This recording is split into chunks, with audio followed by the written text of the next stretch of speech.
Wait. saying Okay, fuck it. Sorry, mute button. God damn it. All right. We'll start it all over again. Ladies and gentlemen, boys and girls, guys, gals, non-binary pals, how the hell are you? Welcome to this wonderful January the 11th, 3 p.m. Central Standard Time, 9 a.m. Eastern Standard Time. Yep. And 6 a.m. Pacific Standard Time. Welcome to the 2024 1440 Makers World Central Kitchen charity event. We've already been, we had some people go nuts already. We are already at $341 into our $5,000 goal. And once that goal is hit, we're going to do the same thing we did last time. We're going to hit it to $750. If we hit that, we're going to raise it to $10,000, see what we can do. So, joining me now is Carson and Krusty. Of course, we're doing this all over again. The reason why I keep on saying it's 2024, I originally did plan this out for December. It didn't work. January worked better, but I didn't want to call it the 2025 one because I might have something later on in the year for that. So, hey guys. Howdy. Morning. Morning.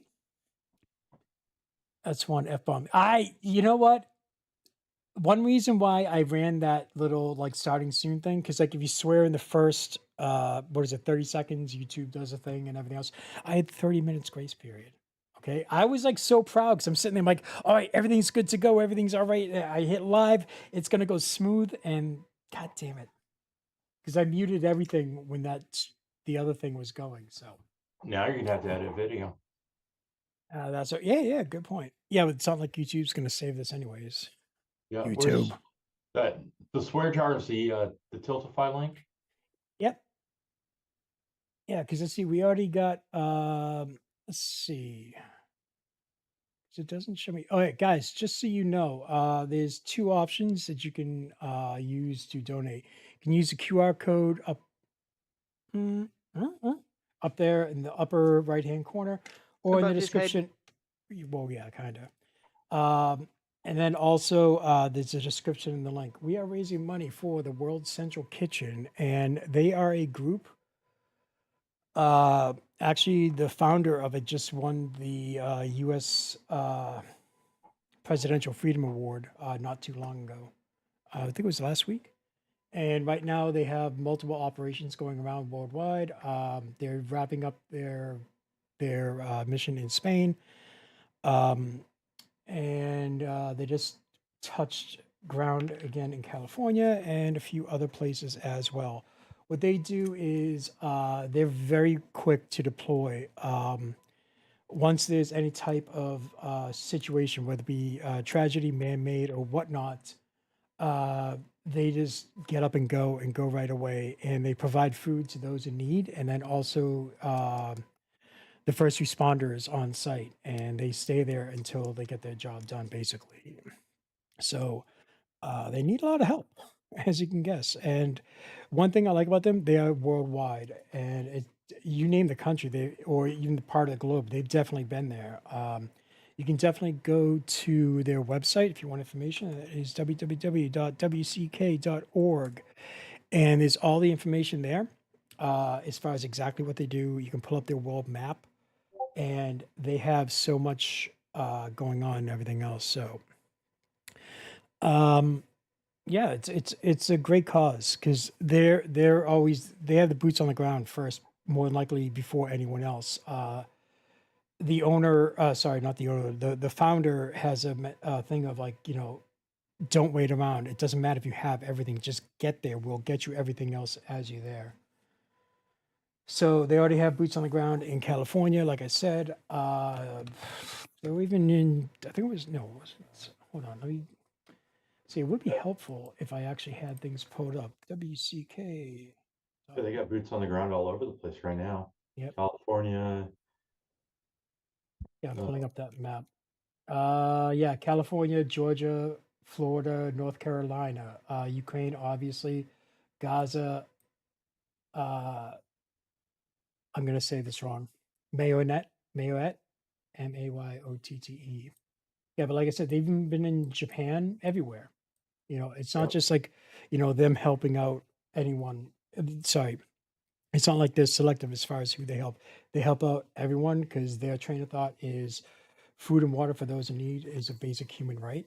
And so, uh, yeah, that's basically what they do. I can pull up a quick little intro video here. Hopefully this works. Please work. You should have worked. All right, good. It worked. Florida's southwest coast this afternoon. Firefighters are battling I a had another user error.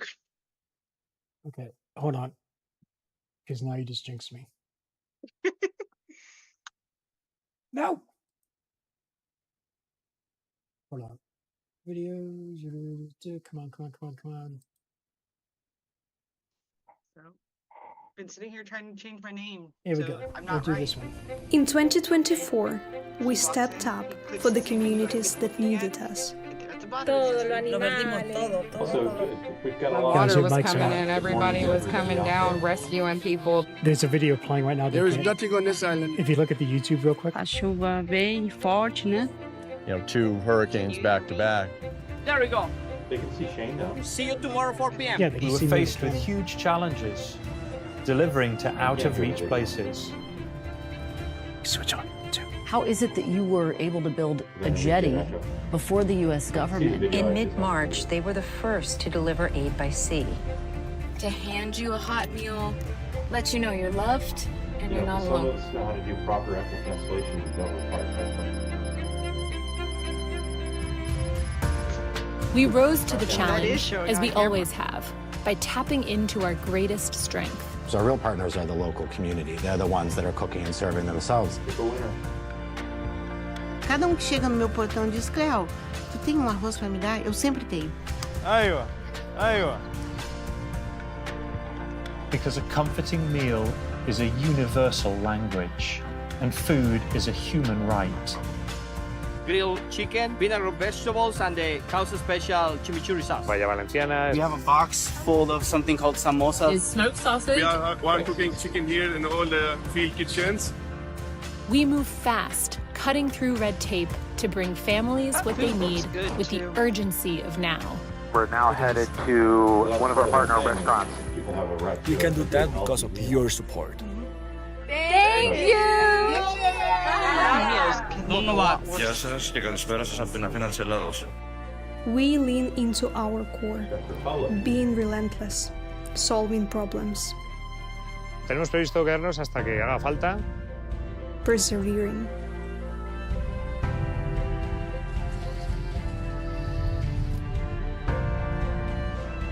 For 15 years, we have been providing fresh meals. Our work has never been more dire, more profound, more life-saving. The mass amount of rain that is falling in a short period of time, that's a new thing that we're seeing with the climate change and its impact. Food could be an amazing, powerful medium used to bring people together. People helping people. The best humanity in the worst moments of humanity. We will rise to the challenges, as we always have. Together.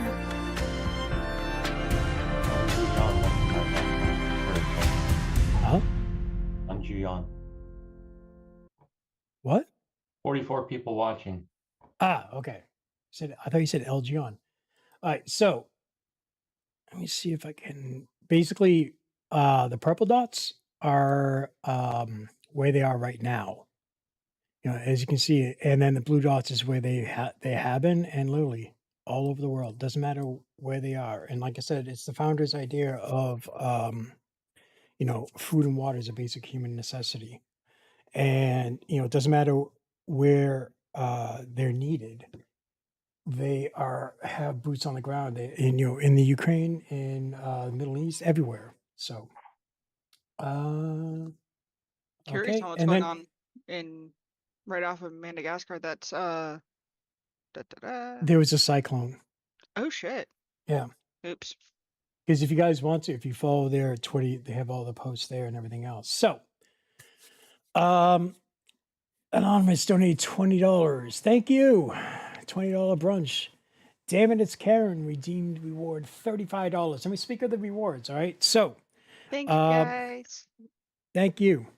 So with the rewards, what we did this year, because last year was like individual models, and I think we might have broken a few people trying to send out all that many. So we made reward packs up, and the rewards are listed on there, and it's from various different designers. But I do have some examples here. You can see right there off the YouTube screen. You have 3D Printy with his food puzzle. You have Tanner 3D with his 6x6 mongoose. That is Wexker's design right there. Dragon. Zombie Shark. That's another Wexker's design. It's the dragon vase. That is Fotis's Aztec Dragon. Let's see. That is Fotis's Moon Dragon. That is 3D 3D Beardley's small. It's a D&D dice tower folded into a book. That is Fixin' That's Dudes. fun. Yep. WC Truck. That is Fotis's Mechanic Girl. That is 3D Print Bunnies String Arts Echo. It's called Echo. And you have Fotis's Odin. And then also, if you get the grand, the big one, the $100 one, you get Neo 3D Print's entire lineup of the little cities. So basically, how it works is if you choose one of those rewards, it asks you for your email address. Please make sure to put your email address in there, because if not, then we have no way of getting it. All right. So you pick your reward. We will email them out probably starting on, I'm going to say for me, probably like Tuesday, Wednesday. We can start. I was going to say that what you showed was just sampling of what's Yeah, available. it was just a sampling. There's multiple tiers there. That's $10, $20, $35, $50, and $100.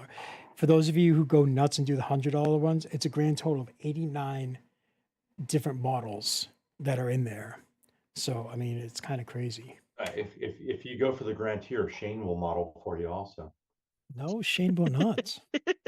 He'll do the Vanna Oh, yeah. White.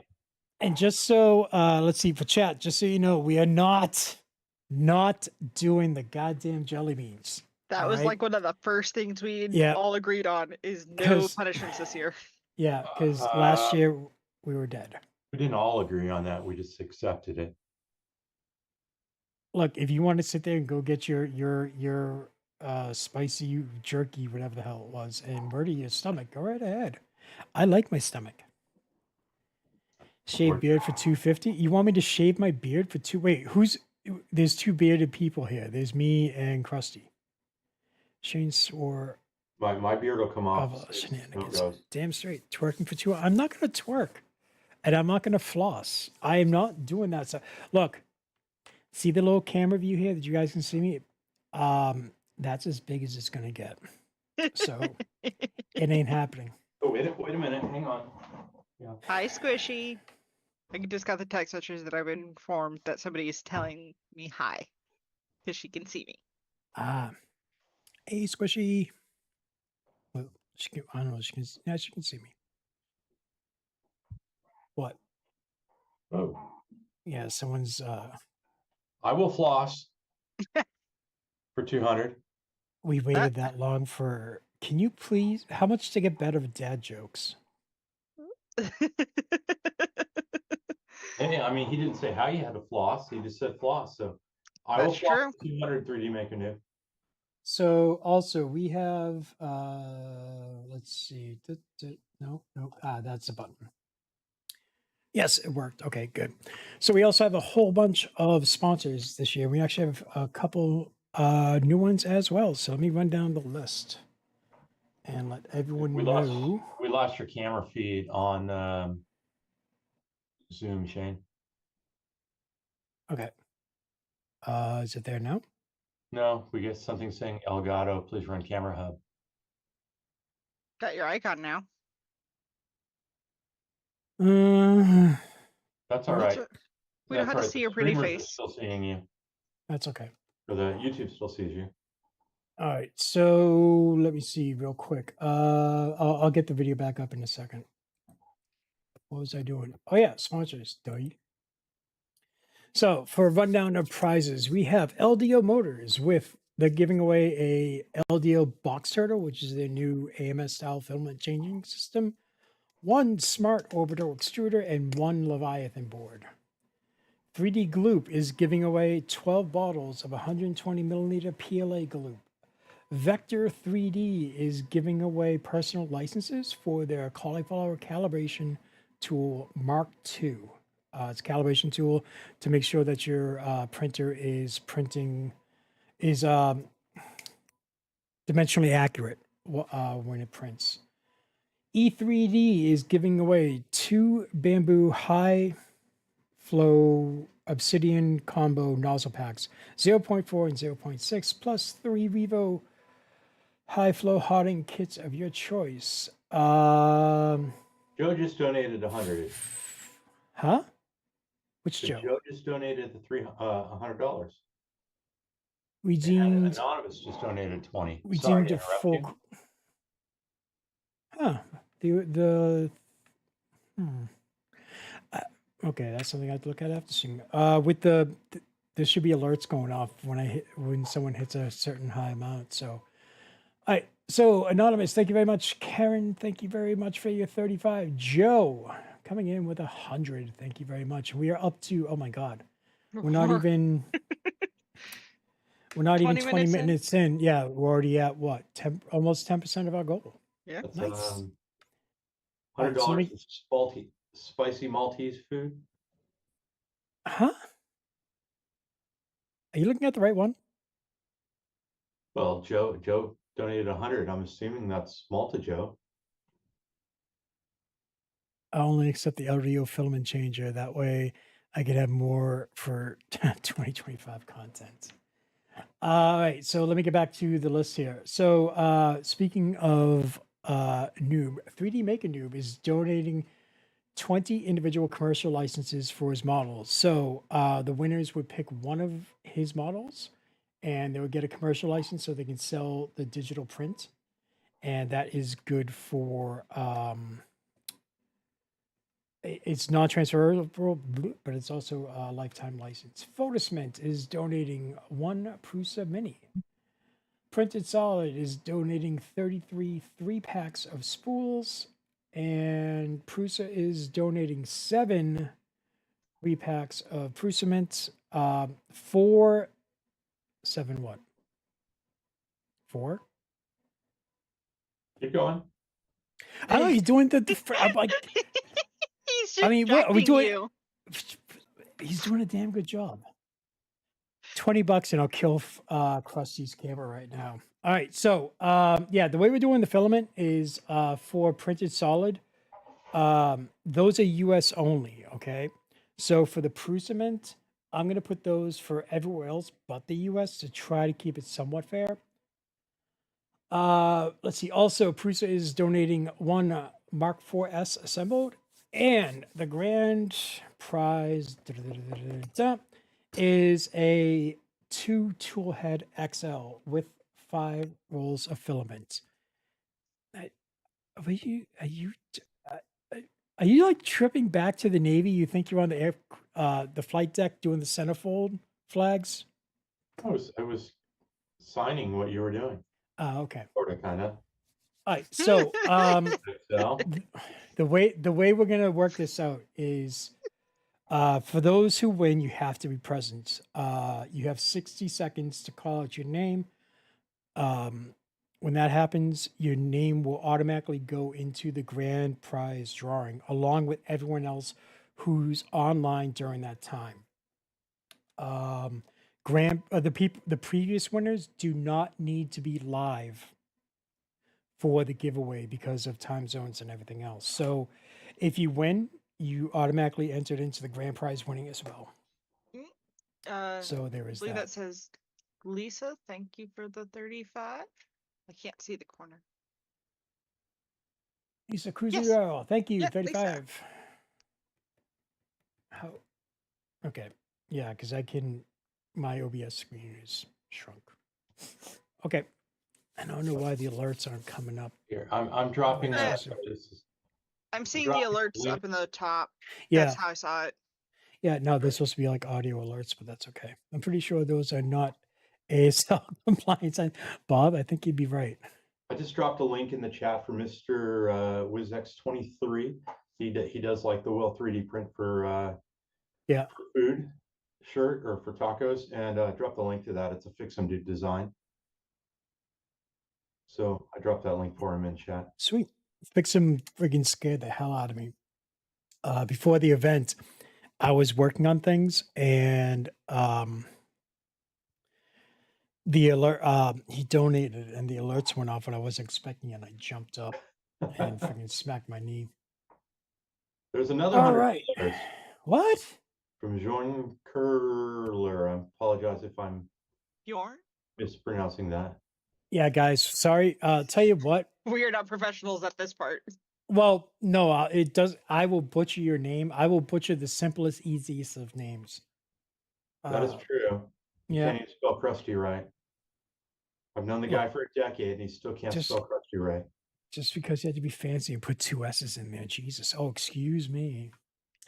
Excuse me. It's 2 S's, not 1. It's Thank you for the $100 crusty. donation. Excuse Thank you the very bickering much. wives. Yeah, seriously though, no, thank you so much. Because just so you guys know, the way this campaign works, all the money goes directly from the donor through Tiltify into the World Central Kitchen. None of us here has any access to it or anything else, which is good because I love that. So then people can't, it goes directly into it. Then you can request receipts for your taxes. For those of you who can claim that, and then also we'll have a list here on our end. For those of you who enter in your email, then we'll send out the packs. We're just going to need a day or so, probably 2 days, I'd say, to start. I'll probably doing start that. sending them out Monday. Okay. Monday. Monday U.S. time, because then that would be Tuesday for me. All right. Anyways, so I want to give away something. What should we do? What should we do? Well, I think we have more of an international crowd here. Yeah, I was going to say we've got a lot of looks like Europeans in the chat right now, and then there's Karen. We got Pez Liz. We got Bob from the U.S. Pez Liz is from Canada. No, the best tacos come from California. I'm sorry to tell you that, Mr. Ryan. But I think we have, there's another Canadian. So I think we have a mix of Europe, Canada, and the US. So yeah, let's go international, Shane.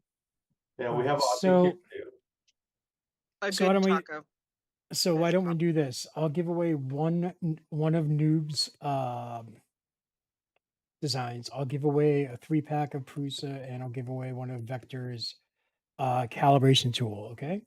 Sounds good. And what I'm gonna do with this one is because there's another $100. RC Maniac 25, starting it off from the US. God damn, thank you. Wow. Wait, he's supposed to be sleeping right now. Yeah, too. go to sleep, dude. I mean, don't get me wrong. Thank you so much, but damn. Thank you so much. I mean, like in all honesty, awesome. I kind of sat there and I put the when the news spoke about Cali, I'm like, screw it, I'll post the links and everything else, and I did, and nothing much happened. I'm like, shh, whatever. But then, like, over the past, I can tell you the first person who donated, you can actually see him here in chat and on the list. I don't know if he wants me to say it, so I won't call him out. But then everyone else started flowing in afterwards, and it's just absolutely amazing. All right, so yeah, what I'm gonna do is to make it easier. I'm gonna. What? Hey, RC you're laughing like the Wicked Witch of the West, for Christ's sakes. I got chills down my spine. I'm like, Like, I'll get I you and am your not dog awake too. enough to have my customer service laugh. I'm sorry, you're hearing my natural laugh. Extensions. Where the? Come on, Google. I had this set up. Heck. Oh, it is not letting me type into the spreadsheet. What? Which one? Here we go, maybe. All right, so we're gonna use this. Hold on. Oh. Yeah, guys, this is like early morning. Us, shaking off the cobwebs because we haven't done this forever. All right, so what we're gonna do is all these forms. You're gonna have to sit there. I'm just gonna use one form, and then you're gonna put in your full shipping information in case if you win the filament. Whoa. If not, wait. What? Oh my gosh, there's photos. Boom. Yeah, God photos damn just it, did a thing. And shenanigans. Fuck. Thank you, everyone. Thank you, What the hell? guys. What the hell are they at $991? Dude, it's Photos of okay. tune, Look. shenanigans is 50. I appreciate everyone, donating and giving what they can. Please donate responsible, okay? Yes. For those of you who can do it, awesome. And it doesn't matter what the amount is, because what the fuck? What? Excuse my language. Excuse me? Jesus Christ. Whoa. Did we just say? And we now have a 2 times donation match in progress thanks to RC Maniac. 36 What hours, the up hell? to $750. Holy cow. Thank you very much, RC Maniac. Boom. Holy cow. So you just decide to wake. You're going to make Shane cry within the No. first hour of the stream. No, because you know why? Ha ha ha. You know what I did this year?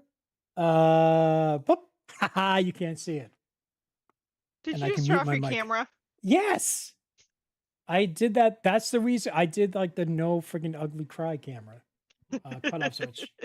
Well, not factoring in the match, we are already at 20% of the $5,000 goal. I think we will be raising that goal by the end of the day. Yeah, it's looking like it.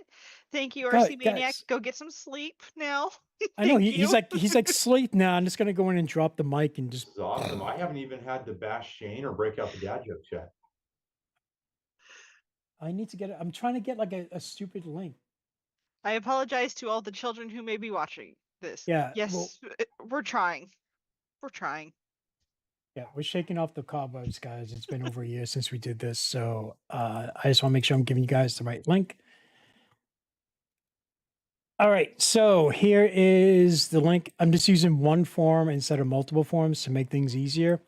So there's the link. You have 3 minutes. Hey, Google, set a 3-minute timer. Wow, I just set up everyone else's. Yes, thank you. That's why I don't have Google. Oh, there's my timer. Okay. Do do do do do do do. All right. So, and then also Crying, just you're crying. just because we entered everything in one form, if you're called out for the Prusament and you are, wow, I can't even think now. That was amazing. If you're in the U.S., I'll re-roll you. Oh no! What? No, what? No. What? Well, since RC Maniac did the thing, and I had some pennies in my PayPal from Maker Noob. Wait, what? Where? In chat. Oh, God damn it. Yay, thank you, Layers with Lily, for Ooh. 35. 10 from Pez Liz, which makes it up to a 20 and 70. 2 minutes. You guys are amazing. Yeah. So the one thing that applies to all giveaways, right? And trumps all other rules is you must be pleasant to win. Yep. Yeah. If you win any of these prizes, okay, your name will be entered in the 2-minute timer. Anyways, your name will be entered in for the grand prize. those names will be, they'll have a star next to them, just so everyone knows. Boom, there's another then you have 50 the from cheese. Joe. Thank you, Joe. Thank you, Pleasant, guys. Joe, pleasant. Oh, that Joe. Yeah, for most of them, you have to be present to win, but for all of them, you have to be pleasant. Dude, next fundraiser is to get you better dad jokes. I swear. Or hire me somebody to write them for me, I guess. I don't know. Dude, you know how much extra you would have to pay them to cover their psychiatric bills if they had to write you jokes? Just get me a vet; it'll be covered for them. In fact, it'll be in their favor. Pleasantly present. PSP benefits. Wait, do I only need to enter the form once? Yes, you only have to enter it in once. I'm gonna just once draw for off each of that. giveaway. Yep. No, we're just gonna enter it once, and then I'm gonna grab all the names and roll. If someone in the U.S. hits the Prusament, I'll re-roll it. It's in I'll do. case I'll, he you know, I'll wins, do it this. Nathan. I'll do it this way, right? The first one I roll is the Prusament. If so happens it comes up someone's from the U.S., I will give them the option to either pick the digital license from Vector 3D or Noob, so that way you're entered into the grand prize. Stop. Sorry, Nathan. It's a generic form, so digital licenses. Obviously, we don't necessarily need your shipping address, but if it's something that we have to mail out, they have to be able to know where to mail it to. Yep. And I guess RC Maniac is still confused on the forms, so I will shut up and let you clarify. All right, guys. So, math. Wait, make this a math quiz. No, I don't want to make it a math quiz.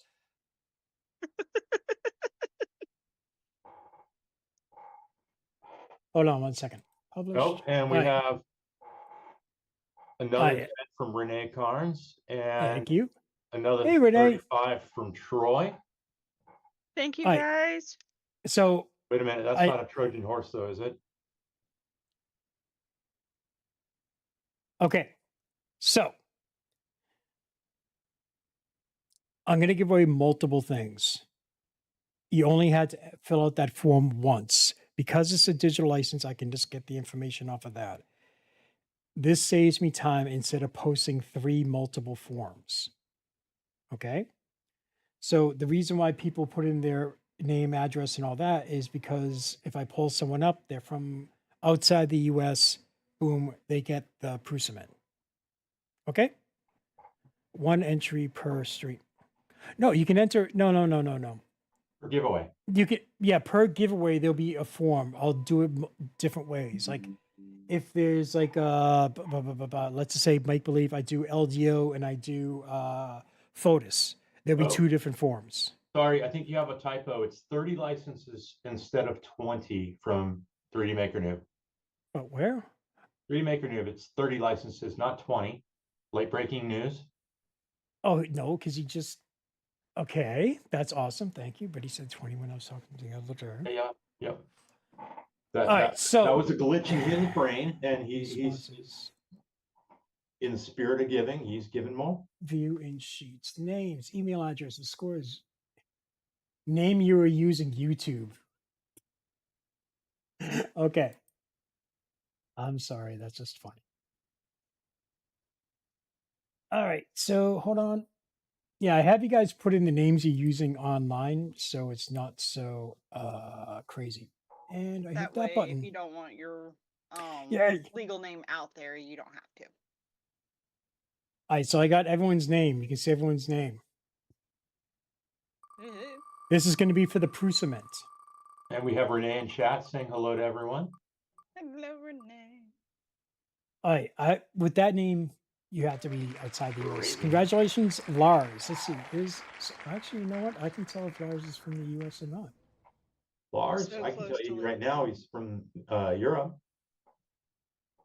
All right, 1 second. Let me just... Because he posted that in chat earlier. RC Maniac, we are already sleep deprived, so yeah. All right, so hold on. I Basis just for the week, RC Maniac. Just 1 second. So Lars, here, guys, hold on. Lars, there, cool. Yep. You just said thanks. Lars, where are you from? Just make it easier so I don't have to spend a few minutes searching the list. Lars Hansen. Reroll. Denmark. Awesome. Prusa 1. All right. So we're going to remove your name. You are now automatically entered into the grand prize drawing tomorrow. If you do not have to be present for it, okay? That's the bonus little thing. See, that's a shop. Okay, now why? Oh, okay. The alert shows on YouTube. It doesn't show on OBS. Correct. Okay, that's a pain in the ass. That's Yep, why so we it's have not ready for YouTube. we have James the printer donated another $100 with the What? match. Jesus. Holy Googly moogly. What? We're at almost $1,500 already. Yeah, this 750 match from RC Maniac is going quick. Yeah. I've lost track, but we're probably halfway gone by now. So the match is at 240 out of 750. There you go. All right, hold on. Let me, I just want to make sure I get everyone. So the next one, this is going to be for a license for one of 3D Maker Noob's designs. So he has a certain set of designs. He'll contact you. You can pick one. You'll get a commercial license. And with that is you can sell the 3D print. You can't sell the digital file for those of you new in the printing world. And the license doesn't expire. It's lifetime. It's non-transferable though. So that is, okay, that's still there. God damn, will you just start going? Thank you. Let's see. This is going to be for Hey, JT's awake. RC Maniac. Woohoo! RC Maniac. Hey. Noob Wait, license. Is he still awake? You know what? For the sleep deprived and what he did. Yep, he's still here. Prusa 1. Okay. Next up, this is for a personal license. Basically, this is a paid model. So can't sell the print. It's for yourself. This is for those who are really into designing whatever, and to make sure that your printer is printing dimensionally accurate. And there's a process to go through it. And this is a tool that helps you do 3D it. Medic Vince just came in with another $100 on the match. Jesus Christ, guys. Slow. Remember, okay, donate responsible. Believe me, I love this, but I mean, like, I also, like, my anxiety levels through the roof right now, okay? Okay. Oh, also, one other thing, right? If you win, to be fair, you're not allowed to enter into the other drawings, but again, you will be entered into the grand prize drawing. All right, just to try to keep it fair to everyone. And we're at 33.42% of our goal already. All right, so can I? Oh, I can copy and paste it, thank God. Okay, Red Light 34, you get the Vector 3D, I think he calls it the Cauliflower Mark II. Prusa 1. All right, what time is it? 3:39. I gotta pull up a screen so I can actually see, because like for those of you who have ever worked in OBS, you know, the screens are normally smaller. And mine's up on the top row of my monitors and I can't see shit. All right, I want to do that. Okay. And I didn't want to do that. That is a good question, Joe. I don't think there's ever a time he is not anxious. Who, me? Yes, you. Yes, you. Well, no, it's not. But I mean, like, okay. I don't sit there. I don't want to sit there and be like,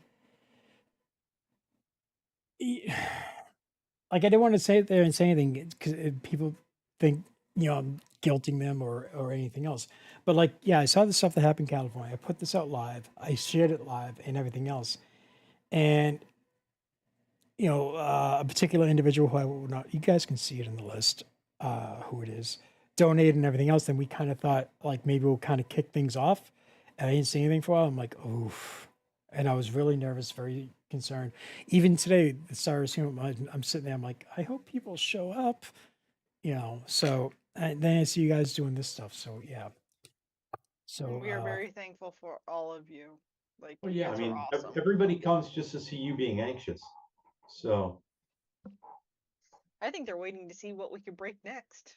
the whole goal is the rest of us are just here to egg you on and make you more anxious, but you are actually the entertainment. I am farthest from the entertainment. I'm trying to remember. I haven't streamed in 2 to 3 months, and when I do, I have an avatar. So, Oh, there's another 50 from Todd Gill. God damn it.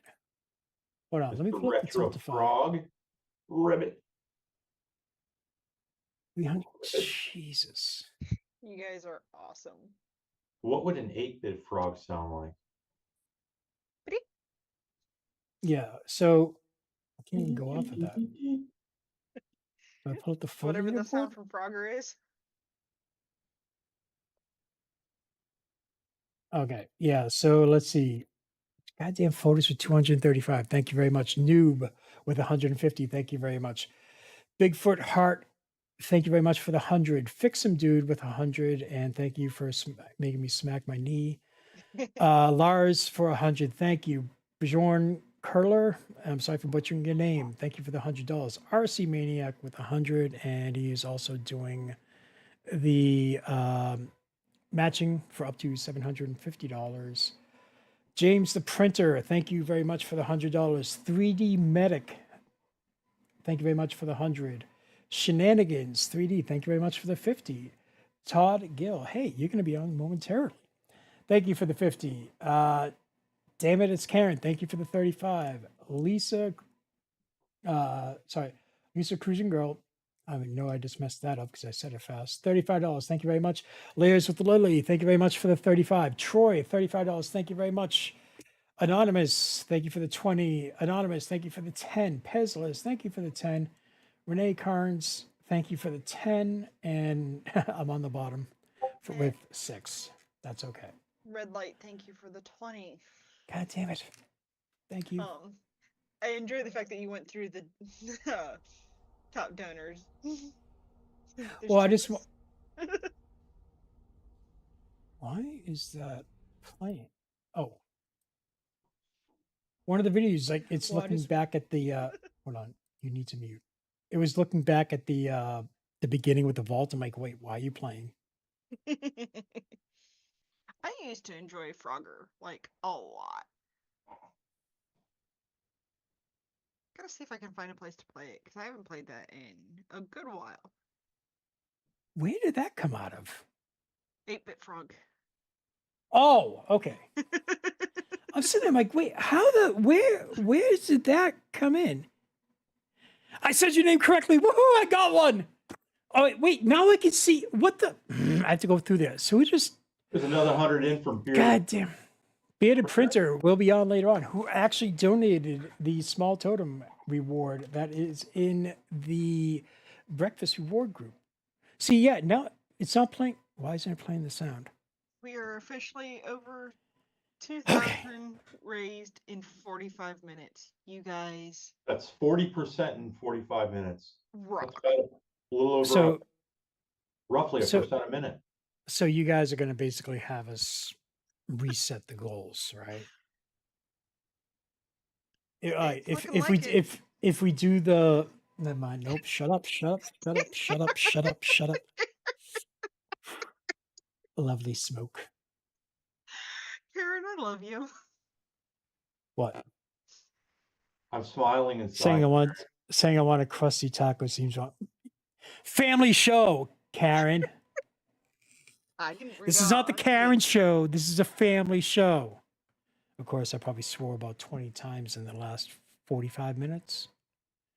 All right, so let me see if I can fix this. Can you guys see my camera or not? In the corner, yes. Just in the corner?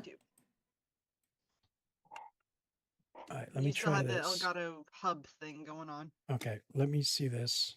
And I know I just disappeared from the other thing.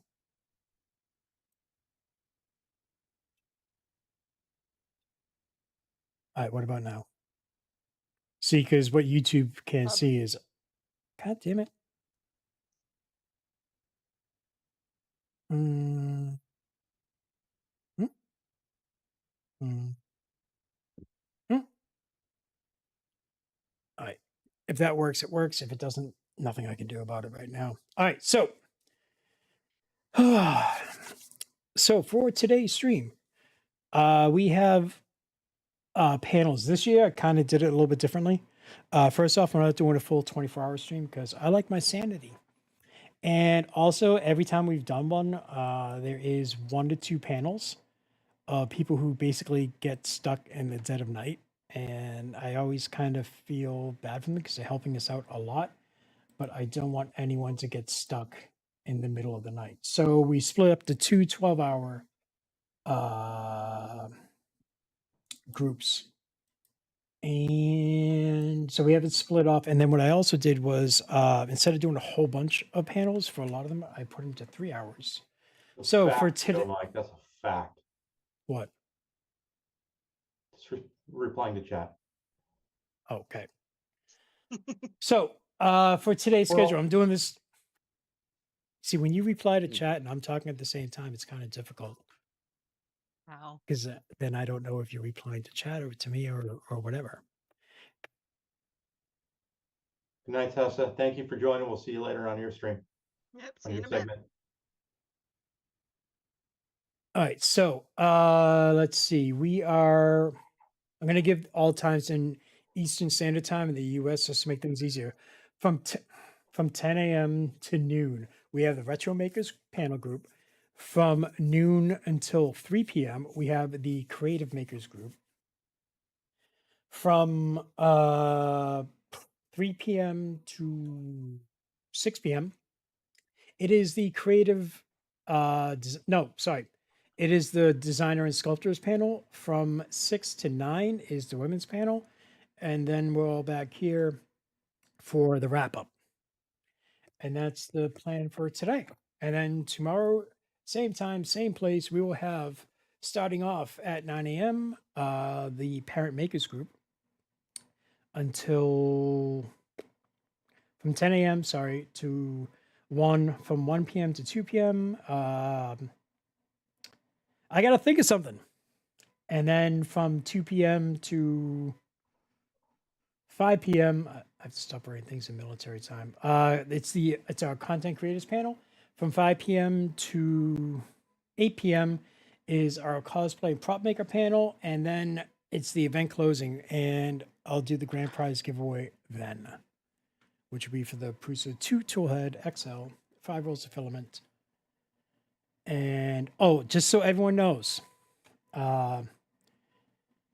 whoever is involved in this show, it is the viewers, the panelists, moderators, my fellow guests, my fellow companions, everyone.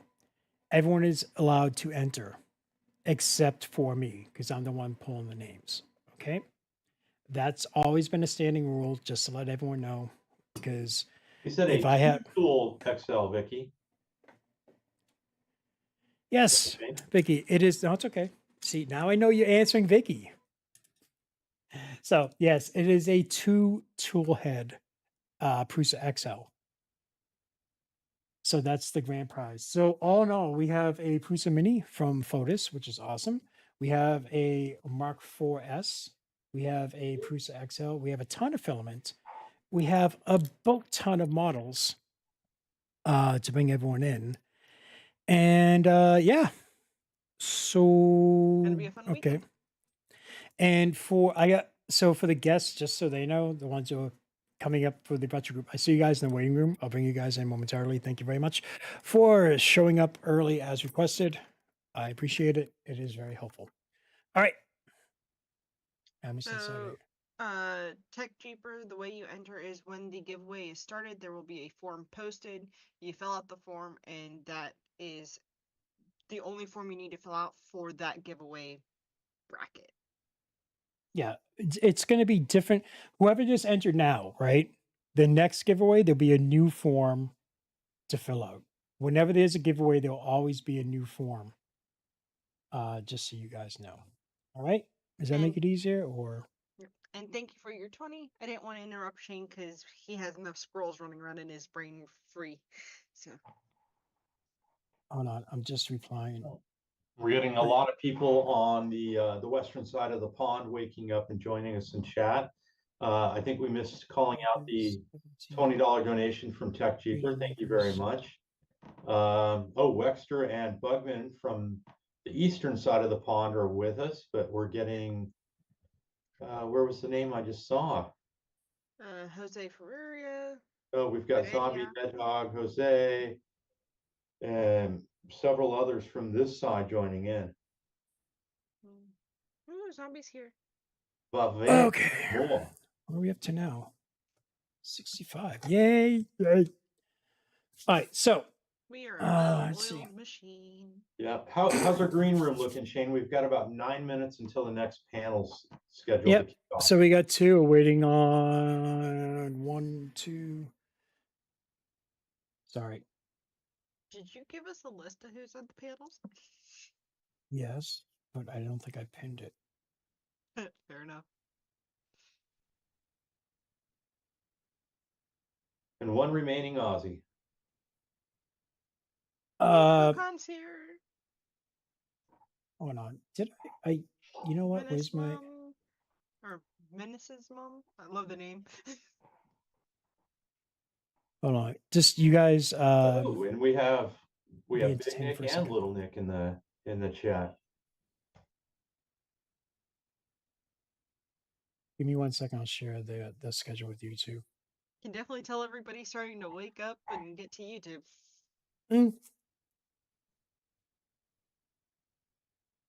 So where are we at right now? Got what, $2,051, guys. We're not even the first hour. Pacing. You know, and responsible. Donate responsibly. There's $220 left I'll wait on back. the donation match. Okay. What am I looking for? $220 left. For this, and then I'm looking for that. Okay, and you guys have the schedule. Well, the very messy version of the schedule. Let's see. Well, we can because I want to try to keep it fair and even and everything else because I don't want to bring them in early when they're not prepared and then like so yeah. And again, just so everyone knows, right? Like I said before, whatever we raise goes directly to the World Central Kitchen. If you want to donate directly to one of their causes, like they have fundraisers set up for different areas of the world. You're more than welcome to do that too. Just so I can get that out there. Very true, Tech Jeeper. Very true. Responsible. Have you seen this? Reasonably responsible. All right, so that is the World Central Kitchen's own Tiltify page where they have various different ones on there. So if you want to donate directly to one of their causes and everything, if you want to do that as well. For the money that we raise, it goes directly to the foundation. They decide what they do with it after that point. So, yeah, that's basically it in a nutshell. The funny thing is, right, so when we were starting, I'm like, all right, this is what we're going to do. We're going to blah, blah, blah, blah, blah, blah, blah. It's like, that's going to take 5 minutes. See, I was able to stretch out 5 minutes into 55 minutes. That's fair. Exactly, Mr. Maker Noob. Responsible, pleasant, and present. Pleasantly present, I thought it was. Pleasantly present. Hey, Pokon, how's it going? So, yeah, so, and then also, I know everyone is saying hi in chat and everything else, and I just want to say, wait, what was that? $50? Who did that? Only in my head. Oh, they're running late. Only in my head. They're running very. All right, so my delays are very late. That's what it is. All right. So, anyways, yeah. If everyone's saying hi in chat and everything else, at least for myself, and I know for the others, try to keep our eye out in chat. There's moderators in chat.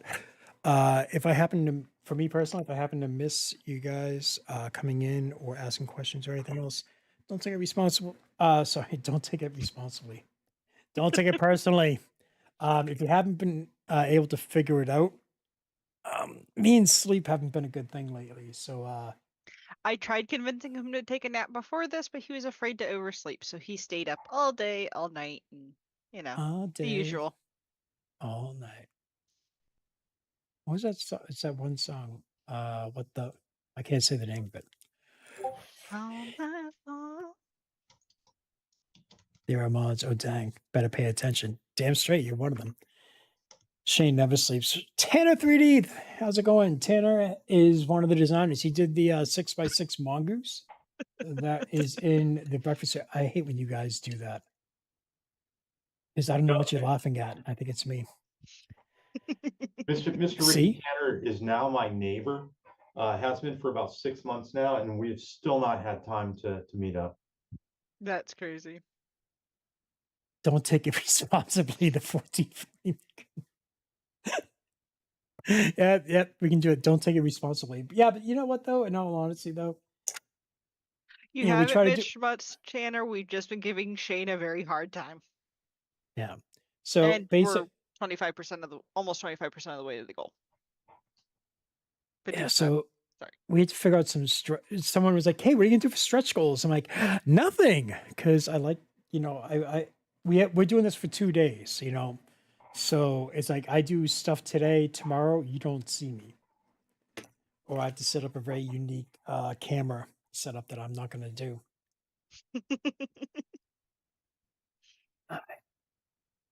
So where we at? Welcome Let's to see. the Abuse Shane channel. Agreed. $10 per abuse. Chance, shot, whatever. Welcome to the abuse. Yeah, great. Just what I need.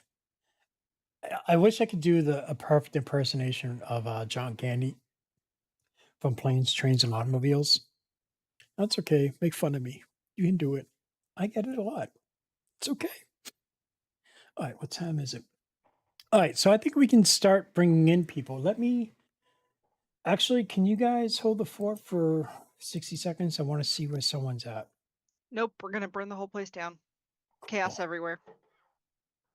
Sorry, we're gonna die. No. You're encouraged. No. I know what you're trying to do. No. I'm like doing nothing. Yeah. Bullshit. Sorry, excuse my language.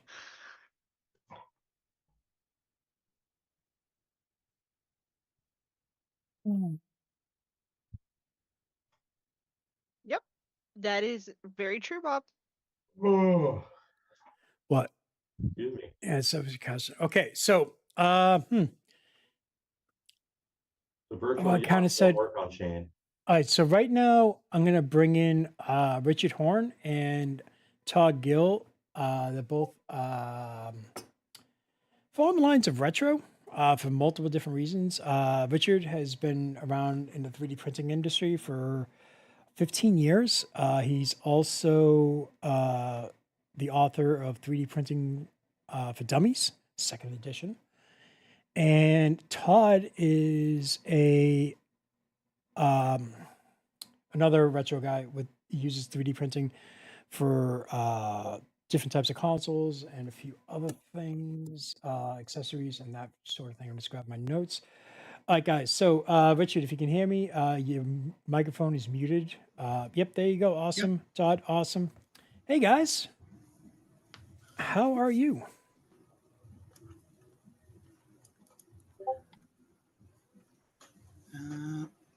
Can you hear me okay? Yep. Yep. Can hear you just fine.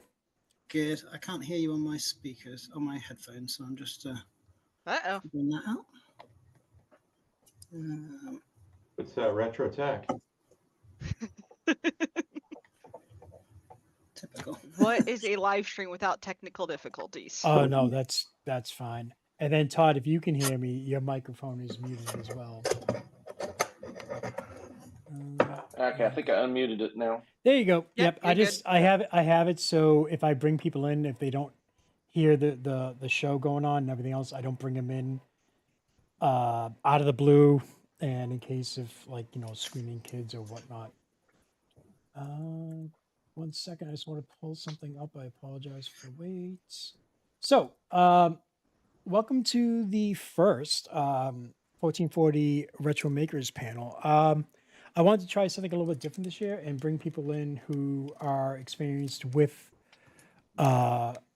things involved with retro, whereas it's whether it be like arcades, old computers, or anything, nostalgic, that type of thing. And both of you each are similar, where you work with older consoles. For Todd, for Richard, it's more of arcades, correct?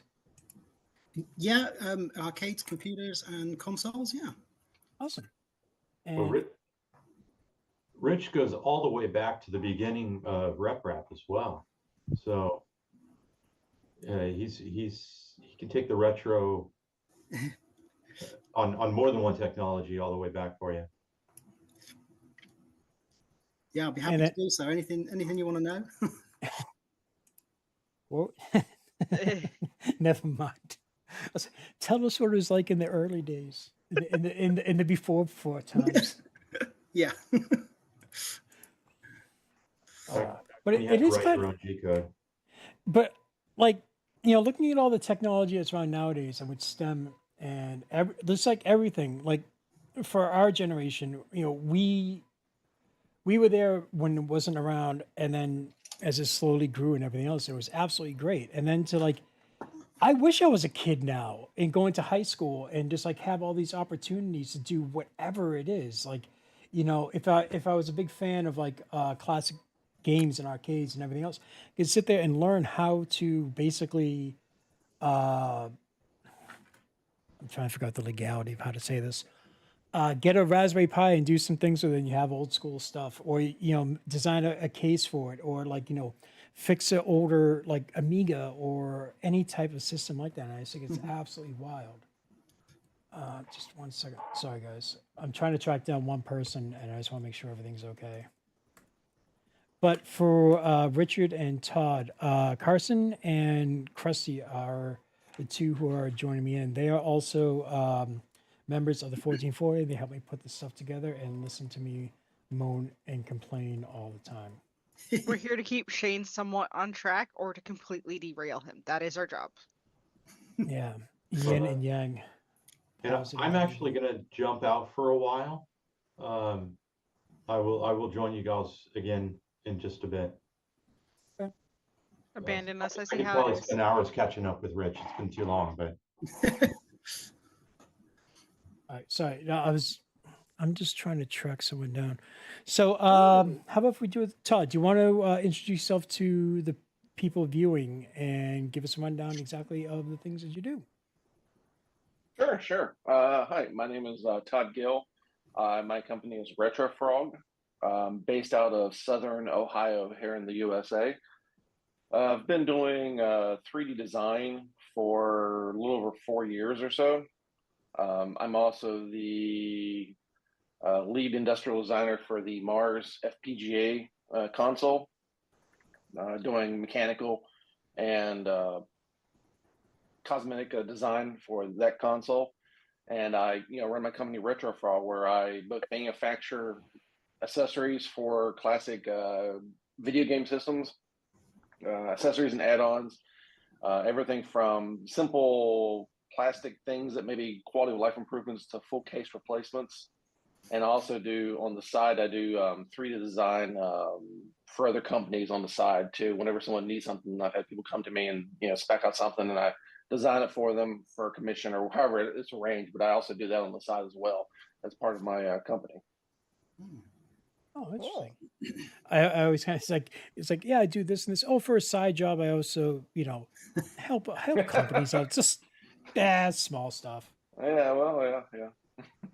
And I also have a day job as well, where I'm a Unix system admin for the U.S. EPA, U.S. government. That's my regular day job. Okay, so the obvious question: where the hell do you find the time? I have like one full-time job that I'm married to, and I have like hardly have time for anything. Yeah, that sometimes presents problems. I used to work a third job too. I used to work for while I was doing all this same stuff. During my first year of RetroFrog, I was also already had a second job I was working for a European company doing various things for them. So when I started Retrofrog, at one point for about a year, I actually was running 3 jobs, and it basically, you've heard the term burning the candle at both ends, right? I was burning it at both ends and in the middle at the same time. Literally, I was cutting the rope I was hanging from at the same time. So it got to the point where the idea of sleep, I might as well have had a couple infants, in the house, because I would have got more sleep than children. So I'll send you mine if you want. Yeah, that's okay. I got 2 small dogs that keep me busy. But yes, I mean, obviously time is always a concern. Anytime somebody's in this hobby and they start their own business, when they have a day job and then they try to balance their side hustle, whether it's whatever it might be, it's always a challenge. And especially in my case, since I run my my business from my home, and I'm fortunate enough on my day job that I spend part of the day at home and sometimes in the office, depending on the scenario. That's one good thing, but it still doesn't change the fact that it's a big time crunch. Yeah, a lot of time gets dedicated. There's a lot of late nights. It's not abnormal to go to bed at 2 or 3 in the morning at night. Sometimes it's not. Get up at 7 or 8, maybe if you're lucky. So 5 hours of sleep is kind of a good night for me. I'm sorry, I'm just dreaming about 5 hours of sleep. It sounds so good. Very quick, Shane. Well, it's funny. You have multiple people in the chat all screaming out, basically, Commodore 64, the old school Amigas, and everything else. And I used to, I definitely if there was a gateway into the geeky nerd culture or computers or whatever, for me it was a Commodore 64. Where as a kid I would travel. My family's from Ireland. My mom's straight off the boat, so I'd go to Ireland to visit them. And I used to I remember I had an original copy of Elite on cassette for the Commodore 64. And I remember I would sit there, when I finally got it, I brought it home and everything else. I would go upstairs, put it into the tape drive, start to load it, press play, go downstairs, make something literally a sandwich, grab something to drink, watch a little bit of TV, go upstairs, and then it would start. And it was just, at that time, I was like, oh, I can't believe this is so amazing. Compared to nowadays, you're just like, wow, that's a little bit different. But thank you very much, Todd. I put your, for chat, if you guys want to, I did put Todd's website and his Twitter account on there. I highly suggest you guys follow him on there. There's a lot of good stuff that's on there for all the different projects that he did. And well, actually, you know what? I'll get back to that just because I'd like Richard to introduce himself to the chat. So if you could, Richard, please. Sure, yeah. Okay, so where do I start? I guess I'm a trained engineer, so electronics engineer. I've been doing that for, far too many years, probably 35, 40 years now, almost. It feels like that. My 3D printing adventure started way back in the 90s, and I worked for Heba Limited, which is why I'm wearing my Heba shirt, my Heba t-shirt today. And we were doing quite a lot of work with 3D printing, industrial design for prototypes in the early 2000s. And then the RepRap project came around about 2005. Took a few years to get going. I joined in 2008, 2009. And since then sort of have done lots of blog posts on 3D printing and all sorts of various things, and had a really, really enjoyable time seeing 3D printing birth from really early build it yourself out of wire and twigs, all the way through to what we've got today, which is our sort of desktop machines.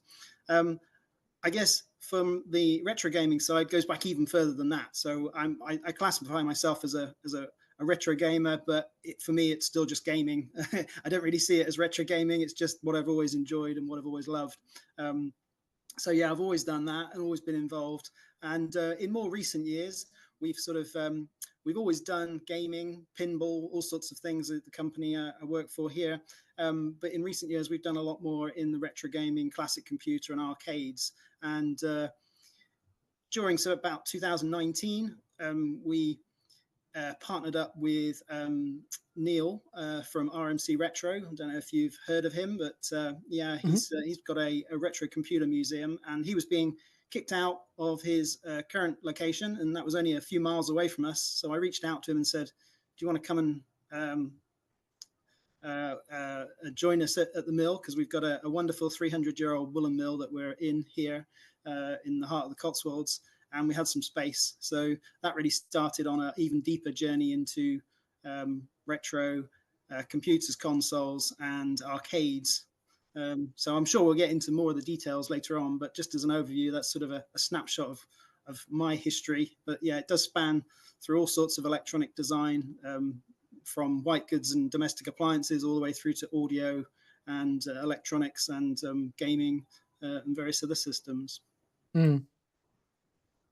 And yeah, because I was going through your socials as well, your Twitter, sorry, and I saw all the different projects you were involved in, as far as like, even restoring the old.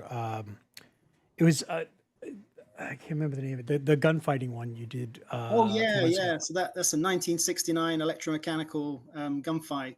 Yeah, that's really interesting machine that we've got in the arcade down here. Yeah, I should say we've got a 1980s arcade on the site, which is just literally below me, which has got awesome. about.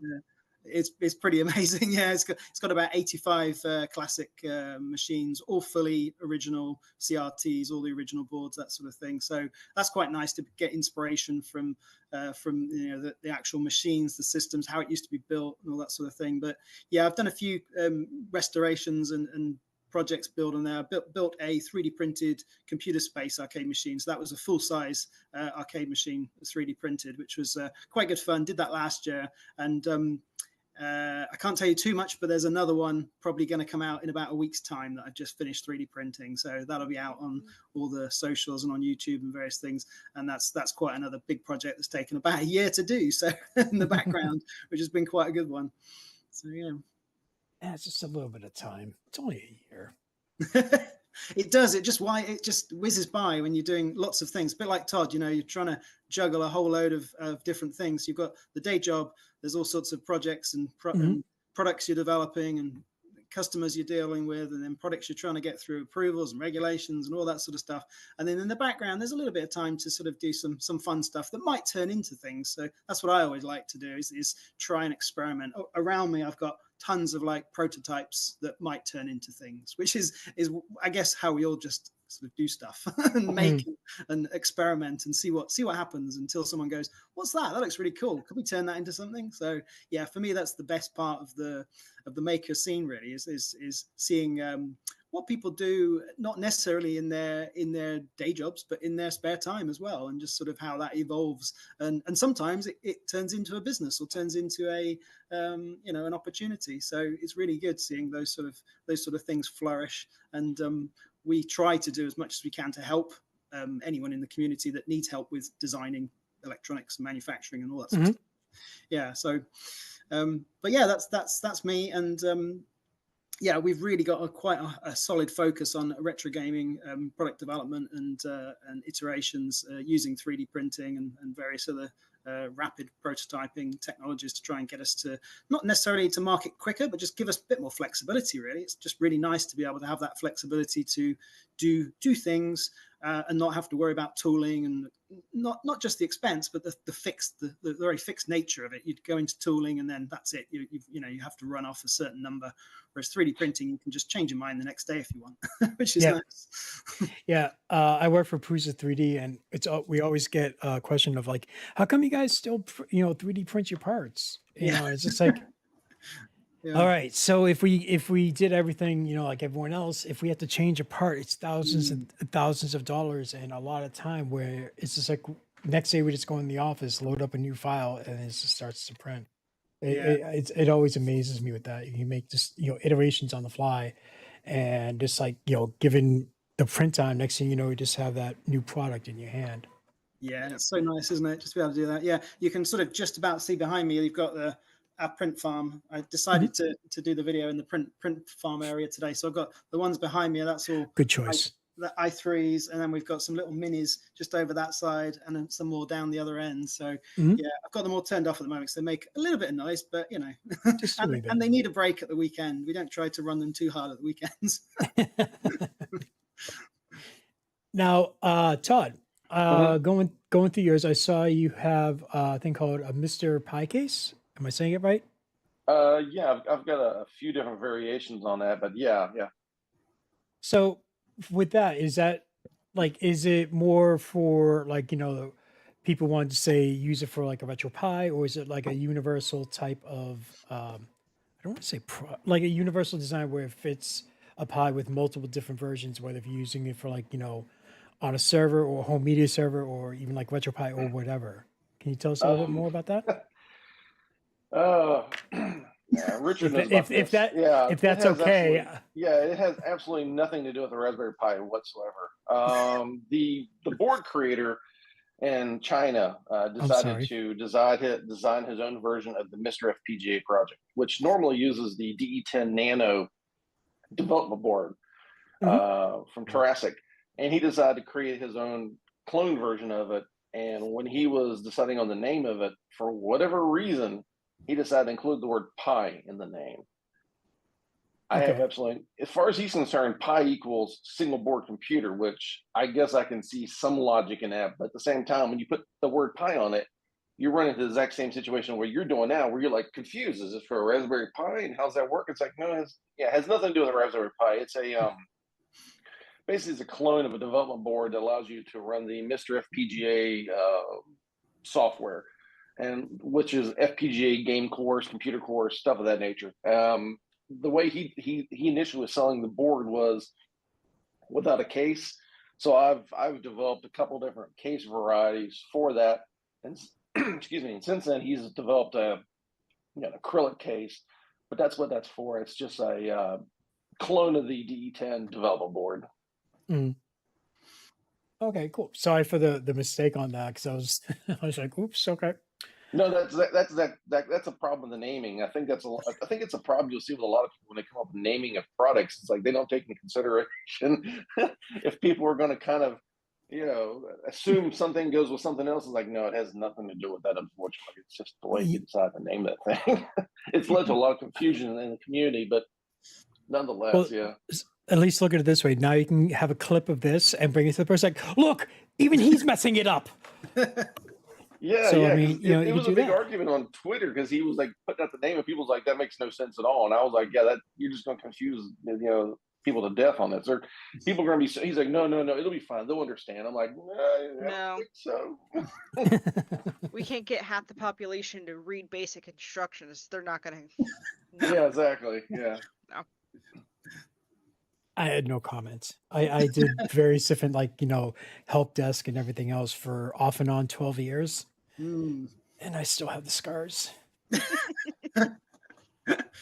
Yeah, customer support's tough. It can be. Well, when I started for Prusa, they had me on during the daytimes, and you had people from all over the world calling in, but very little English speakers. And I'm like, can you just put me on overnights? I'll just work with the Americans, because at least then I can keep busy and everything else. And they're like, well, I don't know. People like the overnight shifts. I don't know if they're going to give it up. And I went on to everyone. I'm like, can I work the overnight shift? They're like, oh my God, yes, please. Because it's especially for European customer service. Well, customer expectations are different in Europe than the US. And then everyone was always asking me, they're like, why are they asking for this and that and everything else? I'm like, it's just how we are. So yeah. So when I took over for the US, and everyone was just like, oh, thank you. All right. So see, now I'm afraid to ask Richard about the next question. I'm like, because I'm going to probably screw that one up and like, oh, why don't you tell me about this? Yeah, it has nothing to do with that. So I'm just going to, I'm going to say the name of the product and you just go with it. Okay. Is that all right? Sure. Yeah. All right. All right. So on your Twitter, I was seeing a lot of posts about the multi-system too. So can you tell us a little bit about that? Yeah. So it's it's actually an iteration of a product we started back in about, must have been 2021. I think we first launched it, and similar to what Todd was saying, that there was these little evaluation boards that were being sold into the retro gaming market, which had an FPGA on, and that's what everyone was buying and stacking up a number of electronic boards.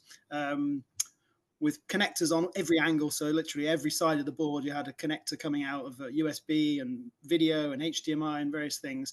And one of our first little projects here was actually to try and basically turn that into more of a console friendly form factor. So you had ports at the front, ports at the back, and nothing at the sides, and turn that into what we called the multi-system, which is just got one to the hand. So that's what it was. It's got the ports at the front, it's got a little cartridge slot on the front, and then at the back you've got all the other ports. So it basically turned that module, the FPGA module, into a console that you could then play retro games on and load all of the Mr. cores. So it's very similar to the board Todd was you were just discussing, but instead of just having a stack of raw boards that you then have to put a case around, it was put into a form factor. And the multi-system 2 is just an iteration of that. So let's see, I've got one here.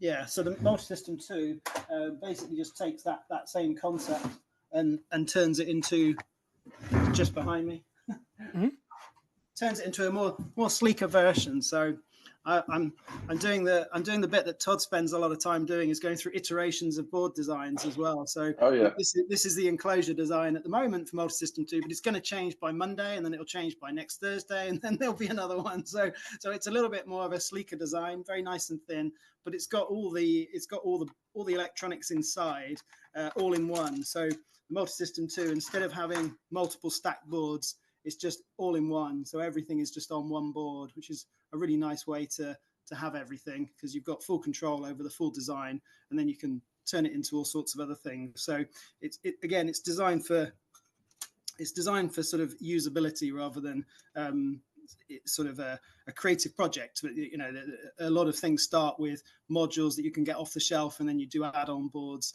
This was sort of trying to take all of that and turn it into a finished product. And I guess anyone could do that. It's the stages of after getting that first prototype, it's going through those things of approvals, regulations, making sure it's all sort of working and design stable, and then getting into production and going into that, which is what we try to do. We're a very small team here. We're only 15 people, so we're not a huge company or anything. So we're very focused on the retro 15 side. 15, wow. Yeah. I know. We've got a few more people to help, so we're not having to do everything. But yeah, we are small compared to a lot of the bigger companies. But we are trying to do a number of different things, and the multi-system is quite an exciting one for us, because it's one of the more complicated designs. It's a 10-layer board, so it's got 10 layers. That 1.6 mil thick PCB has got 10 individual layers on there to get all the tracking out. The FPGA on it is 676 pins or something like that. It's ridiculous. So yeah, just trying to be able to track all that out and get everything working stably is great fun. It really is very exciting and great fun. But yeah, it takes a bit of work, takes a challenge. But yeah, so that's the multi-system 2. Just gone through EMC testing actually in last week, then it passed. So we're into the next stage of volume sort of testing and production on that. So yeah, but it's good. So, go ahead. I was going to say, Cruising Girl asked if you guys make the boards in-house or outsourced to companies like PCBWay. No, we do everything in the UK. So we've got a number of different setups, but we buy all components, we free issue them into kits, and then we have them manufactured by a local company that's in the UK with us. So we then get all the boards back, we test them, and we ship them out. So we don't have a production line on site to actually run the boards. And the reason why we don't do that is because we do loads of different types of boards, and you'd have to have 10 different production lines. So some are through hole, some are surface mount, some are all sorts of different things. But we do build everything in the UK. 100% of everything we build is in the UK. So yeah, we don't use PCBWay or other offshore manufacturers. So yeah. One thing for chat, if you guys have any questions, you can just @1440 makers so I can see it, and Carson can see it as well. And we'll definitely get ask your questions for you. And I just got a question via text from the husband, who is thankfully watching the children. Allegedly. They're not in here, so he's definitely watching them. He is saying, he's trying to build an arcade cabinet, and he's been working on it for years. He's curious if your boards or controls can be used for such a project. He wants an arcade cabinet to be generational, so NES to N64 Saga Plus type generation. Sure, yeah. We've got products. I really try not to turn this stream into a whole advert for all the products we make and do. No, but I really don't want to for both of you, that's fine if that's the case. It's just because what you both do is very interesting, and I think it's because is with the maker community, you have like a lot of tinkerers and everything else, but then like you also have that flip side where it's just like, at least for me, it's like, oh, I wish I could go back in time and and grab this or that and bring it with me. Both of you have the opportunity now where you can actually do that when it comes to like old school computers or arcade games or video game consoles, and I think it's absolutely great. So please don't feel like you're plugging away. You guys are fine. You're allowed to plug. Yeah. I don't want to keep going on about all the things that we do, but we've done it for a reason, because the market, exactly as that question there is customers have asked us. They've said, we'd really like a nice solution to be able to do this. And two of the ones that we launched just back end of last year were the MultiPi. And this is actually a real Raspberry Pi, so this has got the name makes sense. So then we've got this one, and again, this was another really fun 3D printing project for a little 3D printing enclosure. This uses a Raspberry Pi CM4, so this is an embedded module onto a baseboard with the ports at the front, ports at the back, Wi-Fi, all that sort of stuff. You've got a really nice analog cart, so you can plug it into SCART TVs. I know not everyone in the world's got a SCART TV because they weren't that popular in America, but in the UK and Europe, hugely popular for CRTs with a SCART connector on. So if you want to get the original resolutions, and then to complement that product, we made the MultiPi Jammer, which is basically a Jammer arcade board with all of the same guts in, that you can just plug straight into a Jammer harness. So if you pick up a Jammer arcade machine and it's just got that standard 56-way Jammer connector, and you plug one of these in, you can then run all of the cores in advanced MAME and various other Raspberry Pi software solutions.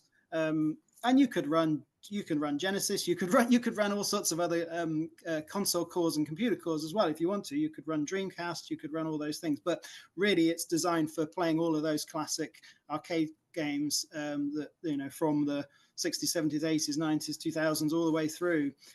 So yeah, that was a really exciting one, because it's got a lot more electronics inside, because it has to have all the controls. They have to be really low latency for all the arcade people who want to be able to play this. But yeah, it's a little sort of cartridge module that you just slot into your arcade machine. So we're just gearing up for production on that one. We've built the first batch, and we're getting them out to early customers. But yeah, that's proving really good. And of course, we've got them downstairs in our arcade, which is quite nice to be able to show people as well.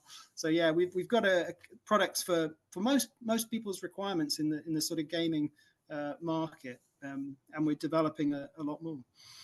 That's awesome. He's very excited. I'm seeing all the little dots as he's still typing. Brilliant. Yeah, I mean, you do have to get an arcade machine. That's quite. I mean, they're normally readily available, but keeping them and servicing them, you've got CRTs and things in there. You've got to take a little bit of care. But if you've got one that's running and it's working, and someone's helped you get it all set up and lugged it upstairs or wherever you need to, because they're not light. No, they are not. Yeah, we got a 4-story mill here, and Neil's right at the top in the classic computer museum. So he doesn't tend to. We don't have to lift too many heavy things, but we do have to routinely take up great big heavy 32-inch CRTs and an occasional arcade machine right up to the top floor, which is difficult. So takes a couple people. You're okay. So, yeah, he's excited. He says he's going to have to reach out and talk with you more later. Yeah, he has tons of questions, and he knows it is not my area of retro gaming is not my area of expertise interest. Sure, yeah. I love playing on arcade cabinets. I do enjoy it. Inner workings, not my area. Him, kid in a candy store. Yeah.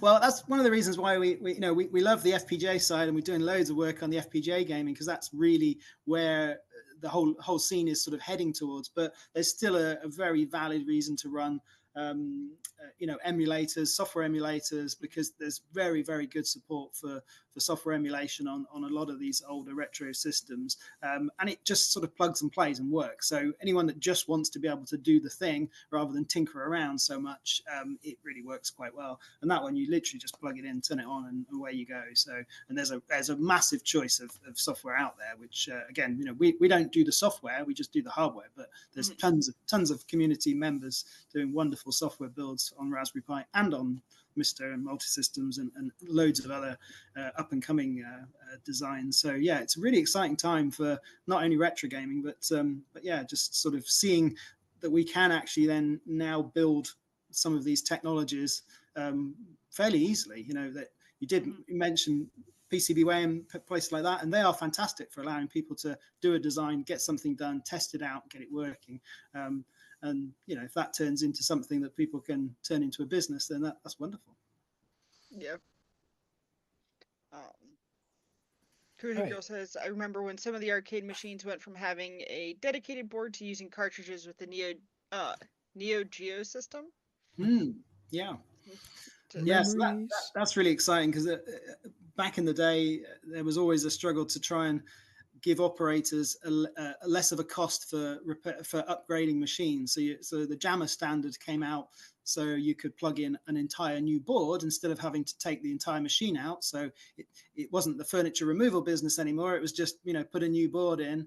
But then people like SNK got even cleverer, because they had the one set of electronics and then just a cartridge, a bit like you would put on your sort of modern day, or I say modern, but it's still 30 years old, but Mega Drive and Genesis and things like that, to plug in a cartridge. But yeah, the Neo Geo system was developed to do a similar thing in arcades, and those Neo Geo cartridges are enormous. They're absolutely huge. They're great big things with loads of chips on, and they were several $100s, but it was still a lot cheaper for arcade operators to just plug in a new cartridge instead of ripping out all the guts and putting in a whole nother motherboard. So yeah, Neo Geo stuff's brilliant. We really like that. Yeah, I remember when those things first came out, the price points of those were just insanely high, just for like the home console systems. It was just like, it was like a couple $100 for a game. I'm like, yeah, no, I can get $30 game. I'm happy with it. Oh. Yeah, I mean, it was. Yeah, we were paying $60 back in the day for a Super Nintendo cartridge, but they were very, very expensive, the Neo Geos, the consoles themselves, because they did a home console and an arcade console. So the draw was that you could literally go to the arcade and play the same game at home with your cartridge. But yeah, it may cost you $300 to do that, just for the game. But yeah, a lot of people seem to enjoy it, and there's still games being developed for the Neo Geo. That's the other exciting thing about retro gaming, is seeing what people are doing with these old systems. And using more modern technology, because you can get Neo Geo cartridges now a lot cheaper, but they're still relatively expensive for what they are. They're not like an SD card, which is just a few bucks.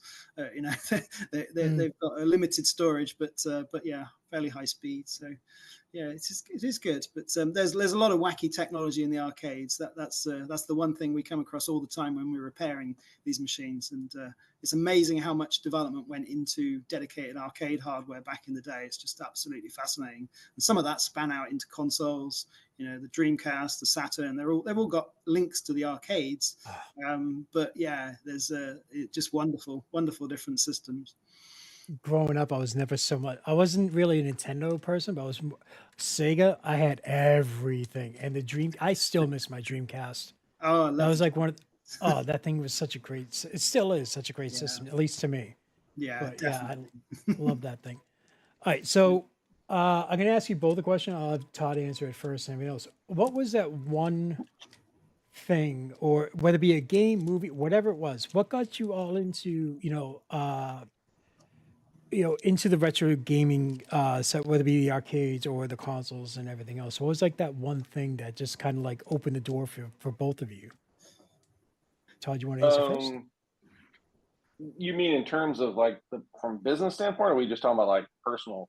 Just personal side. This is personal side if you want to, or if you want to do the business side of it, that's whichever you would like to answer. I mean, the business side would be easier to answer because I'm like Richard.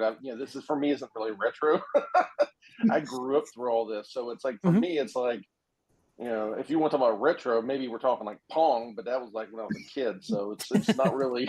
So for me, yeah. So I mean, I might call it retro just from that's what everybody else calls it, but in reality, for me, I grew up through.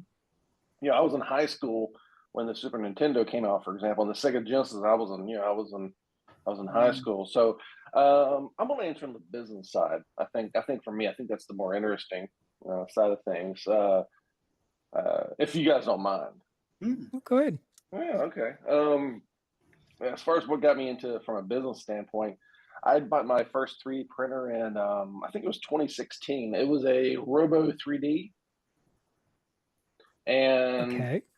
I think it was a Robo 3D R3D plus the XYZ Turbo Championship, whatever the model number was. They had a couple of revisions of it, and I bought that thing. I think it was 2016, and like a lot of people, I brought it home, plugged it in, put in some filament, went to like Thingiverse or whatever, and downloaded some models and printed some stuff, and then it just sat there. I didn't have any design experience at all. I even trying Tinkercad was a challenge because it just didn't make sense that. The way things work in there, it's like things never seem to be exactly the way you want them, and it just was very clumsy. So for me, a lot of people, like a lot of folks, I was reliant on downloading models that other folks had already created, and you eventually get to the point where, especially because that was 8 years ago, there was a limited amount of stuff out there compared to what is today. There's a tremendous amount more. So I just let it sit there for a while, and then eventually, when I go to use it, I'd have problems with it. It would jam or filament will just snap off an extruder because it got wet and then it got brittle. And there wasn't a huge community for that printer, at least not in terms of like there is now for like a Prusa or a Bamboo or a Creality or whatever. So I had it for like a year and a half. I think I ended up throwing the machine away. And then fast forward for me, it was beginning of COVID. So it was, early 2020. Like a lot of folks, I found myself working from home exclusively. So I, even though I currently at that time still had my second job, I still found myself a lot of downtime at home. I was just sitting around, and I started seeing a lot of other great things come out of the community in 3D printing. I saw all these extra add-ons and solutions for this, that, and the other. And I'm like, man, I should buy another 3D printer. I go research. I'm like, wow, these things are pretty inexpensive. Like the Ender 3, you can buy one of these things for $200. And the things have gotten better. Support's gotten better. Prices have gotten cheaper. So I went out and picked up, it was like summer of 2020. I went out and picked out an Ender 3 Pro from my local micro center for like $200, a couple of spools of filament, brought it home, set it up, got the printing. Hey, cool, this works. It was a loud machine and not particularly fast or particularly beautiful prints, but hey, it worked quite well for what it needed to do. And then I started, seeing some of the community mods for the printer, and I did some of those. And wow, cool. You can upgrade your printer with your own printed parts. That's neat. And what actually got me into designing my own parts was later that year, later that summer, early that fall, I found a part for the GameCube that I liked, but it didn't work for my specific needs. So I was like, man, I think I can design maybe a better iteration on this, or maybe a different design. So the first thing I ever designed in Tinkercad, which I designed in Tinkercad, because that was the most accessible to me at the time, was a GameCube fan mount. It's the original fan in the GameCube, like a weird 50 millimeter proprietary fan. But luckily, the way it mounts into the GameCube, it's on like a little mounting plate. So I measured it and went in Tinkercad and came up with a fan design that allowed to use a Noctua fan, a 40 millimeter Noctua fan. And, I kind of reiterated that for a couple of days. And then I released it to the public. Hey, here's what I've created. Everybody's like, hey, it's cool. It's a cool solution. Great. Fast forward a few weeks. And, at this point, that was all I did. I just designed this one thing, released on Thingiverse. And I was like, hey, cool. Fast forward a few weeks, and someone made a comment on Thingiverse. And I saw get the little email, the notification. There's a comment left on your design. And someone had left a comment saying, I sell. I'm like, what? No, I'm like, no, I don't sell these. They're on the. Then I'm like, wait, is he saying he sells them? So the first thing I did was went to eBay. Go to eBay, search for it. No, nothing there. I'm like, I don't know what in the world this guy talking about. I sat up, thought about it some more, thought about it more, and I'm like, this guy's English is kind of on the broken side. He might be talking about like maybe one of the international markets. So I went out to eBay, like UK or eBay Europe or something, and lo and behold, this guy is selling my GameCube fan mount. I was like, son of a, oh, I was aggravated. I was angry. I was like, man, I released this for free. I mean, I don't have a problem with someone printing up something to somebody, but I think the difference for me is when you actively advertise you're selling stuff that doesn't belong to you. Like when you go out there and see people selling on eBay or Etsy designs they did not create. And it's one thing for someone to do print on demand. It's another when you're actively advertising that you're selling all these designs that you didn't have anything you didn't create. That kind of aggravates me, especially when you're in violation of the license on the design file. That really aggravates me. But anyways, I was like, man, that aggravates me. So I decided, I said, well, if this guy can sell it, I'll sell my own design, no problem. And that's kind of what kickstarted RetroFrog. And I realized pretty quick on, I'm like, I can't do this with Tinkercad. I'm like, I need to learn CAD. So I downloaded a few different CAD packages, and I ended up settling on Fusion 360 because that was the one that gave me, because I'm a Mac user, so I needed something that was Mac compatible. So a thing like SolidWorks was out. I can't use SolidWorks because it's Windows only. I tried Onshape, but I don't. The licensing restrictions on Onshape in terms of cost. The cost of a license for a business license is astronomical, at least from a small business standpoint. So I ended up settling on Fusion 360 with a startup business license, and then I proceeded to learn Fusion 360, and it's been all uphill since then. It's been, as far as I'm concerned, if you're not learning when you're using something like that, then you're not growing. And every time I design something, I try to find a different way to tackle it in Fusion, and then go research a different way to look at it and study different people's designs, study different online courses to better myself in the software, so you're more familiar. And so it's truly one of those cases where there's multiple ways to skin a cat, and you could approach a design from a dozen different ways and come up with maybe the same product, but you accomplish them through different means. Maybe one's with less steps, maybe one of them more crafty, using a different tool in the CAD software and a different way of approaching it. For me, it's a really rewarding experience, taking an idea in your head and then just turning it into a physical product that you can print off a printer, and all of a sudden you're holding it in your hand. For me, that's an extremely rewarding experience. But that's what kickstarted my business, was just some doofus in the UK selling one of my free designs. Yeah.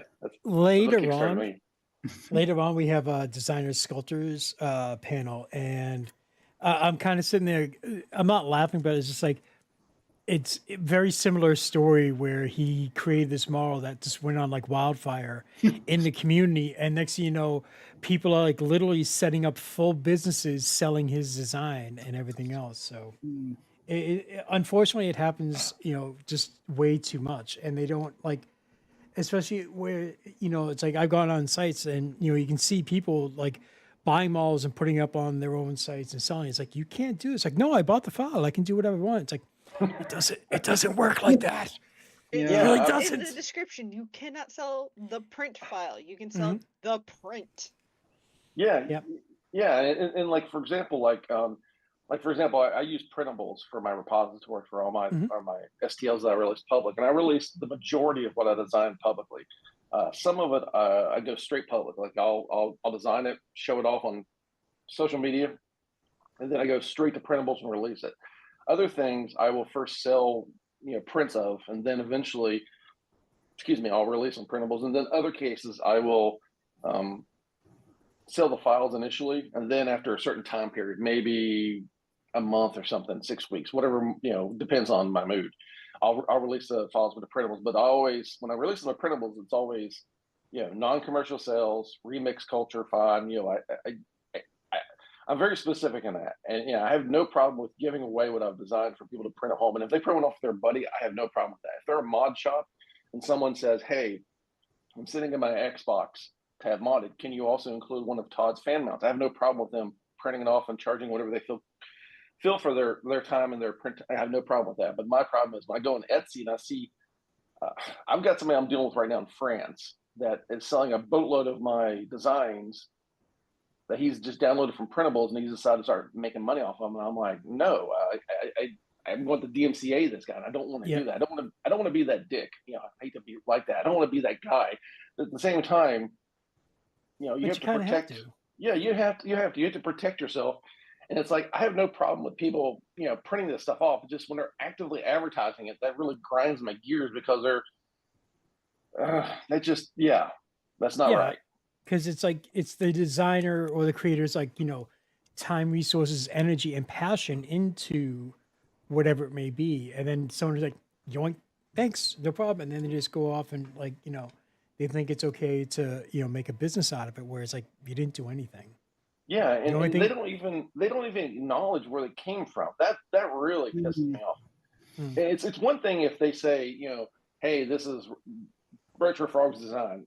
I might almost be okay with that, but they don't even have the decency to say where it came from or even link back to the original printables design. If they did that, I might let it slide. But they don't even have the decency. They try to act like they designed. I'm like, no, dog. I'm like, I designed that 3 years ago. I know where that came from. I'm the one who designed it. It's on printables. I've sold a boatload of these things through Stone Age Gamer or whatever the case is, or direct to customer. You didn't design anything. That's what really aggravates me. And they don't even have the decency to even acknowledge who created or where it came from. I think that's, and that, unfortunately, this has been something that's really been prolific in the community, and it doesn't help whenever you've got other repositories for designs popping up like Maker World, and then because you go on Maker's World, and all of a sudden you see a bunch of designs that were on printables, and then on Thingiverse get uploaded there, and they got different people credited to them, and they're like, no, you didn't create this, and you didn't even bother to link back to where you got it from.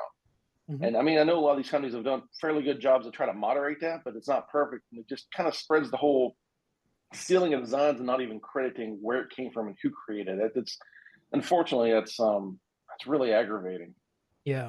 I think especially with Etsy, what makes it even more difficult, say like, I go on there and everything else, I shop around sometimes.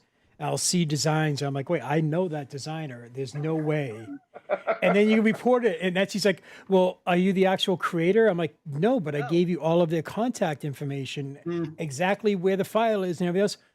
Well, if you're not the creator, we can't, or we won't talk to you. And I'm like, but it's there. Everything is there, black and white.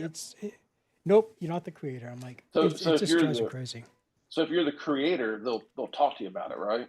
You can file a complaint or you can notify them. But if you're not the creator, even though if the claim is legit, you have everything all lined up with proof, links, everything, they won't pay any attention to it. It has to be the designer. And then, as you can see, one of our Bugman, he says it can be painful checking Etsy. Because it's not, unfortunately, you just can't check it once. It's once weekly if you're lucky. Because you just see it all the time. Even on the SEO repository sites, you have people. It's like, hey, $50 for 1,000 STL files, and it's just like, no.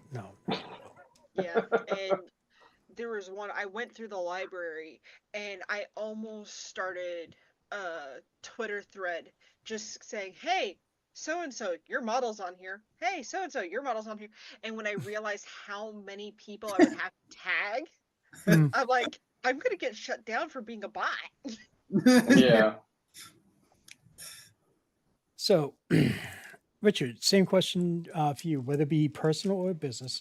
What was like that one thing that just kind of like opened the door for you that just got you into all this? Sure. Yeah, I'll cross over personal and business a few times in this explanation, but I think, like we sort of already mentioned, I grew up in the home computer market in the UK. So those early days of sort of the Commodore 64, even earlier than that, the ZX81, and these were around sort of 1982, 1983. I was getting involved in computing and home computing, and I really got the bug on that side of things. Luckily it was my father who got me my first home computer, or the family computer, but I just used it because no one else was interested. And I think that from those early days of playing games and experimenting and writing code, I sort of worked out, by the time I was coming out of education, that's really what I wanted to do. And I had some very good advice early on that was, well, if you do electronics, you will always get involved in computers, but if you do computers, you might not get involved in electronics. And I liked both of them. So I sort of decided early on in my career that I would focus on electronic design and development and all that sort of thing, and still sort of have the love of computers and consoles and games and all that sort of stuff. So for me, it's not really a case of, it wasn't a tipping point. I think the closest thing I have to a sort of a tipping point for retro was probably when the MAME project first popped up for a multiple arcade machine emulator. That was an emulation on PCs. And this was back in, I think it was about 1996, somewhere around there, 1997. And it was only supported a few games, Pac-Man and a few other things. But it was the fact that I remember going to those arcades and putting money in and never thinking I'd ever be able to own, these arcade machines, and then being able to play that on your 486 desktop at home, and actually emulate some of these games. So that was the sort of magic point for me that that switched over into, oh, this is now possible. Emulation solves a lot of these problems. And then really throughout all of that, I was very lucky that the work I've done here in my job, we've got to design things for pinball machines and gaming machines and arcades and all sorts of things all throughout the 90s and the 2000s. So for me, it was always sort of like backwards and forwards of different projects I was doing and being really involved in that whole scene with the not just necessarily retro gaming, but it was current gaming at the time. We were developing a system based on the Dreamcast hardware when Dreamcast was still being developed and being launched. So we had a very similar system that we used for arcade gaming that we developed, with the NVIDIA chip in there and the HS4 and all of those chips. So it was very exciting doing those sort of things back in the 90s and 2000s.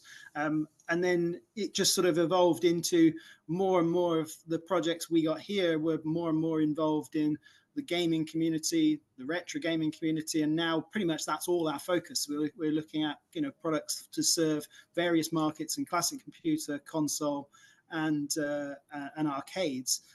So yeah, it's just it's just sort of it evolved over time. But I classify myself as a retro gamer, but there wasn't really that eureka moment where suddenly it all made sense. It's always all made sense for me. And if anything, I enjoy modern indie gaming, just like I did back in the day in the 80s and the 90s. And I'm not so keen on modern day, AAA gaming. I really not that. I haven't got time. I like pick up and play gaming. So I much prefer modern indie gaming, which I see as retro, really. It's just another generation of independent developers and small studios doing fun things, trying stuff out, and making games that are pick up and play. And I like adventure games. I like spending a lot of time playing games, but I'm not really into most of the very modern type of gaming. So the nostalgia plays a big part in this. I'm sure it does for a lot of people. And that recreating some of those things is real magic. So yeah, if anything, it's more sort of that link to wanting to get the best out of these systems and keep them going. And that's why we've got the arcade downstairs is not just an arcade, it's an arcade museum. So it is a preservation effort to actually keep these things running. And the same with the cave upstairs, which is a classic computer and console arcade, a museum. So again, it's not just for someone to come and play. It hasn't got a bar or anything like that. We are here for museum and preservation of these technologies and games and histories. That's why we do YouTube videos and various other things to sort of reinforce that history, really. So for me, it's the whole timeline of gaming, and it's really exciting to be part of it. Cool. Yeah, because sorry, Shane. I just wanted to jump in and ask a question. With the reaction of mobile gaming, in the past few years, where you're recreating the entire concept of how to interact with the game. It's not your traditional joystick or keyboard or buttons anymore. Does that trigger nostalgia for you back to the beginning of gaming, where they were just coming up with ideas on how are we going to make this playable? How are we going to interact? Yeah, I guess so. I mean, it's really interesting that my day job, the business I work in, and what we do here, we actually went through that whole cycle of the end of the arcade and the end of gaming machines, and we were creating technologies and electronics to go into there, and then everything went in the home and online, and we're seeing more and more of that now. So there's less and less of a requirement to make an electronics board, because you're doing things on a tablet, on a mobile, online, and already on a console device. So for us, it was actually quite a shift through the years, through the 90s and 2000s, to have to think about new things to design and develop, because the arcades were disappearing. There was less and less need for hardware. So I really love when new technologies come out, like the Wii, for example. You know, that was great. You had some actual physical controls that you couldn't get before. You know, it wasn't just a tablet screen or just a mobile phone. Nothing wrong with that. Casual gaming's brilliant. It's absolutely one of the most wonderful things to be able to just pick up and play, and when you got 5 minutes, do whatever you want to, put it back down again. But I do really, really like the controls, the unique controls, the experiences. I mean, I've always had a very secret sort of love of VR, virtual reality. When I came to get my job here, my job interview was all about talking about, this was back in the early 90s, when the first generation of VR was coming out. And I was so passionate about it that I got my job, because I was so interested in the whole technology. And it was one of the things that secured me, an engineering position here. And I still haven't lost the love of that, but it still hasn't quite reached, it hasn't evolved to the point where it delivers all of its promises yet. It will do eventually, but I'm still secretly sort of really excited about the promise that brings, and all the other sort of types of individual controls. But yeah, getting back to the arcades, we love the arcades downstairs that have got real unique controls that you just can't replicate in any way. And that's a challenge for emulation and retro gaming, because we see things like the Nintendo 3DS. How do you recreate that in an emulator in 3D, running the same way as it did when you had your handheld, when you were growing up with your handheld 3DS? That's a real challenge for generations of technology evolutions, that to do emulation and actually recreate that process, because there's nothing worse than having a sort of a stale experience with something that you remember so fondly, and then have it just sterilized down to just a PC and a screen and a mouse or whatever, instead of the actual real controls or the real feeling you got from that side of it. So again, nostalgia plays a huge part. We see people walk through the door on a Saturday, and they walk in and they almost come to tears, because it's everything they remember from, the experience of seeing the computer set up on a TV screen, having the tape deck there. They might not want to use the tape deck because it's slow, but just having that whole experience and walking up and picking up the same joystick they had when they were 12, and then feeling how it all is. By the end of the day, they've probably only played 5 games, because they can do all that themselves, but they've talked to loads of people, they've had loads of experiences, and that sort of magic of recreating the memories is almost as important as having the technology. So yeah, I guess I've sort of answered your question, I think. But yeah, I think I love the idea of unique controls, and I want to try and develop more of that. So yeah, that tactile experience that you have, like you mentioned the 3DS, it's having that physical feel of that miniature device. I mean, yeah. we're of the same age group, so I mean, taking it back even further for me are the little LCD screens with the 2 buttons where you just have the black and white going up and down. And I mean, I remember that very, very fondly, but I don't remember the fondness of the buttons not working after the first day. Or constantly having to, go in with a Q-tip and alcohol to clean it out to get it working again.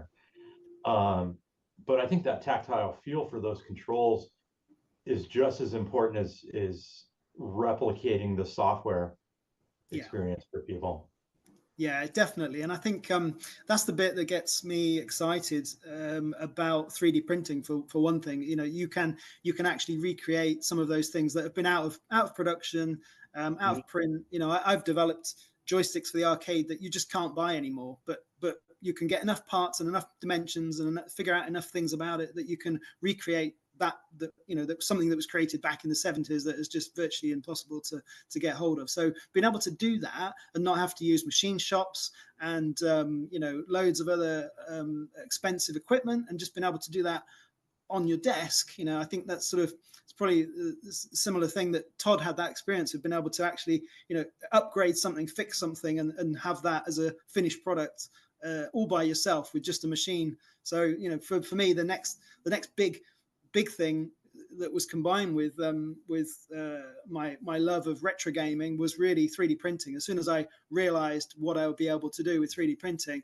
that was my whole life, and it still is. And I have not, but to this day, I don't think I've not printed something or done something or thought about 3D printing or whatever since that wonderful sort of recreation of the RepRap project, early on in the sort of, I think it was about 2008, 2009, somewhere around there, first seeing it and realizing that this was going to be absolutely amazing. And just before you joined, we were having some discussions about sort of IP ownership and licenses and respect of licenses. And it's one of those things where very early on, I decided that because I was involved with the RepRap project, and that was all open source and just sort of basically freely available. Adrian Boyer, who created the project, he had a very sort of famous, not necessarily falling out, but a discussion with the University of Bath about RepRap, because one of the very first things was, well, this is a machine that can print itself. It can create itself. You can't stop it. You can't put any boundaries around it.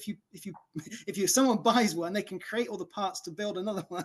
So how can you put a copyright or restriction or whatever else? So it has to be open source. It has to be available, and it just has to be an evolving machine that And we know how that panned out. Yes, there was some interesting commercial spin-offs that turned into big companies that we buy from today, but a lot of it is rooted in that open source ethos that we're sharing and we're evolving and we're iterating.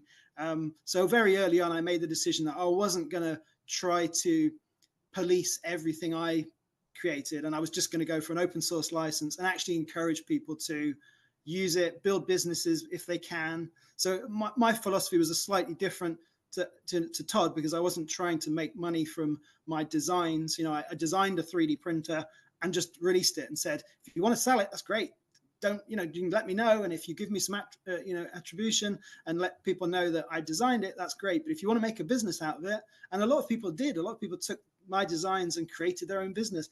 And I think that's wonderful. I still get emails today from people all around the world saying, they did this and it set them up with one of the most interesting ones was a company in Singapore, or an individual in Singapore, who used my universal paste extruder to 3D print T-shirts. And I'm like, how did you use my paste extruder to print T-shirts? But they did. They used some sort of like gloopy ink in there, and they printed T-shirts, and away it went. And I was like, I have no idea. Not have even thought about that. So, but they contacted me and said, is it okay? And we're doing it. And I'm like, go for it. And then they turned into, did all sorts of other things and used it for various other stuff. But I had so many of those sort of wonderful moments of people saying, I've got your design and can I use it? And I'm like, just follow the license. The license says you can, it's commercial use, just follow the license. So I think for me, the most frustrating thing when I see designers who want to enforce a license, and it's their right to do that because they've spent their time and they want to sell it and whatever else, and the people abuse the license. So as long as if you follow the license, everything should be good. And even after 15 years of RepRap, that's probably the most disappointing thing, that people haven't understood IP licensing and open source and what it means and what the actual license stands for. So that's the thing that probably I'm most disappointed about with the boom of 3D printing and the boom of sort of like creator makers, and the sharing culture that we've developed is wonderful, but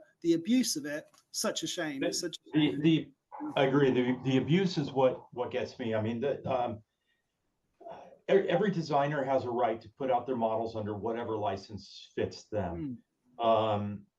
Whether it's more like Todd's, where it's slightly more restrictive, or like yours, or the stuff we did back then, where everything is just open. Please have at it, mod it, make it better, because there was never any intent to monetize, or if there was monetization, it would have been the services involved with it, not necessarily that design. But every modeler, and this applies outside of the practical realm here, but the Photomints and the Fix'em dudes and their stuff, they have a right to put on the license. It's the people that don't respect that license that I have the problem with.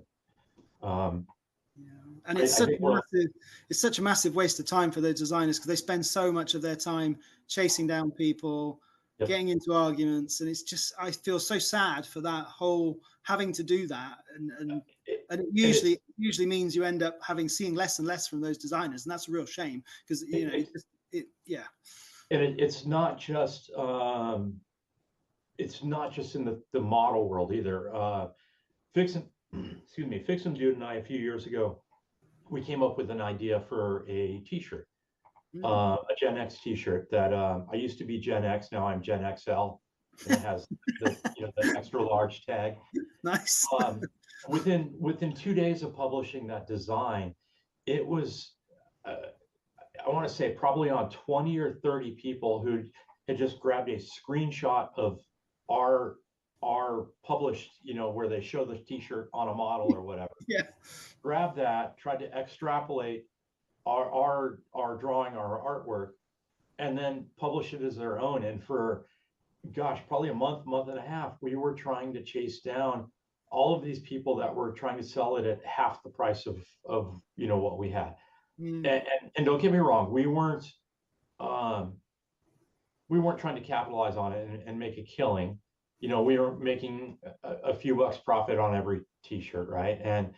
But these people, because they're manufacturing offshore rather than using local print-on-demand services to deliver, they were selling them for half the price and probably making twice the profit with a stolen design.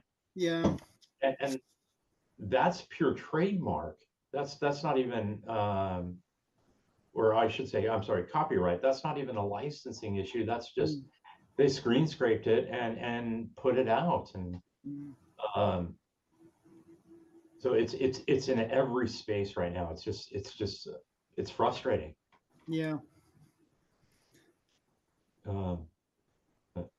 So Todd, what do you have in the pipeline? I mean, what's coming next for you moving into 2025?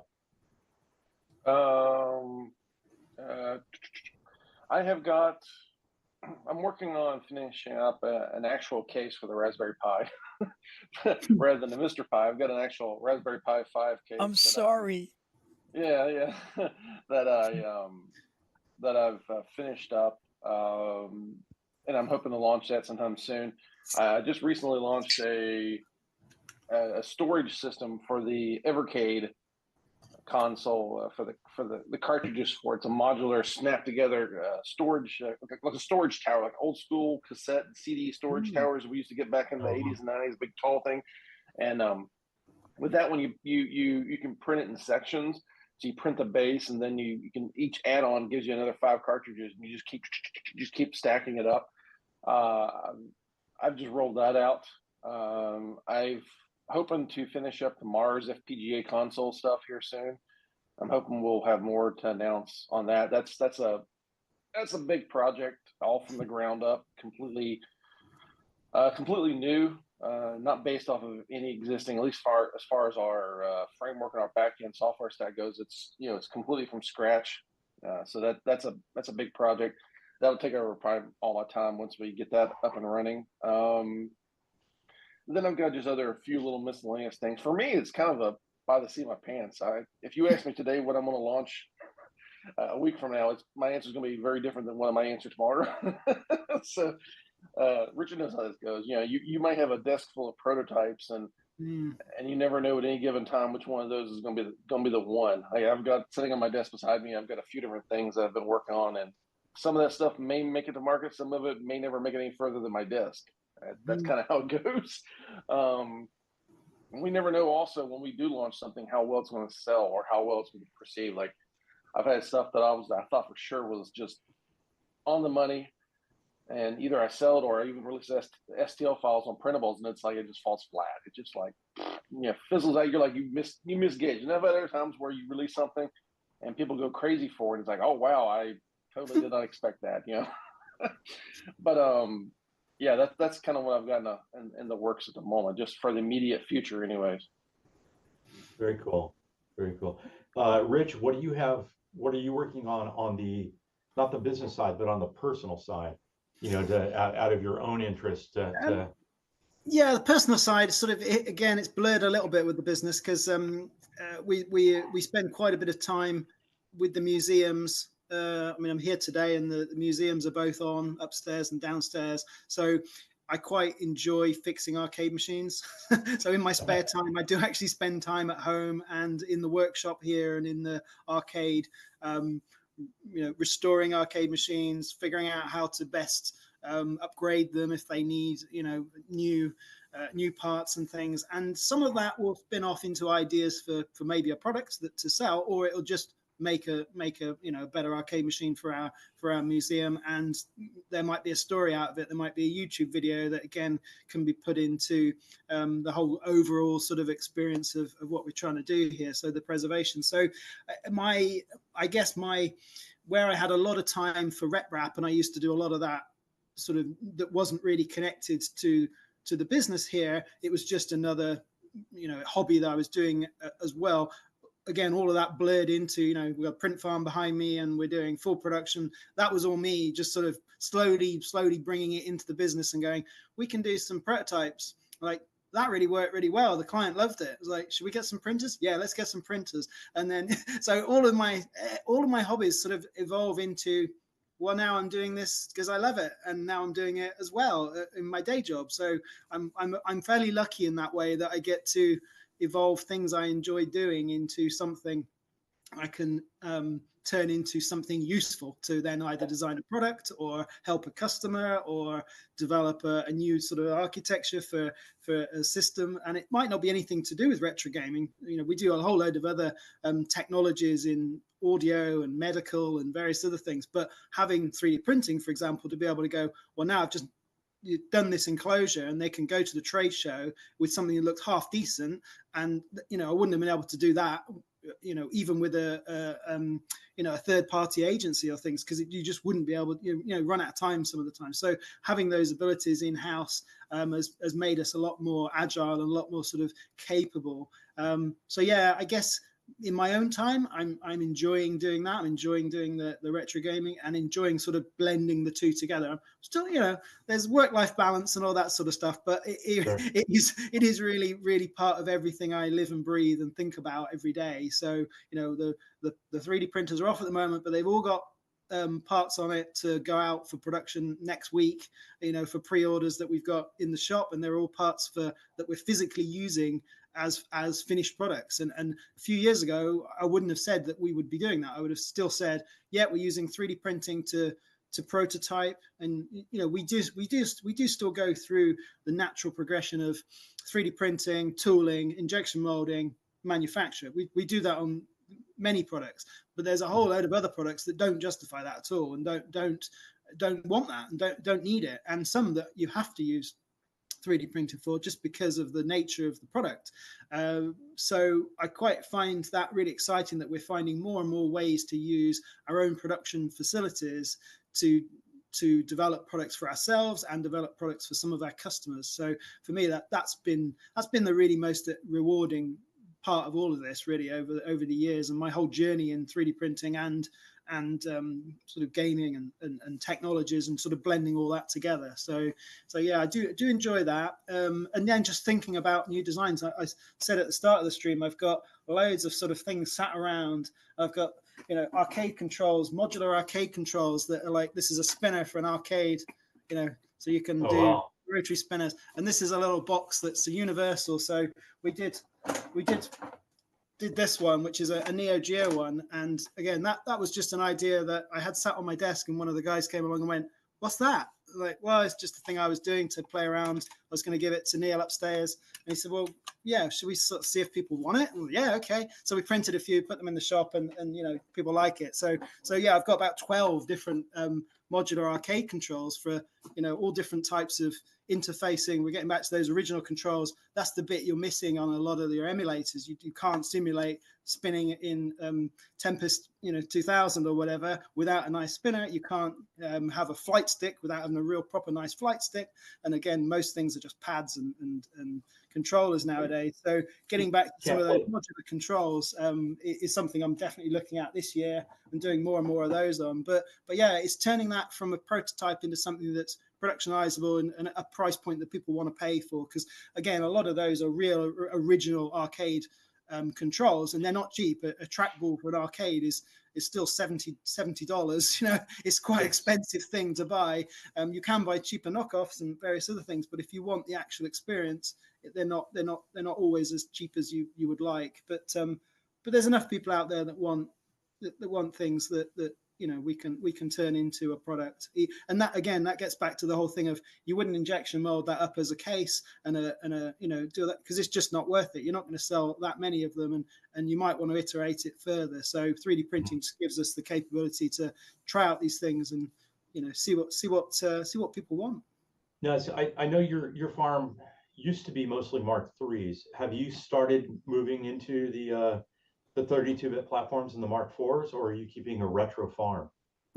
We've got a retro farm at the moment. Yeah, the one thing I've still got is a lot of printers at home. I still use a lot of printers, so I am evolving, and I've got different ones at home. But here we really love the Mark IIIs. We've got loads of spares. We've got spare machines. The print farm goes on down that end now, and we've got all the minis over this side, which you can't see, but there's a wall of minis as well. So we really like those, and I like the accessibility still of those machines. They're still very rep wrap. You know what's happening. You know where all the settings are doing. You know what the mechanics are doing. You can service everything. There's nothing hidden. There's nothing obscured. So for me, they're going to last a bit longer. But at some point, yeah, we will have to sort of evolve and think about upgrading them slowly over time. But they've had a huge life. It's a bit like the old story that everything's been replaced on it. So is it the same machine? But it doesn't. The frame's the same, but everything else has been worn out and evolved over time. So yeah, I think the Mark III was released in October 2017, if I remember, or announced in October 2017. Yeah, so I think I received mine in January 2018, first batch. So, it's just a few years short of a decade on the platform now. Yeah. 8 years old. Yeah. Pussy, should we get you a cane now? Yeah, it's a testament to how sturdy, how strong, how robust the RepRap project had evolved to, because the Mark III was in my opinion, was the pinnacle of the RepRap project. It at that point, it was still using Marlin-based software or firmware. Almost everything on it was still COTS, commercial off the shelf, and other than the frame and some other pieces there, I think that was the pinnacle of the RepRap before we started getting into 32-bit boards and more custom software. And while that's given us better sensors and better capabilities, I think that was kind of the peak of what we had from left over from RepRap at that point, or at least the origins. Yeah, I completely agree. I think yeah, for me it's pretty much hit every nail on the head with things you wanted to achieve to be not necessarily a press and print, because I think the thing that I still try and sort of stress to people is that it's still an evolving technology. Even with the most modern printers, you still have to understand how they work a bit, and you have to understand how they're going to go wrong and how you fix them. And otherwise, it's just going to be a box that sits on your desk and you never use it, and it's just going to fail at one point, and that'll be it. So you do have to understand a little bit about it. It's not like a 2D paper printer where you can just unjam it and carry on. That there is some understanding there that people still need, even in the more modern platforms that 3D print platforms. But I do agree that the Mark III was the one where if you took the time, you could do everything with it. You could service it. Everything made sense. The auto bed leveling, the heating, the quality, for the price point, it was pretty much spot on. That's why we, ended up with 40 of them in our print farm, because it makes sense that, they all work the same. I guess it's a bit of a pain having SD cards. That's the one thing that's it's going to be better when we can zap a file to it and make it a bit easier on ourselves on network printing. But it's not a big deal. We're iterating designs in the lab, and then this is the print farm for production, and they use that, so they know how to print. We have some production people that want to use this and get the quality out, and it's still going strong. You replace a nozzle, you fix a few things, and it just keeps going on and on and on and on. So yeah, they are really good. Yeah, absolutely. I mean, I admittedly, as much as we like to tinker back then, I'm at the point now kind of where I want the more Apple experience with my printers. Because we understand everything that's happened under the hood. We've been through every piece of that. I feel like now I can say, okay, give me the Apple experience, give me the closed box, a one button press, send it to the printer and start it. And I think at this point I'm enjoying that a little bit more, but I know that I can still take it apart and service it, if need be, because we understand every component that's in there. Yeah, I guess, I'm similar with both wanting the output now, because if I design something, designing a case for this multi-system too, I want to be able to know that I put that on print and I come back and it's printed, because I want to be able to check it fits and move on to the next stage and get everything doing. I don't want to be tinkering with the printers, and I certainly don't want to be tinkering with the print farm. They just need servicing and that's it. So I agree with you. I think there's a cutoff point with technologies that you just want it to work. And back in the day, we used to say, people used to say, what do you print with 3D printers? And my always response was more 3D printers, because that was what you did with them. That was what you evolved. That was what you were doing. And my blog over 12, 13 years or whatever was basically sort of reiterating this, designing a new extruder, making this a bit better. But at some point, you sort of get to that point where, okay, I've now just got my Mark III and it works. Right. And now I can concentrate on the software. And I think that's where maybe Todd picked up, he was very opportune to pick up at the right time to go, well, actually, I can just focus on the software side, not have to worry too much about the 3D printer working or not working and having to fix it.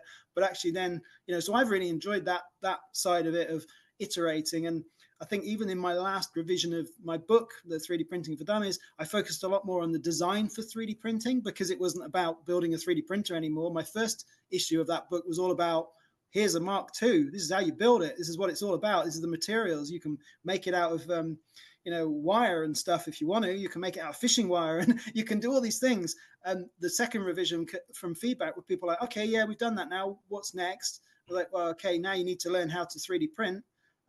Here's a few things. And then after that, it's like, now you need to know how to optimize the design for the 3D printing process. And that was very much the latest version of the book revisions, were very much, trying to show people that, okay, it's a tool now. So what do you want to do with it? Do you want to create a case? Do you want to create a little gadget? Do you want to create something that you're selling in Etsy? Do you want to do something like that? And if so, these are the limitations that 3D printing's got.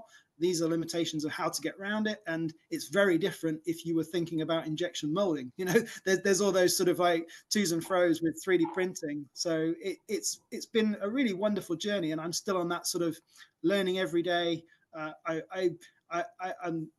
Todd mentioned that, he enjoys doing something new and pushing the boundaries and finding things. And virtually every single case I design or model that I produce that's going to be 3D printed, I'm trying something else out. I'm like, well, if I flip that upside down and I do it in two parts and I join them together, that's something you could never do without loads of expensive support material. But now I found a way to do it that means I can snap them together, and that looks really cool and hasn't wasted any support material. And for me, that's the most exciting thing about the learning the process and learning what works. And it gets down to a fine detail of like knowing how many extrusion widths and making those, those features on your enclosure exactly the number of extrusion widths, so you know that when you put it in the slicer, it's going to be perfect and not have waste of time on the infills, or will have to squish itself a little bit or make it too thin. So I get a huge amount of satisfaction from doing a design, putting it through, slicing it, putting it on the printer, and go, that worked perfectly. That was exactly what I was expecting. So that's really nice, and learning all those little tricks.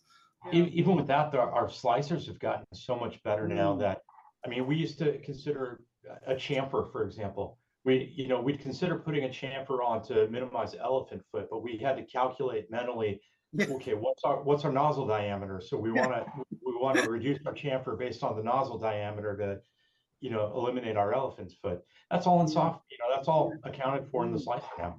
Yeah, it's brilliant, isn't it? You don't have to think about, well, I can't get my screw in because you've got a little bit you have to like file away, and now it fits. It's like, no, you can compensate for all of that now in the slicer, and it's just wonderful to be able to design things like that. So I think, the materials, that's another thing that's come along leaps and bounds. The real tipping point for us was being able to find a material that we could use in the 3D print farm. We used Polyterra PLA, and it's fantastic, and I would recommend it to anyone who wants to productionize manufacture of 3D printed parts. A lot of people use PET and various other things, but Polyterra PLA has been amazing. And it's just so tough. It's rugged. It's got wonderful impact resistance. It's not expensive. It's got reinforced, bio filler in it. And it just works really well. So for us, that was the real tipping point of being able to go, we can actually sell these now. They're good. They look good quality. They're strong. They work. They're fit for purpose. And they don't fail. So the material evolution has been wonderful. I still play with loads of materials at home. I still love doing that. All sorts of the weird and wacky ones. So that's something I still really enjoy doing. Well, in theory, with the lack of UV resistance, I should say, on the PLAs, in theory, for what you and Todd are doing on the retro side, as that PLA starts to age from UV, you're going to get that retro experience.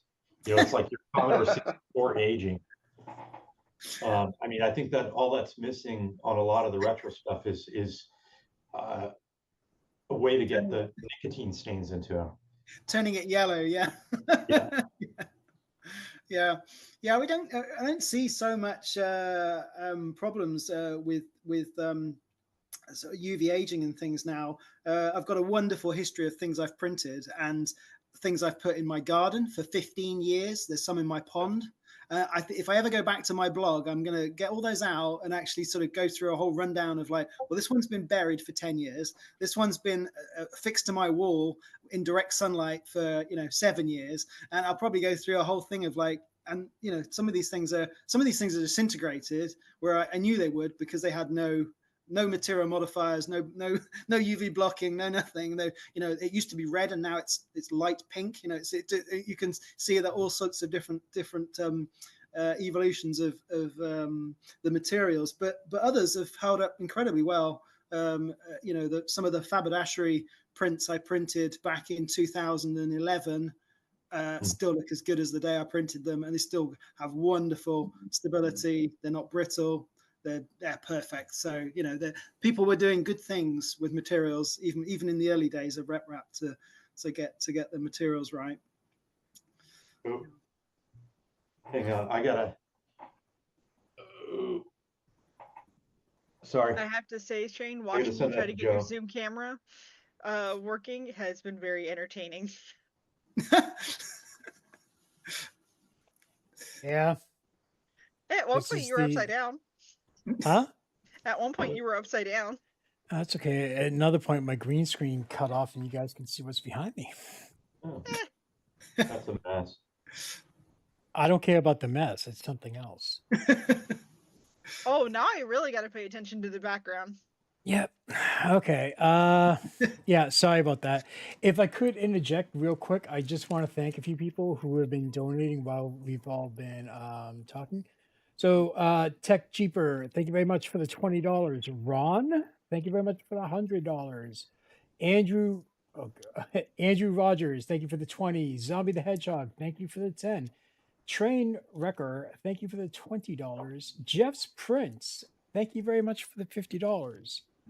And we're not even through the first panel, and we're already very close to halfway to our $5,000 goal. If we do hit that, we're gonna make it. See if we can hit 7,050, and then if we do that, let's see if we can. Because usually this is our third one, and usually with the two previous ones, we've hit 10,000. It's been absolutely amazing, and I'd love to do that again.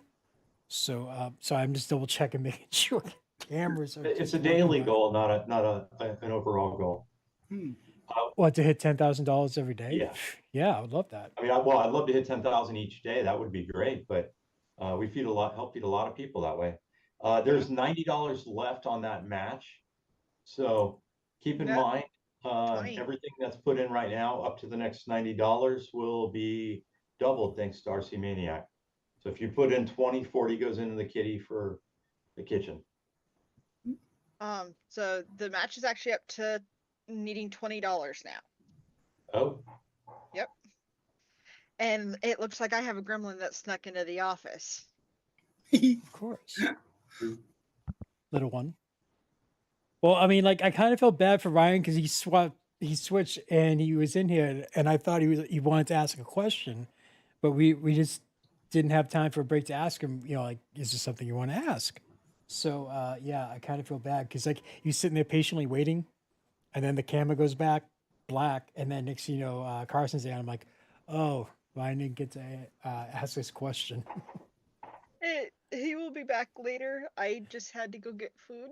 No, it's and he would be fine. a kid at Christmas and ask all the questions, and this panel would run 4 hours over.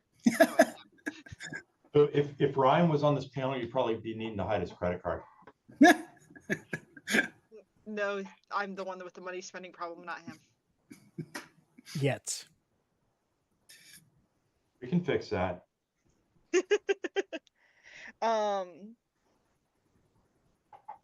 Speaking of the husband, he's asking if you've created a model for the pie and screen, or just the pie. And would you recommend the screen being separate from the pie?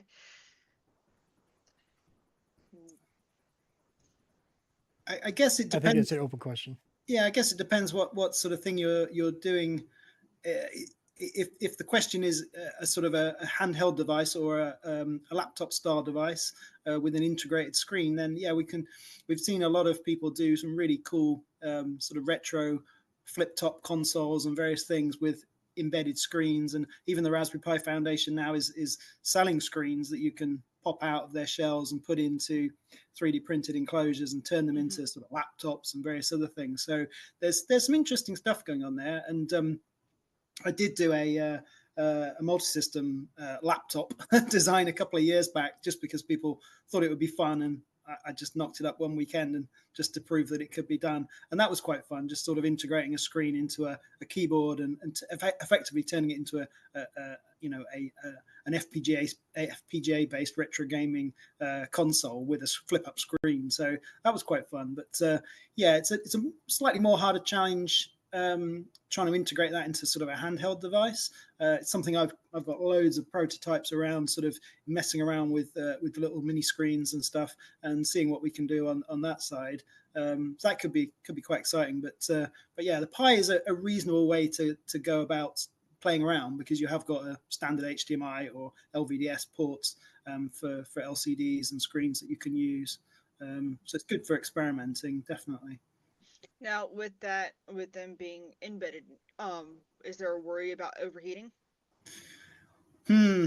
Yeah, I guess there can be. It depends on which Pi you use. Some of them, I mean, the new Pi 5 can get a bit hot. They do recommend a sort of a fan or a fan sink on the new Pi 5. The CM4 module we've got in the multi-Pi just uses a heatsink. It doesn't need a fan.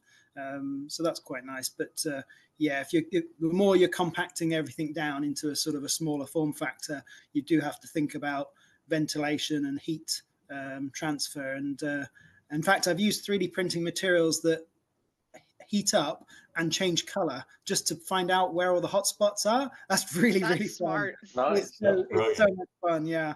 But the first multi-system design I did, it did have a fan in it. It had a fan on one side and it had a grill on the other side. and we let it get really hot, and you could see all of the heat in the middle, and then we turned the fan on. You could see that the fan worked perfectly. Basically, it pulled all the heat across the fins and cooled everything and pumped it out, and the heat all went out of the case. So that was a really nice thing to be able to actually show on camera, that you've got a 3D printed material that's heat sensitive, and that you can show that you're cooling it correctly by having the 3D printed material change back color. So yeah, that's always nice to do. But yeah, that's actually a really brilliant way to use that filament. Like I've always sat there and it's like, we have some, and I'm sitting here going, I can print a model with it, but it's going to sit on the shelf and not do anything unless there's like, a fire or sunlight or something. Like, yeah, that's actually really nice. I mean, even for production models, that's actually a really good idea. Yeah, it's really good. Yeah, we use it here quite a bit just to show customers where their hotspots are, because you can just point a thermal camera at it and things, but once it's in an enclosure, it's a little bit harder to sort of see where that heat's migrating and where it might sit. And it depends on, sometimes our customers are putting them in, putting products into other systems, and knowing the orientation that they should have them in, and that sort of thing is quite useful. So yeah, we've used that a number of times.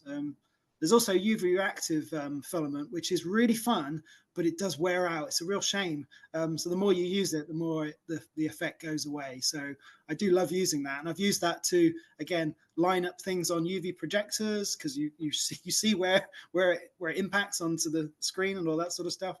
But yeah, if you use it, there's one that sort of changes from, I think, bright pink to bright blue when you go outside. But yeah, only lasts about 6 months. It's a shame. I have a question. So, is there anything that, like, so back during the early arcade or consoles, was there a certain preferable, I can't even say the right word for it, like controller or gadget or something that at the time was like be considered like a fad that you would love to see come back nowadays? Like for me, for example, with the Sega Dreamcast, the VMU units, I absolutely love those things. I thought it was absolutely great. That was a memory card, but you can pop it out and you would have like a little, a cheap little game. But then you play the game, you plug it back into the, plug the memory card back into the system, load up the game. Because you play that little mini game, it opened up something else part of the thing. Or like, there was multiple different options. I always thought that was so cool. And I hate that kind of like faded out, because it just gave, like, it was an extra element, to the game. So is there anything from, way back when, let's say, that you would love to see make a resurgence? Yeah, there's always wonderful opportunities to bring back great controls. I mean, when you go into the arcade downstairs, you just walk around and you see so many wonderful machines. There's a Star Wars with a Star Wars yoke that you just hold and you can control with all the buttons on, and it just feels amazing. And doesn't matter how often, how you emulate that or how you do it, it doesn't feel anything like that yoke, with the vector graphics and all of those controls. And it's a really simple. You open it up and it's just got a few potentiometers. It's all mechanical, but a few things to measure where your position is. So the actual trivial nature of recreating that is very, very simple indeed. But you still can't buy a Star Wars yoke very easily, that works really well to be able to play those sort of games. And I think for me, I'm always disappointed that there's not been more trackballs, because again, in the arcades there was a lot of trackball games that you could really spin like mad to manipulate the graphics on screen. And again, it's not so much hands-on. I mean, we've got a Robotron downstairs, and that's a twin stick shooter, and you put your entire body into that machine. You are physically moving around and shooting in different angles, and you see people playing it. They come off, they're exhausted. Some people are sweating when they finish a game of Robotron, and they're like, you're not going to get that on your Switch. So those sort of wonderful controls are quite important. I guess light guns have been the one that most people have got a lot of fondness for, that have in some ways been resurrected. There's a number of light guns that use digital cameras, so they can look at the screen and they can figure out where the position is. So you don't need a CRT display. You can still do it on your modern machine. So that's nice. Sort of seeing people find those challenges to be able to use older technology, modern technologies, but with the sympathetic way of how you would use it back in the 90s with the CRT. So I think it's nice when people do that. It's nice when people think of a problem, figure out a new technology way to do it that gives you that experience. So yeah, the one for me that sticks out is probably Lycans. But yeah, as we mentioned before, the sort of the 3D nature of the 3DS, that's going to be a difficult one to replicate unless we get holograms, displays, that sort of thing. That might be an interesting way to do it. But yeah, controls are one of those things where you think it's okay if you're just emulating and you're playing the game and you're having fun until you come and stand in front of a real arcade machine or a real set of controls from back in the day or the original set, and then you suddenly realize playing Paperboy without the handlebars is just not playing Paperboy.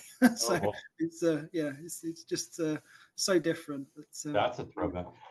I've always was really impressed with how well some of the mechanical buttons in particular games held up. Track and field, for example, where you had to just sit there and pound that button. Yeah, and they held up good. That I don't feel like, other than very specialty driven, I don't feel like most modern hardware is that robust. And if you look at those switches in that track and field, it's just two leaf switches. So it literally is a plunger that pushes down onto two sprung switches that just touch each other. It's not a micro switch because they would just destroy in no time at all. So it's like the simplest basic switch you could possibly do, but it just feels wonderful. You touch it and you can feel exactly where that pressing point is, and you can get just the amount of action you need for playing track and field. So again, that's a perfect example of something that's been refined to, it's not just a switch. It's not just an off-the-shelf AliExpress button switch. It is a switch that has an exact job for that particular game, and that is expected to be battered to death. When we had it in the 80s on the home computers, I broke loads of joysticks playing track and field. Just because they just weren't designed for smashing left and right. Those Atari 2600 joysticks. Oh my god! Those things were we go through one of those weekly.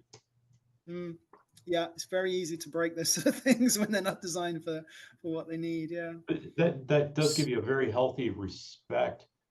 For the people that designed the games back then, it wasn't just a programmer putting chips together. It was the mechanical engineering that went into those. It wasn't just a box with paint on the sides and some electronics in it.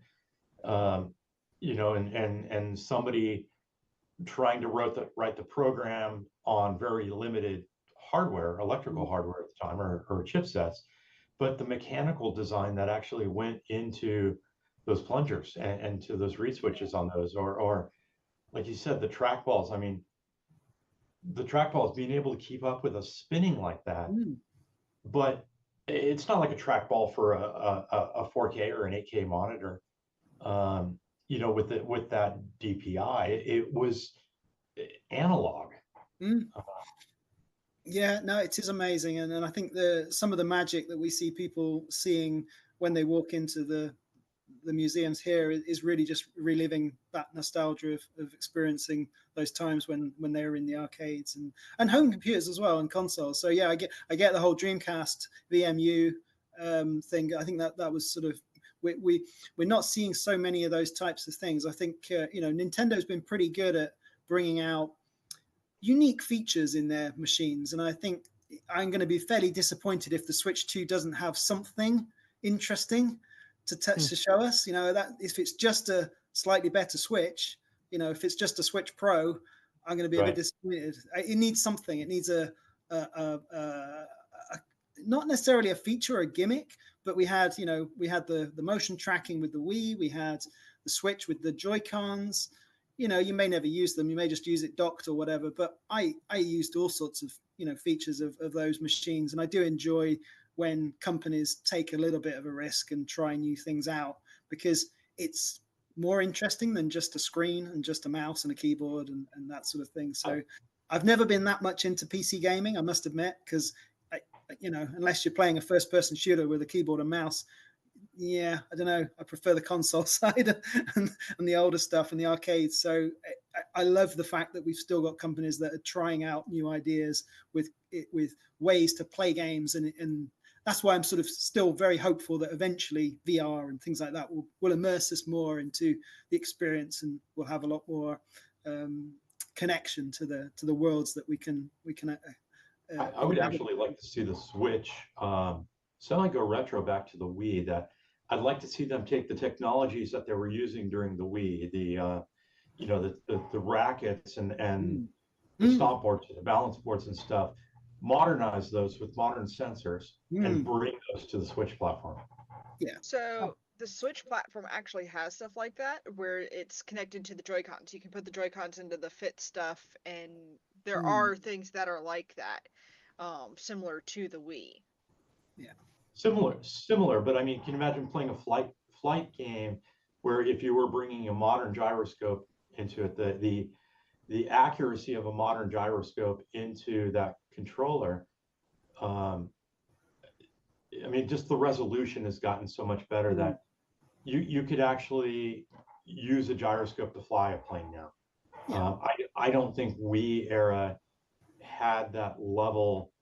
It was still too drifty.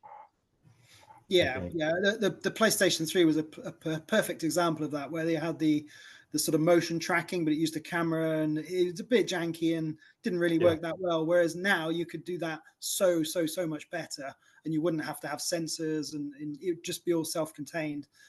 So yeah, I think you're right, and I guess the disappointment is that other than the PSVR 2 that we've just seen on the PlayStation 5, there's nothing really in the pipeline that sort of indicates we're going to get that interesting experiences with games. It's all down to the software, and that's a shame when they haven't got any hardware to play with that can do fun things. So I think the glory days of things like the 3DS, where you had a really interesting screen, dual screens, and you had 3D, and you could do cool stuff, and it's handheld.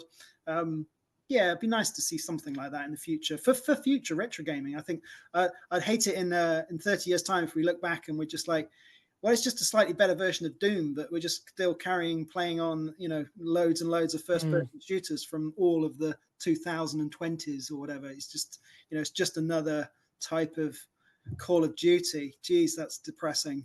But yeah, it's just that we don't want too many of those. Well, I mean, I'll openly admit that as I'm getting older, I enjoy the retro games because my reaction time is getting slower as I get older. And a lot of these retro games don't need me to be as accurate or have the reaction time that you do with a lot of the modern ones. You used to just play Candy Crush. What are you talking about? Hey, Candy Crush. We all went through at least 10 years of playing match 3 games, didn't we? So everyone did that. Quick question for Todd, just before we run out of time. So one of the people from chat, Todd, can you talk about your light gun project? Oh, yeah. Actually, I think. Hang on. Let me go grab it. Sure.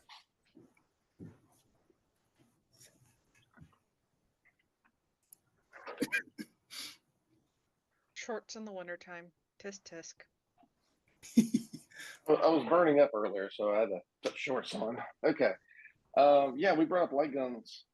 Richard brought up light guns earlier, and I was thinking, yeah, I happen to be working on one of those. I've started this month or 2 or 3 or 7 ago. Yeah, a month or 2 ago, where I'm working with a gentleman out of Japan, JB Labs, and he sells a gun for IR system, which basically allows you to take an existing light gun, like the classic Namco GunCon from the 90s they used on the PlayStation 1, the GunCon 2 or GunCon 3, and you can retrofit those with a modern gun for IR system, which uses an IR tracking system, kind of like the Wii of sorts. Use these little sensors you place on like 3 sides of the TV or your monitor, and it does extremely very fast, accurate tracking. It's not like the Wii where you hold the Wii mode up and it kind of lags behind. Where this thing is like instantaneous kind of tracking. So I've been working on a light gun called Juno. Yeah, and Juno is modeled after your SMGs, your submachine guns. And the way this works, it's a 2-piece shell, a top and a bottom. It sandwiches in with all the electronics. This is a prototype, and I'm working. Hopefully, nothing falls out. Prototype I'm working on. You have the trigger, mechanical trigger, and then you have in the hand you have a rumble motor, so you get that kind of feedback when you're shot, for example. You have a solenoid at the top, so you get that kind of recoil back from when you're shooting. You have the IR sensor in the front, the actual camera, and in the bottom you have another button down here. So when this whole thing goes together, let's see if I can actually get it together. This is just a prototype that there we go. You hold in your hands, and when you're shooting, you get the nice mechanical sound like you would on a proper arcade. And then on the bottom, you have another button. This one could be used for reload, or it's programmable in the software, so you could set that to be like rockets, missiles, grenades. You can set it to whatever you want. Then you've also got buttons on the side. On each side, you got 4 more buttons on each, 2 on each side, so you have a total of 4 extra buttons. So when you're shooting, you can be like, and then you can still reach these buttons on the side. That was one of the things I wanted to implement on this gun, was that with a normal size hand, you can still use your index finger and still reach at least the back buttons on each side. So depending on what you're playing or how you have it set up, you still have the ability to use a trigger and reach some of the side buttons, or you can program for reload, or it's the end user choice on however they want to do that. But yeah, this is one of those things that that you guys were talking about. It's kind of disappeared over the last I don't know 10, 20 years. You used to see lots of interesting controllers, like the old Dreamcast fishing rod, stuff like that. These companies really, Sega especially, let's be honest, Sega was the one driving a lot of these really interesting controls. They wanted it to be interactive, immersive. Yeah, exactly. Yeah, exactly. Whereas now all we have is phones with touch screens. Like, that's not very interactive. I personally don't like mobile gaming because I don't like the experience, because you don't get an interesting experience on it. Some of the games, yes, you have tilt and gyroscope stuff that makes it kind of interesting. But whenever you see people have like Call of Duty on there and you have physical on-screen buttons that you touch, it's like, for me, I don't like that experience. It's not tactile. Plus, I don't like the idea of half the screen being occupied with my thumbs on it, because I'm trying to touch imaginary buttons on it. But anyways, yeah, I mean, when was the last time we saw a really interesting control scheme for home? Maybe the Guitar Hero era. Everybody had guitars and drums and stuff, and after that, it just kind of like fizzled out. And so yeah, I'd like to see more interesting controls. And for this, Juno will allow you is a gun for IR system that it will work on a PC, it'll work on Mister for FPGA stuff, it'll work on your Raspberry Pi, it'll work on the Analog Pocket. So basically, it's extremely flexible because it uses the gun for IR system. And there's been some folks that have adapted Nerf guns. They took out the guts out of the Nerf gun and put the gun for IR in there, so you've got this big this big blaster. Which is really awesome. Yeah, it's really cool. But this is purpose built for light gun games, and I've kind of lifted some ideas from other existing commercial light guns, like the bottom load button.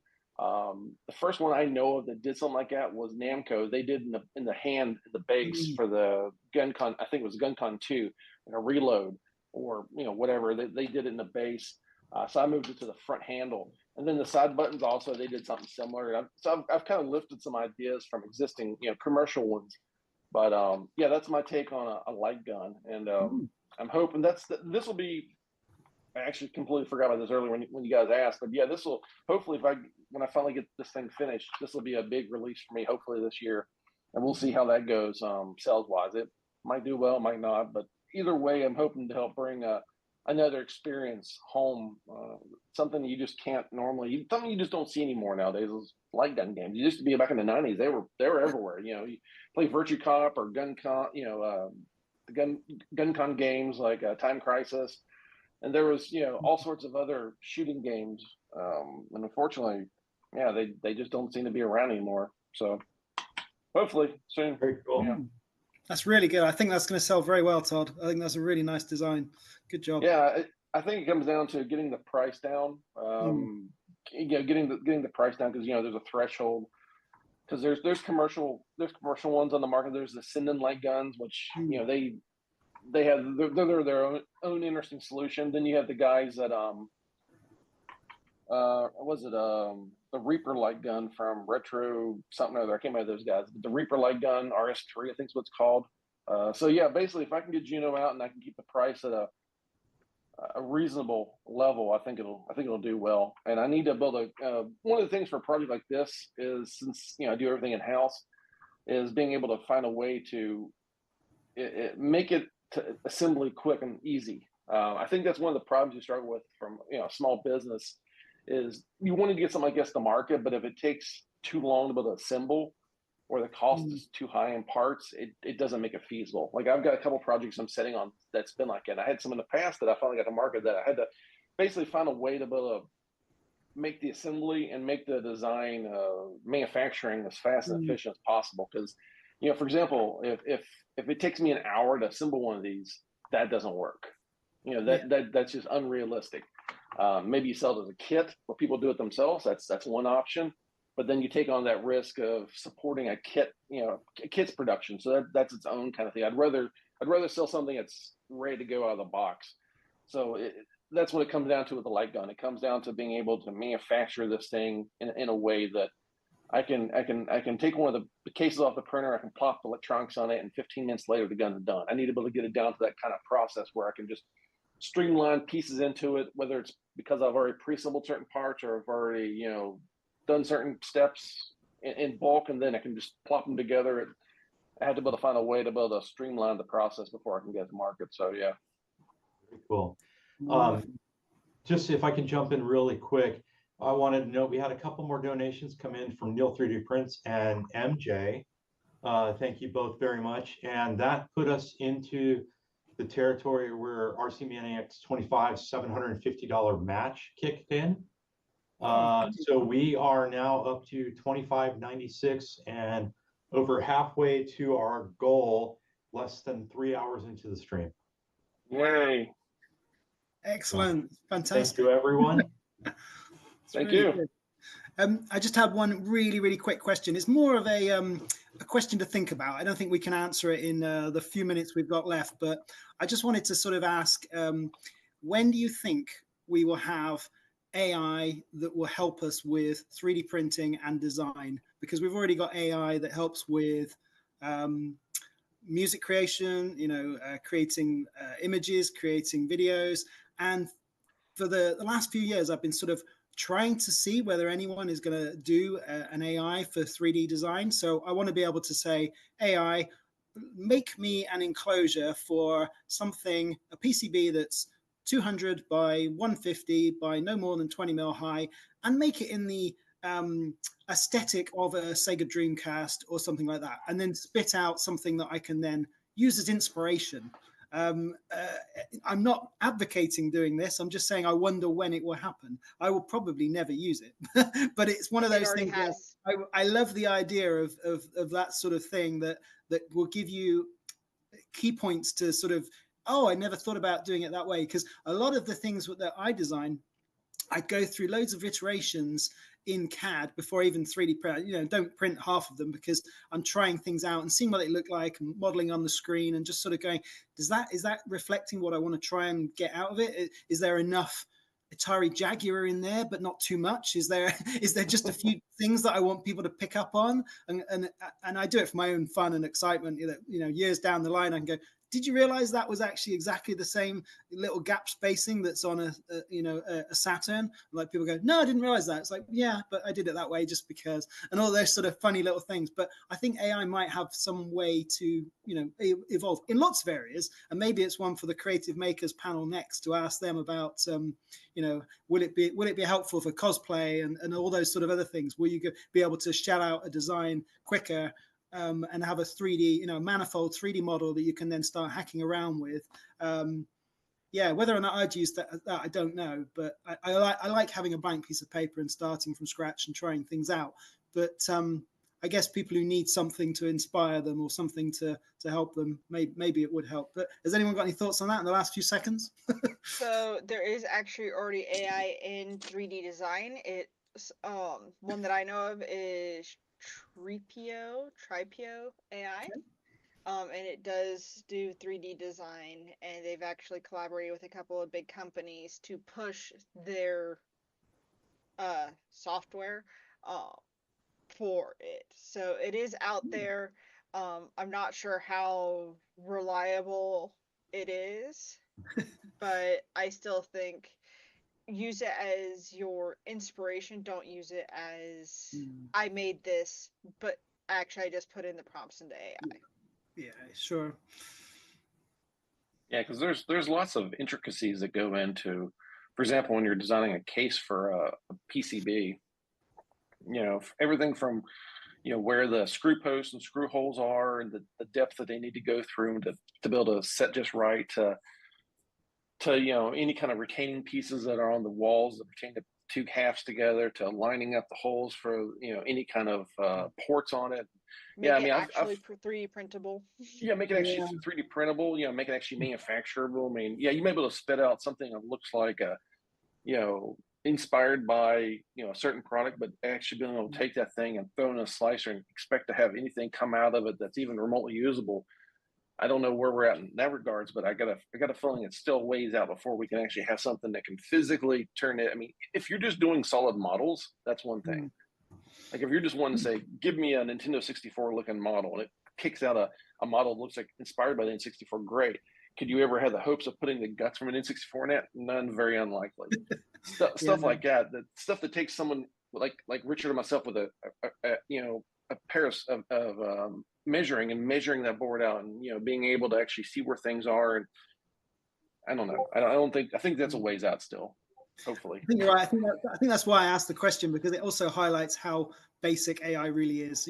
We've seen very rudimentary videos get better and better over time, but I think something like a physical 3D design of a product, there's so many tiny intricacies in there that's going to be very difficult. And again, like you say, once you've fleshed out the thing, will you be able to ask AI, right now, spit me out a 3D, a form for my PCB, so it's all in the right geometry and right in the shape, and everything else it's not going to know. It's not going to know that. It's not going to be able to do that. But I guess when that sort of thing starts to happen in however many years' time, that's when it will be. For me, then I'll pay a lot more attention to what's happening with AI and with those sort of technologies. We're having all those battles now in music and video and images and things, and I think that will put the groundwork in place to hopefully be able to, so when we've got more complex things like designing, structural buildings or models for retro games, we'll know what we're dealing with. But I'm not sure how much I would trust a building with 5 or 6 fingers, though. That's a good point. Yeah. Well, I put this beam here because I thought it looked good, but didn't do anything. Yeah. I think Shane is getting ready to. We're a little over our time. Sure. No, it's no. Oh. I don't want to kick anyone out yet. I was going to say, if you want to say a quick hi and everything else, because right now we're coming in with our creative designers. These are designers who do intricate. Creative makers. I was looking at 2 different panels. Creative makers and everything else. If you guys want to say hi and bye while we do the changeover, you're more than welcome to. I'm going to start bringing them all in now. There's a total of 7 of them, so it's going to get a real jumbled mess here real quick. So, guys, for the creative makers, if you're listening, I'm going to bring you in because apparently the waiting room can't see the channel chat. Which, because I'm sitting there, I'm talking to them in the channel chat, and they're like, yeah, can't see you. And thank you, Glendon 3D, for your donation. Just came in. Greatly appreciate it. I see a lot of familiar faces and names. Hello there. And some new ones. Hey, Adam. Hello. All right. Hello. Oh, don't mind me. I'm just kind of forgetting how to do everything here. So, I just wanted to bring you guys in if you guys wanted to do a quick hi and bye. But we've been talking to Richard Horn and Todd Gill, and we just wrapping up our first ever Retro Makers panels. I think it went very well. I appreciate both of your time, and it was very informative, and like listening to everyone involved. I was just like, if you guys mentioned a console and everything else, instantly in my head I'm thinking of like some old school game and everything else, and for most of the times I'm like just nerding out in my own head over this. But I I'd mean, like we to. can't tell you like arcades or anything. I can't tell at all. No, I don't. I'm just a pen and paper type of D&D guy, nothing electronic. But thank you so much for your time. It was great having you both on. So far, we've raised now $2,606 for the World Central Kitchen, and we're not even in 3 hours, and we're already halfway there to our goal. Will we make it over? Who knows? But gentlemen, thank you so much for your time. Thank you. It's been great having Thank you, you, yeah. and thank you. Thank you. Really good. So, Thanks a lot. yeah, have a good one, guys. Cheers. And so now it brings us over to our creative makers panel, and let's see, how am I going to sit there and do this one? I'm gonna drop back off for a while, Shane, so that way you have a little bit more screen real estate for this full panel. That's fine. Well, Yeah. because like I took myself out of the. Never mind. You, as you wish, sir. But oh, there you go. Okay, how about I never want to do the introductions because I mess up everything and I make stupid assumptions and I get things wrong. So what I'm going to do is I'm going to call your name, and if is asking for a passcode. Okay, so I'm going to have to sit there and the joys of a live show. What I'm going to do is I'm going to call a name. If you guys could introduce yourself and let the chat know, who you are, where they can find you, all that good stuff, and then we'll get the ball rolling. And I'm going to figure out one thing. There is one person who was going to join us, but due to unforeseeable circumstances, he's not going to be able to, and that was Brian R. / Ballistic Tech. I just wanted to sit there and just say, he's unfortunately he can't make it, but he wants to say hi to everyone here, and sorry that he couldn't make it. Okay, so let's see. Let's start with Mr. Jan from Yantech. I can't say your last name. I can't say anyone's last name. Don't worry. Hi. My name is Jan from Jantech. That's my German channel, and Jantech Engineering, my English YouTube channel. And I do mostly technical 3D printing stuff like filament tests or printer optimization things like tuning special parts, making stronger prints, stuff like that. And I'm happy to be here. Happy to have you. Adam, Mr. Vector 3D. Yes, hello. Thank you very much for having me. So yeah, I'm Adam. I run Vector 3D, which is a combination of more things every year. At the moment, YouTube channel at Vector 3D, and spending a lot of time focusing on the Vector 3D shop, where we try and create and design our own products, as well as resell stuff in the UK, which is difficult to get for people that are now stuck in the UK and can't contact a larger market. Awesome. And first time in with the 1440 Makers charity drive. Thank you very much. And also first timer is Jacob. Thank you. Hi, I'm Jacob Lord. I'm the founder of Construct 3D, where we make really high-speed, high-robust 3D printers. Great. And, someone who thinks they can grow a better beard than I can, Mr. Steve Builds. How'd I know I was next? Good morning, everyone. I'm Steve. I'm a member of the Voron design team. I'm mostly responsible for the Voron Trident.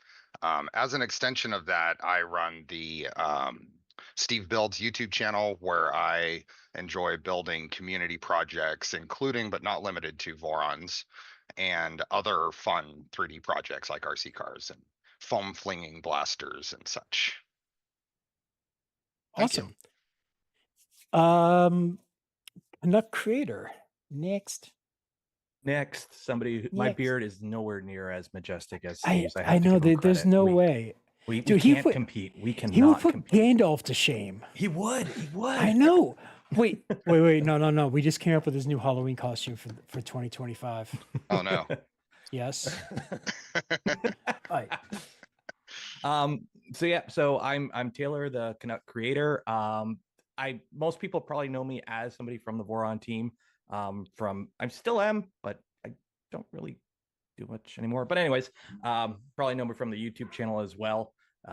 Canuck creator, formerly Nero 3D. I build printers, build electronic stuff. I'm doing a whole bunch of cosplay stuff. Basically, whatever I think is fun to do in my garage or my shop, I do.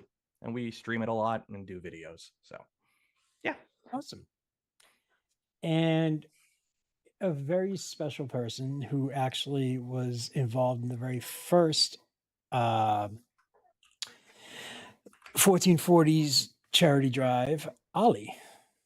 Really? I was in the first? Yes. Oh, I had no idea. actually, it was Carson, you, and I please don't ask me to say your name because I can never get it. I can't. My brain will just shut down. She knows who I'm talking about, and I can't say her name right. The woman who does the ball jointed dolls.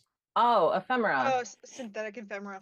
Yes, I'm sorry. My brain just completely shuts down whenever I try to say it. But yeah, you were on the first one.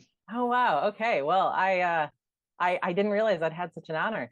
But I will introduce myself all the same, even if people have seen me before. Hi, my name is Allie Katz, known online as Katz Creates. I'm a designer and artist and engineer. I do a little bit of everything, though usually only once, because I'm also very neurodivergent and I don't like doing things over and over again. So there's a lot of my channel's got a lot of trying things for the first time and kind of seeing how it actually looks and works in real time, and kind of including all the successes and failures. So I've made a wide range of things. It always feels very difficult to try and like condense that into a description, because it's again, it's kind of a bit all over the place. Definitely 3D printing is involved. Fine arts are sometimes involved. Cosplay is sometimes involved. Yeah, it's a little bit of everything. Electronics, lots of electronics, like as you do. But apparently I'm a veteran and I didn't even realize it. So yeah, it's good to be back, Hey, hopefully my volume's okay, because I feel like it was a little quiet when I was waiting to come in, and now it might be too loud. You sound fine. Okay, good. You're fine. And Jan? Hi, my name is John, and I run. Is it John or John? It's Bob. God damn it! I knew you were gonna get one wrong. No, I got two wrong. Go ahead. It's officially Jon or Jon even, but I Yeah, you weren't pronounce wrong. it as John for the American audience. It's easier. Also, Schoon I pronounce it as Schone, but I will not do that to you. Get it as close as possible. He'll respond. I run the YouTube channel Proper Printing, and on there I show my experiments and inventions. And I experiment a lot with 3D printers, just make them do whatever they aren't supposed to do. Like FDM printing with resin or with hot glue, all that stuff. It's fun to play around with and to find out if you find new possibilities. So that's what I'm showing there. See, now when we all tell people who don't know about 3D printing that 3D printing is essentially a hot glue gun on rails, we can literally just link them to Jan's video, and basically, and then they've got the perfect explanation. Like, actually, they'll probably be more confused, but like, I think this is part of the process. Yeah, like, it's not a metaphor anymore. Yeah, you gotta get more confused before you get less confused when entering 3D printing. Yeah. And I'm just gonna bring in one other person right now. It's Integza. Joel. Integza. Thank you. I was wondering where he was. Yeah, he's coming. Joel. And he's coming. He's coming. Where is he? Drum roll, please. Not me. Someone else. Up. He has. I his, don't have my soundboard connected now. Thank God. Oh no. Well, All there right. we go. There it is. See, now we have the full Brady Bunch board. There's the man. 3x3. Who's in You the all middle? have to Steve's sing in the the middle. Exactly. Well, if you want to, we can do it this way. Take you there, and now you're in the middle. So if I do that, Steve, Isn't we the can high layout different five. for everyone? Steve, we can Is it high different five. for everyone? My layout is different. Yeah. No. Oh, you Damn. moved it. Well, because I can move it.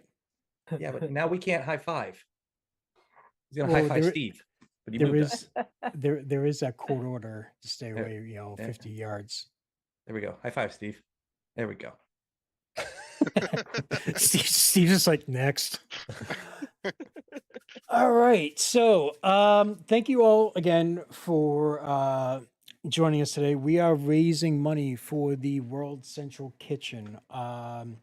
They are an organization that travel worldwide wherever there is a natural or man-made disaster. They are one of the first groups that are, boots on the ground, basically.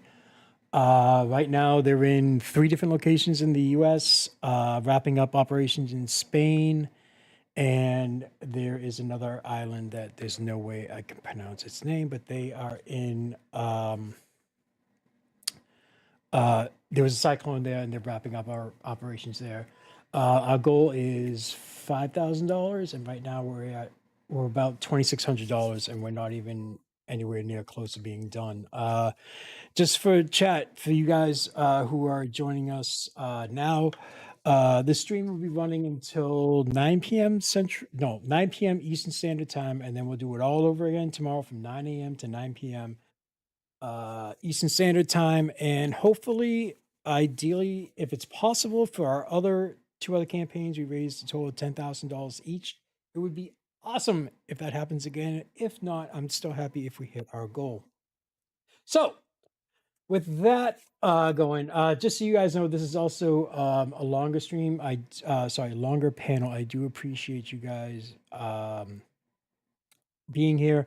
If anytime as a collective group, if you want to take a break, let me know. I can run giveaways, give you guys some time to break. If you can stick around for an hour, awesome. 2 hours, sweet. 3 hours, you're legendary. So just want to let that all out there. And I do appreciate everyone's time for this.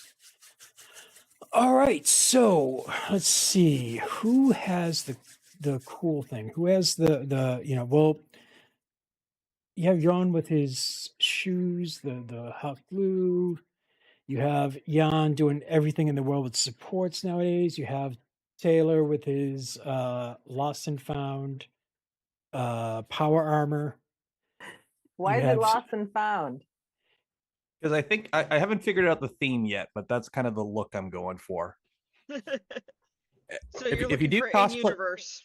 Yeah, I figure if you're gonna do cosplay, at least come up with some lore behind it to kind of like thematically tie it all together as you work on it. So Is he also- I'm pretty sure that you really can get away with absolutely the lowest level of explanation with cosplay, because most cosplayers are definitely finishing up whatever it is they're making at the convention in their hotel room.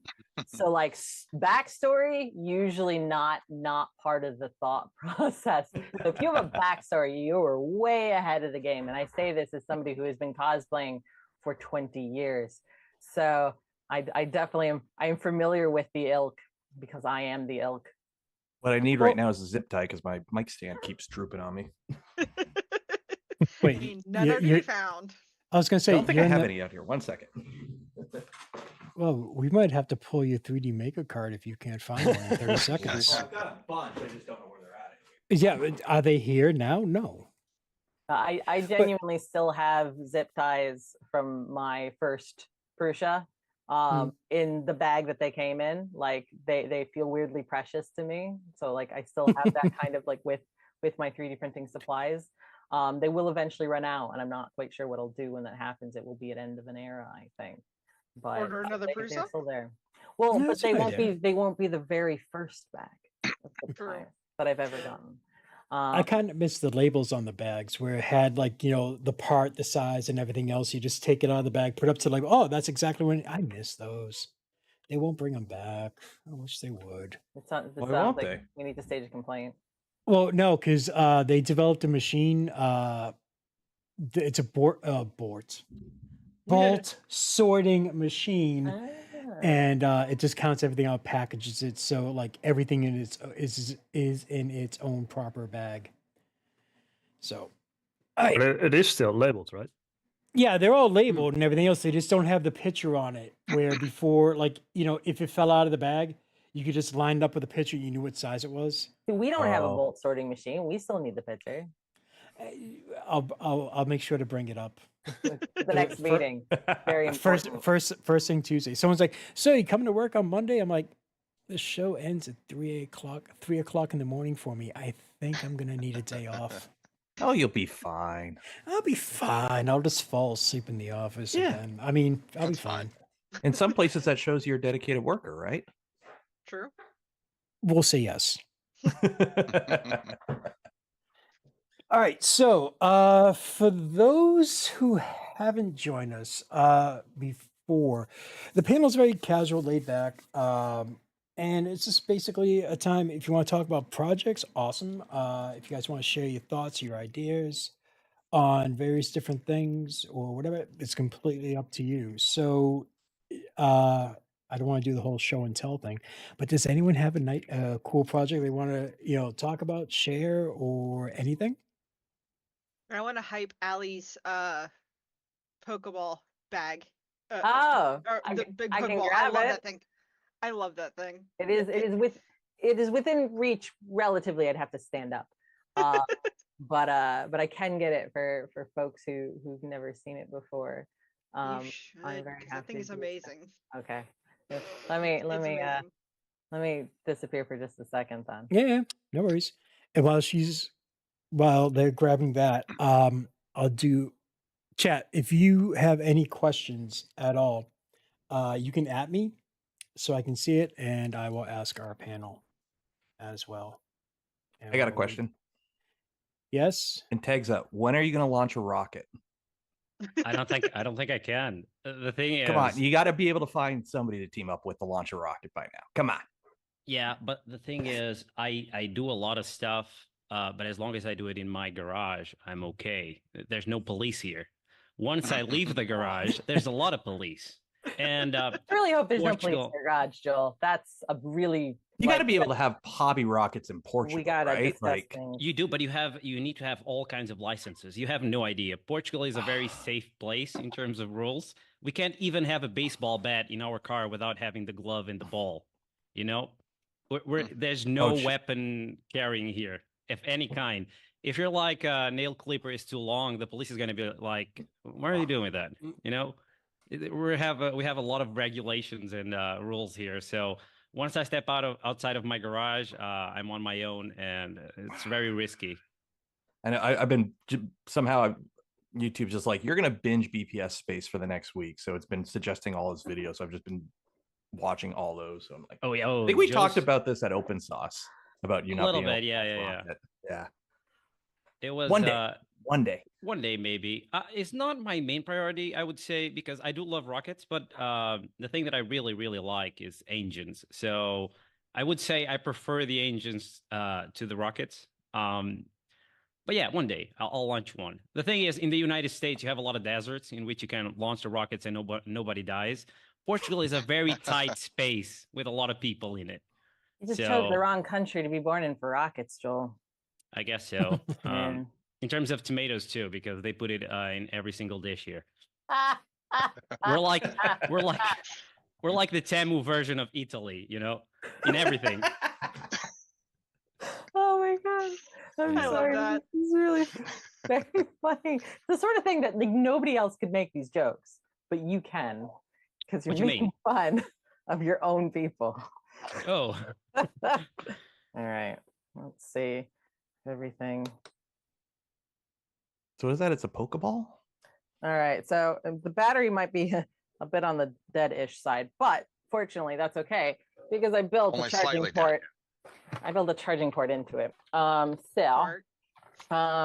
try. Which do I have one that's actually long enough is the question. So this is for those of you less versed in Pokemon lore. This is actually a Dynamax ball.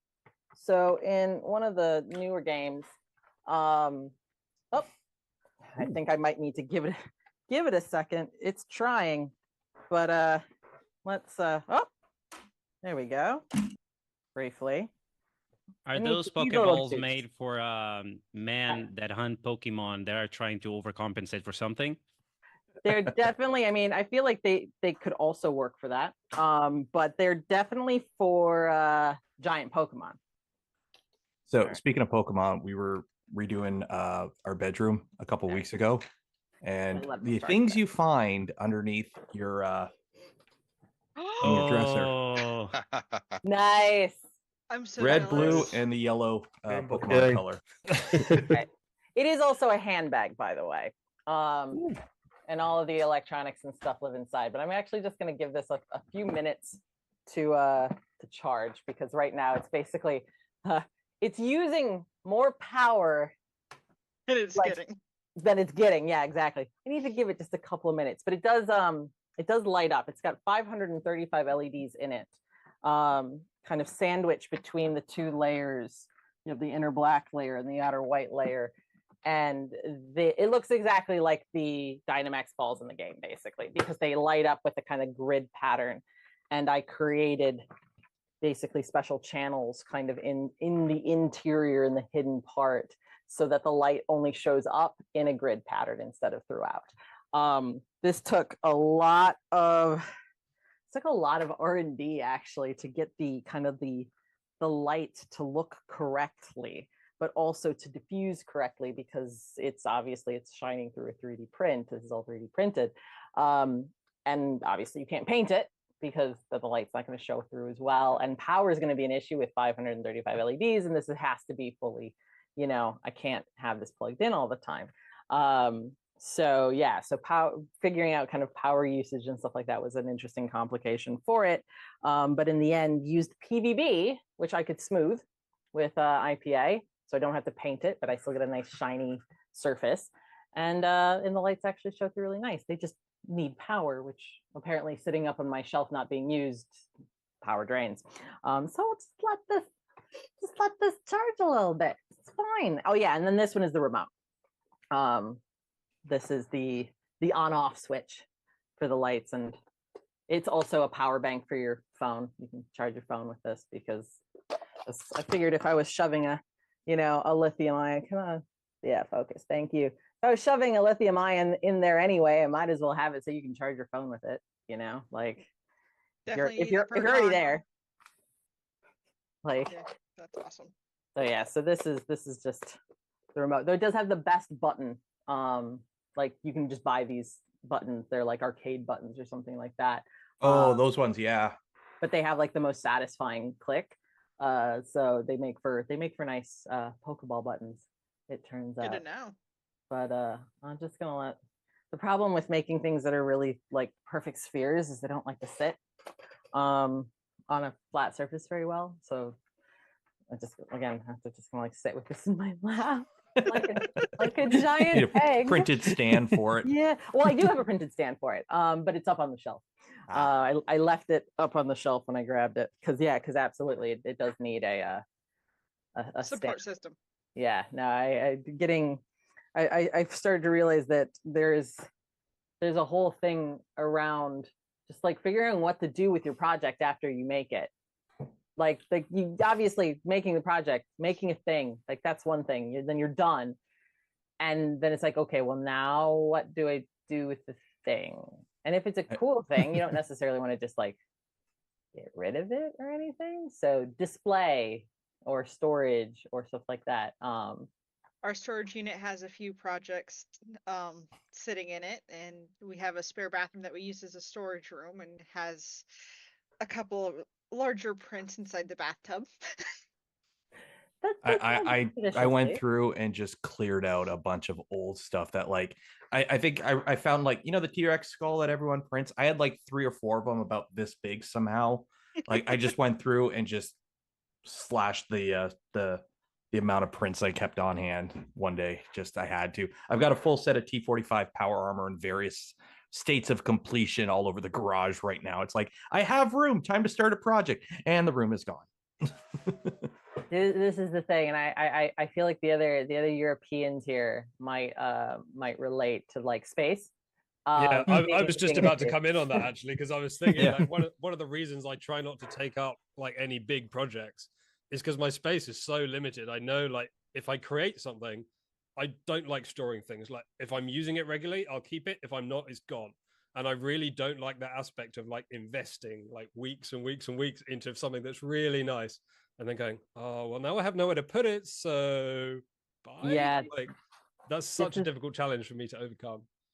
This is such a thing, and admittedly it's part of why like I've started putting stuff up high or on the walls or something. Again, the Dynamax ball literally lives on a shelf that is kind of useless for anything else because it's too high, and the axe actually now lives on my wall. I managed to get like one of those just like kind of wall mounted guitar stands and kind of modify it slightly so that the axe could actually sit in it, and it's, but like it takes up a lot of wall space. I had to like move stuff around to actually fit it on the wall.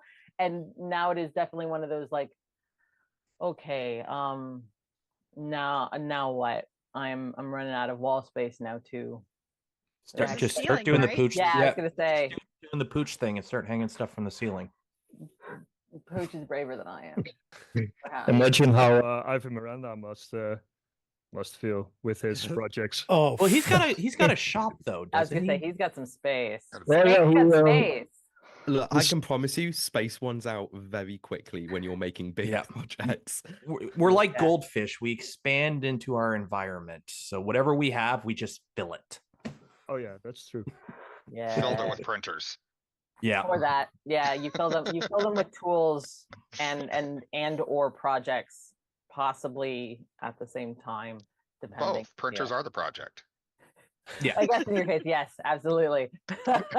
I've got to get rid of. I've got so many random printers that I've built over the years that like I built them, so I got like that little bit of attachment to them because I built it, but it's like I don't really use it anymore. But I don't want to get rid of it because I built it. But I don't want to build. Yeah, so I have a shelf in the basement in the workout room now. That's just they're printers that are extremely good at dust collection that I don't want to get rid of. So every now and then I steal a part off of it or something, but it's like I don't want to get rid of them. But I'm gonna have to. It's basically like a vacuum cleaner, then, in a way. Like they're just picking up the dust and moving around. They can pick up the dust in different areas. Yeah, that's why like I made a conscious thought as I'm putting together the power armor I'm working on right now is like my Mando suit that I made a couple years ago that just lives in a box. I just have literally I think I have it in this room. It's the box by Bamboo P1 came in. It just sits in that box, so that's easy. But the power armor, it's like it's massive. This is just take up so much space. This is just the helmet. The boots, each boot, the boots are done. They weigh 4 kilograms each. So this thing is getting big and heavy quick. So I'm purposely putting the parts together. So one, it'll be easier for me to put it on in different sections, but I want each part to kind of be freestanding, I guess, so that I can just like make a PVC frame and just put it all together in one piece and stick it in a corner somewhere. So that'll be like, maybe I'll use it as my Christmas tree next year or something. I feel like you're going to need to do some like Bruce Lee style training before you wear this, because if each boot weighs 4 kilos, the suit will be anywhere from 60 to 80 pounds by the time I'm done, I figure. Yeah, I feel like you're going to need to do some training before wearing it, or it might kill you. Should be fine. So the way I'm doing it, if it goes well, it's like suits of armor. If you ever watch like people that actually wear proper suits of armor, because the weight's distributed over your body pretty evenly, it's not too bad. Like when I was in the army, we had rucksacks that weighed like over 100 pounds. That's all on your shoulders versus, weight here, and it's evenly distributed. You can actually carry it pretty well. Like I've worn the boots around for a good 20 minutes and it's not bad. Although it's really weird when you take them off because you shrink 4 inches with them off and you feel really short for a little bit. It's like when you spend the day on a trampoline at like a trampoline park and then you walk on flat ground, or you're on a boat for a while and you walk on flat ground, your body's off for a bit. It's like that when I take the boots off. You have if you start running, that's when you specific start event? to get challenges. Do you have a specific event plan to wear it at? Not really. There is what's the one in Toronto? There's Anime North, I think, in Toronto. The problem is travel. I'll if I get it done in time, I'll just bring it to any event that I'm driving to. So that would be if I go to Midwest Rep Fest, that Rocky, or probably not Rocky Mountain because I fly to that, and that's a lot to bring to Rocky Mountain. 3D Printopia, and there might be an event in Detroit this year. A Rep Fest, I might bring in there, but I'm building it to build it, not to bring it to an event. I want to set a power armor. Who doesn't want to set a power armor? Like, it's power armor, right? I don't want much. There is a very unique joy though to getting to like wearing cosplay at an event, and like being able to show it off in person and have people like come up to you and take photos with you and stuff like that is a lot of fun. It's certainly a big motivation for me when I do cosplay. So come on. Oh. Sorry, don't mind me. I'm just troubleshooting over here. Yeah, actually, so like, for example, right now, that's the boots right there. Wow. So I'm about 4 inches taller in them than I am normally. So yeah. Can I borrow them? If you got a big duffel bag to put them in. Duffel bag. So the problem is it takes up all my room. I've got them sitting in the corner of the garage right now because it's like that. And then I got the thigh pieces that are in process. And then the chest piece is just massive.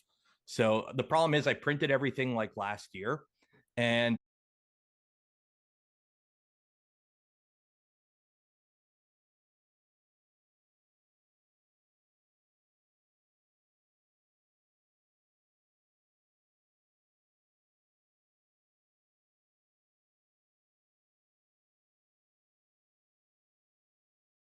God, I think we got stream back. I can see. We've got a stream. Oh. It broke a little bit, but yes, we have some form of a stream. Okay, act normal. We have now. something. We have an overlay. Oh, but yeah, this one is actually, this is all carbon fiber PETG. The rest of the suit's ABS, but this is CF PETG on this helmet. Because this was, I printed it on the Pantheon using the filament they gave me with it. Do you guys ever use resin, like resin printing? Lots of people do. I do for the smaller detailed stuff. So like I don't feel comfortable wearing a resin bucket on my head all day. Yeah, that doesn't seem very safe. Yeah, you can cure it. If you cure it properly and seal it, I'm sure it's fine, but it's just one of those things I'd rather not risk.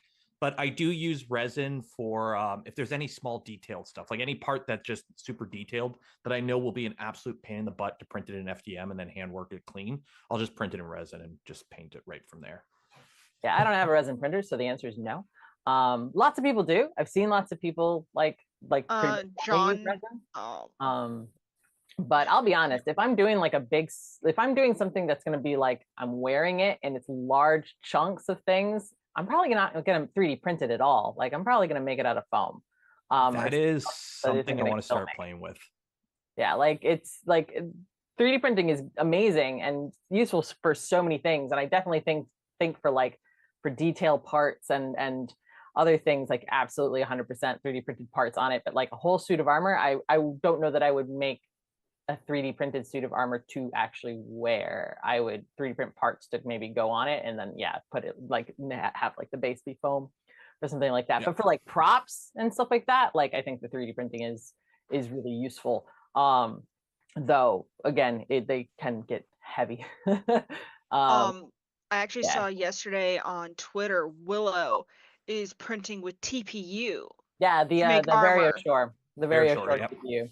And that looks amazing. I'm like, okay, that's an awesome way to do that because it gets the ease of the 3D printing and the detail without the weight. Like it's fantastic, and it finishes a lot like Ava foam as well. Nice. This is the same stuff, just in the white instead of the black. Nice. Yeah, that's fantastic. Isn't it really porous? If you were to like paint it, isn't it porous? You can't paint it. Depends on the print temperature. Yeah, you can paint it. I was talking with. It does depend on the print temperature. Yeah, it can be quite porous, but actually it can also be not that porous, depending on the temperature. I think only they do try to not, default but- to like a closed cell foam instead of an open cell, so it does coat quite nicely. Mhm. It will wet if you soak it, and it will like slowly leak through because there will be micro pores through the closed cell. But generally, just class it as closed cell foam, and you'll be pretty good with it. Yeah, I would treat it the same way I would treat painting any like kind of basic Ava foam that you purchase. Like you definitely would want to prime this stuff with, you know, the correct kind of like flexible primer before doing any painting. I haven't actually messed with painting it really because I just needed something that was already just white. So I was like, yeah, well, there we go. It's good to go. But it is like it feels like such a interesting material for doing that stuff. And yeah, Willow is fantastic at kind of finding new ways of approaching things and being very creative with her approaches. She's also just a very nice person. So Yeah, Willow and another person by the name of Dustin, they're going to be on the cosplay and prop maker panel tomorrow. But Dustin is working on doing full suits in the Visio filament. So yeah, I met him at Open Source. yeah, He, he's a had great guy. Yeah, Good Who's guy. this again? awesome stuff. Dustin. Dustin, he doesn't really have. Does he have? No, it's just a very. He doesn't have like a unique social media name. It's just Dustin. He is on Twitter, I believe. Yeah, he's the Yeah. the next layer on Twitter, I believe. oh, thank you. Yeah. Okay. Dustin Beadle.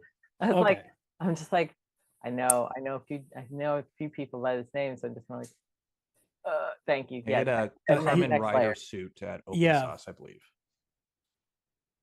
That would be him. All right, let me see. Why is this My dying? brain is shorting. I don't remember seeing a Common Rider. He was there. He was there. I may have just missed him. Also, I- Open Sauce was a bit of a overwhelming blur. That was a blur. That was so cool. Like I'm just gonna like blink. As somebody who's used to Rep Fest, Open Sauce was a whole nother beast. That was an event. It's a quite unique event. I got drunk and I stole chocolate Eiffel Tower and then I ate it. And then I had to apologize to the company. That was You stole one of Ellie's chocolates? Yeah. Oh my God. And it took him forever to print that. So I had to go there and apologize because I was really drunk. Nobody was there. And I think I turned to someone and I said, I'm going to eat that. See, now you're going to have to get one of those printers yourself now. They are fun. They are so fun. It would be amazing. It would be amazing because to be able to 3D print stuff in chocolate, I would have a lot of fun in weekends. That would be a I've been playing around. I think. So think about it. When you 3D print, it's hollow, right? Because you print with infill. So when you 3D print chocolate, that's a big void you can fill with a lot of delicious stuff. So I've been playing around with that lately. And yeah. I would be the mean person that You would do make have it to, you like, do a have a printer confetti that ball. prints chocolate? Yeah, I have a cocoa press. Oh, nice. I bought one of the kits when they first were launched. I threw my money. I'm like, give me that. I want one. It was the easiest printer to get wifeful approval to buy. It's like, hey, honey, I'm buying a printer. Like another one, I'm like, this one prints chocolates. I think That'd be the one my kids would want just so they could sit there and print all the chocolate they could eat. And I'm like, okay, that's going to be a reward for doing your chores and give me your allowance. It's one of those printers that I won't use for like weeks and sometimes months. And then I'll just use it nonstop for 2 or 3 days straight. And then I go back to not using it for a bit. Because it's like, you don't need to print chocolate all the time. But anytime there's like a holiday or something, I'll print something on it. So now you have it when you do need it. yes. Yep. Hey, It's there nice we to go. Now it's working. Yay. I was gonna say, probably easier if I didn't have, you know, a giant softbox light pointed at it. But the fact that you can still see it is probably a good sign. You get the idea. I was gonna say I could change the animation, but I like this animation, so I leave it on there. It's using a pixel blaze, so I just would have to connect to the standalone Wi-Fi network that the Dynamax ball is projecting, and then I could do whatever I like with the animations. I do love using pixel blazes for LED projects like this. But yeah, there we go. How did you get the light pattern to kind of be like make sense? Because I imagine if you just put them in and wire them up, they're just going to kind of light up. I mean, they're obviously in a string. Yep. And that's how the RGB works. Mm-hmm. But if you don't wire it right, they kind of go this way, and then it will start going that way, and then it will come around this way. How do you know? How does it know? Does the software know that it's a ball and do this? Mapping. Right. Okay. And in this case, complex mapping, because this is actually a fully three-dimensional map. Like there is no seam on the animation. There's no start or end on it. Category 4 it's hurricane actually three-dimensional, which means that I needed to be able to provide 3 axes of basically kind of Cartesian location for the mapping, not just an X and a Y like you would do for 2D mapping. Because basically to do 2D mapping, you just need to like an XY array. Yeah, that's how it understands which LED is where in a 2-dimensional shape. But with a 3-dimensional shape, you need like I can't remember. I'm not a mathematician. This is not my specialty. I do a lot of just like figuring. Are we allowed to swear? I just realized I'm not sure. We are allowed to swear. You haven't heard me in the last hour? Oh, fair enough. I guess you just blanked it out. I do a lot of learning shit on the fly. And so I can't remember the term that's used for it, but basically it's like I think it's a polar coordinate. The coordinate system would make sense. Yes, yeah. So circles. that's kind of what this is using. But each individual LED has a certain coordinate, so you have to do it for each LED. That's a lot of work. And 35 of them. So are you updating them like sequentially, or is that just a global update, like a refresh rate for all of them at once? I want to say yes. It's like it's one of those things. All of it. I love how I'm just like sitting here and just holding this. It's like it's not the lightest thing. This is maybe 1.5 kilos, 2 kilos. Basically, the mapping system is globally applied. It looks at the mapping system and then applies the animation to the mapping. I did not write the animation. I will absolutely. It's the one thing I didn't do from scratch for this.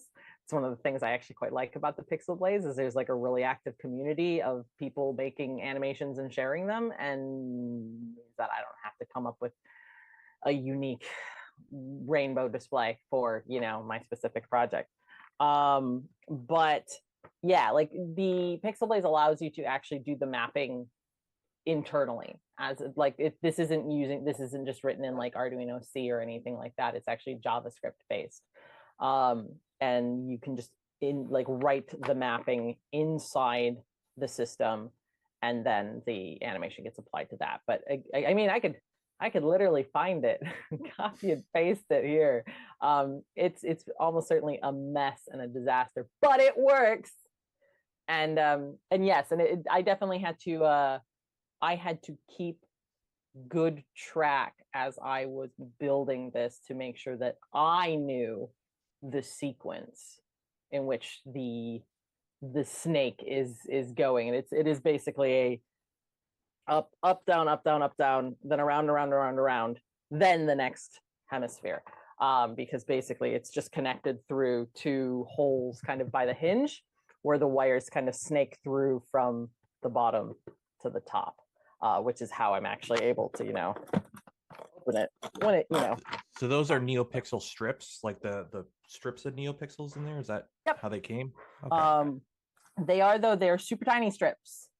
They are it's like I believe the LEDs are 3535s, and the strip itself is like 4.5 millimeters wide or something like that. These were a brilliant, like unexpected find, because I was sent a bunch of strips from Pimeroni that were they couldn't sell them because they had ordered a bunch of strips and they'd gotten the wrong thing from the manufacturer. And because Pimeroni is one of my sponsors, they sometimes just will send me stuff. And so I received like a box of LED strips, like 15 meters of them or something like that, that were 60 LEDs a meter instead of the 96 LEDs a meter that they were supposed to be. But they looked like regular LED strips encased in silicone. And I was like, okay, this is fine. I'm never going to turn down free LEDs. Yeah, absolutely. So I started stripping them, cutting away the silicone. And I realized very quickly that half the width of the strip was silicone. And that when I actually removed it, the actual LED strip that came out was really skinny. And I was like, oh, secret treasure find, because they were perfect for this, because I wanted that thin stripe kind of effect. And usually the thin LED strips are super expensive. So I was kind of like, these are mine now. They were already given to me. Nobody can take them back now. They're already in my possession. So fortunately, I was able to, and this also meant that having the slightly less dense strips meant that it was a little bit less power, because I had originally factored for over 1,000 LEDs in this. And in the end, it ended up being about half of that, which meant that the power consumption was not quite as bad. This runs, when this is actually fully charged, it runs for a couple hours. That's amazing. Which is not bad. It's like 12,000 milliamp hours in there. Like just 4 lithium ions that live in the bottom of the ball. It's not bad, honestly. I think it's got a slightly better life than my newest LED based cosplay ridiculousness, which is 300 LEDs in a wig. What are you Jacob space at that. That was the correct response, I think. See, and here I'm struggling with 12. Yeah. I finally did one project with an LED in it. Ready? You say a LED. It's got a red LED. Yay! I don't know. I Nice. think LEDs are addictive. I think once you get started with them, there's literally nowhere good for me to put this. But Although I will say this was pretty cool. This is an older I file appreciate that you bringing it down though. No problem. I had to modify it so the actual trigger works to turn the LED on. But the coolest thing is when you got to reload the batteries. I know my thing.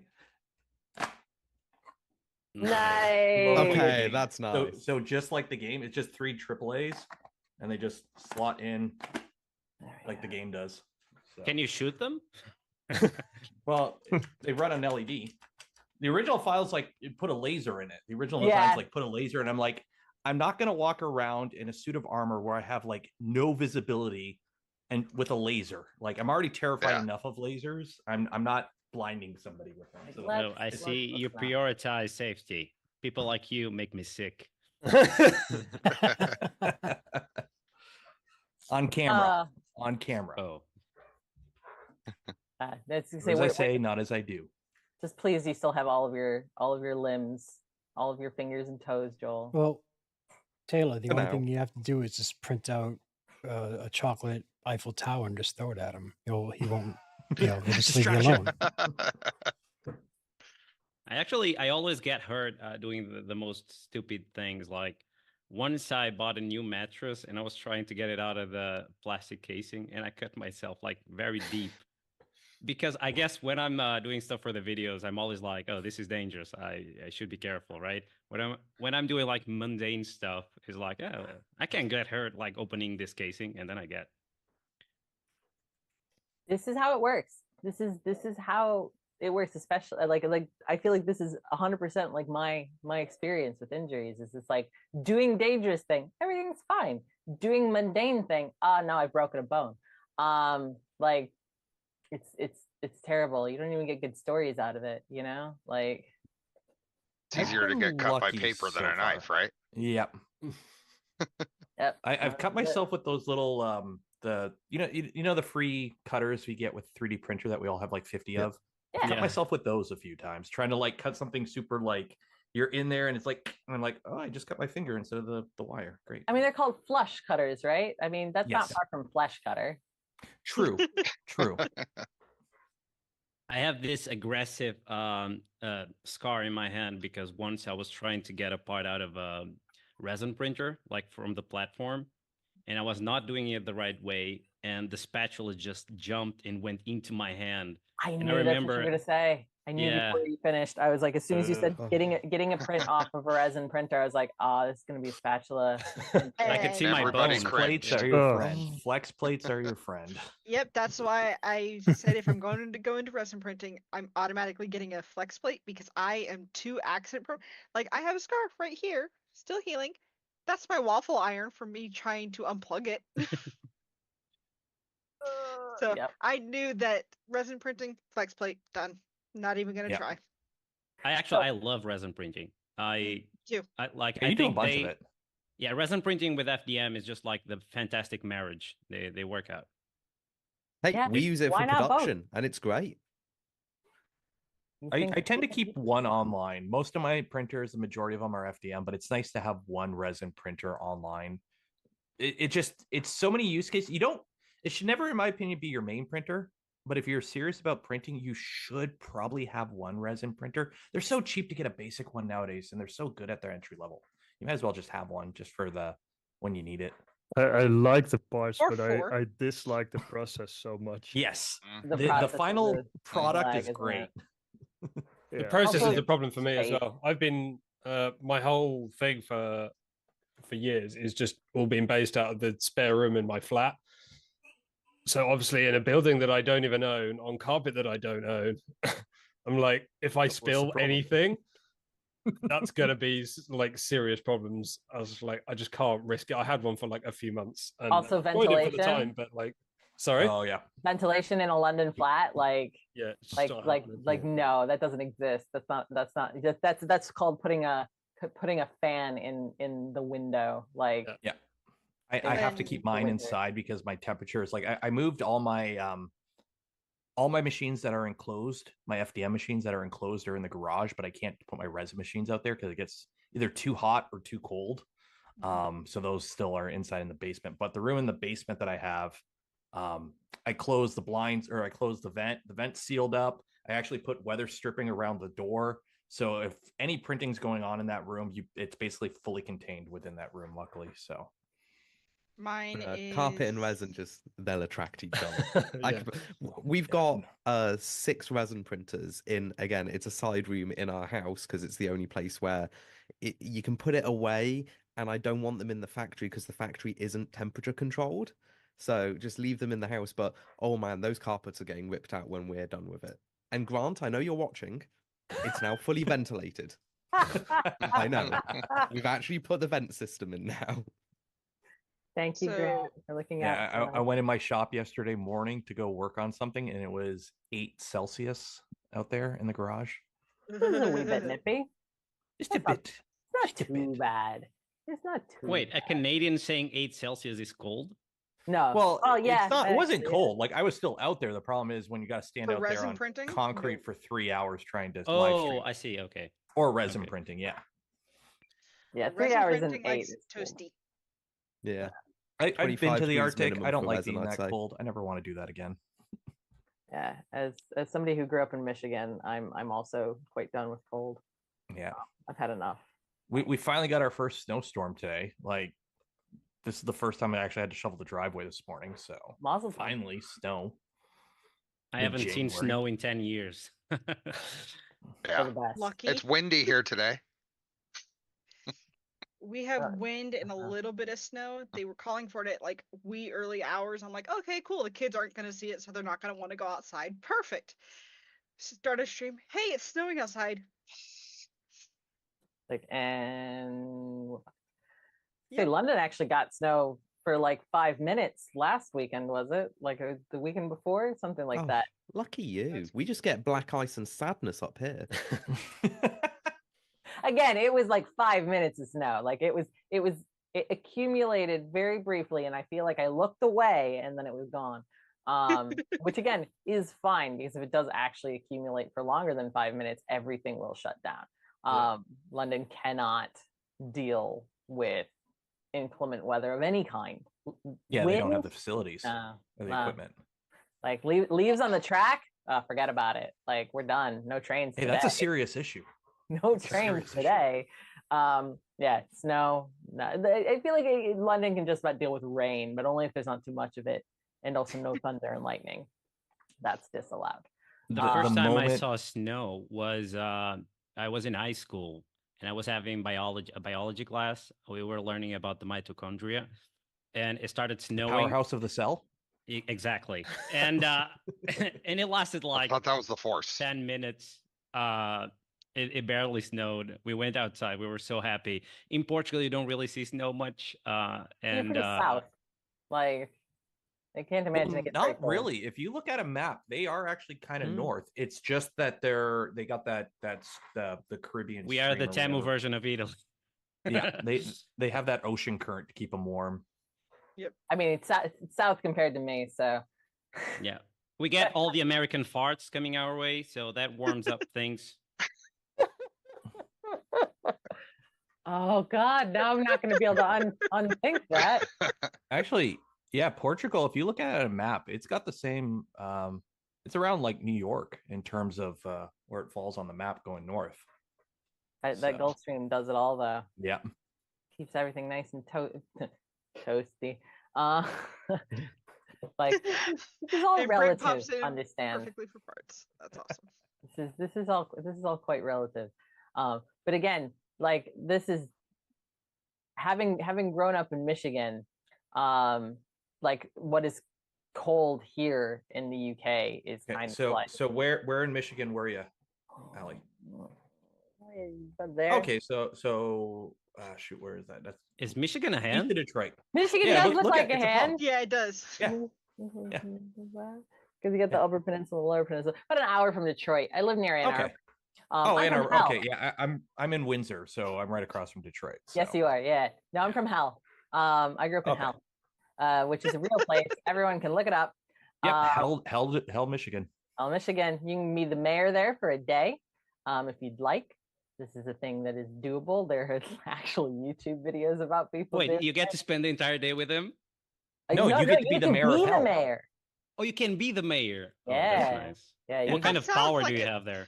You have power over Hell and Hell only, which, mind you, does not have a particularly large population and is about 2 roads.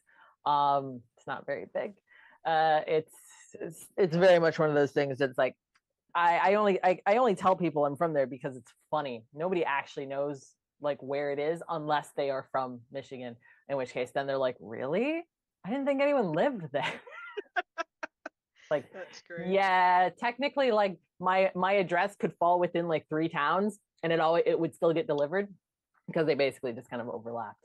But Hell was one of them, so that's the most fun. But yeah, not far from Ann Arbor, about an hour from Detroit. Yes, I've driven across the thumb into Canada before to go to Toronto.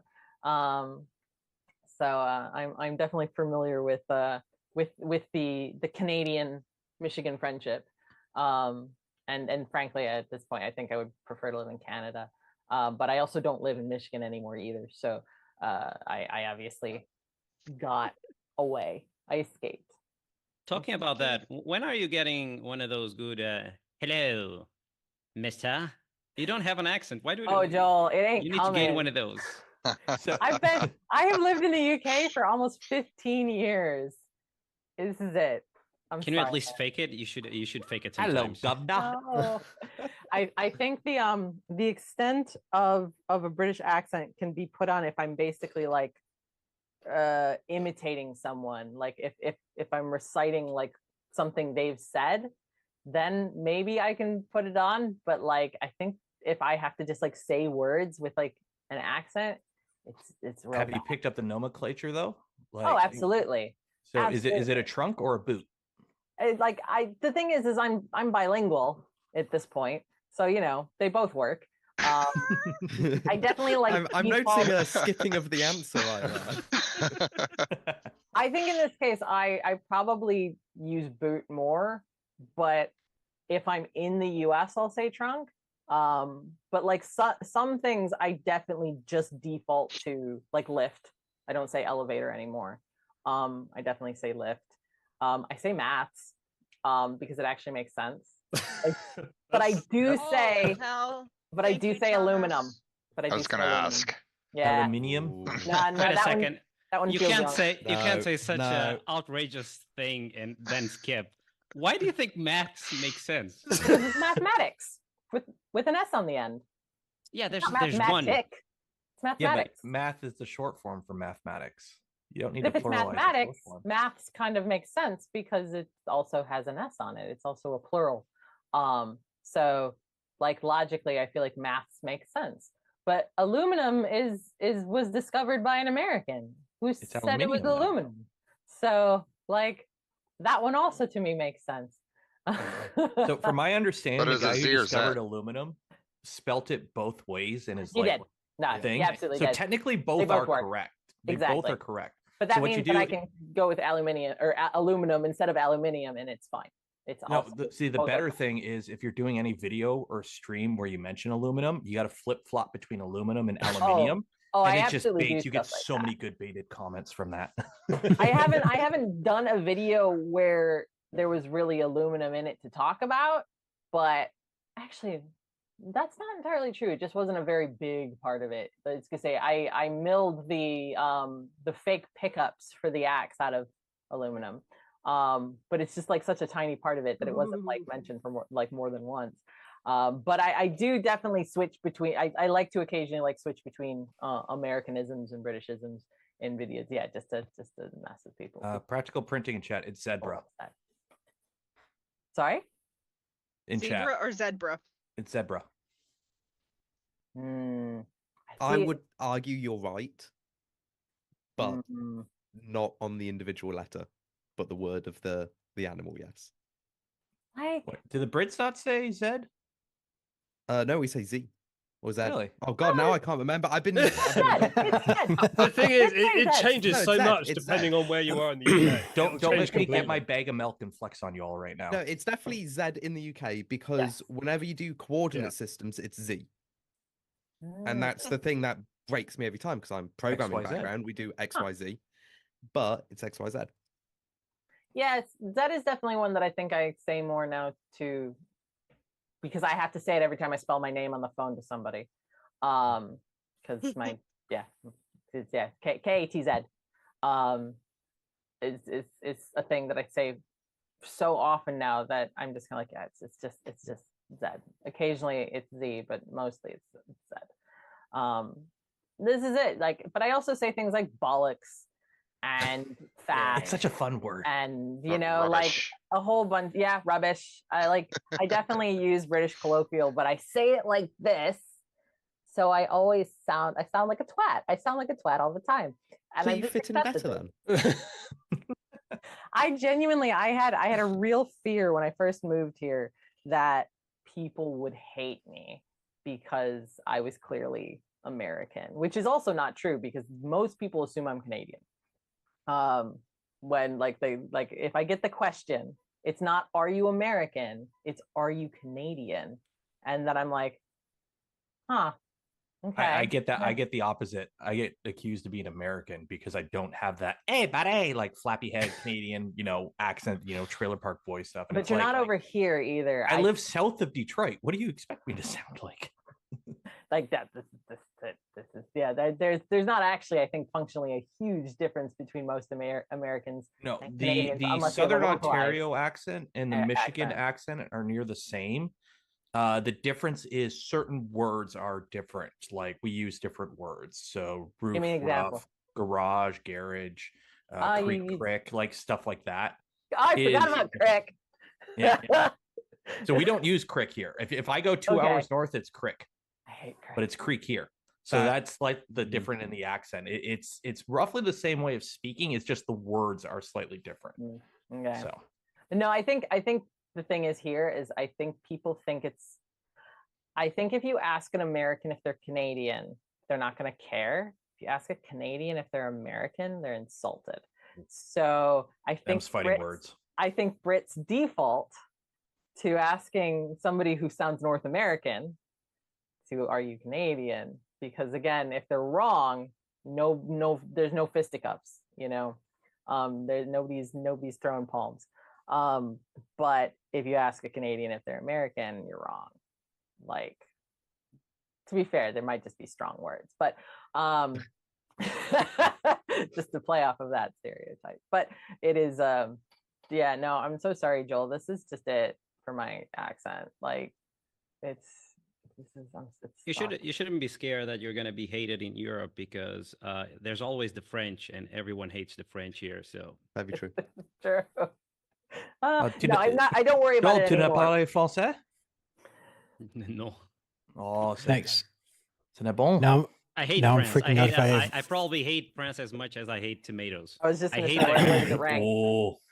To any of our French viewers, I would like to apologize. I don't. Don't subscribe to me. Go away. You I know there's at least onion-smelling one French idiots. viewer. Wait, what? No, this is inverted. Now you have to hate subscribe to constantly post French things in the chat. Yeah. True. There we go. That's it. Oh, That's the thing. But no, I'm not afraid anymore. I'm not afraid of being American here anymore. I just don't care anymore. But at first I did worry because I just worried that everyone hates Americans. People do still think I'm a tourist though, so that's fun. Oh, how long are you staying for it? No, I live here. What was that, Jacob? Have you pulled the tourist card recently then? I mean, I don't ever pull the tourist card. However, sometimes when, because the thing that happens, I think most frequently where this comes up is, again, I live in London. I'm in London all the time, and London does get a lot of tourists. So I'll get tourists coming up to me being like, excuse me, how do I get to X, or which way to, Y? I'll start to answer, and they'll stop me and be like, oh, I'm so sorry. I didn't realize you were a tourist. And I'm like, all right, now I'm going to give you the wrong directions, aren't I? Like, thank you for that assumption. Would you like to see my British passport? Because I have one. But also when people ask me where I'm from, and when I say people, I mean taxi drivers, I will always just say Greenwich, because then they'll look at me like, you don't sound like you're from Greenwich. You would think in modern day and age, just because you don't have the right accent doesn't mean you're not living in the area. Turns out it's really easy to get on a plane these days and move to another country. Like it's not easy to move to another country, but like it happens. It's not like you got to get on a boat for 3 months and like survive that trip across an ocean to settle in a new land. It's a little easier now these days. So unless you're moving to France because they suck. Oh, Jesus Christ. Stop you at the border. It's like, well, it's the EU. They don't have borders, right? You just keep on trucking. Oh, we do have borders. Not for me anymore. We do. Well, have you borders, guys do because you but, left. Yeah, we're Jesus screwed. Christ. We're screwed. We're on the wrong side of this one. Hey, you can keep that to yourself. I've got my Maltese citizenship right here. Ah. So I can get out jail-free whenever I card. want. I get to be in the fast lane while everyone has to go in the UK only lane now. Oh, that's right. You get to do that. I Shenzhen do. zone, Schengen zone, Shenzhen. What is it? Schengen. It is Schengen. Shenzhen is something else. The Shenzhen zone. That's like another thing. that's a train in Japan, right? I think Shenzhen is the China. Or no, that's a city. Wait, I'm going there in like 3 months. Wait, no, I love it. apology Though. letter for Let's go. Shenzhen's amazing. You're going to Japan in 3 months, you said, Taylor. No, Shenzhen. Oh, you're going to Shenzhen in 3 months. Maybe. Okay. Looks like it. We'll see. Maybe. You'll love it. The food is amazing. That's Thing what is, I I'm a would do. picky I want to go eater. on a food tour around the world. That just sounds like so much fun. Just try all the different foods. You can skip the Netherlands then. Oh Yeah, but their don't you have food you got sucks. stroopwafels? Dude, the food in the Netherlands is so bad. Is one it? Of, yeah, Oh, it can't their be that their bad. best. Like what like their they best boil dish everything is in a England. croquette. No, it's horrible. It's just really Cat. bad. I love John, but their Thank food you. is But horrible. what about the Hagelslag? I love Hagelslag. Come on. Put sprinkles on everything. That's good, but you wouldn't have that as dinner. No, I know. I'm Hey. trying to remember what I ate in Amsterdam when I was there. Like, I don't remember much beyond Hagelslag. Like, Why don't you remember? Hmm? I have no idea. Okay. I'm gonna eat all the things with tomatoes just for you. Thank you. You can eat them all. Actually, weirdly enough, I remember having Tibetan food in Amsterdam, which is not Dutch at all, but No, it it was doesn't really sound good. very Dutch. It was good. I mean, I we don't know how I just put found it, cheese but curds and gravy on fries, and that's pretty good. no, it's absolutely stellar. Like this is definitely a Canadian triumph, I would say. Oh, it's a marvel of culinary engineering. The And then kitty the is winter- so cute. Yeah, Sorry, like I'm a distracted. little bit of Steve's cat. tail. Oh, little void boy. Oh. Is Void it just baby. is it house panther. House Oh, panther? In Portugal, always say that if you see a black cat, you're gonna have bad luck. well, it's not. Yeah, just it's a thing. Yeah. I mean, that's a thing, but nobody really. Everybody who believes it gets thumped by everybody who has a black cat. True. Yeah, void babies are pure and precious. Just everyone who doesn't have one doesn't necessarily know that yet. They haven't had the experience. They're This great is finding at 3 Felix. o'clock in the morning while you're walking across the house. That's just all cats. They're absolute ninjas at night. As you say, mine did come in briefly earlier to say hello, but she did leave again, so wasn't sure if she was going to make an appearance because sometimes she likes to, but it seems not at the moment. Maybe later. Ours is mad that I'm not Ryan because I'm in his office and she likes sitting in his lap all day and she cannot comfortably find a spot in my lap. So she came in, His laid lap on is the better desk, than yours. and then left. Yep. Yeah, he has a better I'll lap. admit. For the cat, at least. I mean, who likes cats anyway? They're like the French. Oh, Jesus Christ. Okay, so how Joel's about gonna if we get do a pissed. giveaway? So, you know, the people don't hate report the stream. No, do you guys mind if I do a giveaway? No, Cause do a giveaway. Go for I it. can't Alright. see you, by the way. Just FYI. yeah, I know. can see him well, on the you can stream. you can see me on Yeah. the stream. I Oh, think it okay. was the Elgato camera hub stuff, and I can't really fix it while streaming. So Fair I'm enough. killing one camera feed. All right. How about we do a bunch of What? Thank you, Thomas, for your $100 donation. Thank Yes, you. thank you very much. Where is the Yes. stream? Sorry. YouTube. Where's the stream? We're on YouTube. That's that small platform. Yeah, but The where internet. exactly? Do I just start drug testing people before they come on? There's a link in the Discord. No, you didn't get the Discord link, but anyways. Yep, we're streaming on YouTube. This is my it's the 1440 Makers Charity YouTube stream. Just so you know where Posted you're at. the it looks like Jacob also posted the link in the Zoom chat. Oh Not yeah, that you can okay. see me pointing at my screen because you know. Yeah, because we're all pointing somewhere. Okay. So let's see where we at. We're at $2,771 to our $5,000 goal to help out the World Central Kitchen. If you're not familiar with them, I highly recommend you check them out. The founder of the organization just won the U.S. Presidential Freedom Award for the work that he does. He's won awards in Spain again for the work that he does. He has a very like take charge type of attitude where it's just like they'll go to a place to they don't wait for everything and then go. They get boots on the ground first and get everything sorted. When they do a lot of great work. Their main ideology is food and water for those in need is the basic human rights. They don't care about anything else. They go into a lot of places that most people wouldn't even dare dream of going in, and the work that they do is absolutely amazing. So all the work, all the funds that are being raised the next 2 days go directly from the donor through Tiltify to the World Central Kitchen. No one here in the 1440 has access to it. It's not a Kickstarter. It's not a GoFundMe. It's not anything like that. I don't think you can do donations on Kickstarter. Anyways, so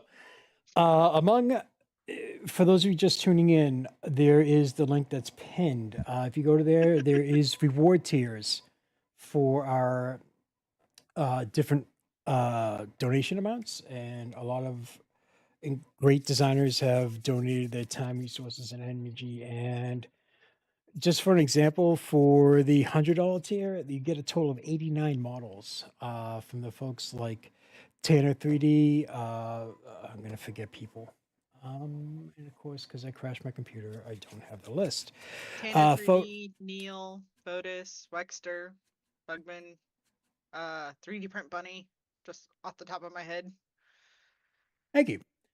So, well, no, and then no, you're fine. And then plus help promote our fundraising. We have our great sponsors like LDO Motors, Prusa, Printed Solid, Photospmint, 3D Maker Noob, 3D Gloop, Vector 3D, and E3D. Fotis again. Hmm? And Fotis is a sponsor too. Yeah, I said that, didn't I can't remember. Okay, so let's do a bunch. Oh shit, I didn't ask E3D if it was international or not. Okay. I'm 100% distracted by a very orange kitty boy now. So my brain's mush. Oh, that's good. Steve, is there anything else you want to shut down while you're at it? Do you want to get some cute kittens and put them on the stream? I already did. All right. So, how about if we do one LDO, one E3D, a couple of we'll do a couple. I know what I'll do. We'll do it this way. I'm going to do LDO. I'm going to do Printed Solid. I'm going to do E3D. I'll do some Vector 3D, and I'll do Gloop, and I'll do Noob. We'll get all those sorted away. So, guys, give me a second. Let me get the forms because, of course, everything crashed.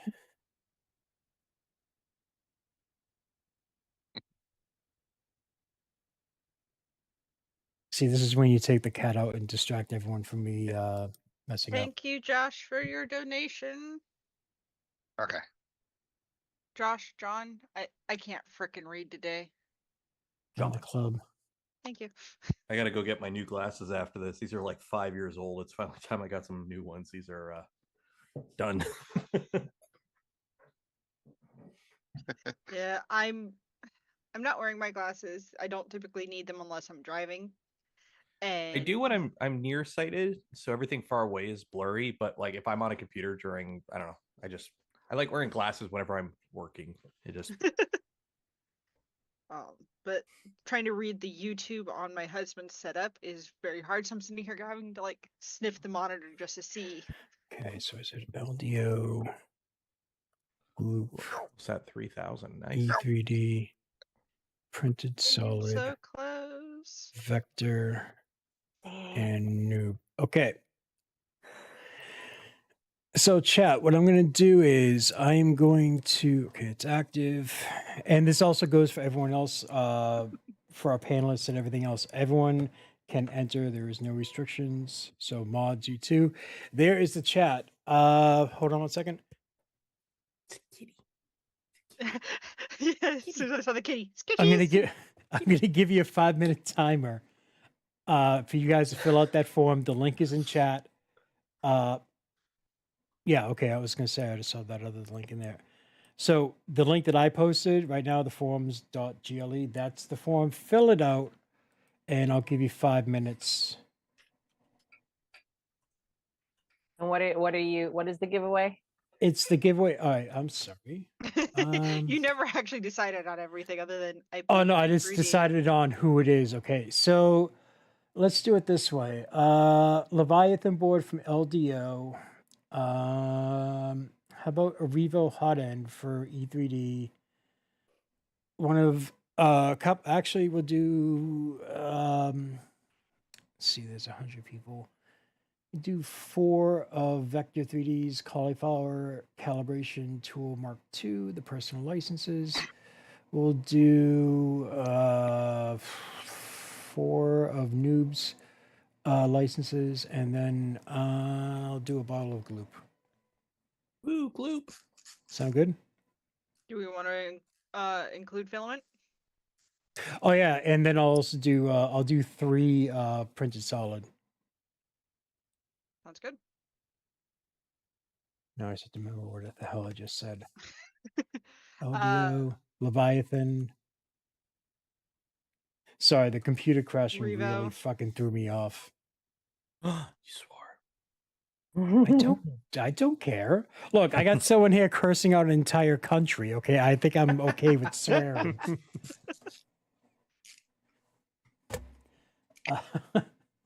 Back there, cauliflower. Yeah, but they're the French. They don't matter anyways, right? Yeah, fuck the French. Oh my god. I know some very sweet French people, okay? I know, I'm just like, I work with French people.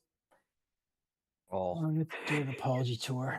To be fair, I feel like I've been friends with more Belgian people, and they also tend to hate the French. So like, I don't know. I feel like I've also encountered this this attitude before. I'm personally indifferent. I'm not. Really, you're so far from it. Have you been to France, Joel? Have you been to Yes. France? Okay. Chat, you got 2.5 minutes. I honestly, I Wait. think one of my favorite things about moving to the UK was being able to get on a train and like get off in Europe. Like just go get on the train 2.5 hours to Paris. Like hell yeah, that is See, if I great. get on a train in 2.5 hours, I'll still be stuck on that train, not going anywhere. Because North Hold on, American trains suck for passengers. One second. Okay, wait, never mind. He moved. He's alive. Okay, I was looking at Jan. I'm like, did he do a cardboard cutout and just leave it in front of the camera? Okay, he's moving again. Thank you. Okay, I just want to make sure, you know. So yeah, it'll be what the have you been first time- working on, Jan? What have you been working on? I've just started trying copying that one thing I saw at FormNext where one company filled infill with the nozzle. Yeah. So I tried Oh, to do so that like at home. AIM 3D, is that right? Yeah. Yeah. Right. I think you told me about that I should Yeah. check out their booth. Yeah. What's the aim of it? As in, what were the original company trying to do by filling the infill? Are I they don't think I filling saw it much with about. plastic or like a resin? Strength on Yeah. a FDM part. So they have a elongated nozzle and they inject the filament into the voids in the infill. So you end up with that similar brick stacking. Who structure. does the big printer again? What are they called? Not Mamaki. Who are they? Do you mean They do the same. Massivit? Massivit. Yeah, they do the same thing on one of their machines where they use like their fast curing gel or whatever for like the exterior, and then they just flood the interior and cure it. Okay, so I mean, just have to if you're jump in not- for a sec. Sorry, Taylor. Gotta jump in just for a quick sec. Tintalon and Grant had both donated, so at the next event that they are at with Shane, they get big wet kisses from Shane. Nice. Perfect. Way to make sure Shane never makes a public appearance ever again. I'm sorry, you're whoring me out now? What the fuck? Oh, absolutely. I am not a reward, a stretch goal, a prize, or no. You are now. Hey, You are you're a now. threat for my children, so. Trust me, after they're done with you, you will definitely be a stretch goal. Okay, carry on with your drawing. Hey, yeah. Let's see, where's that button? That was Where's it. that He came in for button? that, and that was it. Just gone. Of course, that's it. All right, chat. I'm closing the form, so yeah, SOL if you haven't filled it out. They don't get 3 responses, seconds? No, the beep beep beep. No. Beep beep beep. Yes. Response is 71. Okay. Viewing sheets. Name on string. Stream. Okay. Give me 1 second. How are you planning on implementing that, Jan? I have no idea. So so far I'm just manually editing G code to make it purge into the info. Oh, so you're filling it with still like the same filament you're printing with, right? With the same nozzle and the same filament, yeah. And that's what they do. The AIM Okay. 3D folks do. Oh, They talking had- about that. Oh, sorry, I interrupted No. you. I just That's want to fine. share something with you guys. So, talking about manually inputting G code, I was watching this new show called The Day of the Jackal, which is about an assassin, and they wanted to 3D print like a gun so it could go through the metal detector. Is that with Bruce Willis? No, is Eddie Redmayne and a Spanish actress. That might be a remake of it. Oh yeah. That's the movie. This is a show that was released this year. Okay. Anyway, Okay.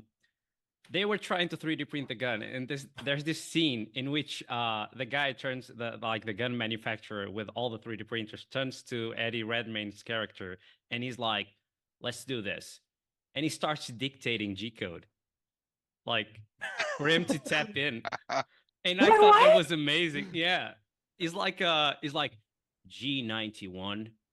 M82, and I was like, wait, this is not happening. Who was the producer that took care of this? Like, that didn't read the control pew guide. I don't know that I hate this actually.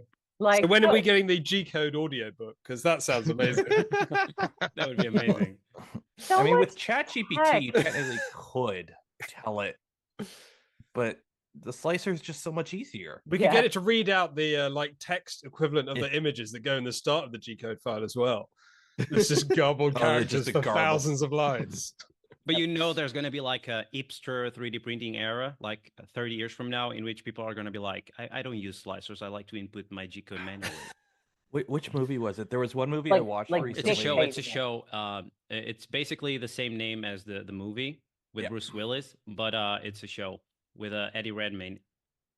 There was a movie I was watching where it's set in the future. They're in space. I can't remember who's in it, but either way, one of the characters breaks their arm and they're 3D printing a cast, which I'm like, okay, cool. That makes sense in the future in your spaceship. If you break, you print that the cast. actually feels entirely. But they were printing the cast on like an old school MakerBot, and it's going like super slow. And I'm like, I think we'll have better printers in the future than a MakerBot. Like, we already the old MakerBots have better printers now.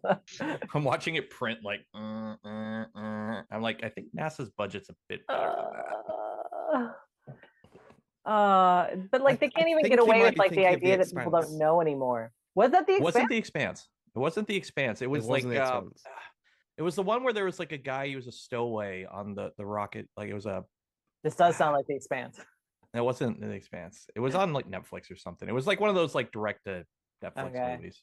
Someone I said know Lost Star in Trek Space. Discovery also had a ripped apart MakerBot which they turned into a replicator, but they didn't even like take out the print head, so they just left it in there completely unused, and they would just open the door, pulled the part out, closed it. It was like, that's the replicator of the future. I'm like, yeah. Please you no. did better replicators 20 years ago. The funny thing is they're not going to be able to get away with this for too much longer because 3D printing is becoming like has rapidly become more common, and like for a long time they could get away with this because the vast majority of people didn't know what 3D printers looked like, so they wouldn't necessarily know that this is a 10-year-old 3D printer that nobody is using now.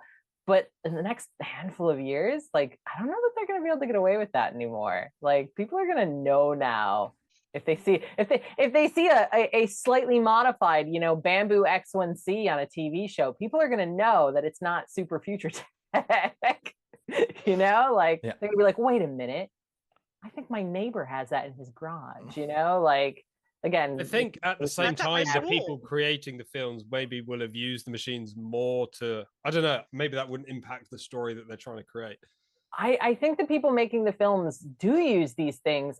Yeah. Well, sorry, the prop makers. I was gonna say, let me be more specific. The people literally physically making the films do use these things. The people making the films, i.e. funding the films, aren't. And they're probably the ones making the decisions about these things. Oh, Trainwrecker in chat said it could be called The Stowaway on Netflix. Yes, it's the movie's Stowaway with Anna Kendrick, I believe. Real quick, just want to thank Joe, $100. Thank you very much. Mr. Chris Riley, $100. Thank you very much. Which means we've broken the 3,000. Yeah. Yep. We just went over it. Oh, thank God I didn't do stretch goals. And shut up, Jacob. Okay, so let's do the infamous Wheel O names. All right, so okay, good, there it is. I was like, God, tell me that works. Okay, so now I have to move everything around. 1 second, please. That wheel's getting mighty full. Well, there is 72 entries in there. Woohoo. So let me pull this down. All right, first one is going to be how am I going to do this one? All right, printed solid is 3. I'm going to grab 3 people. It's a 3-pack of their PLA. It's for the US only. If your name is called, okay, if you're outside of the US, you can either pick Vector 3D's cauliflower calibration Mark II model or a a commercial license for one of Noob's models. That way, you're still in the drawing for the grand prize, which is a Prusa 2 Toolhead XL. That'll be drawn tomorrow. All right, and if you win if you win any of these drawings, you can't enter in any more because you'll be entered in for the grand prize. If you are if your name is pulled for the grand prize winner, you do not have to be present. Okay. If I call out your name, you have 30 seconds. No, sorry, 60 seconds to let us know you're here in chat. All right. So best of luck to everyone. Here we go. God damn it. I hit shuffle. I thought I was going to shuffle the wheel. First person is... Oh, I know he's in the US. Mr. Ricky Tanner, a.k.a. Tanner 3D, one of our designers who created the 6x6 mongoose that is in the breakfast reward tier. Thank you very much and congratulations. And there he is. Yep. Yeah, oh, I already know he's in. Oh, I know. Posterity's sake, okay? Gotta keep it fair for everybody. I know. Next person is... All right, so... Milorad G? If I said... Chat, by the way, I will guarantee butcher your name. Even if your name is Bob, I will still screw it up. Milorad, are you here?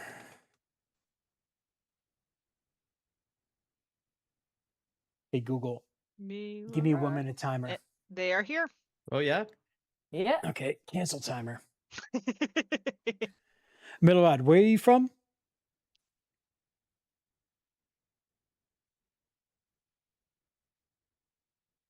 Everyone is silent, waiting for the response. I know. That'd be too specific. USA. Okay, good. Apparently, yeah, just continent. Which continent are you on? Well, actually, no, I can't do that. Yeah. Well, kind of. I mean, it's not really a continent. Apparently, there's a duplicate name on the wheel. What? No. Somebody's cheating. You guys have way too much friggin' 50-50 vision. Did you say 50-50 vision? Well, 2020, whatever. Which name? I don't know. Somebody just mentioned it in chat. There are a few names on there that are multiple. Tesla's DVD. Tanner's on there still. You look for Joe Rust. It's on there at least twice. It's blue and green. Is it doubling? It's not doubling up on the thing. Joe. I mean, I can pull the names again. Oh yeah, there's another. Is that the problem? Hold on. Edit column, sort column A to Z. Oh, apparently the form allowed multiple entries. Oh, get the fuck out. The absolute cheek. I think they should. Absolute cheek. How am I going to do this? The form should suggestion? allow you to have unique entries only. There should be a button. I don't know how you deal with. I thought we had that set up like that. Yeah, so did I, because I copied them from last year. All right, guys, give me a second. Oops, technical difficulty number. I'm not Insert counting link anymore. online. Settings. Make this a quiz. Left 151. like 152 now.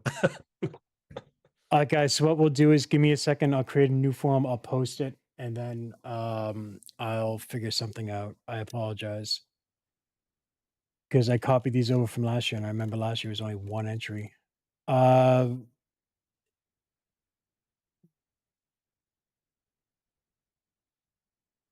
It's going to take me a while. So if you guys want to chit chat about something, chat, I'll take care of it. So, Jan, going back to the injection, or basically filling it, I think it'd be better to just print it with minimal walls, low infill, and just use like an injection resin, like a fast curing resin or something, instead of. Shane, wheel still up. Yeah. Oh.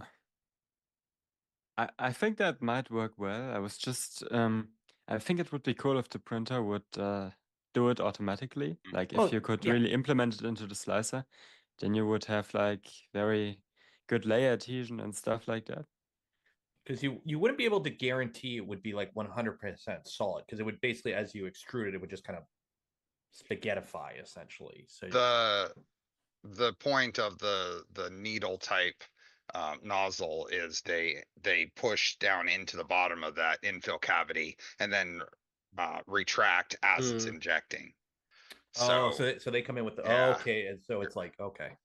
It still seems an odd decision to have that as. I mean, I can't imagine. So I'm thinking from the engineering perspective, your strength of material for sure is going to be based on the strength of the shell mostly. The closer you get to the inside of the part, the less effect that will have on making it stronger. So to take all that extra material and dump it in the middle doesn't seem like it would be for a strength benefit. Because if you were having like 3 walls and then you just dumped a load of material in, yeah, it's solid, so well done. But like if you're going to make it solid, you could, I suppose, I don't know, it just doesn't seem. That's why I was thinking the resin. Use like a 2-part resin would be that fast. It just injects it in. So I think the point is layer adhesion. Well, it would bond all your layers because you're basically filling the entire void with a resin, so everything just solid. Well, while Shane defunkifies the spreadsheet, we've had 2 more $100 donations come in. One from Ricky B for $100 and one from 3D Printing for $100. Awesome. Thank you guys. Shane, check Yeah. Discord for an idea to make this a lot easier on you. Okay, give me a second. I'm just trying to. Okay. Yeah, I know you're trying to fix it, and chat actually offered up a pretty good idea for you. Shoot me? That's a good idea. So, see, I would be concerned with the time taken to do plastic injection, because you still need to melt the amount of plastic you're going to inject into the infill. And if they're using, I don't know what they're using, but if they were using, say, the same nozzle, you're only limited to the flow rate of that nozzle to inject. You probably want an IDEX system or a tool changer with a dedicated fill tool head for that kind of work. And quite that's something I've actually been playing with the power armor, is because I have so many voids in it that I don't want to be empty.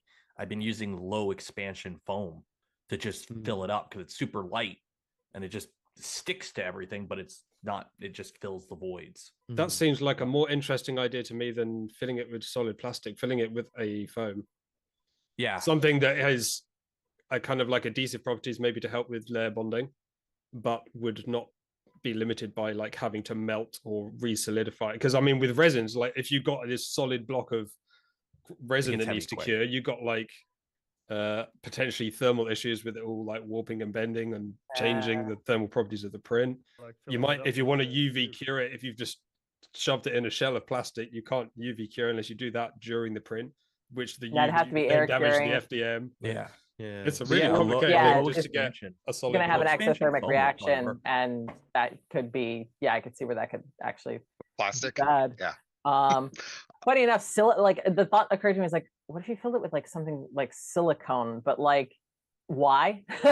Like, what would be the benefit of that? Like, so if you were like, if you had, if you wanted to print, like, say you had an Orange Storm Giga or any of the other large format, and you wanted to print like furniture or something, yeah, you could probably save a lot of time printing it with just a couple walls to ensure it's tight, like watertight, the minimal amount of infill to keep it like geometrically accurate when you're done, and then just have a port that you just stick a low density foam injector in. Yeah, I think the foam is actually and then call it. Really like the expanding foam. I think is actually an incredibly interesting. John's writing the idea down for his next video. Yeah.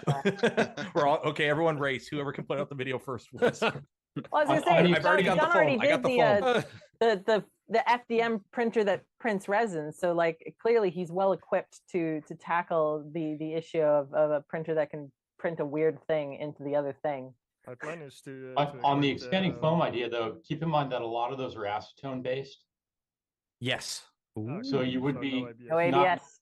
Yeah, you wouldn't want to use that with ABS or ASA. I would go with PPG. PPG. Want to print it with ABS so it can fuse with it. Adhesion of ABS because it dissolves a little. You've gotten super quiet there, John. Yeah. Oh, 1 sec. Better. Better. Talk again. Okay. Talk again. Oh no, it's a lot. There we go. I don't know why my you're sound back. card is.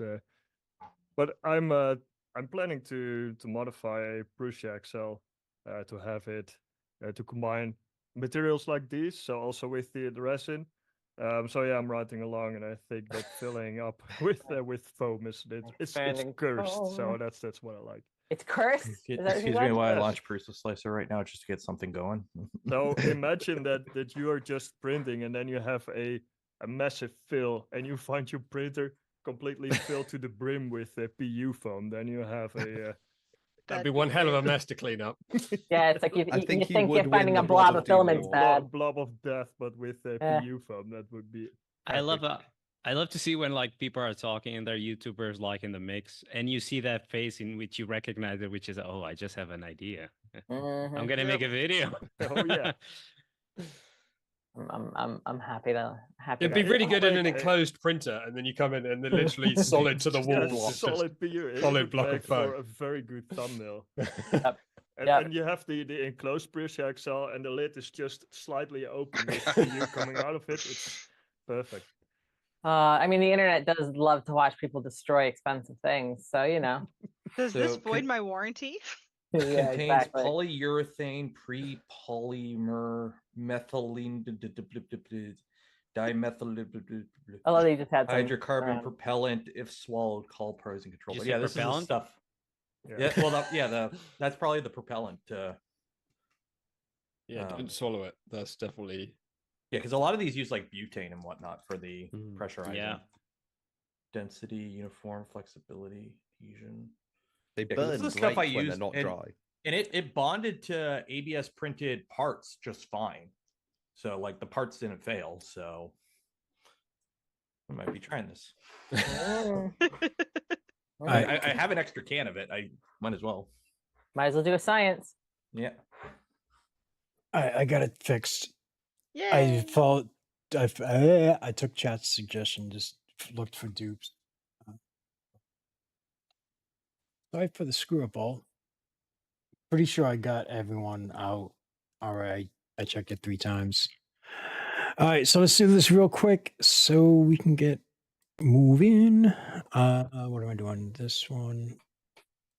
Yeah. So we're on the third. Oh, printed by the solid. yeah. And by the way, going through the list, for 98% of you, rough estimate, that just entered once. Thank you. Yeah. All right. So here we go. This is for printed solid, 3 rolls of PLA, US only. Happy extruder.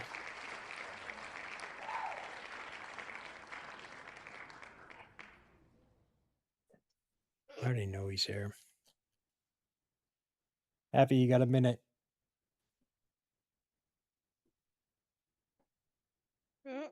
There he is. Yep. There Cool. he All right. So next up is it's going to be a Sugar and filament. Sorry.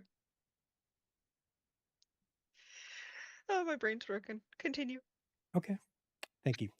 All right. So next one is going to be for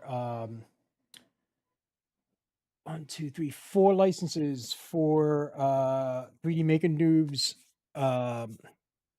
models. He'll contact you. You get to pick one, I believe, out of 10 models, and he will give you a personalized commercial license where you can sell the print, not the digital file. And we do this real quick. This is open to everyone, obviously. So I'm just going to do it very quickly so I can get everyone moving.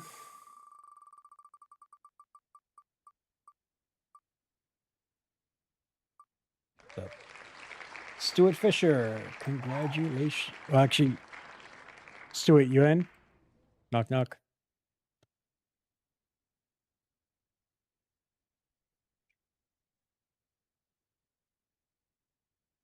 Got here late. No. Stuart, okay, you're there. Cool. There. Congratulations, you got a license. At the end of the show, I'll send Noob your email address and you two can chit chat. Mr. Wiz X23. Speak now or you shall lose your license. Are you here?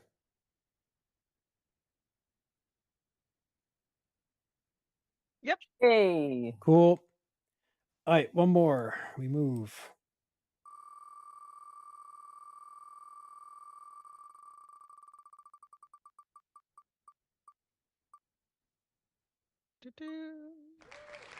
Clinton Despain. I'm sorry, I'll crack up laughing if it was like a French sounding name right now. All right, Clinton, are you here? Hey, I hear. Clinton Despain, awesome. Congratulations. Noob license for you. One more time. Remove. Spin. So I do. I press buttons. We got Fancy Pancake. Fancy Pancake, are you here?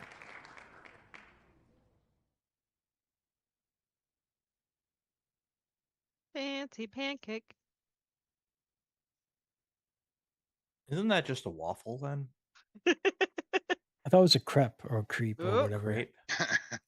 Fancy, more likely we a need you in crepe. chat. I haven't had crepes in forever. Hey, Google, set a 30-second timer. Because I'm I'm admitting a it. You're creep. making me hungry. We keep circling back to food.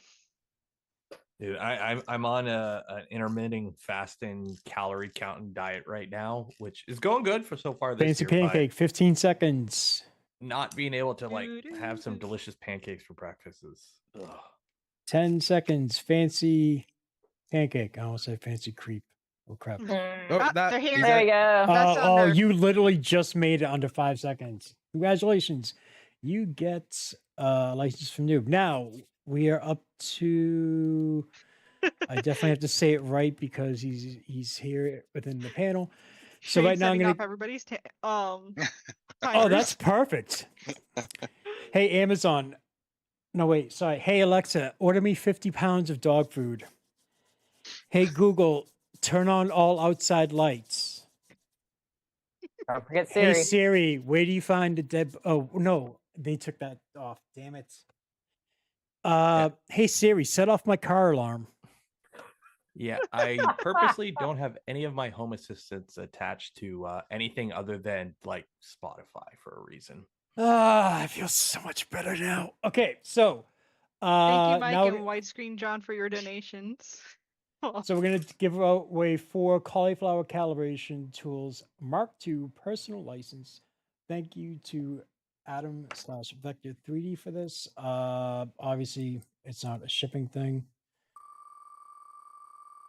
Now, admittedly, while you're doing this, I would love to hear why it's called the cauliflower calibration tool. Does it look like the vegetable? Kenneth Sang, Well, are you yeah. here? So I actually called it, like originally I called it calibration flower because I was like, it kind of looks like petals around a kind of central point. And I shared it like a few times as I made changes. And I think it was Tom Sanladera, whose name I still can't pronounce. He was just like missed opportunity of calling it cauliflower. So I was like, yeah, good point. So I just changed it and now it's cauliflower. Is he in chat? Kenneth Sang. Kenneth Sang. I think Give he's it a a little member of my second. community, so I'm about to add him in the Discord. Be like, "Yo, you want show up?" Well, Also, there's thank you also for the the delay explanation. we had to remember. Oh yeah, there is a delay. That's it. I appreciate the explanation because I was just kind of like, what? It's a very interesting name. Oh, Very he's unique. here. There we go. He's it. Cool, Kenneth. Yay. Congratulations, you get It's an annoying one for autocorrect, that's for sure. Oh, I bet. I can imagine. Remove, spin. Again, I just might be hungry, so like. Yeah, I'm getting that way. Flour. Yes, it's Everything is food thoughts now. dinner. All right, robot Well, overload. It's dinner time for you guys, right? Nope, It's past dinner it time, is. actually. Okay, I've Yes. got a great Coming up at steak 7 mate to p.m. write off of camera right now. Robot overlord. Woohoo, we have them. Woohoo! Okay, so 2 down. God damn it. 2 down, 2 to go. Of course you're gonna beep now. Thank you. And thank you, Maz. I think this says Maz, for your donation. All right. Remove, spin.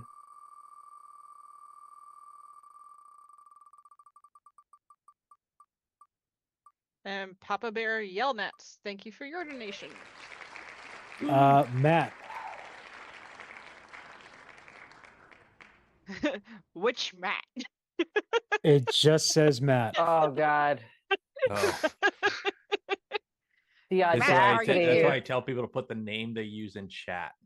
The Well, that's why- audacity. that's Maybe what I it do. is. Maybe Oh, it is. Well, if he's the only It's one, just then- Matt. The only Matt. It might be like the OG Matt of YouTube, Jesus Christ. number one. This is like having a 4 or 3 letter Twitter handle back in the day when that was cool. Because it meant you were an early Matt. adopter. Is there any Matt? I mean, I'm sure there's multiple Matts, but I always feel like, the teacher from freaking Ferris Bueller's Day Off. Bueller. Bueller. Bueller. There is a Matt in the chat, but they may have not be here anymore. It's a bad time for a potty break, damn it.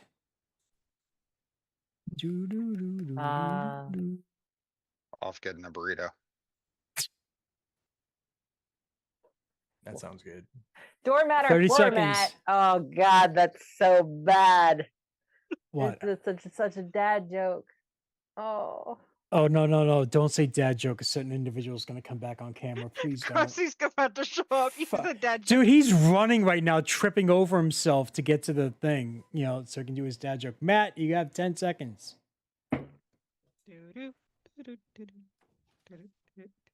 Well, he took Matt. I took everyone's name from the display list. All right, sorry, Matt. Reroll. Remove, reroll.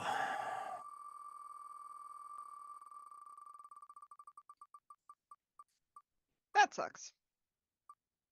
Happens. Okay, he can enter Yeah. again though. Gunther Jr. Sorry. Related to Gunther Sr. Gunther, are you here? Also related to Gunther. And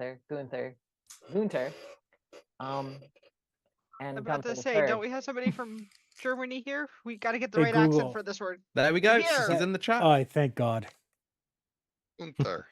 No, Google did not set thank God. All right, next up, LDO Leviathan board. Ooh. All right, you guys ready? Here we go. The suspense.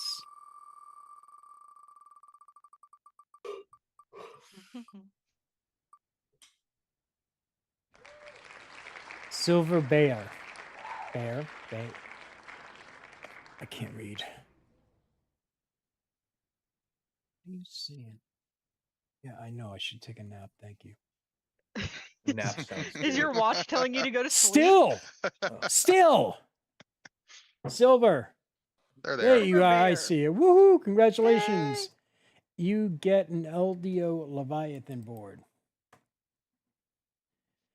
All right. Next up is Gloop. Best adhesive ever.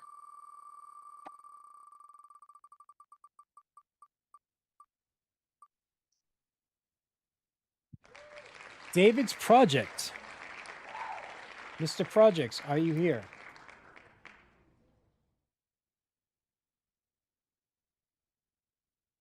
David.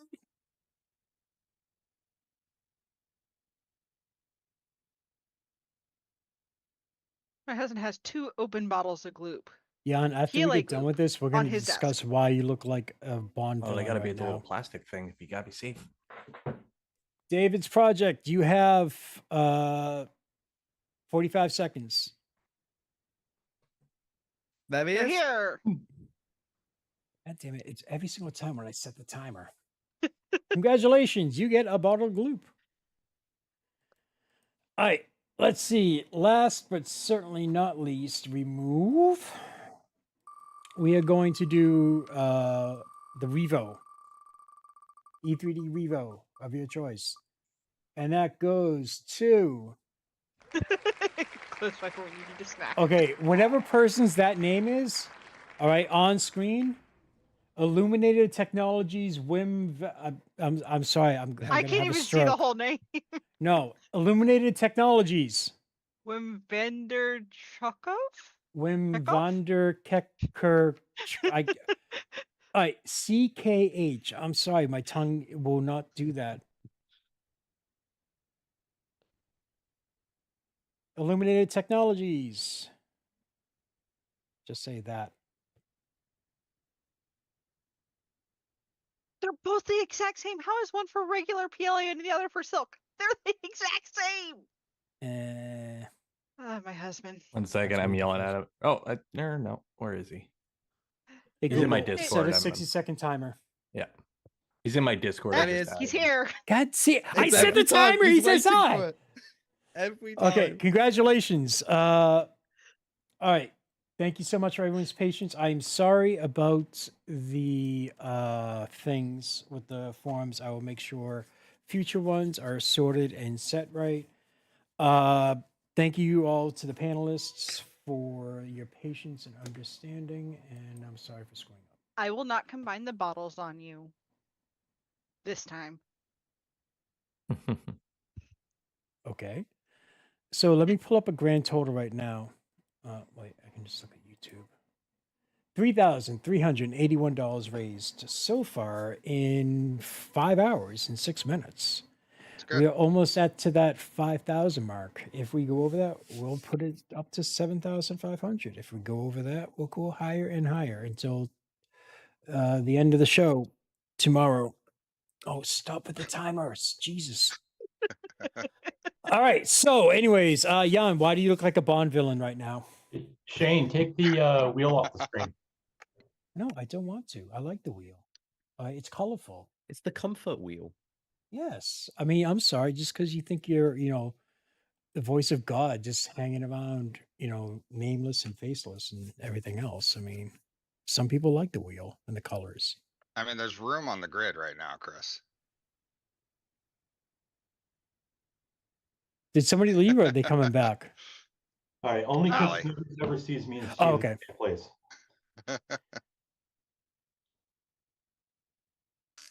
Look at him from his beachfront house joining us. My Yeah. daughter loves his background. She's like, "Why does he live by the beach?" And I'm like, "That's not his actual house, honey." Not anymore. That's fantasizing, and we're in Nashville now, so there's 4.5 inches of snow outside, and In Tennessee. yeah, I miss the beach. Yeah, this took so long to build this hexagonal grid wall. This was a massive You project. did a great job. Hey, do you know how much money I spent in neon paint?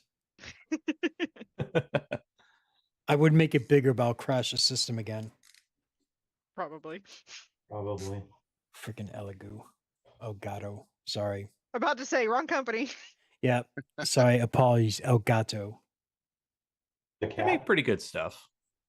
They do, but it's a software that's It's always the software. Yeah. It's amazing how many companies make amazing hardware and then just fall apart when it comes to the software. It's like, come on. Yeah, Including there's current a companies. key light over there, Mhm. but It's There's lots funny. of time here. It's not showing up anymore. So It's no funny key light. that El Gato in Spanish means the cat. The cat. The cat. Oh, this cat needs to cook a little longer to be developed right.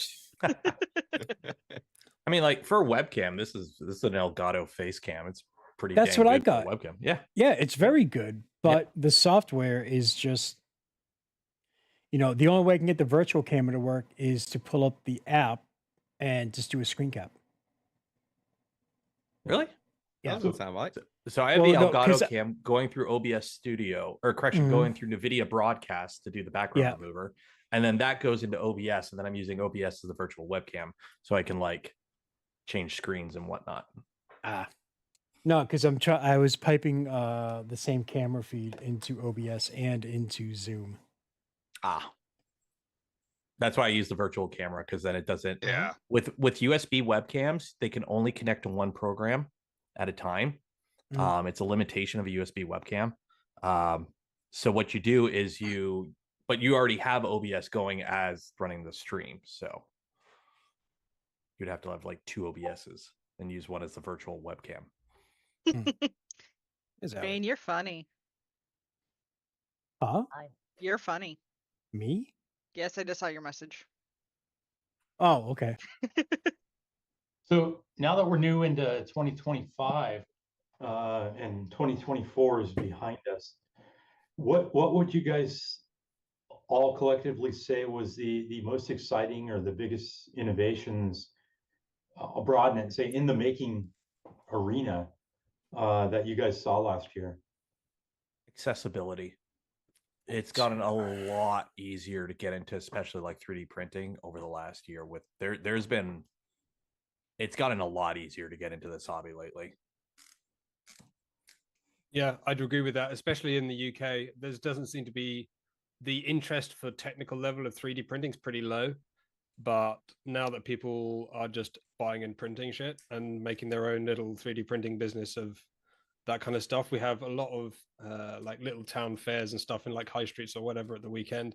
And there's always someone who's printing, hopefully legitimately, stuff that they've downloaded from various sites. I'm a little worried about that. I'm worried about a video game crash scenario with that, because when I go to those little short store like pop-up shops and like art in the parks and whatnot, there are 3 or 4 booths where it's just people printing the same flexi dragons and it's always the same stuff. Yeah, I will say, we do shows like that. One of the things I make sure to carry on me for people like you who know the licensing, I always carry copies of the licenses that say I had permission to print them, or proof of subscription for, because obviously some don't have the icons or whatever saying, hey, you are allowed to sell this. So I bring the contract that says I'm allowed to. So which is fair, because you never know, because like some places they may require proof at some point. Somebody may check. The artist might show up. Yeah, that would look really bad. The last thing you want is to be like on the wrong side of a call out video or something like that. Well, I think the problem, partly is as well that these, certainly the ones that I've seen in the UK, they're quite often basically like a small family with a young child. The dad's decided he wants a 3D printer, and it kind of has proven beneficial to print toys for the little one. And then they go, oh, we could just sell these as well. And then before you know it, they've got 4 bamboos and they're all just printing stuff and taking them to a show. But I don't think there's that much investment necessarily. These people are probably people who still have other jobs. They don't really, if they get found out, they just stop. Like, it's just they a don't hobby feel thing. like they're going to be at any risk. They just do it while they can and then stop if they get caught, which is a bit unfortunate. It'd be nice to have side some hustle? more of it. Yeah, literally. Side hustle, that's what people call it. Side hustle. What has been nice is I've been seeing a lot of industrial uptake because of the hobbyist community now. Because obviously there's a lot of parents buying printers for their kids and vice versa. And it's actually going up to where like their bosses will see their employees having printers of their own and go, oh, we should probably look into this for our company. And that's been quite interesting to see, because normally it's the other way down where people who work at a business see big CNC and they go, oh, I want little CNC. But this is kind of the opposite of that. Yeah. But the accessibility is definitely what has been changing the bedrock for a lot of things recently.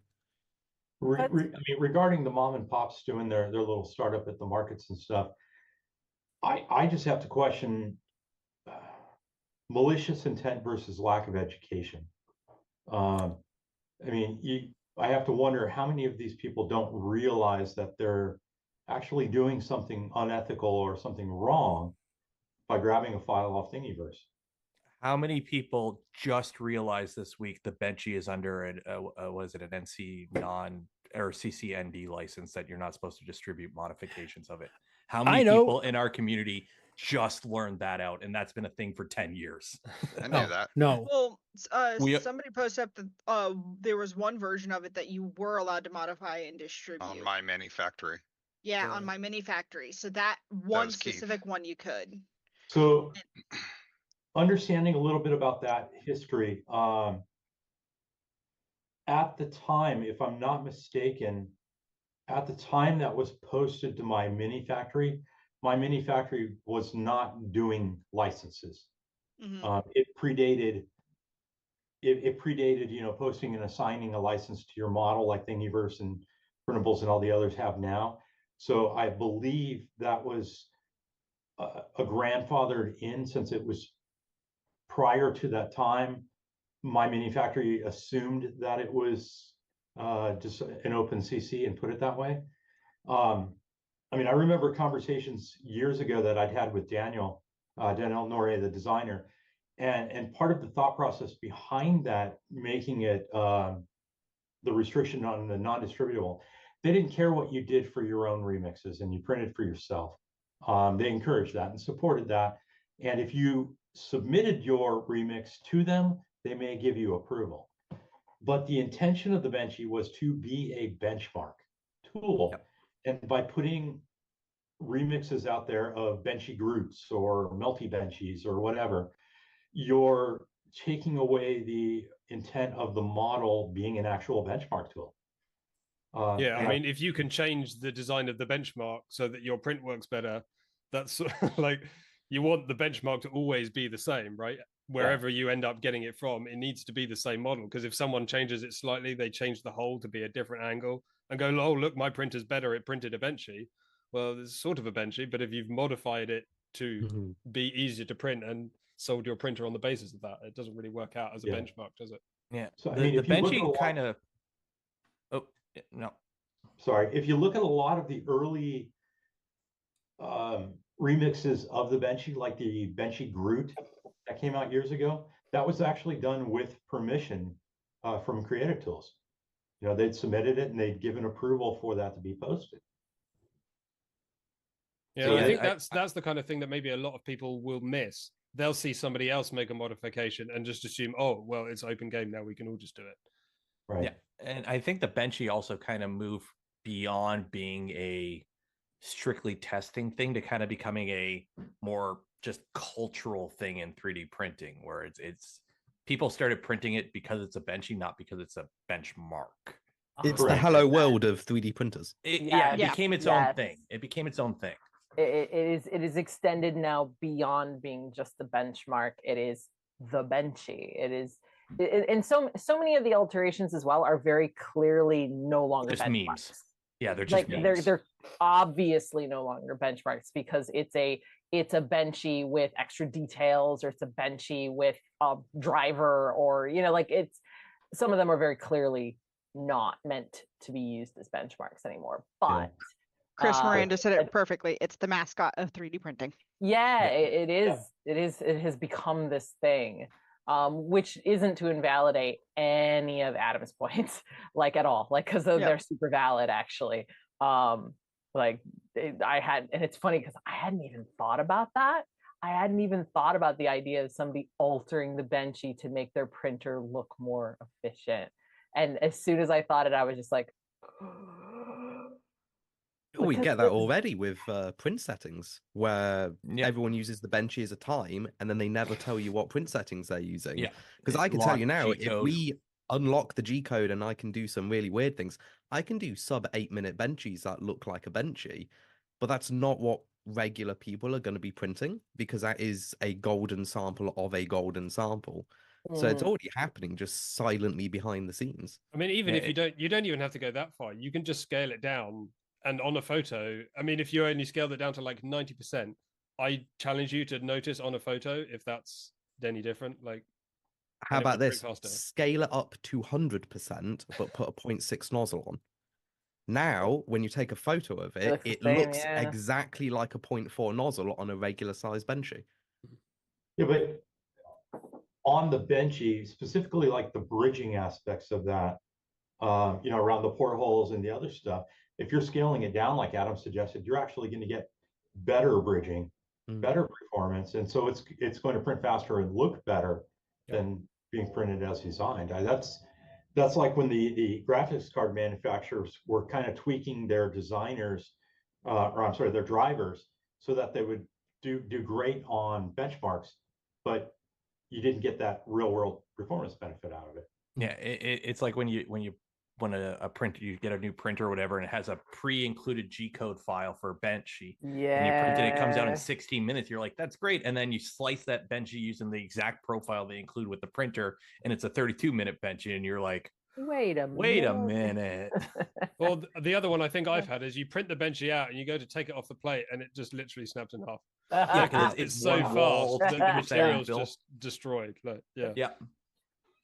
And admittedly, this did remind me of the time I tried to see how small I could print a Benchy with a 0.1 millimeter nozzle. And I was looking to see, I was like, did I save any of those? I didn't. Could you find it if you did? I mean, some of them were still, there was a fall off point where like they no longer looked like Benchies anymore, like they just were little blobs. But I definitely I was pleased by how small I could go, and it was still a recognizable Benchy with like the little smokestack and everything. But That's they were awesome. definitely, they were wee. They were quite wee, and no, I don't think I saved them. It's like I think they went the way of the dodo, which is probably for the best, because I definitely feel like if I don't go through my 3D prints and like pare things down every 6 months, they will threaten to overtake me, and one day I may disappear entirely. So Steve, on the open hardware side of things, I mean, what did you see as the big things coming out of 2024? I think there's a whole lot of stuff happening in firmware and software that's really showing an advantage. And we're seeing more and more and more of clever designers in the space doing really cool stuff in areas in like the segment that I play in, all these community projects, modifications of Voron's, derivatives of different designs, not just Voron but other things, and the clever solutions that people come up with. There's some really cool stuff going on in multi-filament, multicolor printing, and that. Yeah. It sounds like a lot of that though is firmware and software driven, which goes back to what Taylor was saying and the others, is that the big improvement was the customer or the end user experience, I think. I agree. I think that's the biggest place we have room to grow right now.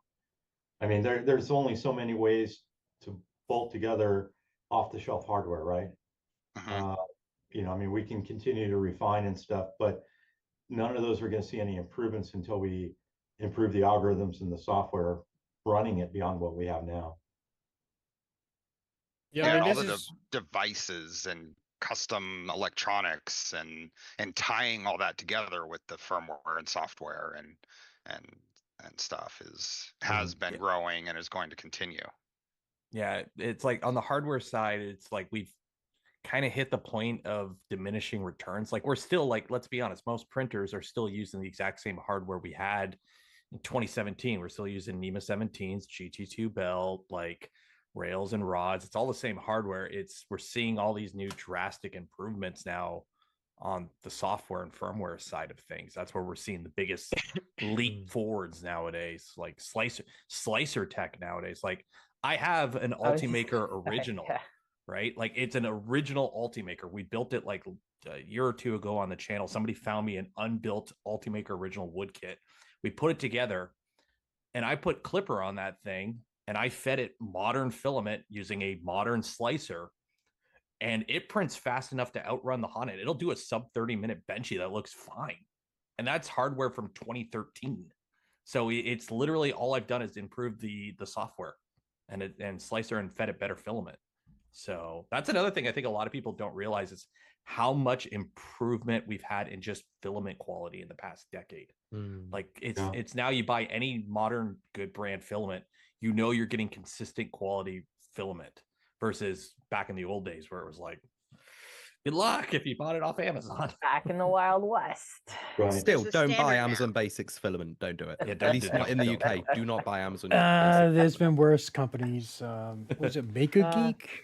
I remember measuring one spool was like 1.3 millimeters, and then like a meter later it's 1.98, and I'm like, I don't think I'm gonna use this. I got a 2mm shard of steel in one of my filaments from Amazon Basics, where it's obviously auger has snapped slightly and just sheared a bit of their own auger material off, and it's just, how did this get through QC? I got a case of I can't remember. I think it might have been Sunlu. This was ABS I bought like 5 years ago. I bought like one spool of it off Amazon. It was really good and really cheap. And I bought a couple spools and it was really good and really cheap. But then they went out of stock. But then it came back in stock and it wasn't as cheap. But I'm like, well, it's still really good. So I bought like a case of it. And all the spools were contaminated with something, some particulate had got in it. And so essentially, like every spool, about 2 or 3 times per spool, it would just clog the nozzle with something that was not plastic. And it was like, great, I got to throw all these out now. They're pretty much useless because I can't guarantee they'll print. Yeah, when you can't trust a filament, it's kind of game over. There's a lot of trust going into making sure you get reliable prints. And if you get even 1 or 2 bad experience with a filament supply, because there's so many, you're like, well, you're kind of done there. Like, and that's the thing too. Like we have to understand, not only is filament the final thing you're printing made out of the filament itself, so you want to buy good quality filament, but the filament is also your feed control for the printer printing.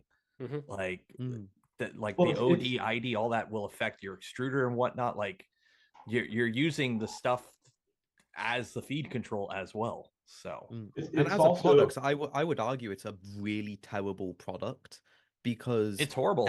Everyone has their own blends of material. Like if you say ABS to one company, it's a different blend to another company.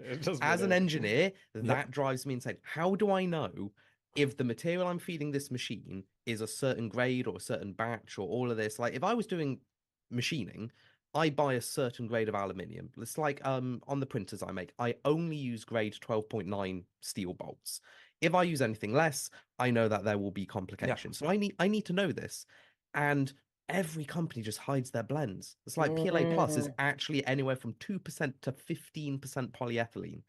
And they just won't tell you. They'll just call it PLA. That's not PLA. That's a blend. Yep. Yeah, I mean, pretty much anything with plus or pro or any extra terms. Yeah, you don't know what it's. You know, it's like a really spicy blend, and I'm not going near that. And like in good luck recycling or reusing any of this stuff because you don't know what's in it. Well, that's why you don't recycle it. You can't. I've done recycle it. I've done a lot of my own experimentations with reusing, personal not recycling, but like reusing failed prints and stuff like that, melting things down and turning them into something new. And it's been wild how different these filaments react under heat, like 200 degrees, 210, like not crazy, but just.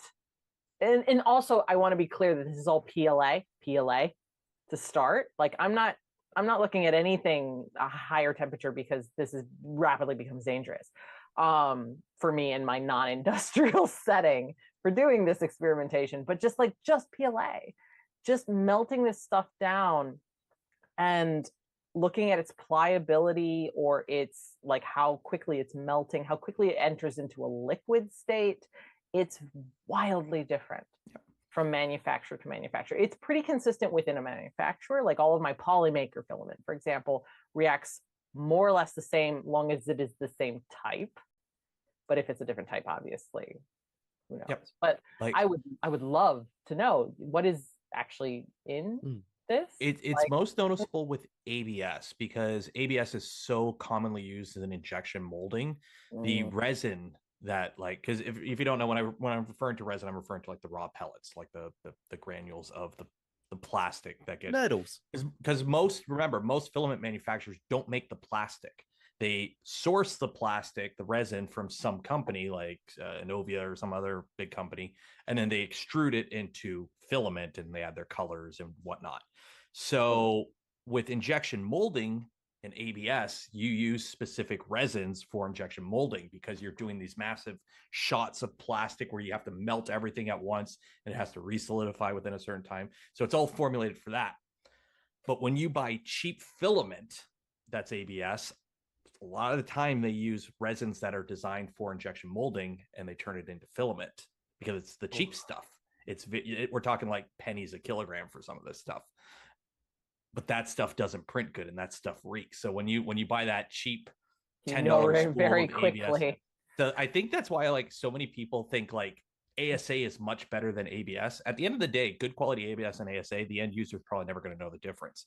But there's just so much bad ABS filament out there because it's made with the not right resin, because they use the cheap stuff for injection molding, that it's kind of put that thought in everyone's head, because everyone has done that. Oh, I'm going to try ABS printing. You go on Amazon, you buy a cheap spool of ABS filament to try out, and it prints like shit and it warps and whatnot. And you're like, oh, ABS is horrible. But then you go buy ASA and you're like, oh, this stuff's great. That's because ASA, there really isn't cheap ASA resin like there is cheap ABS resin. So if you use good ABS and good ASA, you're going to get near margin of error difference between the two. There's just so much bad ABS out there that it's kind of proportionally, people think it's worse than ASA. So yeah, I started printing ABS years ago, and I couldn't print it indoors in the garage. Reeks. Real ABS reeks.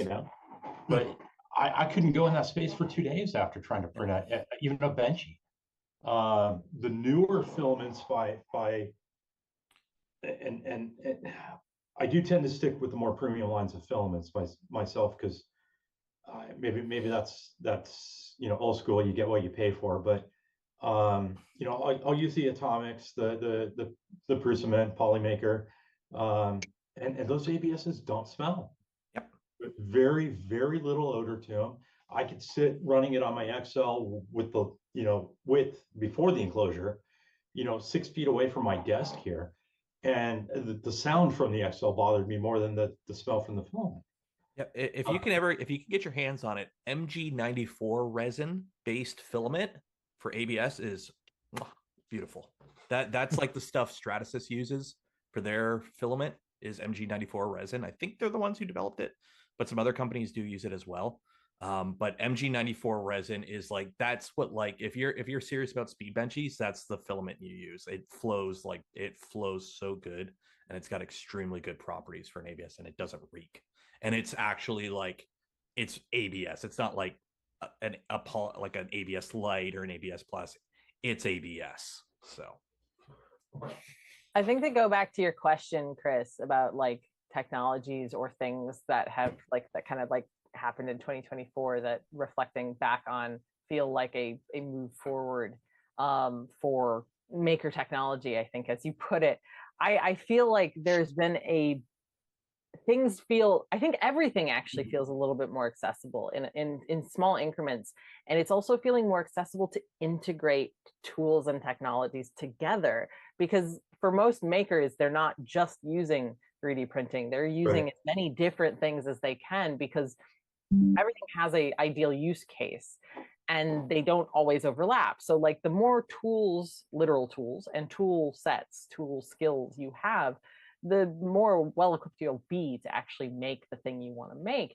And I definitely feel like in 2024, I found myself integrating these skills better than I had before. Like, because I finally had access to like a laser cutter and was able to start integrating that sort of thing into it. And it's an industrial laser cutter, but it's still like, it didn't feel that difficult to integrate it into my pipeline, so to speak. And I got a Silhouette Curio 2 actually for Christmas, which is Silhouette it's a die cut machine. They usually are they've got the rollers that feed the material in and are very much marketed at, like stay-at-home moms and other people who want to make like a lot of tumblers, iron-on t-shirts and stuff like that. But this one actually has a bed, and it has an electrostatic bed to actually hold the material down, which is really interesting. And I was like, I've not seen that before. That actually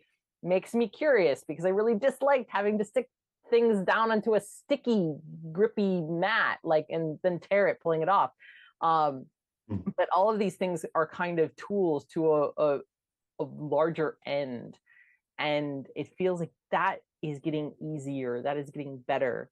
And it feels like more accessible to kind of combine these things. But also electronics, I think, are increasingly becoming more accessible as well. I got to go to SuperCon and see it. I love SuperCon because it is such a wonderful example of like how people are moving the needle forward with open source hardware around that, and open source software and stuff like that. And everyone there is always so generous with their time and their skills, like, because it is an open source community. People just want to share the stuff they're working on, but people work on amazing things and then just kind of like show up and like, here you go. Here's the thing that I've spent the last 3 years working on. You can have it for free.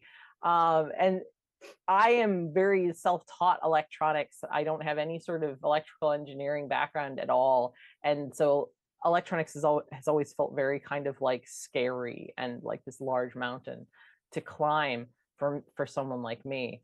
And it just increasingly feels easier for me to access these things, to integrate them into my projects and stuff like that. And I think that's a wonderful result of people who are just really involved in the open source communities and really putting great stuff out there. But also just general technology. Things integrate better than they used to.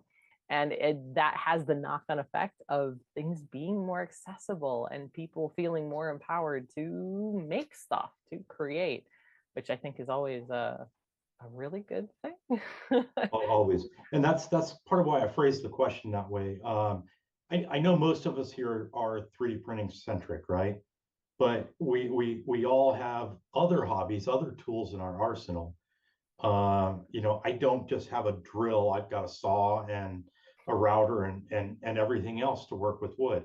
Other hobbies? Yeah.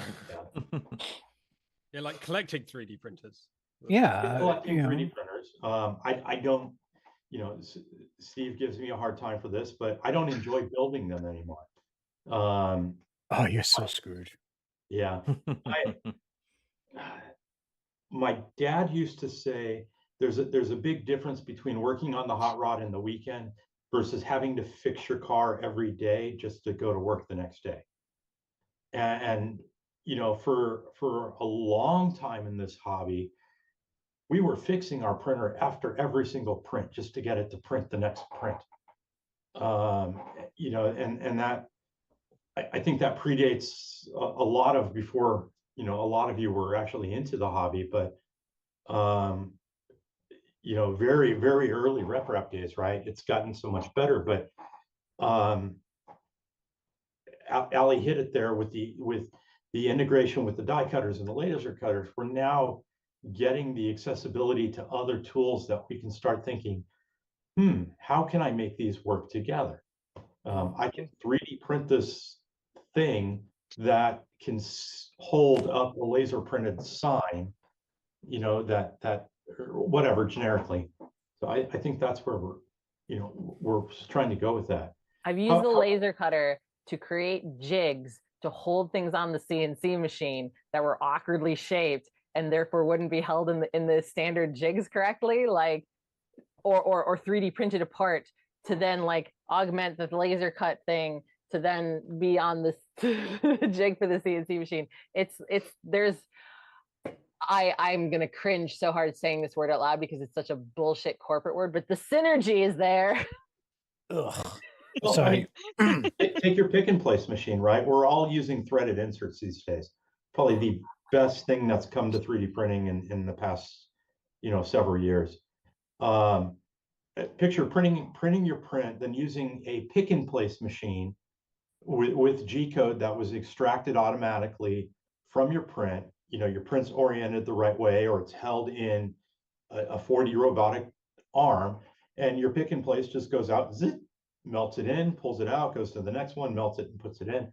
And you could automate, inserting all those threaded inserts. And I know that would take probably half of Steve's streaming content away, having to do all those threaded inserts, but that integration is coming. It's starting there. Yeah, I think this is that kind of topic of 3D printing as a tool versus 3D printing as a hobby, isn't it? And there's certainly, I like it in terms of the wide accessibility, but it does scare me a little bit. I mean, as you mentioned, there's half of Steve's content going away when stuff is like automated, but like there's a real, I mean, the part of 3D printing that I love is the design of the printers, the modification of the printers, the building the printers. Owning and using them for a long time, I didn't really get into until maybe the last couple of years, where I've started actually designing and selling products. Is when you have a product and you need to be able to manufacture, that actually having a 3D printer is a valuable tool. Up until that time, I loved and used 3D printers, but it was sort of gimmicky fun because I loved building the things. Right. I like the fact that it can just be both. For those that want machines that just make plastic boat, there's plenty of great options out there. And for those of us that want I really love keyboards and I want to make a custom machine that's 300 by 150 by 50 because I'm only going to use it for keyboards, you can do that. Like, the fact that both options are still perfectly viable is great, I think. I think what worries me is that changing. That's what my worry is. I think don't think it'll change too much. Like, for the open source stuff, Vorons are going to be around for a while, VZBots, Annex machines. There's so many great open source machines out there. What I think may end up going away, the way things are kind of trending, are those commercial off-the-shelf machines that are very easy to modify. Let's put it that way. Because if you notice with like the commercial machines, especially from some companies, they're starting to come out pretty locked down, where it's like all the components on it are custom parts. They're not dealing with aluminum extrusions, locked down firmwares. Like, I think on those, the era of people buying an Ender and then modding the heck out of it, you might see that kind of go away, and you'll just have COTS machines, commercial off-the-shelf machines, and fully custom machines. I think that's going to happen. I mean, as they become Apple easy. Yes. To put it, which they will never be, but no, but try. I mean, that's where we're trying to get with software. But I think what the manufacturers need to decide is, are these going to be tools or are these going to be consumer electronics products? I mean, which way are they going to get marketed? Which way are they going to get put into the homes? There's always going to be the hobbyist backend. There's too much out there. I mean, there's still people that build TVs and take the 5-gun or the 4-gun CRT projectors and retrofit those and work on those. They've got 4K working on some of those projectors, the old Barcos now. There's always going to be, and the tube amp crowd. There's always going to be the hobbyists that are going to continue to tweak and refine on the backside. But I think as it goes to the commercial market, as like you said, as the Ender 3s go away and it actually works out of the box all in one for $99 kind of thing, or $199 comes in. I think they need to decide, is it going to be a tool? Do you go and buy it with a drill, or do you go and buy it with a TV? I'd argue it's probably going to be both. You have one machine and you just market it slightly different ways. Like, you could even have 2 different colors, one that's black and looks like a tool, one that's brown and looks like it goes in the living room or something. Like, I don't think the usability is necessarily going to change. It's literally just the marketing of which audience do you want to access today. We've been tracking internally the data points for consumer versus industrial, and the 2 types of industrial, where it is consumer like industrial and industrial, and it's definitely moving more towards there's this divide appearing in the middle where big industrial, they want to do everything in-house to the point where the machine has to be designed to be stripped, because otherwise they aren't buying it. They will have a service engineer that sits next to it, not doing anything for 6 months, and then the moment something goes wrong, they will take parts off and put new parts on, and they're back up and running, because 10 minutes to them is an entire year's of wage for another person. But then the rest of the market, it's looking like 65 to 70% at the moment, is going towards the more just open the box, put it on the table, press print, go. And if something goes wrong, it's going to be of 3 things that is easily replaceable, and that's it. And it's definitely getting more obvious that way, even if the marketing isn't keeping up with it. And it definitely will end up becoming just marketing, where consumer versus consumer industrial, they're just going to be the same machines, because they all want the same thing in the end, is I don't care what the machine is, I just want to print boat or print expensive boat. It's just marketing.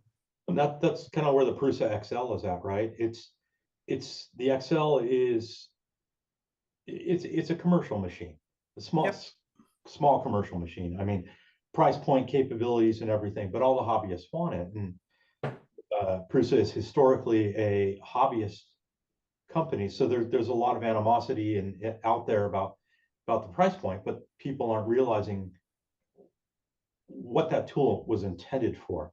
You know, they're not buying the $99 Ryobi anymore. I mean, I would love to have a Haas, CNC in my garage, but Sure. Yep, me too. I'd love to have a garage. I mean, we're still stuck. That was the bit I wanted. Yeah. No, the CNC I can take or leave. The garage, I'd love a garage. Just the It space. makes so much more space in my house. If I had a garage, it'd be insane.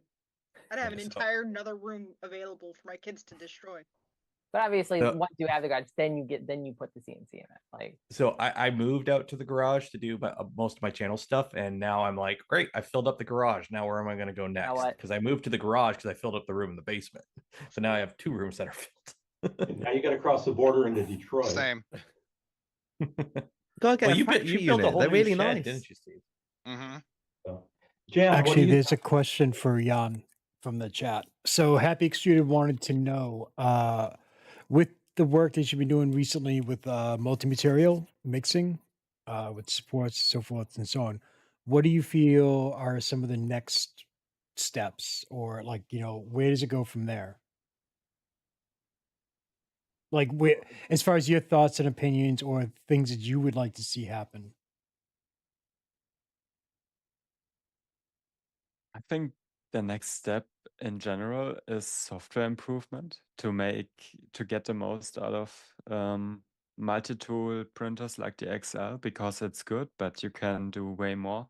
Because I think the hardware is there, and as said before, with even better software, like automatically analyzing the parts you're slicing and splitting them into different components that can be printed from different filaments, like stiffer internal parts and outer TPU shells or stuff like that.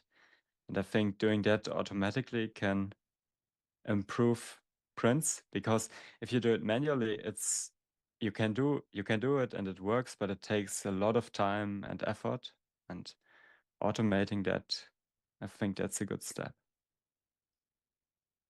Cool. Happy Extruder asked that question. Okay. Thank you, Happy. Well, you guys have about 20 minutes left. Ooh. I think. They do? I That was was a gonna say, quick 3 I hours. feel like it's more like 10. 13 minutes, sir. 13 minutes, I'm sorry. He can't math anymore. His brain fried. Time is an illusion. How about we flip the question then, from what we liked about 24 to what do we think is going to happen in 25? Well, you were going to say, what did we hate from 2024? That's what I thought he was going to say, and I was just like, oh, okay, this is going to be interesting. Can I start with one thing with 25? Because I mentioned it already. And it's more... I mentioned it on Twitter a few weeks ago, just as like a single line thing, as like 2025 is going to be the year of steel printers. And by that, I didn't mean printing steel. I mean made of steel.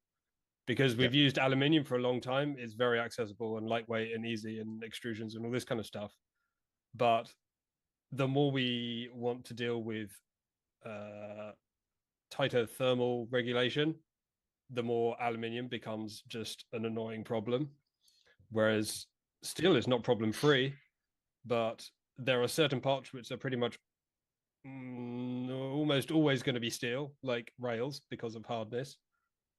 So making the rest of the machine out of the same material, I suspect, will be more common.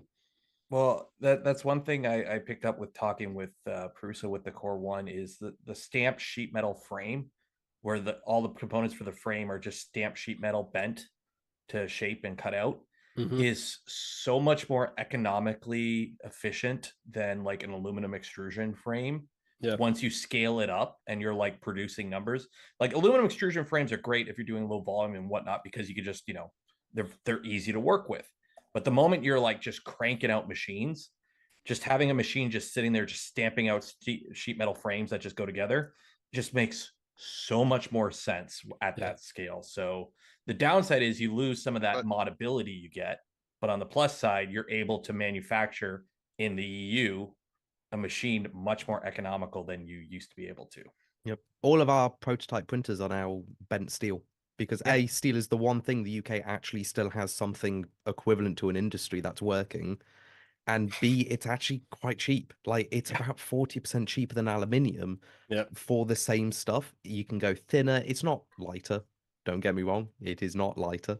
But when we're like, for me in particular, I ship fully built machines. The weight of the machine can go up to 600 kilos before the price of shipping changes because it's volumetric weight. So that's probably going to happen to other companies as well. They're going to realize, oh, the price of shipping is the same. Weight isn't the issue. Let's go to a cheaper material that is, quite frankly, very easy to work with. Like working with steel is quite nice, and it does get rid of a lot of like manufacturing complications. So yeah, I'd say steel frame printers are definitely coming up. So what you're saying as well is that this year we're expecting to see 10 mil steel panels on your printers. Is that right?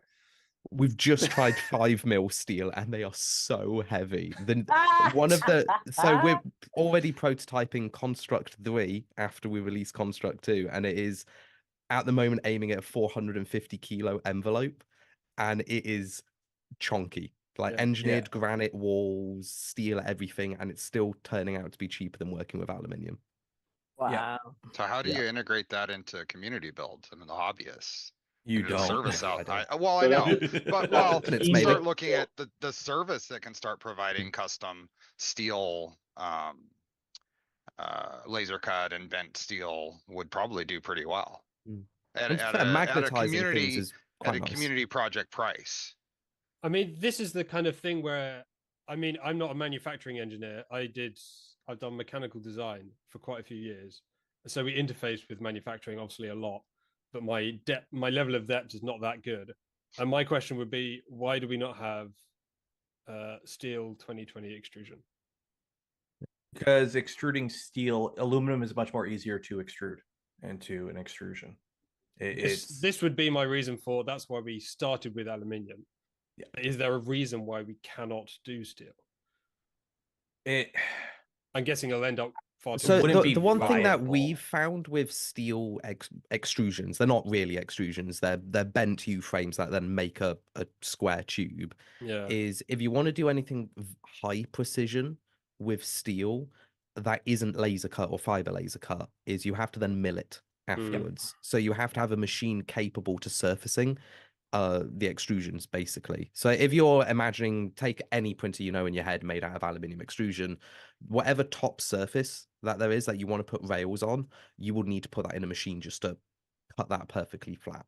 It's not complex, but it is an additional machine, and those machines aren't very accessible, especially in the UK. I don't know anyone that has those machines, and I'm not buying one. The manufacturing method, the manufacturing method to make aluminum extrusion is not a method you can use with steel. So you would basically have to pretty much take if you want to make like a 1-to-1 copy of a 2020 extrusion and make it out of steel, you're taking a 20 by 20 millimeter block of steel and chucking that up in a CNC, and you're milling the heck out of that with like T-slot cutters and all the fun stuff. Well, there you go. Let's There's the just say solution. Let's do it. It's not going to be economically viable. Now cast iron might be an option though. Yes. Cast, I'd be worried. The problem with you couldn't cast it. Cast, well, then the problem with cast is your surface finish is going to be resultant of whatever like if you're doing like a compressed sand mold or something, your surface finish is going to be out to lunch. So you're still going to have to blanch grind it or some form of machining process to get everything into tolerance. And especially with like T-slots, like even with, extrusions, even with aluminum extrusions, sometimes you buy a cheap extrusion, the T-nuts don't fit in properly. So imagine a cast T-slot. Right. It's just a lot easier to have a machine that just takes 3 millimeters thick steel sheet, laser cuts it out, and then some guy just takes those and puts them in a press that bends them into whatever shape they need, and then you bolt it together and you're done. You move on with your life. Lighter. And it's lighter doing it that way too. Yeah. Plus, it's really nice to like tack weld when you really want them to become super rigid. Yeah. Just add a single point weld or a laser weld somewhere, and then you literally have an unbending frame. Now for an earth friendly perspective, isn't steel more recyclable than aluminum? Pretty much all metals are. Aluminum is one of the only things that's actually really worth recycling, especially at like the home level. That's why you get paid 5 cents to return a pop can.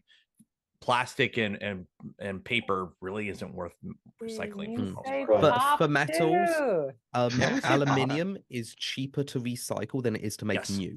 Yeah. And that's why everyone's very heavy into the aluminium side. Steel, you can recycle because it's steel. It's just more expensive to make fresh recycled steel than it is to dig it from the ground. So that's where the environmental aspects become a little bit iffy. But I will say what my consultant said to me, and what I now say to everyone, is when you get into manufacturing, fuck the planet. Because it's not about that. Anything, all of us here could do we could literally burn petroleum 24/7. And it's one company out in the Middle East or out in China doing dirty coal, and they've destroyed 3 countries worth of environmental aspect. And at the end of the day, that's the problem. When I worked in a tool shop, we built plastic injection molds. So we weren't a production shop, but we did have a tryout facility with a few presses. So we would build the molds and we would run test runs of a couple hundred parts just to make sure the mold worked. And then when that test run was done, we would take like 10 of those parts, put them in a box and ship them to wherever for the customer. And all the other parts we would just throw right in a garbage bin. Like we couldn't even recycle the parts because as the press was running, these parts were getting covered in oils and grease and whatnot. So that they're immediately contaminated. And when you recycle plastic, you have to like mix and match the plastics for like, and a lot of these parts don't even have labels on it yet that tell you what type of plastic it is. So like I would work a shift there just helping the tryout department. And when I'm done, it's like, cool, I threw out like 500 pounds of ABS today right into the garbage. I'm never going to offset that with all the paper straws in the world. Like it's drop in the bucket. It's economy of scale is such a dirty mind to get in. That just a lot of people are told because it's corporate interest. They don't want you to know about these sort of things. But once you do, you actually can start realizing where the biggest impacts actually matter. So steel, for example, would be a good choice because while it is more expensive to recycle, it's actually cheaper in the long run than doing aluminium for planet cost. And it's the same with a lot of other things. Making better printers will probably do the biggest impact compared to traditional manufacture.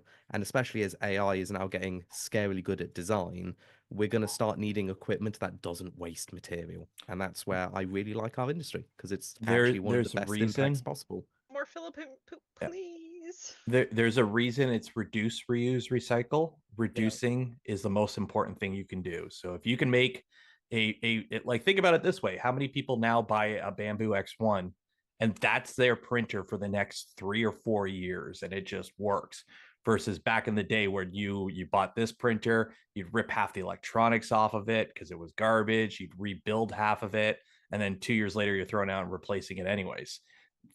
Right there, that's good for the environment. Reduce, reuse. How many people are reusing filament spools right now to keep their Christmas tree lights sorted? I am. That's another thing. Yep. The Yeah, last thing is recycle. Recycle is when you can't reduce or reuse, then you recycle, and it's at the bottom for a reason. So you want to try and minimize any potential damage down the line as much as possible first, and then anything that oh shoot, we can't minimize it, but can we repurpose this for something else? Okay, that's good. And then at the very end you go, well, okay, I guess we can try recycling. That there's a reason it's in that order. Unrelated to any of these notes, I need to bounce. Well, we're pretty much at the end of our time. segment. Yeah, and I'm probably gonna regret doing this because I can just imagine the chaos. If you guys want to hang out and say hi bye to the oncoming guys, which is who the heck is up next? The designer panel. Yep, designer and sculptors panels. So do you guys want to do a send off? Do you want guys? Yeah. Do you want to escape now? No, let's cause some chaos. Yeah, I think me and John got to go start racing on our video. Okay. I'm gonna bounce for a little bit too, and you guys are gonna get Ryan for a bit. Of course he brings a snack for himself, but he never brought me a snack. There he. I gotta go to Costco right now and get my new glasses. So. Well, I've got a steak bake calling my name, so yeah, no, dinner, absolutely. Steak bake. Yeah, I need to work out what I'm gonna eat for dinner. Is anyone staying up tonight to watch the new Glen launch, the rocket launch? Am I the only Yes. one who's nerdy about rockets? I will be 24/7. Okay, that'll be cool. That'll be cool. Yeah. It's been great to hang with y'all, and thank you to everyone for who's donated and stuff like that. Oh boy, bunch of people just piling in. Yeah, while we're bringing everyone in and shuffling people around, just a quick update: $3,351 going to the World Central Kitchen. Wow, I almost said World Community Kitchen. And just to nope, that's not updated. Where is the updates? Hold on. Because I just want to read off some donations that came in during the last panel. Additive Adam, thank you very much for the 100. Brent Artillery, thank you very much for the 50. Papa Bear, yep. No, I'm sorry, I can't see your last name. Papa Bear, thank you very much for the 35. Maz, thank you for the 20. Mike, thank you for the 20. Widescreen John, thank you very much for the 35. 3D Printing with the 100, thank you. Ricky B, thank you very much for the 100. Martin, thank you very much for the 10. And Mr. Riley, thank you very much for the 100.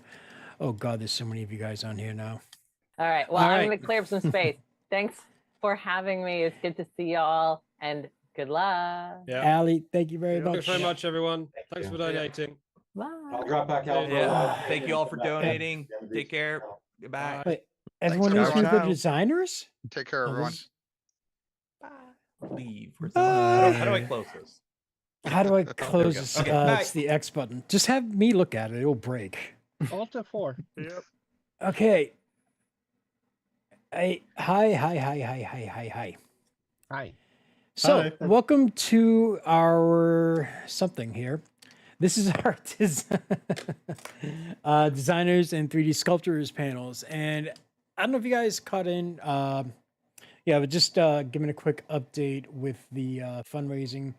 Because so far we're at $3,351. And it's been interesting. So, first off, thank you very much to everyone who joined in. And what I will probably do is I'll just call out your name if you want to introduce yourself, let you know what you do. There's multiple people here who have designed models for the rewards pack, and you can talk about that if you want to, mention that. It's entirely up to you. So I'm just going to start going around here, okay? So if you're looking at YouTube, it is the top left. So Ryan Reed. Oh boy, I'm first. Great. Yep. Well, you are first, and everything else. So I just want to, just throw you to the lions, get it all over and done with first. Appreciate it, bud. Welcome. So Ryan, I guess I'm Offset Maker Lab. I'm the noob here. Hey, you guys are the real designers. I was the last minute addition. Well, no, I just so you guys know, I had a situation schedule pop up. I asked Ryan if he could join. I got it sorted, but then he wrote to me and everything else. And I'm like, well, wait, if you want to, you can just join us. And so that's why he's here. You're not like last minute anything. You're fine. You've earned your wings, I guess, or in your case, axes and swords and death. Yeah, so I do a lot of Death Racer things, as you can see on the walls. So if you've been to any of the Rep Fests, and this is Charlie. So, if you've been to any of the Rep festivals or 3D Printopia, you've probably seen Sam Prentice out there directing a bunch of lunatics with RC cars beating each other up, and I guess that's kind of what I got sucked into and I'm doing the most of. Cool. Thank you. 3D Printy. Hi, yes, I'm Joe, or 3D Printy. There's already so many Joe, Joels, and everything in this industry, so 3D Printy was supposed to be an easier way to distinguish me. However, in retrospect, that name's kind of also impossible to distinguish me, so whatever. I make puzzle boxes, containers, fidgets, toys, that sort of thing. And for if you're donating to the charity, I'm contributing a model at the I think it's called the breakfast level, the lowest level, and it is a food-based packing puzzle. And so you know the classic packing puzzle. Can you get all the pieces in there all at once? It's a 20-piece puzzle in a little 3D printed woven basket, and I tend to release all my models as openly as possible, but since this is sort of an exclusive deal, the files are going to include 2 World Kitchen prints that you can only get through this event. So we got a Jose Andres quote and the World Central Kitchen logo. So that's what I will be contributing.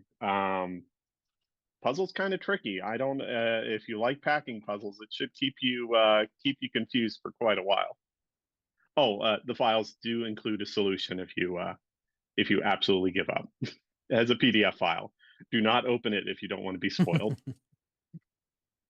Cool. Thank you. Gabe. All right. Yeah. Hey guys. My name is Gabe, or I also go by Sousaphone on lots of places, or Lucky 13 Toys. That's my self promo for today. But yeah, I pretty much only do 3D printed action figures and similar things. So I did Dummy 13, I did Mini 13, he's blurry, and so on. Unfortunately, I don't have anything in the charity files just because I work at a rate of like 1 release per year. But you know, I saw what's in that pack and it looks pretty great already. Yeah, just to make sure, it's voluntary. Oh, absolutely. No, I just kind of feel, but I just wanted to give, because like I just noticed everyone here. I'm like, oh wait, hold on, okay, so get your little moment in there. It's just one of those things where it's like, again, it's voluntary. I have no shame, and I just ask people like, hey, if you want to do it, and that's why. So I mean, I always give people the option for it. Oh God, not him. I gotta bring someone else in. All right, so Eric. Yeah. So I'm Eric, aka Bearded Printer. I haven't been designing for very long, but I have been enjoying it since I started. And I mostly specialize in these articulated type things. This one's my most recent one. It's a floppy heart, and it's just very, very fidgety. And I have quite a few others that are like this floppy flounder. But I do a little bit of other things as well. I designed the Master Dungeon Master Tome and the smaller tome, and I have those next to me if anyone wants to see those. But yeah, I've haven't really been designing very long, for about a year now, so it's been fun getting to know the community and kind of feel like I'm drowning, but it's great. Feel like you're drowning? I mean, we can print you up a lifesaver. Oh yeah. Okay, great. Next up, Mr. Ricky. How's everybody doing today? Once again, Shane, thank you for letting me be a part of this. Oh, no My name is worries. Lee. You find me pretty much everywhere as Tanner 3D on all the socials. I design toys, primarily, and that's what I'm known for anyway. And I also consider myself a bit of a Blender evangelist when it comes to 3D printing, because I'm out there dispelling the rumors that yes, you can use Blender to design stuff to 3D print. And as Shane said, I designed this vehicle right here, that if you are donating to the charity, you can get the files to this and print one for your very own. And just like I did last year, because last year I designed this. This is a exclusive to the charity. So you can only get this for during the charity. When the charity is over, the files for this go back in my vault and they will never see the light of day again. Dun, dun, dun. So there you go. But yeah, you can find me on all the socials, Tanner 3D. And if you like toys, if you like toy design, if you like 3D printing, if you like all that stuff, give me a follow. Thank you. Fernando. Hi, named Fernando. Some people call me Nando. Go by DSK001. When it comes to modeling, I'm a jack of all trades and a master of none. I have no set design or no set thing that I do. I've done everything from bat wings to Batmobiles to props like guns and sort of. And I do the electronics projects for UFO, or I have been. Hopefully that continues with time. And that's what I do. All sorts of little things. I'm just thankful you don't have that bastard of a creation you made several years ago that I'm still mad at. Nick. That has been retired. It won't be coming back. Oh, thank God. Well, I'm Nick. I'm Bugman. I normally make just more like decoration things, really. I used to make some practical prints, but only when the need arises. I tend to make holiday decorations is my kind of favorite thing, Christmas and Halloween.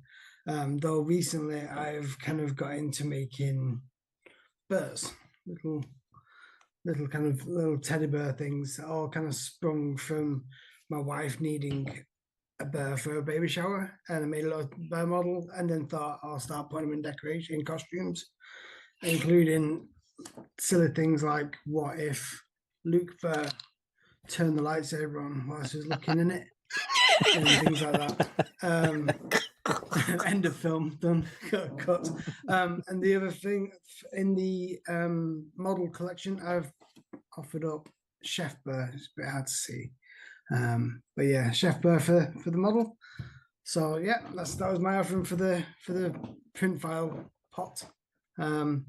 Yeah, so that's me really.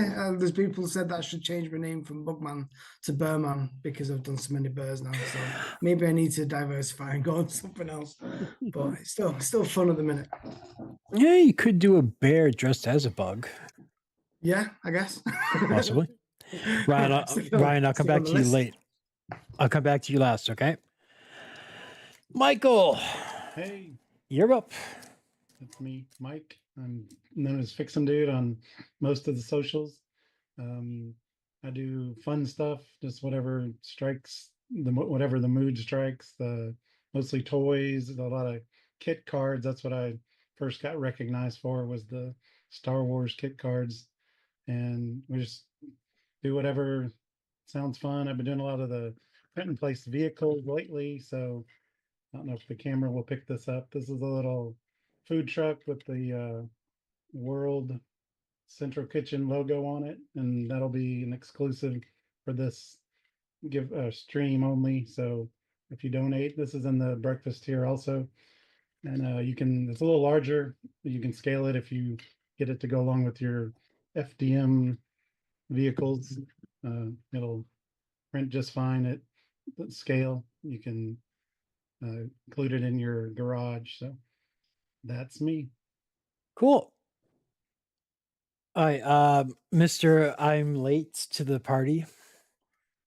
I'm not late. I told you that I'm gonna be I late. know. But I still have to give you shit. I know. Cool shirt, by the way. Thanks. I like how before you put me in this group, I just heard, oh no, not that guy. So I don't know what you said after that, but this is great. Oh no, I said, Hi. oh no, not that guy. I had to invite him in. And it was about you. I know. My name is Vedran. People know me as Vexter. I'm mostly recognized because of these kind of mini dudes. And I don't know. I like to do some kind of busts and weird things. Well, this is the new one. I just finished it today and painted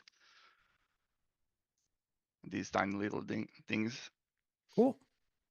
I love the horror I like to snowman. torture Shane, and that's more or less my goal for this year.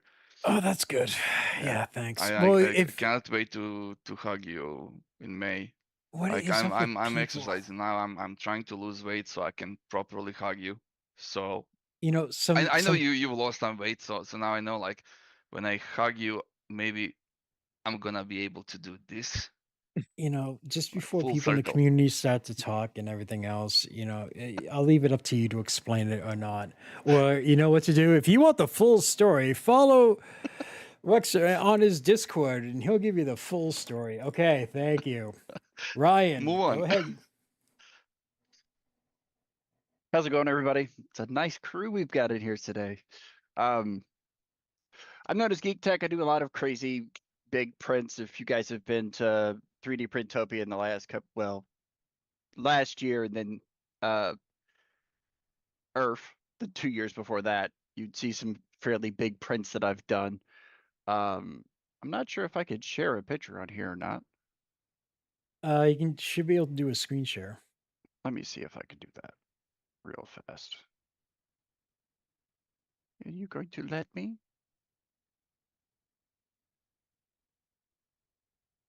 But knowing my luck, it's not going to allow you. Probably not. It's because Shane hates me. He just No, he tolerates me. It's because I had like the worst luck so far. I've He never had a hates everyone 1440. equally. Exactly. There's enough hate to go around to equal it out so everyone gets a fair share. Can I do I it this put way? something in, and I have fixed a dude full screen, and I don't know how to remove him. Like, he's staring into my soul. What did I press? Go to the top, right next to record, you'll see views. Click there and select the Oh, second okay, option thank you. down. No problem. Mind you, I Lifesaver. could find that. I just can't find the screen share button. It should be. Are you on Oh, the there web it is. app? Share Yeah. on the bottom. Yeah.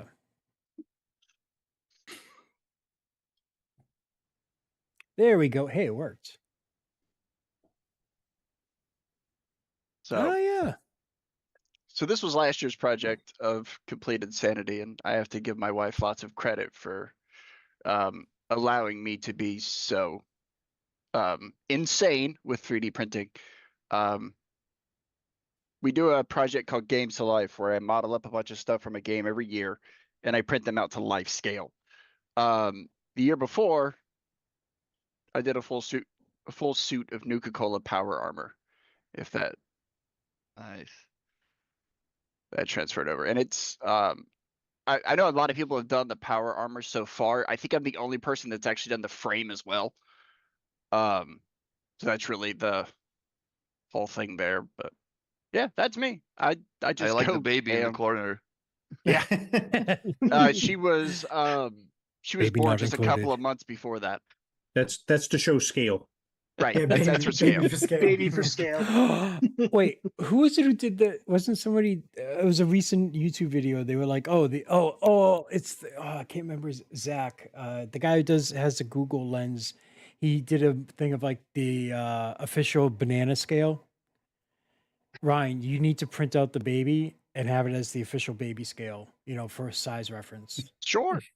You know, you'll be famous. It won't be that hard. She was about Cabbage Patch size at the time, so that's fine. It's all additive manufacturing. So sure. Oh Jesus. That's say what you want. It was funny. That's how we told our family that the wife was pregnant is that the amount of 3D printers I had in the house increased by 1. And this one has weird cravings. So, where is this? See if I can turn off the share now. Come on. There we go. I should have done it. All right. Yep. All right. Just real quick before we start getting into things. Catherine, thank you very much for the $100. Steve Builds, who is just on, thank you for the $100. SoCal Colorist Della, thank you very much for the 25. Robot Overlord, thank you for the 100. Dulcifer, and yes, I did say that right. $50. Thank you very much, which brings us up to $3,906. Thank you very much. Whew, I didn't even think we'd get this far with it, to be honest with you, because people's disposable income is not so much disposable anymore. Yeah, if you divide that by 1,000, this what's in my bank account. Dude, my bank account's in pennies. So, I mean, you got more money than I do. All right, so let's see. So far, the last few panels kind of went into like, what do you see? What are your predictions for the new things that would come into like your area of expertise as far as advances or stuff like that? So, like, design software or something new in 3D printing that would benefit, the type of work that you do, whether it's like, practical style or more of a designer style, if a certain printer or filament or something like that, or like I said, software or anything else. So, I mean, if you guys want, we can discuss that. We can fall into chaos very quickly with most of the people on here. So I don't leave know it up about to you guys. 2025, but I'm really looking forward to like color printing like Mimaki. Because Yeah. Joel was printing some of my stuff lately, and oh my god, that's so good. Like I want to have that in my room, just to print stuff. You better It's start just saving your insane. pennies. I saw that too, and I looked it up, and I was like, ugh. Yep. But I mean, still, it's like you sit there, and you're just like, oh my god. I mean, apparently a new thing is coming out that should cost like 10K. So I hope in the next 5 years we could lower that price down. Same like we did with resin printers. Didn't Joel share something that that FlashForge has a printer coming that's similar to the Mimaki? That's going to be heard like a something fraction of the about cost? it, but I haven't seen anything about it yet. So Yeah, I haven't either. Yeah, but they're going to be like 10K. Yeah. Which is compared to 50K that the current one that Mimaki has is pretty low price, but still. It's pocket change. Right. But yeah. For me right now though, $500 or $50,000, either one is just as unreachable. Yeah. I agree. In terms of design software, FreeCAD 1.0 released recently. I currently pay the Autodesk Fusion tax, and I'm not quite sure. I'm not quite sure if I'll ever be able to escape that area. But I am curious to see how FreeCAD continues to improve now that they're kind of now that they're working on the UX UI a little bit better. Yeah, I'm also an Autodesk Fusion guy, so it'd be nice to see other options out there. It is quite pricey. Yeah, I pay for it as well, and I think like October last year, the auto renewal hit, and I was, I took physical damage. So I would love to see. Oh, kitty cat. Yeah, I've got it now. So as a Blender guy, I hear you guys talking about paying for software. I'm like, you guys pay for software?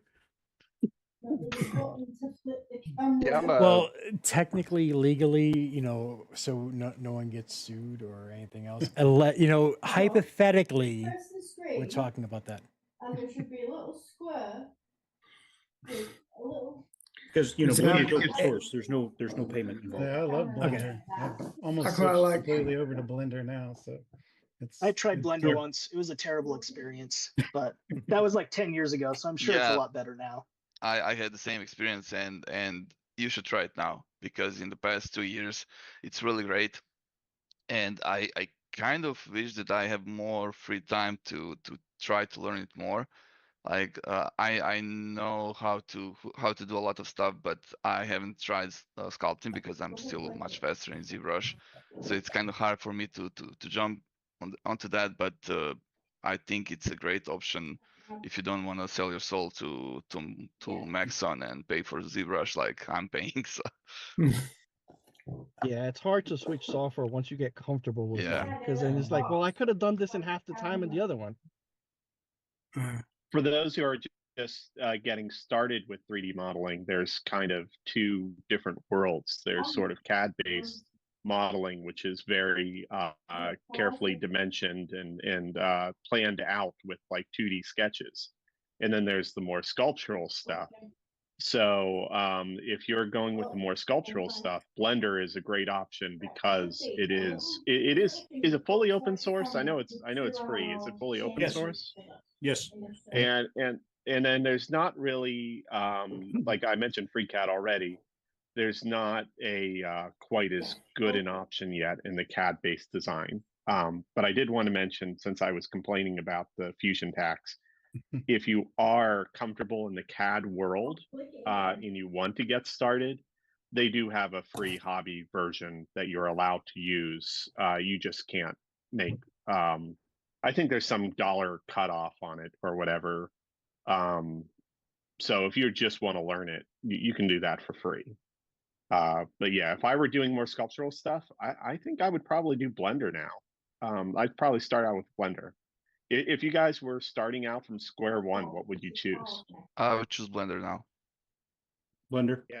Yeah, I've been using Blender for a really long time though, and I'll choose it over anything else really.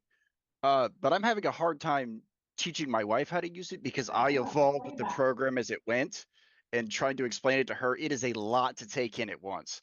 Well, So and here's the thing I always tell people, because I get this a lot. People's got I've tried Blender and it's overwhelming. It's too much. Blender is capable of doing everything from, you know, sculpting. You can even do CAD style modeling with add-ons in Blender. And because Blender is capable of doing everything, people sit down, they open up the program and they go, no. Focus on the one thing that you want to accomplish and just work on just that one thing. Expand out into the other zones once you get comfortable with that one thing that you set out to do. Baby steps. Yeah, I agree. Ignore all the rest of it. I think that everyone should try to make a donut first. That's the simplest thing. And it's really great because you can like quickly figure out how to navigate in Blender, and then like Ricky said, you just need to pick one thing and then just start learning that. I remember seeing those donut tutorials. They make me like, hungry. The reason I like Blender is because if I'm looking at my model and I decide I want to open up this wheel well some more, in a CAD software, I may have to go back and change dimensions on 3 or 4 different sketches to open that up. And I'd rather just tab into edit mode, grab the vertices and drag them out a little bit and go, there, wheel well open. I didn't have to change any dimensions or anything. Yeah. So I use Fusion and I have a highly parametric workflow where like I have equations set up for like, if I know I'm going to want to change something later, I have it in my equations and then I can just open that menu and change that number. And I've built everything so that it will change. That said, I don't like paying the Fusion tax, and I would love to switch over to Blender if there was like a real suite for doing that kind of stuff. I agree. There is absolutely now they're add-ons to do CAD style modeling in Blender, but and I'm not sure if they're paid add-ons or not because I don't use them. The Blender being free and open source, but it also has paid add-ons. You know, if a developer designs an add-on for it, they may decide to charge money for that add-on to you know, compensate them for their work. But even still being said, most of your add-ons are 20, 30, 40 bucks. And it's a one-time payment, and you pay for that add-on forever. Yeah, that might be worth it to pay that. Yeah, but going along with what Gabe was saying, I also like using those variables that you set. Like I'll have a tolerance variable, and I'll just use that tolerance variable for wherever I have parts, linking together. And if I find, oh, it's too tight, I just go into the variable and I change it to, I'll change it to 0.3 instead of 0.2. And then everywhere throughout the entire timeline just changes, and it's nice. Right. Well, now see, you can do something similar in Blender. Like say for instance, because like all my stuff is press fit, and the peg holes there and the pegs here. Well, say I use a Boolean operator to create the peg. If I never apply the Boolean operator, and I've used, and how I've made the peg hole is by doing a solidify modifier on the peg. If I change scale on something, or if I want to change that number, I just go into the modifier and I change the solidify modifier, and I change it from a 0.2 millimeter solidify to a 0.3 or 1.5, 0.15, wherever I need to go. See, this is probably why I need to learn Blender.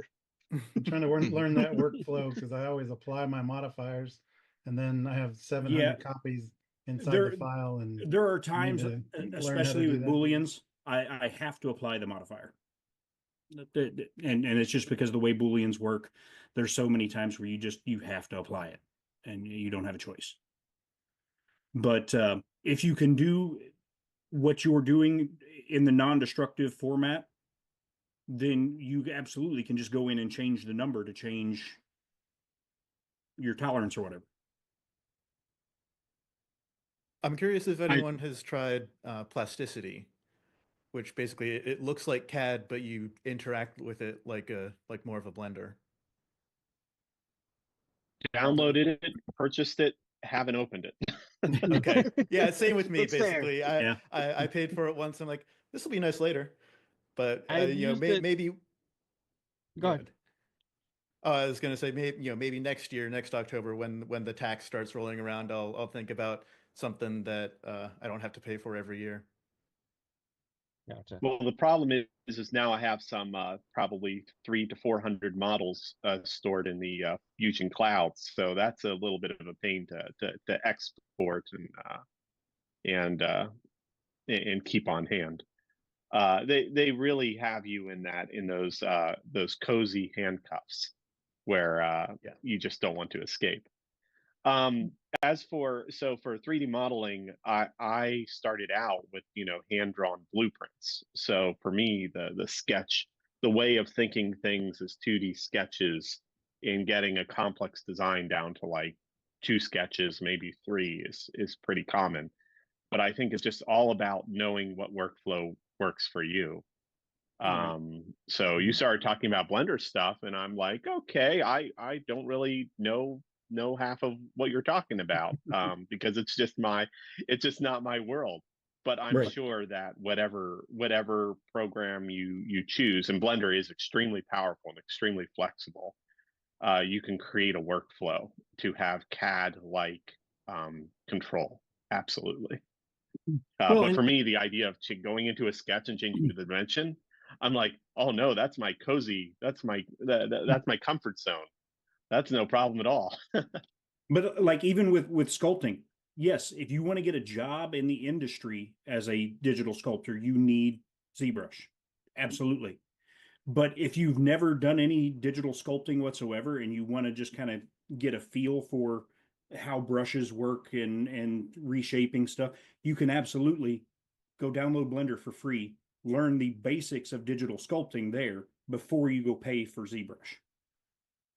If you want to get a job in the industry, yes, do get ZBrush and become, confident in that. But you can certainly, when you're doing your carving stuff out or building clay up and all that, you can do all that stuff in the sculpting mode of Blender. You're going to learn the same basic fundamentals. I'm sold. I'm gonna try it. I've said that a few times. In any 3D modeling, regardless of whether it's CAD or sculpture, is going to give you a better understanding and grasp of 3D thinking. I'm sure everyone here probably does a lot of 3D thinking in their head, and it's sort of a skill that you evolve as you're creating stuff. And that just takes practice. It's like learning how to draw. You pick up a paper and pencil, and you can't draw, and you just keep on going, and then eventually you just know where the line goes. Well, sure. I mean, once upon a time, I was a PHP developer for a living. You know, I went to school to be a computer programmer, and the thing that I told people is learning another programming language is easy because the logic doesn't change. You're still, your for loops and if then statements. It's all there. The only thing you're having to relearn going to another language is the syntax, and it's the same thing from one of these modeling programs to another. You get the fundamentals down of how to generate the shapes and manipulate them. Going to another program, it's just learning the syntax. It's learning the UI. It's learning where to do the things that you've figured out how to do. Just read the documentation. It's easy. And ultimately learning the shortcuts. That's when you really got it down. Don't read. Right. Yeah, I'll tell you, once you kind of learn your way around Blender, learn the keyboard shortcuts for all the things that you typically do, because you will save yourself 20 clicks with hitting the K button to do a knife cut rather than clicking the 3 different menus to activate the knife tool. But I think you also have to learn that by doing. Like you have to have a project in mind. You can't just read the shortcut list top to bottom and be like, oh, well, I know if I ever need to do a knife cut, I'll press K. You got to have to do a knife cut first. Right. And if it's not something that's part of your regular workflow, there's not much need to learn the shortcut. So if you have all the shortcuts in front of you, it's overwhelming. Yeah. But figure out what your processes are, how you get where you're going, and then learn the keyboard shortcuts that associate with those things. Yeah, it definitely helps to develop that muscle memory, just to force yourself to use the shortcuts, and pretty soon it's saving you tons of time. Yeah. I could see myself printing a cheat sheet and just posting it like right above my monitor while I get used to it. Like one of the mouse pads that have the shortcuts on them? Yeah. Yeah.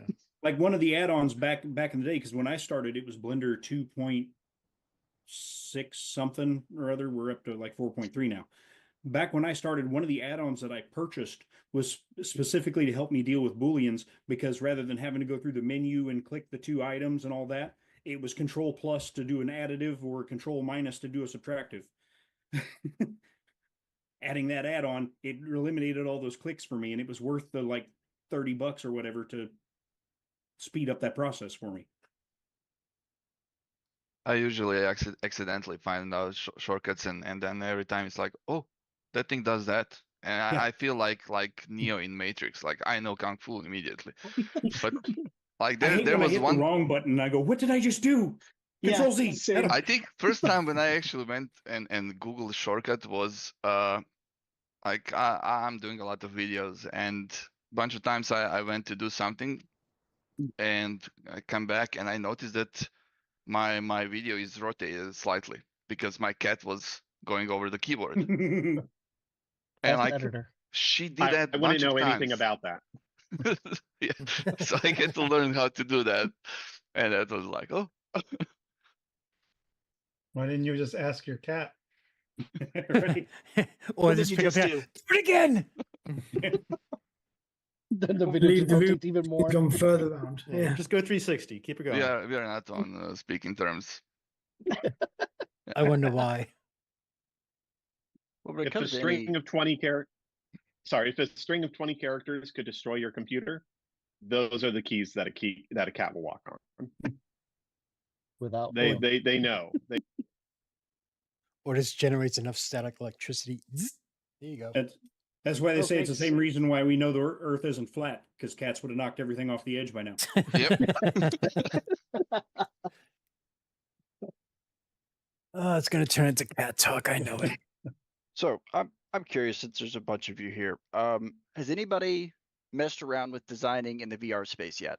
I recently started myself, and it's been an experience. But I'm not sure if I like it or not.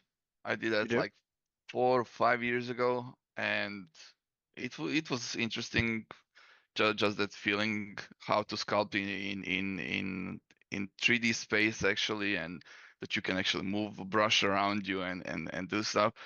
So I did test. I think I tested 3 or 4 different programs that were available at that time, and I've seen I think Jazza or whatever his name is. He Yeah, was Jazza. testing.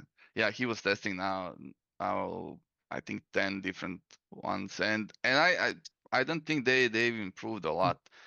They still look the same, and it's always about the sculptor, I would say. But as an experience, I would say go for it. I actually did few things. I'm not sure where they are, but you know, like when you're sculpting some kind of bust, everything is fine. But when you're sculpting a full figure, and then you rotate, and then 2 cheeks are staring at you, and you're thinking like, what am I doing with my life? And you're just like all alone inside VR. It's a and good day. How's the So control? I always wondered how the fine detail control in VR, is that possible? Yeah, so uh, I did some. So I didn't do a lot of 3D designing the models for VR or AR, but I was using a library mixed reality toolkit with the HoloLens 2. So I dabbled with that a little bit, and they have libraries that you can use to implement to be able to gain fine control over little things, and you can even choose which parts of a model you can interact with by adding colliders and meshes and all that stuff. So I don't have a ton of experience, but I got a good feel for it. I guess if you're trying to get more detail, you just zoom all the way in. That's how Wex ended up with their cheeks here. yeah, like Yeah, or orientation in the VR space of a model when you're designing it doesn't seem to be that big of a problem. You end up with it being upside down a lot. At least I do. But I think scale of the model when you're working on it is something that goes out of control very quickly in VR, and that's been my biggest issue.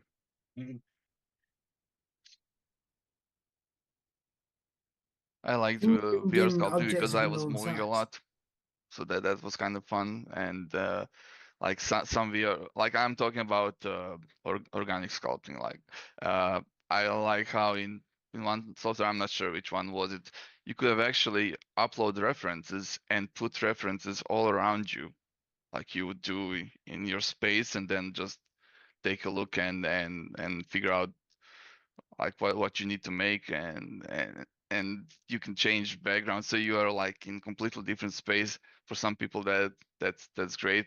It's relaxing, but still, like I don't think it has reached the quality of stuff that, like, I've told that to a lot of people, and I've probably made some enemies, but I've seen a lot of good stuff made in Nomad.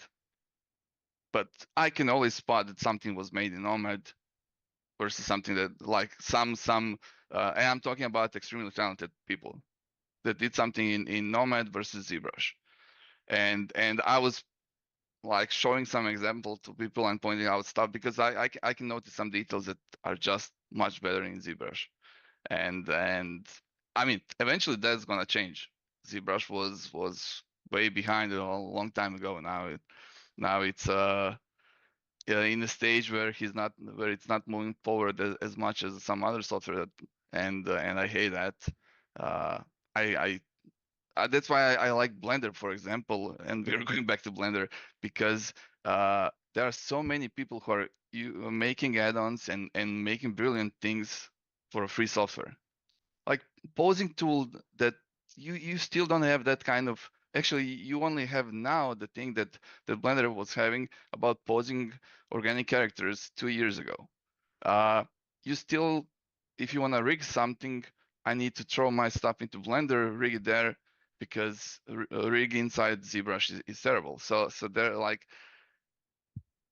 there are so many different things, and I'm like, when someone asks, oh, you're doing this and that, what kind of software you're doing?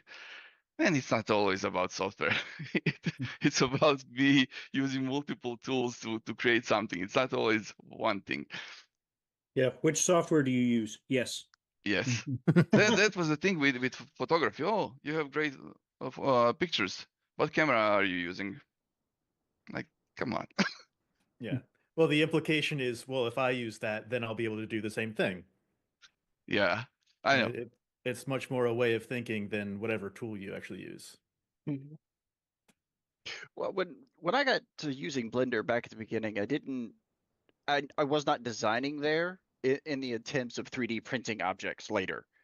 When I started, when I first started doing it, it was for game design, and most of the stuff that I would model up, I would then pull out and drop into Pepakura to turn it into sheets of paper that I would then glue together like extreme origami and make suits of armor out of it. So, I mean, it's just the program I know. Not that there's anything wrong with Fusion. I've used Fusion a lot. It's just I know my way around Blender. But I think anybody, if you're interested in a 3D printing design software, if they have a free trial, get in there and play with it. Just go ham. You won't know until you try. So well, and along those lines with playing, sorry, when playing with a new piece of software, I recommend planning something out first, or trying to replicate something that exists, rather than just grabbing the tools randomly and putting it on the screen. Because if you don't have a plan, you're going to take and this is just human nature, you'll take the lazy route, and you'll be like, oh, okay, this is the thing I designed because this is the tool I randomly grabbed, as opposed to the other way around of actually learning, where you have a set end goal and you work towards it. That's why the donut tutorial is so popular with Blender, because you know if you succeeded or not if it looks like a donut at the end. Right. I mean, originally I came from the 3ds Max world. That's what I actually went to school and got trained in when I was getting my bachelor's in game design. So 3ds Max is what we used in school. So the transition from 3ds Max to Blender was fairly straightforward and easy. Because Blender was free and 3ds Max was $3,500 at the time. So, Blender made more sense for me. But, whenever someone asks what software should I use, a lot of times it's much like answering the which 3D printer should I buy question. What are you planning to do with it? Lately, I'm always suggesting Blender because it's free, and Right. I think it's a good starting point for everything, for sculpting, for like organic, non-organic stuff, for all of that. And I It works recommend great. Blender as a jack of all trades. You can learn any of the skills you want to learn there. If you want to work in actual industry, you need to find out what the industry standard software is, and once you get the basic grasp of the idea of 3D design, then you need to get your hands on the software that the actual industry is using and get familiar and comfortable with that. But even that thing is like industry is changing a lot. Like I'm in a video production, and we've changed so many things. Like I started with 3ds Max. We were using Cinema 4D at one point. Now everyone switched to Blender because it made more sense. And who knows what's gonna be next? In between, people were using a soft image, but that thing was completely killed now. So everyone had to move to something else. Well, beyond just being free, part of the appeal of Blender is it's your one-stop shop. Yeah. You can do your poly modeling, you can do your sculpting, you can do your animation, you can do your video. It's a great rendering tool. Rendering. You can do it all inside of Blender. Yep. And that's because Blender is open source. And so all of these programmers that have lended to the project have made Blender capable. Blender even does 2D animation now with the grease pencil. Yes. So you can make hand-drawn cartoons. And some people are using it as AI tool. Yeah. Yeah. I don't know what the current state of Blender is with CAM, with actual other manufacturing like sheet metal bending and things like that, or is that still something that would be best with Fusion first? So for example, Fusion does a lot of Fusion has a lot where you do your model and then you can do sheet metal bending or just straight up CNC pathing and that sort of thing. They even have a slicer stuff built right into it, although I don't really use it. I've never heard of anyone slicing something in Fusion, but I like that it's there. I opened it and I don't think there's not really a reason to, as far as I'm concerned, because slicers have gotten so good. Regardless of which slicer you use now, there's so many good slicers, and they're kind of. I was using it for CNC for SnapMaker, but I'm not sure what exactly did I do. So, in a quick Google search and answer to your question, check out blendercam.com. You see if that solves what you're looking for in it. I'm afraid to search. A quick aside: we're over $4,000 raised on the charity now, which is awesome because that's what we're here for, folks, is raising money for a good cause. And thank you all so much that have donated, and I hope you guys enjoy the models that have been put out there for you with your donations. We appreciate you all very much, and it's the money going to a great cause, and you guys are awesome. Keep it up. And if you know someone who's not here, send them a message and say, "Why aren't you here? You need to be here." Just drag him. Yeah. So we went on a software tangent. Was there any other 2025 stuff people were looking forward to? So I wanted to say it's starting to become more common for people to use AI to generate 3D models. And I feel like that's only going to get bigger in 2025. And my only gripe with that is if people don't, like, if people are using it as a quick rich scheme, they just get AI to do it and they just upload it without even trying to print it or modify it or anything, and they're trying to make money. I'm not very happy about that, but you can usually tell if they haven't put a lot of effort into it. So I see that happening a lot in 2025. I think starting off, these people are going to run into the same problems that the people who rip STL files from games run into, and they're not print ready at all. Being somebody that, yeah, I mean, if you grab an STL file, if you rip something from a game and you try to put it into a 3D design software, you're going to know that the graphics are not exactly what you were looking at because the mesh is gone. It's going to be pixelated, and the physics are not real there in games, so nothing meshes together correctly. All the design stuff I do from games is I take hundreds of pictures, screenshots and stuff like that as I'm going through a game, and I drop them into my design environment when I'm doing my work. But these 3D rendered image designs from AI, I think they're going to run into the same problem. It's not going to be print ready. Right. Well, the same thing with you're talking about on video game models. A lot of people don't understand what you're seeing on your screen in the video game. So much of that is your textures and your lighting and all that stuff. That's all baked into the model. But when you're pulling out just the mesh underneath, the mesh underneath has none of those details. They don't exist because they're faked with imagery onto the base mesh. Now, don't get me wrong. If you want to rip a model from there and use that as a start for your design, right, it is a great place to start.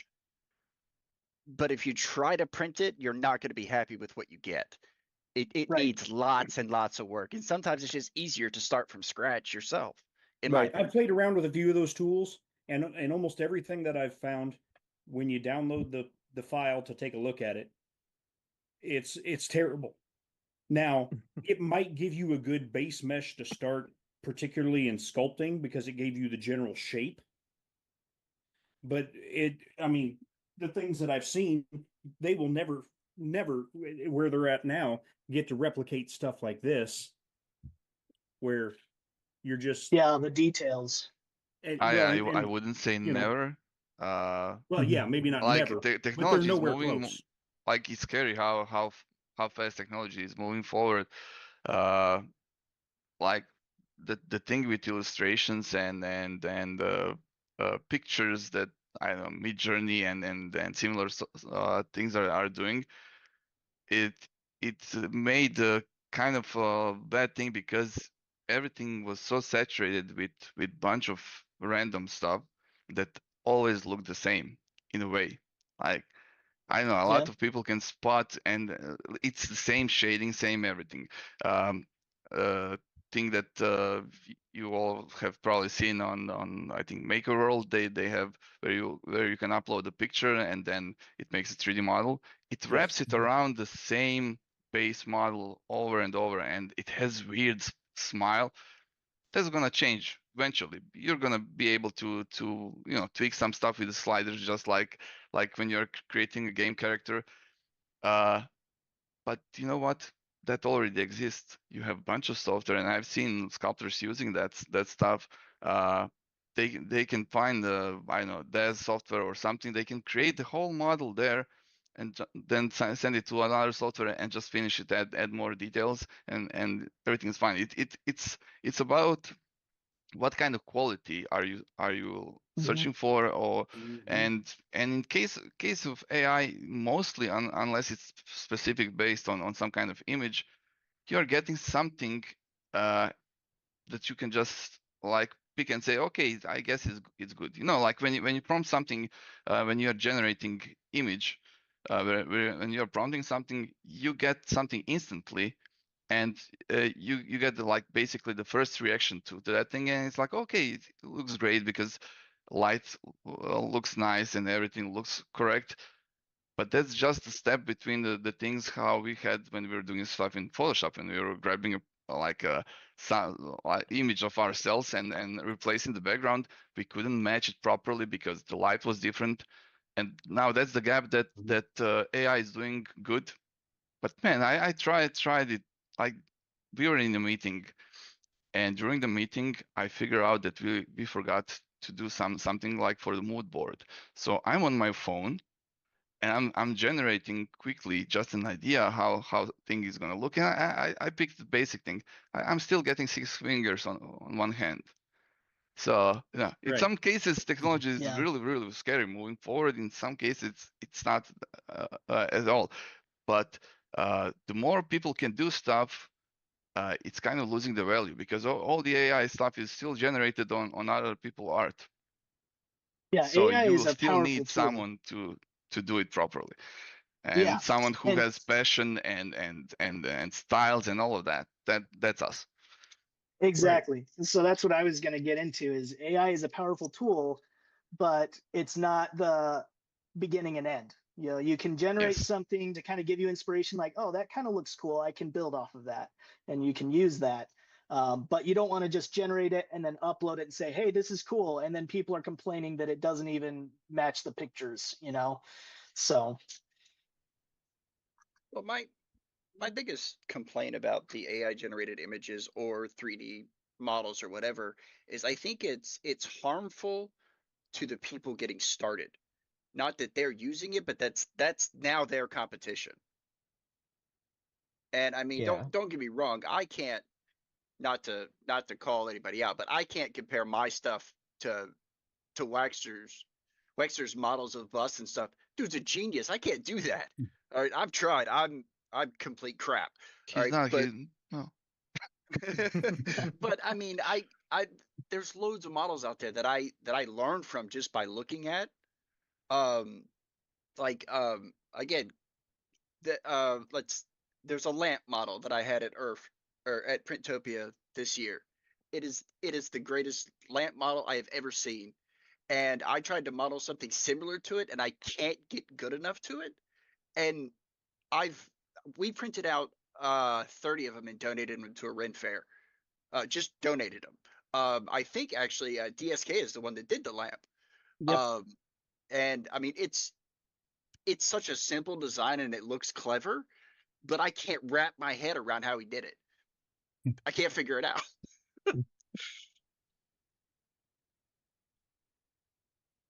Well, if you ever have questions, I'm open. Yeah, sure. But I just think that the generated images for regular artists or the AI generated stuff is just going to hurt people that are trying to learn because they're going to look at that stuff trying to figure out if that's how they're supposed to design, not using the AI, but compared to learning from other people. Does that make sense? It could also serve as a crutch too, where if they're only using AI, they're not going to learn how to do this one intricate detail that they keep seeing other designers do, and maybe then they'll have to go back from scratch, and maybe they don't want to do that because then they won't be designing as well anymore. So yeah, there's a lot of people who have a huge amount of potential, but if they settle for just generating things and they're okay with 6 fingers, then they're never going to reach the higher level. Right. Like Gabe, the stuff that you do, AI is nowhere close to being able to generate like articulated joints and stuff to that level of precision. And they have to be that precise or they do not work. I mean, to a lesser extent, I have all sorts of, joints that require precision on my stuff. And if that's off even the least little bit, that door doesn't open, it just falls off or it breaks or it never snaps together in the first place. And AI is nowhere close to being able to replicate that sort of stuff. And maybe it will be eventually, but for now, AI is just a tool to use for inspiration. Like you're a designer, you're sitting down one day staring at a blank screen and you're having the equivalent of writer's block, and you're like, I don't know what to make. Maybe can we actually say it's a tool? That there's one thing that is bothering me. I have mentioned a few times in other places. Like you use tools to create stuff. When you're using AI, you are not creating stuff. You're just asking something else to create stuff. If you order, I use the same thing. So probably some people have heard. If you call pizza place and order pizza and that thing comes to your place, is delivered, you don't grab that pizza, put it on the table, and say, "I made it. Look what I cooked for you." I've seen some people do it. Here's my thought on that. Got a steamed ham. It's like basically when you're using AI, you are a client, and someone else is doing work instead of you.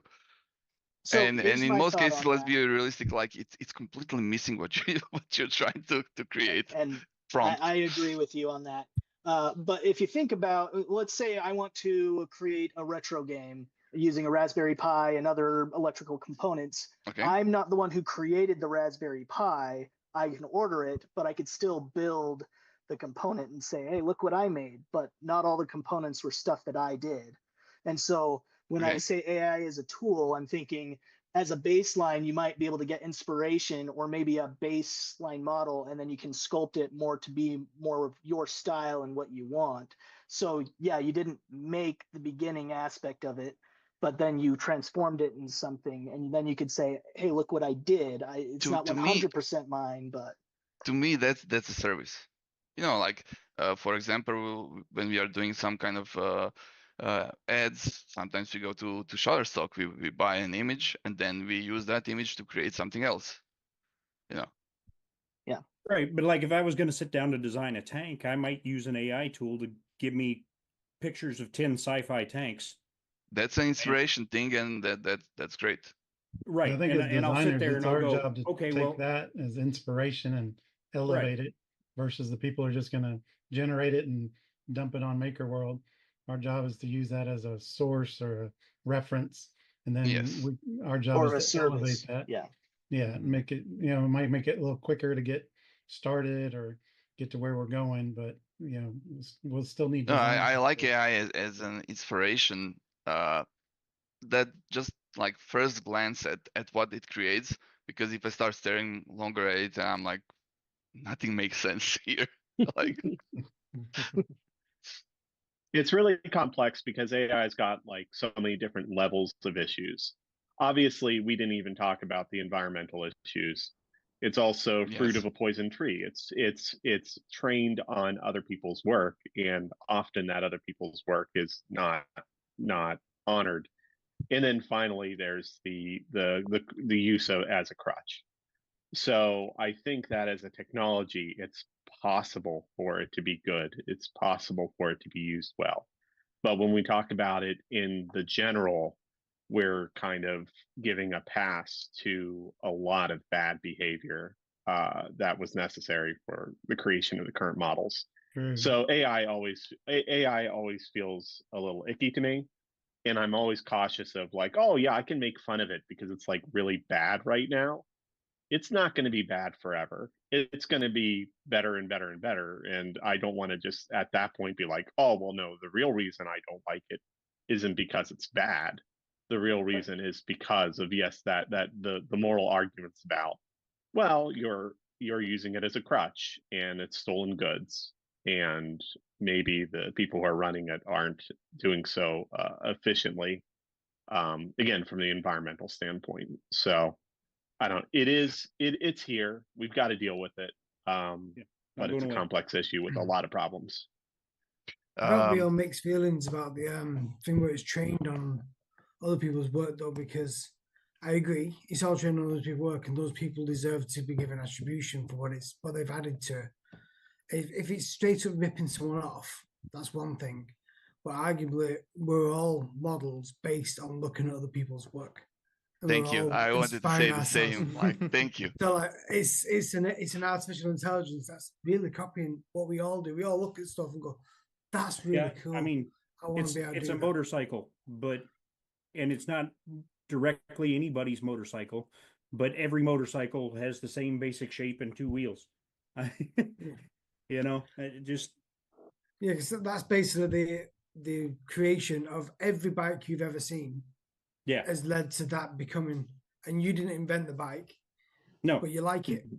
But So it's a bit of weird. Yeah, I think as designers, it's much better to be able to say what are your specific influences, because yes, we do everything. Okay, bad influence.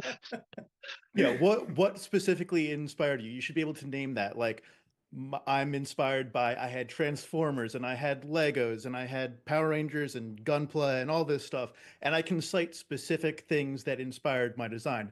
I cannot say I was inspired by typing robot into an AI program, right? Like, well, sure. It is very valuable to have specific citable influences on something. I mean, yes, yeah, I can agree with that. I mean, I personally cannot sit there and say that anything I've designed doesn't come from inspiration from something else. I make stuff from video games really big. It's obvious where I got it. But I mean, I do think it's important to give credit where credit's due. I mean, when it comes to what you got for inspiration. But then again, if you're just going through typing in sci-fi tank into a picture generator for AI, there's no difference than typing in AI tank into Google image. I mean, you're just getting more results. It's just a different way. But you know who you can contribute in Google, you can't in AI. So there's your problem. But even then, as I'd probably Google. You're inspired by every tank you've ever seen, every spaceship you've ever seen. Sure. Even if you're not going straight, I want that influence and that influence. Even without knowing it, you'll still be like how you can look at some models and know how Star Trek or how Star Wars they are, depending on how dirty it is. Like where do they sit in that balance type thing? You can almost feel what the person is from looking at their work, because you can feel where the needle swings between Star Wars and Star Trek. It's quite a good example, really.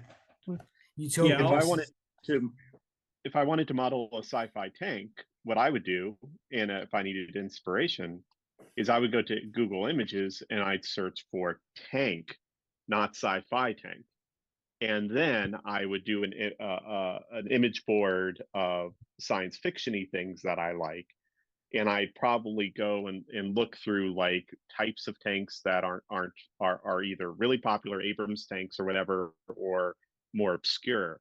and then I'd want to generate something new with that mesh up. If I was using as inspiration for a sci-fi tank an image, Google image search of sci-fi tank, I feel like I've already forfeited most of my opportunity space to make something that doesn't already exist. Yeah.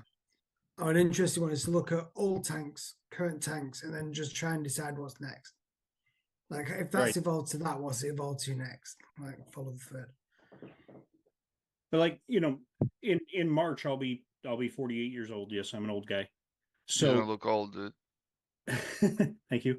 So my childhood, I was an only child. I grew up playing with toys, and I grew up playing with Masters of the Universe and G.I. Joe and Transformers. And so those were largely the things that influenced what I like in a toy. So which led to when I started designing my own toys, they're obviously heavily influenced by the things I played with in my childhood. Ask.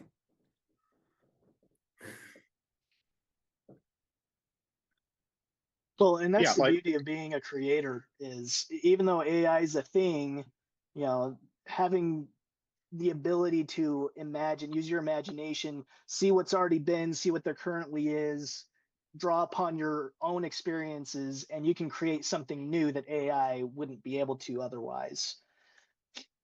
Yeah, thankfully AI is opt-in for designers. You don't have to use it. Yeah. It's hard to stop technology. I mean, the type of things with some that I'm ideas from that it, I have, I'm kind of safer of prompting stuff in Midjourney than actually trying to Google that, because who knows what I'm gonna find sometimes. I don't want to risk it. So. Well, it's true. When I was designing my floppy flounder, I was like, oh, I wonder what a cute flounder would look like. I Google cute flounder, and I'm just finding these very ugly fishes, and I'm like, that's not cute. That's not cute. or you're getting So I flounder had to from the figure Little it out. Mermaid. Yeah, I did pull up those results too. So I was like, well, I guess I better use my imagination. So that's how I came up with that. It's a good thing you didn't Google flounder skull, because that is nightmare fuel. The idea that the actual skull's changing over time. Oh yeah.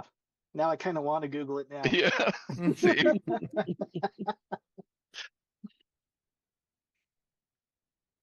It definitely changes the Little Mermaid, knowing that flounder is eventually going to go sideways and his eyes are going to migrate. Should have that in the sequel. Flounder, what happened to you? I think a lot of people, like, we can't really fight technology, because I think, like, as a graphic designer, we used to get paid to design wedding invitations and graduation announcements and birthday party announcements, and now people just go online, you know, throw some pictures in it, and there's a million templates, and they log into Canva, and 5 minutes later they did it themselves. Right. So it's just the way technology puts the tools. Once they figure out the formula, then they put it in the hands of everyone. So we just have to keep evolving to set ourselves apart from what everyone can do. I mean, that's the thing with knowledge. You know, like some stuff it's more available, so more people can use it, and it's not like before. I mean, a bunch of times when I'm sculpting something, I'm just thinking like how easy this thing is. I'm sitting in my office, I'm just sculpting something, moving my hands like a little T-Rex. And all of that is fine, and then I look at anatomy book, and I can see stuff made in like stone, marble, and like how much more effort that took, and what that was the time when you needed to be like crazy good, measure everything, be extremely careful not to chip off something. It's, you know, like everything gets easier, and I guarantee those artists would look at us now and like amateurs. Like in our days it was different. Wait, can we go back a sec? Did you say T-Wex? Yes. Okay. I'm not proud, but yep. Alter ego. I'm just saying I'm using that from now on. Oh shit. I'm seeing a sculpture idea now. It's not good. Go on, Endo. Not good. And But yeah, if we you're gonna just got do, to keep on getting better. and if you're gonna do And, something, and the just other, just ping Gabe because I want it articulated. He needs to move a little hands. All No, right, you've yeah, already send me a done a little DM. Godzilla. the other thing that we currently have over AI is the knowledge of the printing process. And how many of us started out 3D modeling and our first 4, 5, 6 3D models were impossible to print or just terrible to print, or required as so much support as we they used material in the finished part. yeah, absolutely. So as we differentiate ourselves from the machine, a lot of that is that skill set that you learn, and maybe AI will get there. I don't know, but that I'm sure that a lot of people with 3D printers appreciate downloading one of our files, throwing it on the printer, and just having it work. And that's because of skill. That's not luck. Yeah. Right. Yeah, I always try my best to avoid supports. So when I design something, I make sure I know what orientation it's going to be and how to design it to not need supports. And sometimes it'll still need supports, but I feel like that's kind of important. Yeah, sometimes it's unavoidable, or you're going to have to cut it into so many parts that the assembly would be more annoying than the supports. So you go, okay, they're just going to have to live with a little bit of support, so they don't have to cut this into 5 pieces that need assembled. Exactly. I was really called out now. I was trying to make everything support free at some point, and then I realized that every character needs to look up because of chin and this kind of stuff. And I said, no, a little bit of support won't kill anyone. We need to start liking support, especially when 3 support came out. It's great. Well, just model characters with weak chins. Yeah, well, when you're starting to print miniatures or stuff from Wexter, you just know, I'm okay to use supports because that's an awesome model. I don't mind the supports. So. Does everyone use crotch support or no? Does everyone use a crotch support on Wexter minis? Depends on the mini. I always suggest it. It keeps everything in place. And I don't know why I showed it like this. Ignore my hand. When it comes to supports, recently, the last big project I did, I tried something new. I've been using different materials for supports than the material I'm printing with. Printing a PLA, I use PETG for supports, and vice versa. And you would not believe the difference of removing supports. I've literally just picked stuff up off the bed and the supports stay there. It's phenomenally different. I recommend a 2 tool head to do that, because the massive temperature change on a bamboo is going to cause major clogs. So I would only do it. And you have to make sure there's plenty of purge too. And yeah, as it becomes more and more common to have multi-tool head printers, that's definitely a viable solution.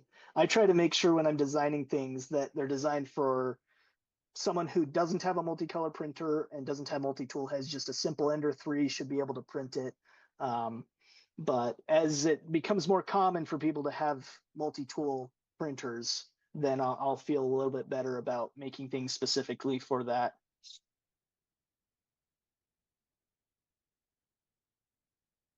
I mean, some of you I've known, and I've known about your work for quite a few years now.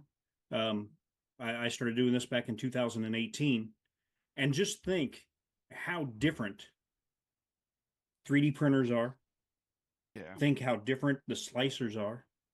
Think how different the materials we're using are since 2018. I mean, that's not that many years. So, I mean, and 2024 leading into 2025, an AMS system of some sort is the in vogue thing. Everybody's got one now. And I think the next step is probably multi-tool heads on everybody's going to have one in the next, within probably by the end of this year, every company's going to have a printer with at least 3 tool heads on it. That's just kind of the direction we're heading. So where will we be 10, 15 years down the road? We're going to have a 5-tool head printer that has several different types of materials loaded up, an AI engine in it that's voice commanded, and we'll say, print me a blah, blah, blah, blah, blah, and it will generate the model for you and print it, and you didn't touch a computer or anything. I think in 10 or 15 years, we might see Simplify 3D 6. Ooh. And Ooh. they'll still want you to pay for the upgrade. Oh, that was good. I mean, guys, honestly, I don't care about 3D printing plastic anymore. Like, I'm really looking forward to printing steaks. Like, 3D print your food. yeah, That's what I that's want. much better. Huh? And if you can play with your food, then even better. Print We have not failure? had a lot of No. advancement there recently. I mean, what was the last one? The pancake bot? Yeah. The closest we got to food, and then we got the And cocoa the press. Cocoa press. Cocoa press, yeah. So, I mean, that's as far as we've gotten. So let's go.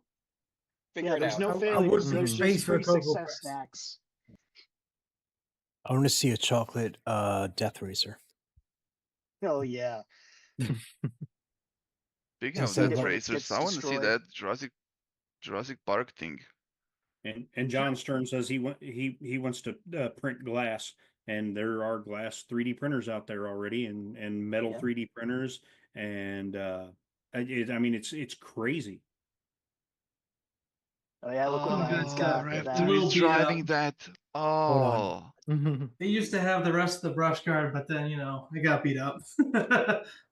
That looks fantastic. Thanks. That is awesome. if it says Alan, that's the. Press the button. Oh my Alan. god, that's really good. That's great. Thanks. I got the default models to do a death racer already. I've Ended had up them for a using few a years. few of your heads there for things, Wexter. Like I knew the Raptors were clever girls, but damn. Yeah, right. Grab this thing real quick. Oh. This is this is the more recent. Oh one yeah, here. yeah. I love that one Oh. with Barf, right? Yeah. Yeah, that's good. That's great. I'm totally on board here. Yeah. Oh, barf. That is the model I want. Baseball's So the death good. racer. Oh yeah. Nice. See, but Gotta then you have have it. to have one for Gotta be Dark done. Helmet. Only one man would dare give me the raspberry. Lone Star. I think it's way too big. Now. Oh, Yeah, and that that is bobblehead awesome. by 3D Printy. Which one? Hold up the bobblehead again. Which bobblehead? The Oh, one there it 3D is. Printy's got. Oh, wait, hold on. Focus on. I gotta switch. Gallery. Where you at? There you go. Spotlight. The Joel head's Joel. springy. You're also muted, 3D Printy, in case you're talking. I was indeed talking. I was pointing out that Wexter's minifigs are great for remixes because they're just it's just really easy to separate out the parts. So yeah, I appreciate a well-made model that can be remixed and improved, 100%. or not improved, reworked. No. You said it right. He clearly said improve. Yeah. We all Look, heard him. I mean, It's bunch of times I'm- I was thinking about making bobbleheads. I'm glad that someone actually did that.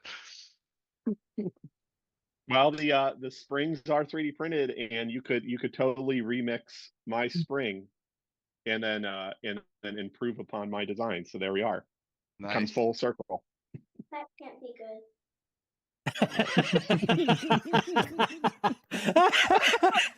Someone has perfect timing. Yeah. No, but earlier on we had a a retro makers panel, and they were talking about how, like, they release files for various different things, mostly for like game consoles, and next, someone picks it up and they start selling it when they're not supposed to. And it made me think of a lot of you guys and what you go through. And I told them flat out, I'm like, you guys should check back during the designers panel, because they go through that so much, with everything. So it's just kind of it it's just like, it's not just something that affects like one particular type of designer, I guess you could say. It's like it affects all the designers when people were doing that, still doing that. Well, yeah, the amount of messages I get saying, "Hey, I see that your model it was uploaded by so and so on this platform," and they use the same pictures, same models, and everything, and I got to go over there and report it and get it taken down. And I'm sure this happens to everyone. Yeah, But we were bringing up one thing. It's like on Etsy, if I see one of Wex's models on there and I report it to Etsy, they're like, "Did you design it?" Well, no, but here is all the proof, 100%, links, photos, everything. Like, if you're not the designer, then we're not gonna, you have to be the designer to file a complaint. And I'm like, it's right there in front of you, showed you Yeah. everything. If Yeah. any It's like human they're looked making- at it. Yeah, and it's just I'm gonna be completely honest about this thing, and in a lot of cases, if it's super simple to remove stuff, like from example from the website like printables or Makerworld, I'm gonna do it immediately. If it's a bit complicated, I'm just gonna let it go, because I don't wanna waste my time doing that. I Our time want is to very enjoy valuable. my time and do something more creative than fight someone, because that person is gonna do it over and over again. Yep. Create So new usernames, unfortunately. do it again. Yeah. Yeah. Hey, Shane, we've got all these great modelers talking about things that require filament. Yeah, I was gonna do it in like half an hour. Okay. Unless you guys want to take a break for a bit. Just seemed like It's a your good show. spot for a Go giveaway. for it, man. It's not my show. I'm just sitting here pressing buttons poorly. Okay, Homer. Well, we haven't talked about Blender in like 12 minutes, and we're reaching to back around to there again. Yeah, yeah. Ah, okay. I'm gonna do it now.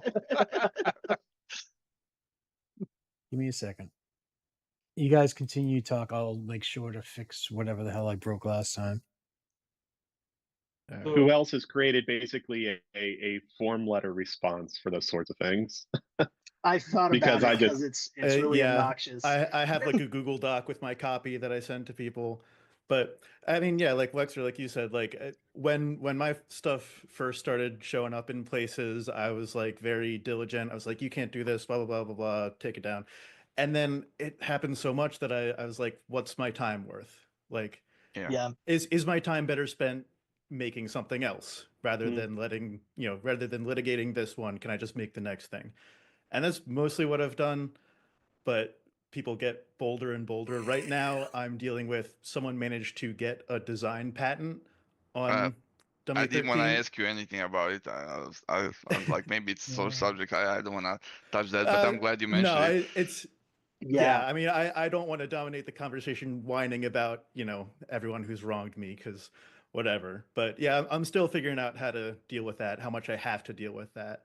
Because Yeah, it's that like, sounds frustrating. yeah, it's Chat it's is asking annoying. questions about food, so I guess I have to throw out there, hard or soft tacos. I'm a soft taco guy. Soft tacos for me. Why not Okay. both? Yes. That's That's fair. complicated. Yes. Yeah, I Wait, mean, are you yeah, buying or what? If all the tacos. Webster, if But you were what's here, the I'd be question buying. here? If I'm eating on the go, I want soft tacos. If I've got time to sit down, I want hard tacos, and I'm crushing them into a bowl and turning it into taco salad. Oh, that's a good idea. That's That's a good just me. idea. See, if Sometimes I'm I'll eating even make at the soft restaurant, tacos into a taco salad. it's crunchy all the way. If I'm eating at the restaurant, it's crunchy all the way.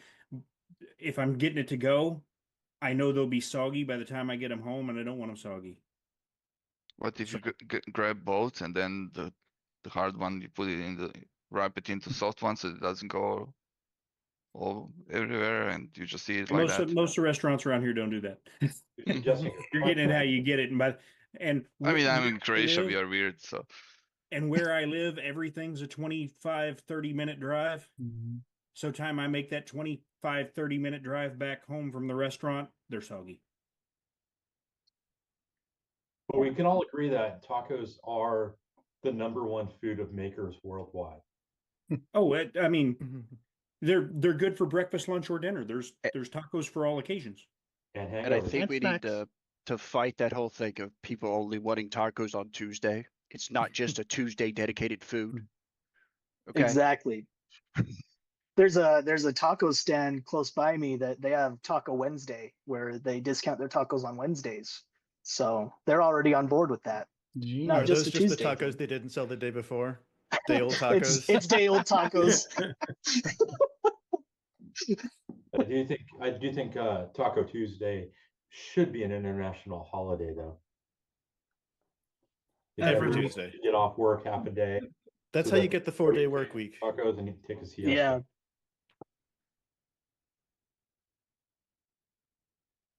Sounded a bit loud. Sorry. Who wants a taco now?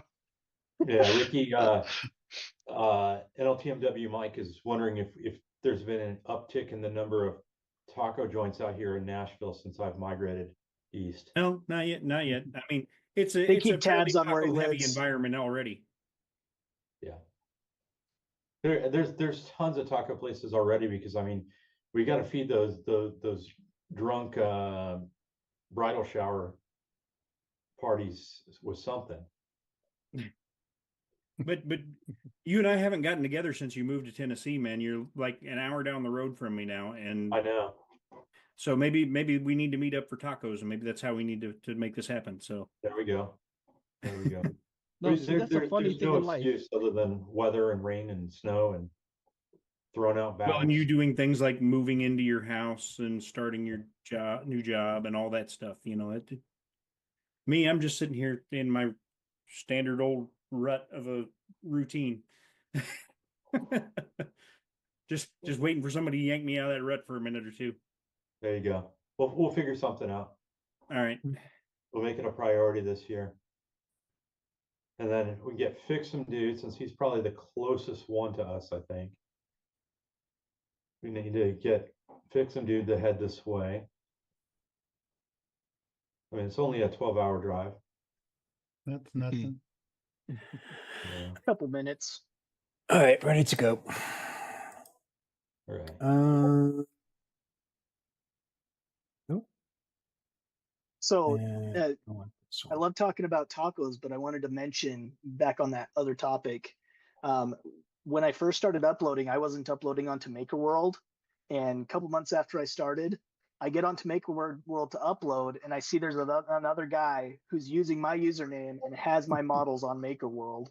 Nice. And I'm like, what?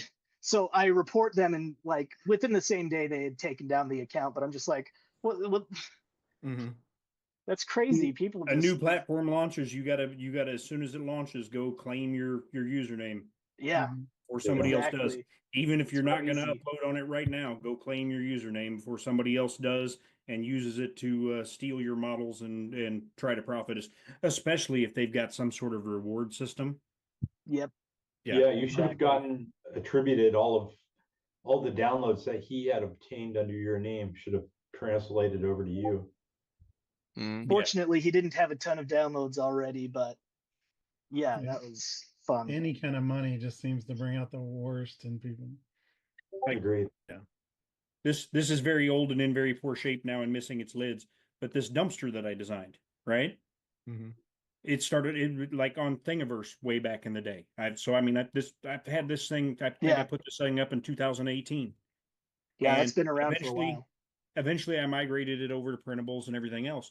Well, one day, printables had a contest for I think it was piggy banks or something, and I spot my dumpster with the words "boat fund" added to the front of it. I'm like, it's not licensed for remix. This guy not only remixed it, but put it in a contest. So I click on his page and remixed from, and I'm like, that's not remixed from mine, but that's clearly mine. And I click on the one thing he remixed it from, and it was my dumpster, clearly and obviously my dumpster.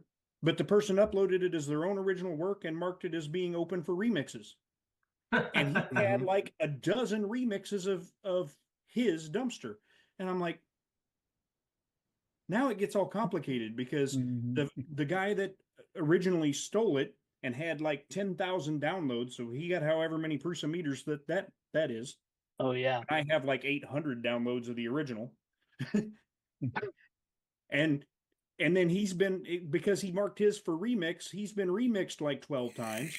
And I'm like, now it's complicated because for me to do something, I'm saying you need to topple this whole domino effect of over a dumpster that took me 20 minutes to design. I choose to just move on.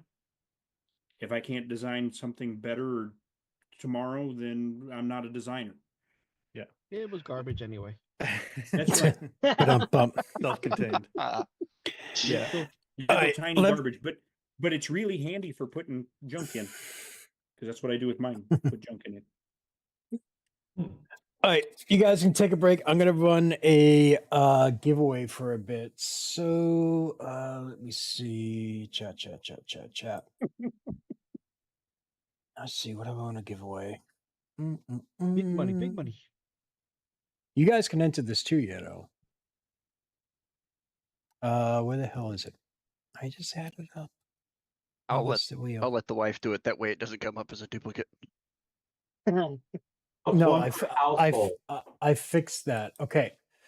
So this is what we're gonna do. We are going to do 1, 2, 3, 3 packs of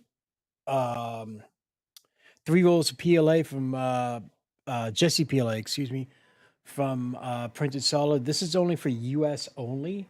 And once you've won something, you're no longer eligible to enter again, correct? Correct. Okay. While we can't police it, we request 1 per household. Be fair. No, I changed the form so it's only 1 entry. Yep. So 3 rolls of Jesse PLA. I'm going to give that away 3 times.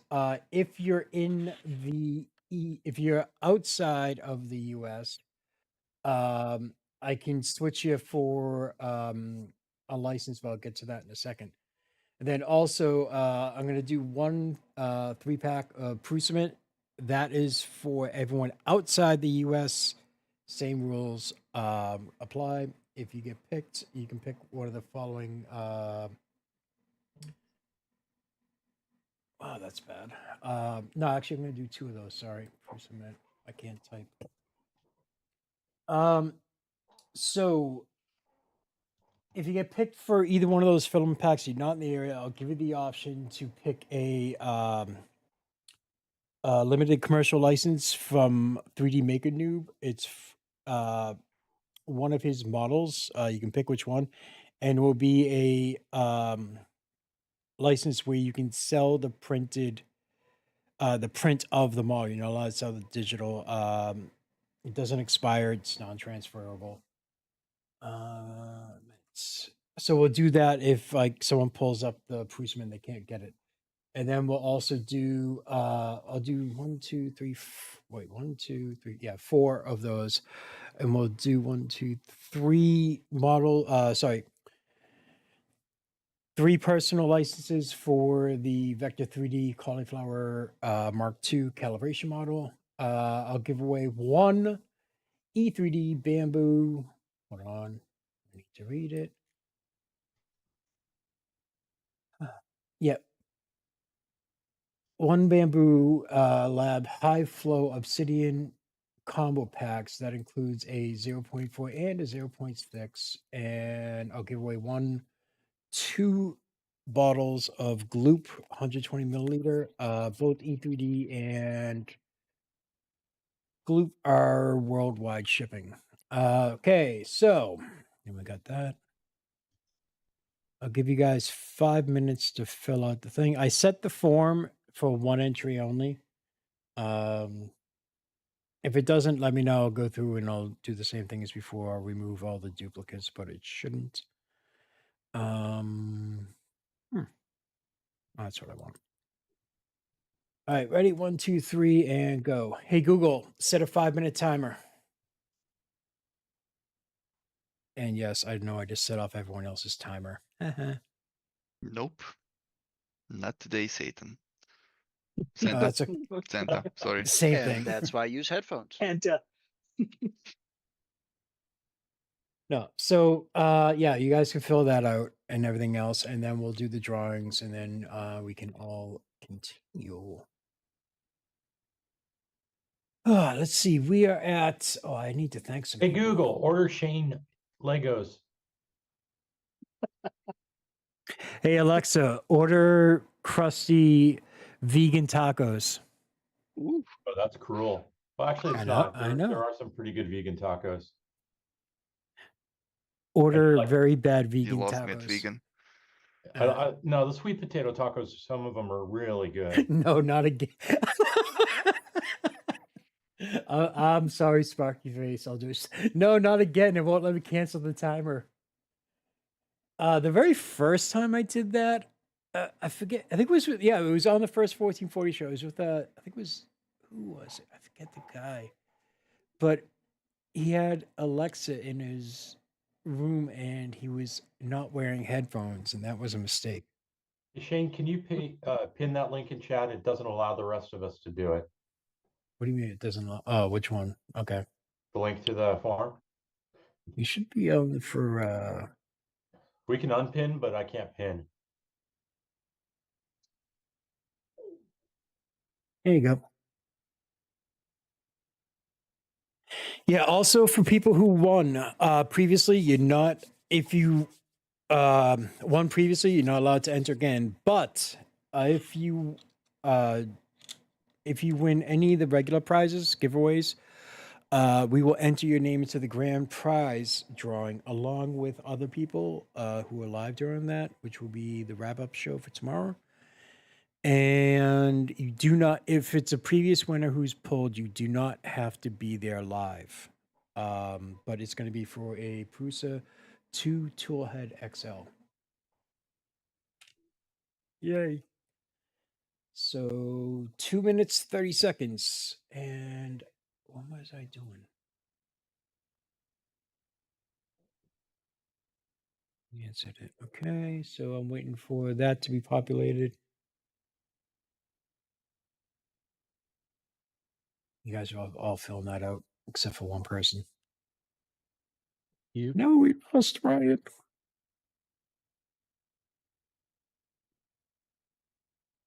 See, I want Ryan to do like an Evangelion themed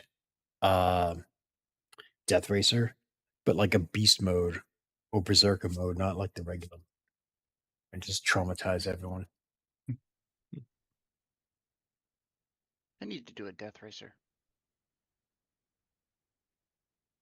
Yeah, fun. I keep meaning to, and that I design really big projects I've got to print out by a deadline. Hey, Google, how much time is left on the timer? Well, since I have headphones on, it can't really hear you. No. Sorry. Well, that's cheating. Of course it is. Sucker. Oh, and I got a question for you guys after the contest.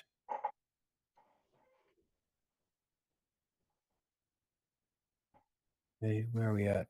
For those of you who are waiting, you have 1 minute.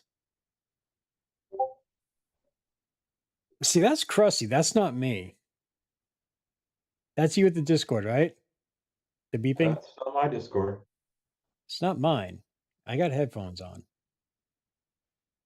I don't have anything piped over except for my mic. Everything okay. in my browser's muted. It's a phantom. 30 seconds. Do.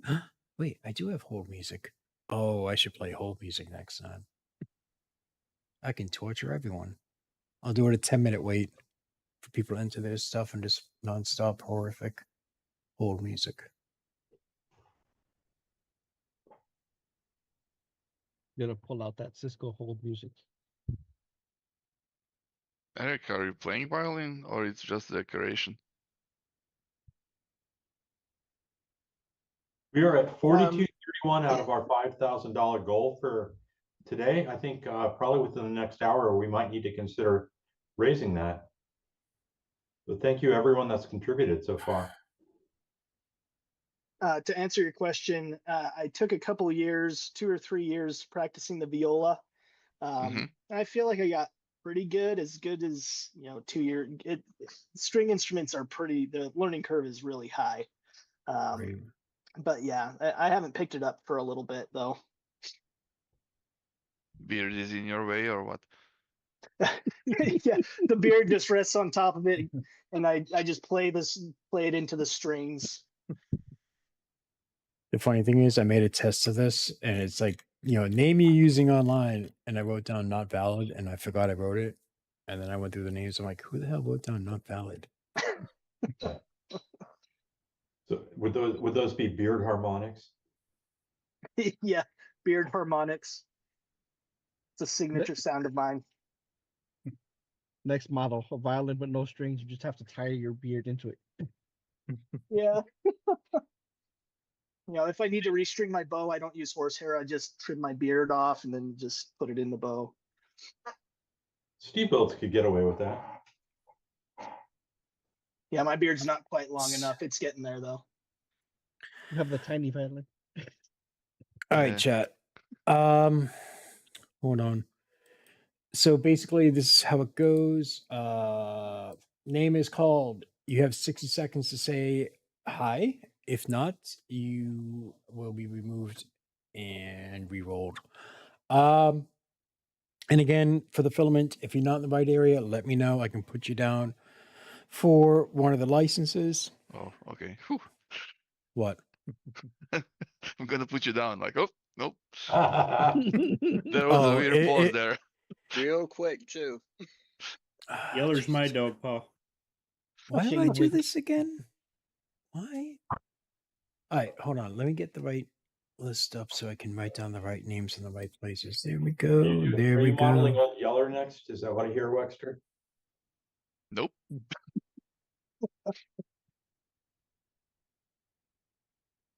Before and after models? Maybe after. Huh. But I'm All afraid right. to search for references. Ladies and gentlemen, boys and girls, non-binary pals, let's go. All right, so click, spin, do the spinny spin. Oh, by the way, I will butcher your name when I call you out. Except for that one. Mike G. That's Mike. My keg. Nice. Oh, keg. Mike, where are you? Mike, saying hi. Hi, Mike. Thank you. Mike, where do you live? Are you in USA? Huh? USA. USA. Thank you saying hi. United States of America. Cool. Thank you. You got a 3-pack of JCPLA coming at you from Printed Solid. Remove. Spin. Yeah, if you guys say hi and then put the country you're in, it would help. Random idea. John Stern. John Stern, are you here? John Stern is here. John Stern, what country are you in?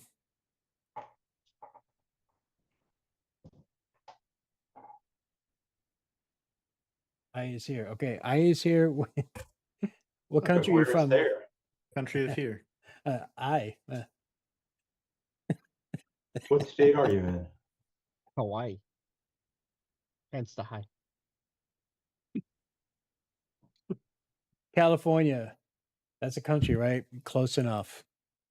All Close right. enough. We move. Congratulations. You got a 3-pack of JCPLA from Printed Solid coming your way.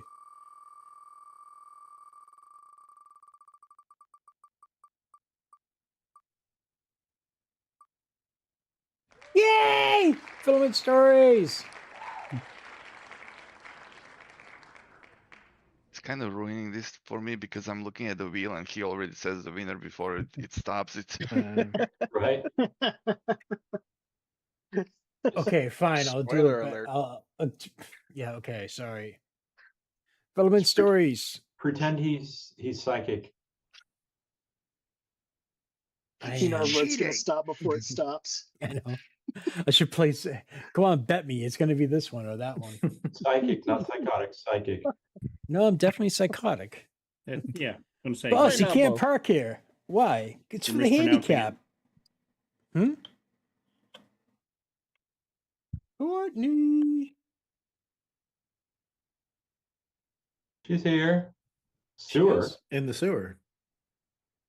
What country sewer? No, she's in the States. Sewer. Okay, cool. I know. Does she's in the Filament Stories States. have enough filament? I think she No. still has some storage left over for more. All right. So next up is the Prusament. If you're in the US, it ain't happening. Sorry, but I'll give you a choice of one of the licenses and I'll re-roll. Okay. Here we go. No, that seemed from Johnny Survey Dangerously. says. I'll wait. Okay.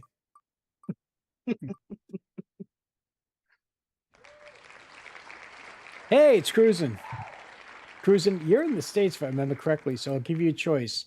You can either get one of Noob's. Canada, I believe. Oh, okay, Canada? Are you sure? I'm not sure, but I think so. Cruising, where are you from? No, Yeah, I'm in she's in Canada. Canada. All right, cool. Congratulations. 3-pack of Prusament. Courtney, I do not believe you're running low on filament. That's like saying I haven't had tacos in a week. Oh my God, get over the tacos. Dusty's hungry. We can't get over the tacos. We're not eating tacos. All right, make or us. Or make US. If you're in chat, say hi and what country you're in.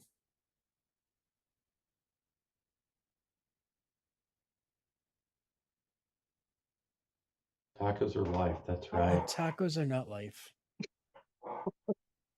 I You're will just My jealous. wife would agree that tacos are life. I will fight each and every one of you, and I'll take all my toys and go home. Hi, I'm in the US. All right, so do you want the license from 3D Maker Noob, or do you want the license from Vector 3D? Vector 3D is a calibration model to make sure your prints are dimensionally accurate. And Noob is a license to sell one of his models. Sell the prints of his models. So which do you want?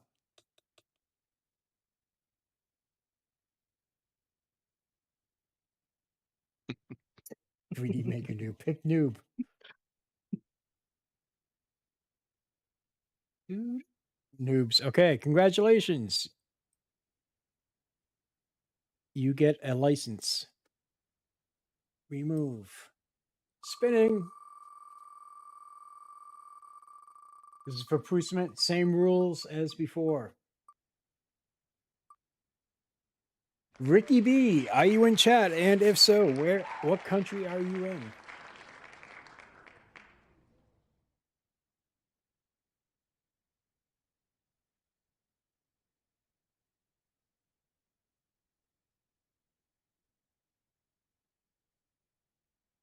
Ooh. What?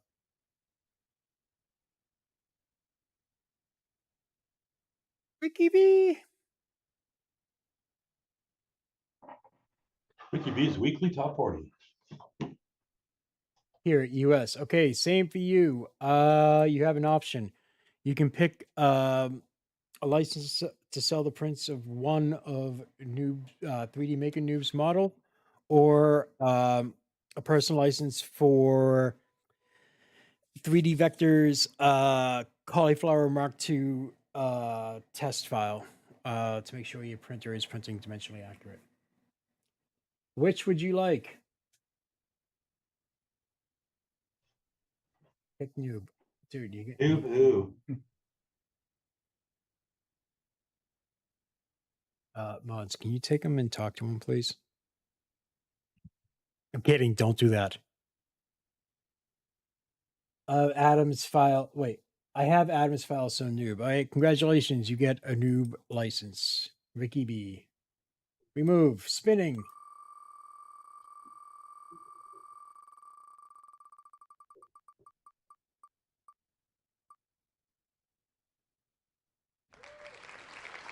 Greedy Medic Vince, are you here? And if so, which country? If you want to be really cool and showing that you pay attention, if you're in the US, tell me if you want Adam or Noob. Fairly sure Medic Vince is US. Absolutely. Because I think he's local to, like, he's near me. I just wanted to make sure.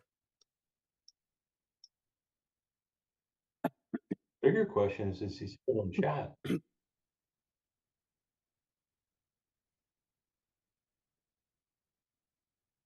I actually have a cauliflower right here, just printed on my positron.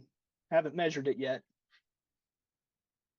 So if you printed, Pretty Medic. if you stretch that in the Z, would that be a Cully Tower?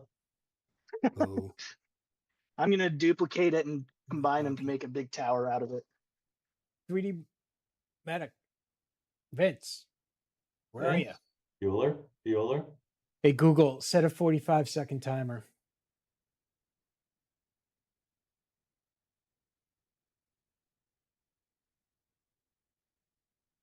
Oh, that didn't work.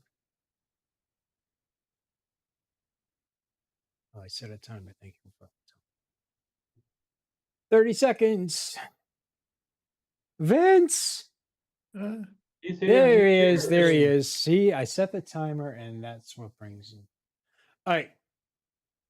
So I take it you're in the US. If so, do you want a 3D Make a Noob license, or do you want a Vector 3D license?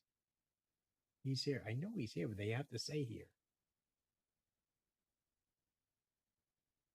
There he is. Yep, good. Okay.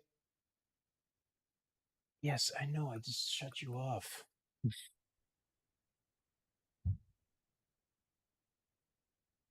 Vince?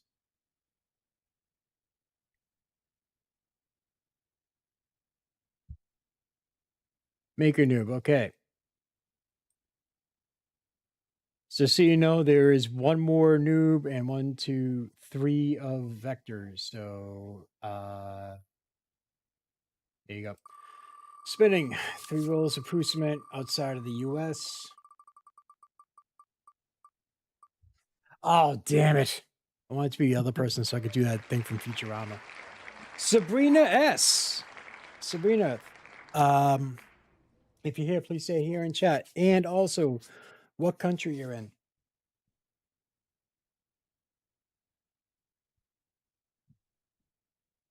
So I want to do like tonight 11. I love that guy. Winner, chicken dinner. She's in the USA. All right, so Sabrina, same rule for you. You have the option of either a license from Noob to sell one of his models, the 3D prints of it, or Vector 3D's calibration model. She said Adams. Adams. So it's not a Wow. shutout for Noob. Okay. Remove. Rolling again. Will we ever get a Prusament winner? My stomach is growling. Gary. Okay. The same thing. Say hi. What country you're in, and if you're in the US, pick a license, Noobs or Vectors. Ironically, it's almost 11 here. Huh? Same thing. Carrie's in the chat. Carrie, yay. He's in the UK. Yay, you got the Prusament. Yay. Oh yeah, by the way, the Prusament, because I picked it up myself, is Galaxy Silver, Galaxy Purple, and Galaxy Green. Good colors. I was gonna say, if you say you don't like those, I will remove you. All right, so next up is a license from Noob. Worldwide, obviously. Were you listening to Poison when you picked those colors, Shane? No, I was at work. Christina Mello, you will get a license from 3D Printed Noob. Okay, so now we got one, two, all right. Well, actually, yeah, wait. Christina, you here? I like the galaxy green. I think it's a nice color. Haven't tried it yet. It's I used to use the I'm here. Good. Congratulations. You got a license. it was a All right. metallic green I used for a while, but I like the galaxy green better. All right. So let's see. Next up is DBDVD. Gesundheit. Sorry. Go ahead. Comes out loose. I don't want anything. Help desk for now. Speaking up here. All right. So DVD. Say hi.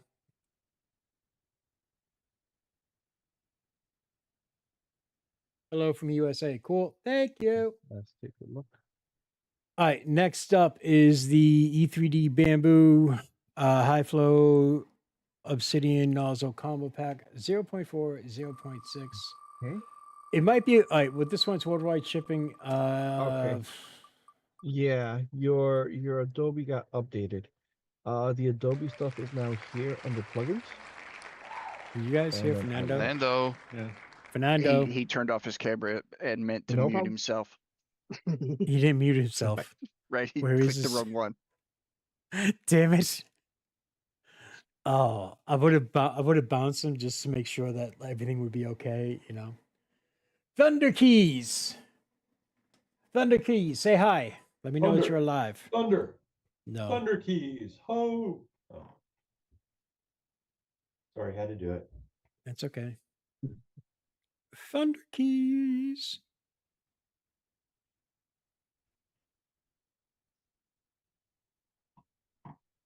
Thunder Keys, hi. Good. Thank you. You get E3D High Flow Obsidian Nozzle Combo Pack 0.4, 0.6. Whoops, nope. I almost messed that up. You almost didn't get it, but now you will because I fixed it. Next, thank God, is a 120 milliliter bottle of Gloop. Worldwide shipping, thank goodness.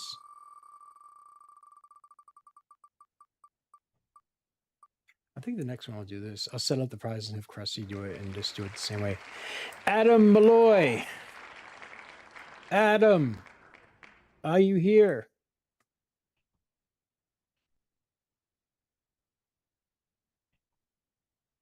That's. Did you put your real name in there? That's me. Are you sure?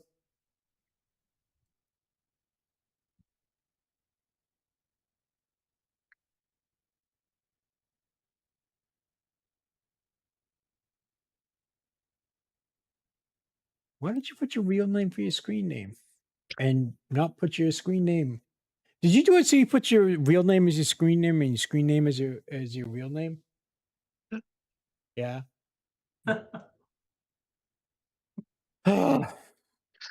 Okay, you get Gloop. You sound so disappointed. So we can gloop his life back together after. You get Gloop. Remove. It's fine. It could have been worse. It could have been like, you know, IP freely joke type of thing. Didn't you? Wait, hold on. And Shane got louder. Yeah. What do you mean I got louder? It's making strange noises. I'm tired. I'm talking softly. Bjorn.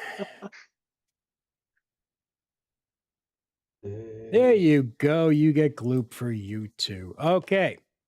All of those are things. So guys, listen up. Oh, guys, gals. Listen up. All of you won just now. You will be entered in for the grand prize winning. One extra bonus. Your name will be automatically entered. You do not need to be here for that. So no matter where you are, if it's really late, You don't have to worry about it. I will post the winner on the 1440 Twitter, just so everyone knows. So, other than that, congratulations to all the winners. Thank you very much to our wonderful sponsors for helping us raise money for the World Central Kitchen. Right now, we are sitting at $4,331. And hold on, I just want to give a couple shout outs for people who have been donating. Huh? Hold on. Okay, reload.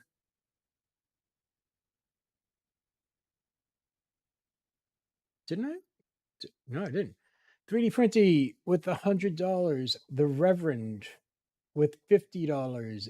Zen Mayak with 35. Mum. Can't be my mom. $100. Thunder Keys for 35. Where have I heard that name? Alexandra for $5. Joseph Greenair for $100. And yep, that's it. Did I miss a 3D Printy? Reverend. So, yep, I got those four. Okay, cool. Thank you guys very much for donating. For the rewards pack, they'll probably start shipping out, I'd say, emailing out, excuse me, on Tuesday. For the prize winners, please give 1 to 2 weeks for the sponsors to get your orders shipped out to you. All right. Other than that, on with the show. And there goes that. And there goes that. And Alexa's playing a video game. Nice. Answering to Ron. Aw. He needs to come on the show one day. Or 1 year or whenever the hell it is. Yeah, again, like he did a few years ago. That was the best entrance ever. Yeah. Yeah, that was awesome. Because, didn't freaking scare the shit out of me. For those of you who don't know, I was doing the very first one, and Happy Extruder lived somewhat close to me, and he was coming down to my house to help me out and keep me company and all that happy horse stuff. And he was supposed to come at one time. He shows up an hour early. I already gave him the code, but I didn't know he was showing up early. Opens the door. He goes, "Don't shoot. I don't have a gun." Really freaking loud. Scared the hell out of me. And I literally just got up off my chair and dove down to the ground as fast as I could. Because, I don't know who it was or anything else. So, yeah, that was live on camera, which is awesome. Because, this community is so awesome. They would certainly never make a freaking meme of it. Never. Never. Never. Twice. Ever. Oh, then there's a dancing one. Oh, yeah. Ever. Became a meme. You sure did became a meme. You did not get up out of your chair. You launched. I know. Well, I'm sorry. If all of a sudden you hear a loud, deep voice saying, "Don't shoot. I don't have a gun." What am I going to do? Walk? I was like, "Oh, that's good. Hi, nice to meet you." No, you're ducking for cover. All right. So you guys have, no, okay. I'm just going through the times and everything else. Excuse me. So Someone's sleepy. Dude, I've been up for 23 hours. Yeah. And I've been up for I 23 sent you hours a and I message in the can morning. I was like, I really hope he's not gonna answer. There he was. Then why do you send the message? Just All to right, bug so you. we already covered the tech side of things and everything else. Is there anything upcoming in 2025 as far as something to inspire you, or you're waiting for a new comic or anime, a game, movie, whatever, so you can get some references and do a model based off of that, a fan art model, let's say. Like if there's a certain movie that's coming out or anime. Don't give me that look back. Solo leveling. Hmm? Oh yeah, that one. Yeah, because they got, what is it? They Season also 2's announced, season 2 is coming out, and also Love, Death, and Robots. Kaiju number 8 and Dan Dan Dan Dan come out in July. Basically, like 1 week apart from each other. I'm like, you won't hear from me for a week and a half, a month and a half. No, actually, that'll be 3 months. I don't know if I'm going to be inspired by anything, but Sakamoto Days. I've been reading the manga. I'm looking forward to the anime. I'm worried they're gonna mess it up. Don't know. So Ryan, no motivation or not motivation because you got plenty of motivation. Nothing as far as to inspire a new shell Nobody for a Death seen Racer. that Hidden Levels show on Amazon that had Yep. some neat stuff in it. That's what Ryan and I were just talking about. Oh, the secret levels? Yeah, Secret it's either Levels. Yeah, secret it's levels just or like hidden. Secret Secret levels. Levels. Yeah, it's very good. Very, very good. I was upset the Mega Man one was so short. Just when I was getting good, it's like, oh yeah, here. And The Pac-Man one was interesting Yeah. because I saw the name like, how the hell are they gonna do a Pac-Man? You know, was it Waka Waka Waka and that's it? But no, that was like it was creepy and good. Yeah, it was really artistic. But I think Sifu was the best one for me. I like the style and everything.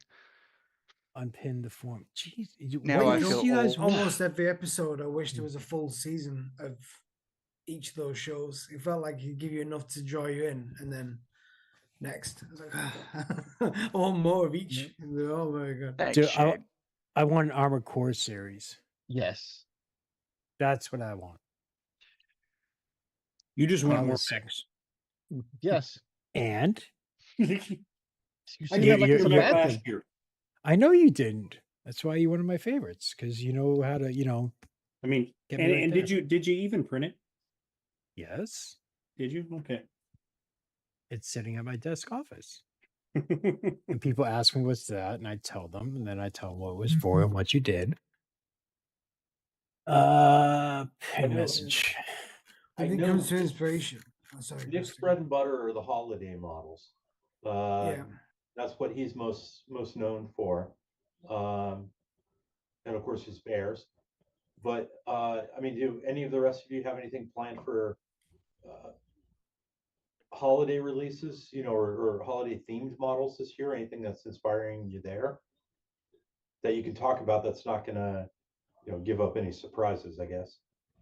Don't say We just Valentine's got Day. out of the holiday season, so No shit, everyone's gotta already recover. burned. Waiting for next year. No, I've actually been enjoying. So Bamboo Lab came out with the levitation kit recently, so I've been designing stuff for that. I like kits that come out. I'm starting to get into designing stuff around kits. I got one that has like a motor with a rotating base that I'll design something for.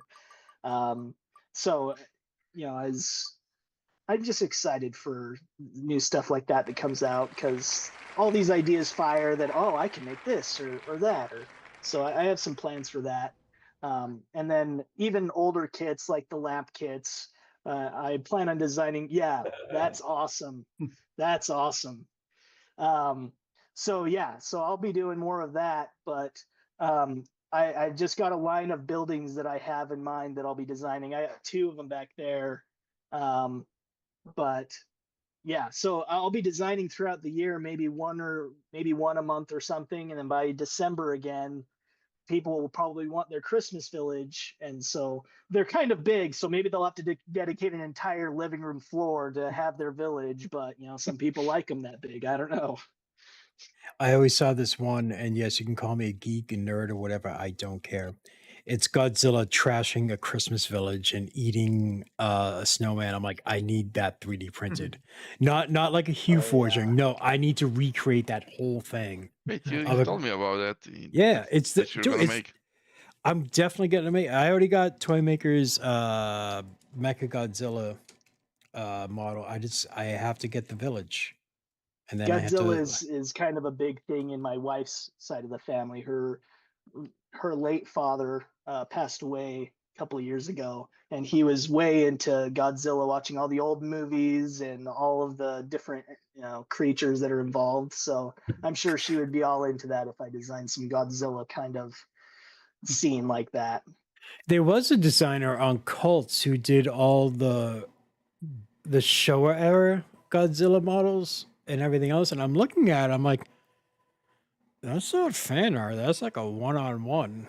And so I grabbed a bunch of them, and then I went back to get more. And next thing you know, it's like that shop is no longer here. I'm like, Oh, God damn Toho. because I found like the Japanese companies are much more they enforce their IPs like crazy in all different ways. I mean, you had what was it, the Toei, the guys from Dragon Ball just struck down a whole, not now, but I mean this is a while back ago. People who were reviewing the Dragon Ball Z anime, and like one guy, there's several of them. They wiped out their entire channels. They gave them like 4 copyright strikes, and their channels were gone instantly. That's And rough. it's like, yeah, and it's like, dude, they're fans. They're promoting your stuff. They're not making a buck off of it. You know, I'm like, doesn't.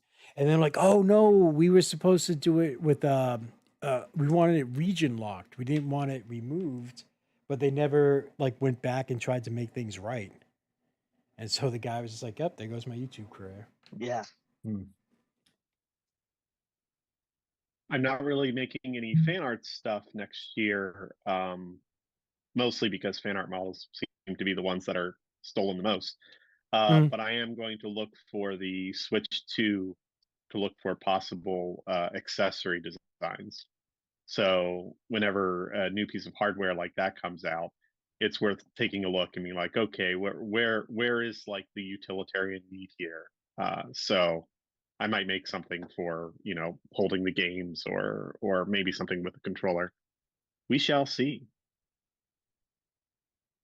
I wish I was organized enough to design what I was going to design next, but I'm really not. I sit there watching TV, and before I know it, I'm just reaching for the tablet and I'm doodling away. And like one of the ones I did was I was watching the Wizards of Bacon on on Amazon.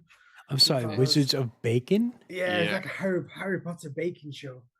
I just reached through a tablet and started modeling this. Oh, okay.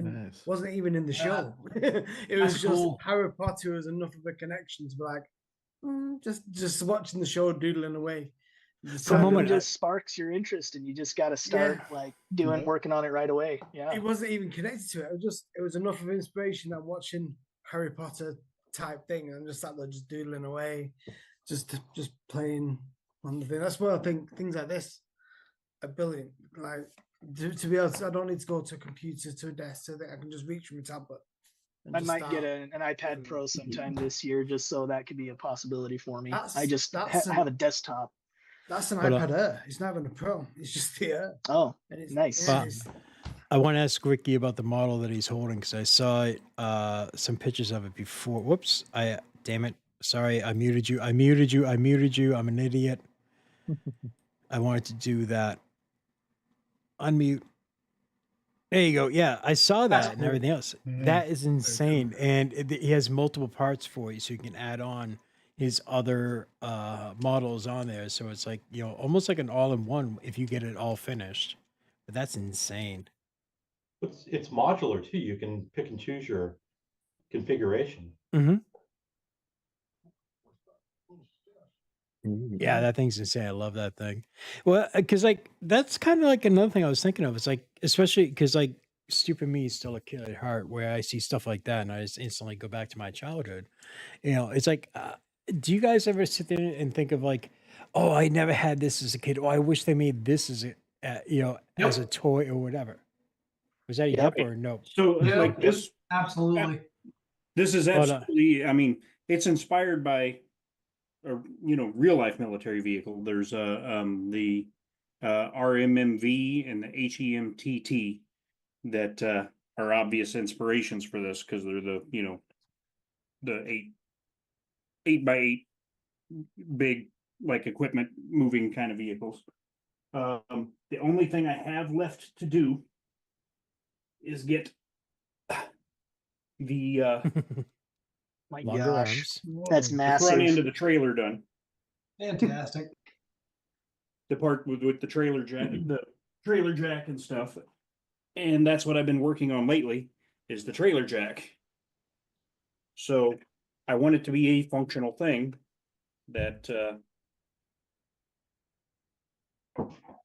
Oh yeah, it actually. That's cool. So cool. Nice.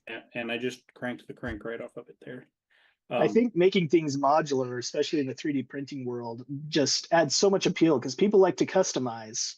For Yeah. And sure. people want to add their own stuff, and if they want to remix something to Well, and fit that's it. and this part I'm really, really proud of here. Hold on. These Hold on. lock into place. Oh, in nice. different Yeah, positions. very cool. You got to There's get the a- tolerance just right for those, don't you? There's a push button mechanism, which I isolated and printed by itself. So there's like a gear like mechanism on the hinge point of the ramp that engages the button and pushes it down so that it can roll past it. But then it pops back out and stops itself at the next catch. That's why when I said I kind of accidentally made a fidget. Yep. Yep. Nice. It's, we'll push button. And so that's, I mean, this is number one on the priority list, is getting the last section of the trailer done. Because then I can call Goliath, the base model of Goliath, done. And I've been working on Goliath since last July. Damn. I'm so tired of working on Been a couple Goliath. days. Yep. I love Goliath, don't get me wrong, but I'm really tired of working on Goliath. I'm ready to move on to some other things. but Goliath won't let me. Well, That's that's pretty an good, interesting thing to bring up too. How much does that project burnout affect you? Like, how long can you go on a single project before you're like, okay, I can't look at this thing anymore? I'm at that Yeah. point right now. I'm at that point. I So got your models are 100% 3D printed, right? There's no yes, no screws, hardware. nuts, bolts, anything. No hardware, and very little, in only just a couple spots, glue adhesive of any kind. Everything is snap fit or press fit. That's cool. Yeah. And making this snap fit and still rigid enough that you can hold it like here in the middle. Well, matter of fact, you can hold it here at the end, and there's no sag in that trailer. Nice. See, that's impressive, but I So always this thing worry can hold a about lot of weight. I always worry about other people printing my stuff and them using a printer that's not tuned at all, and their tolerances are completely different. And I'm sitting here like, I can make it really tight and work for me, but what if someone else prints it? They don't have a good experience. They give me a bad rating. Oh, the pieces don't fit together. So Well, that's what I worry about the most. And speaking of weight, the truck cab here weighs about 8 pounds. That's a lot of plastic. 2.5, Yeah. 2.5, 3. And then the trailer's another, probably 3 pounds. It's about 4 kilograms. It's heavy. They look beefy though. They look durable.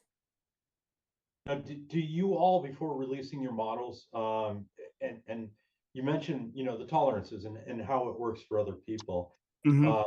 I know, for example, with Nick and Michael Bugman and Fix 'em Dude, and sometimes for Wexter, I'll help test their models before they release, to print them out on different machines. Right. Especially the more technical ones, not so much the organic, but the more technical ones that have moving parts. We'll help print them out to make sure that on different machines that the tolerances are there. For example, like Fix 'em Dude's kit cards. Those are very tolerance sensitive because the pieces won't snap together right if your tolerances aren't correct. Do you all have a team behind you that helps you test things before, releasing? My team is 6 3D printers. Yep. And what I have for a lot of my stuff is my Patreon supporters. I call my beta squad. So for $5 a month, they get to all my files as I'm making them, and they can test print right along with me, and they can report back to me any issues that they have. And speaking of tolerances, sometimes you can design stuff so that its tolerances work well enough to print the same files in multiple scales, and they still work. So Nice. a refrigerator in 1/18 scale, same files, just different scale in 1/12 scale.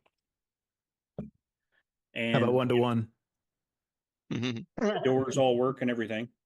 Which Do you have a 1-to-1 I'm scale? one you could show traumatized by us? refrigerators a little bit anyway, because I put in my I reserved my Prusa XL on day one, right? Put down my deposit and had money set aside in my savings account for the day that they came asking for it. Literally a week before they came asking for it, 1 week, literally, my refrigerator quit working. So the money that was in the savings account that was going to buy me a Prusa XL bought me a refrigerator instead. Oh, that's It's too bad. it's nice to know that I'm not the only one that's cursed by that. So this all came this whole refrigerator thing came about because one of my wife's friends, she was looking for a refrigerator for her daughter's Barbie, right? And she's like, everything that I find, even the official stuff from Mattel, just looks really cheap and it looks like crud. You know, it looks like a bookshelf that somebody put a door on. And so my wife's like, well, my husband 3D prints. He could probably just 3D print you one. Thank you. Right? So she called me and she said, can you 3D print a refrigerator for a Barbie dollhouse? And I'm like, sure. And I assumed something like that, that I'd sit down, I'd type into Google what I was looking for, and I'd find a dozen models to choose from. Right. I found like 4 models and none of them lived up to what I wanted. So I sat down and designed it myself. I still have to print her order for the 1/6 scale, the Barbie. That's next. I just got the filament in the other day, but I mean, so it's got the, you know, the freezer door and the doors that open and close. And I even designed up, now this one's the 1/18 scale. Milk I jug. even designed up, there's milk jugs. Nice. And here's the difference when you move up to 1/6 scale on a milk jug. That's fantastic. That's cool. And then 1/18 scale 2-liter bottle. I had to drink. And that's, I just dropped it. It's gone. Hey, 1-to-1 Gone scale. forever. It disappeared. Yeah, I mean, You'll never find another one ever. I he'll printed step on 4 it of them. barefooted So later. So Well, that's the I beauty noticed of- one thing when about 3D printing, like and like modeling and all of that, that stuff that we create and we print in a lot of cases looks better than actual toys. It's like I like to check out toys every week with my daughter, and a lot of stuff looks really bad. Like unless you are Yeah. paying for something crazy from like Sideshow or Right, something yeah. else. Yeah. Yeah. Well, sometimes my wife will come up to me and say, hey, this part broke. Can you 3D print one? And I'll just measure it up, design my own with, you know, necessary things in place to make it stronger, and it's better than the original. Yeah. I do the when that happens for me, I do the okay, I'll measure it up and start printing it, and then before even looking on Thingiverse or something, and then I'll show it to someone and they'll say, oh, you know, you could have just printed the one that was right there. Here's your doorknob holder or whatever. What's think the we fun in that? Yeah.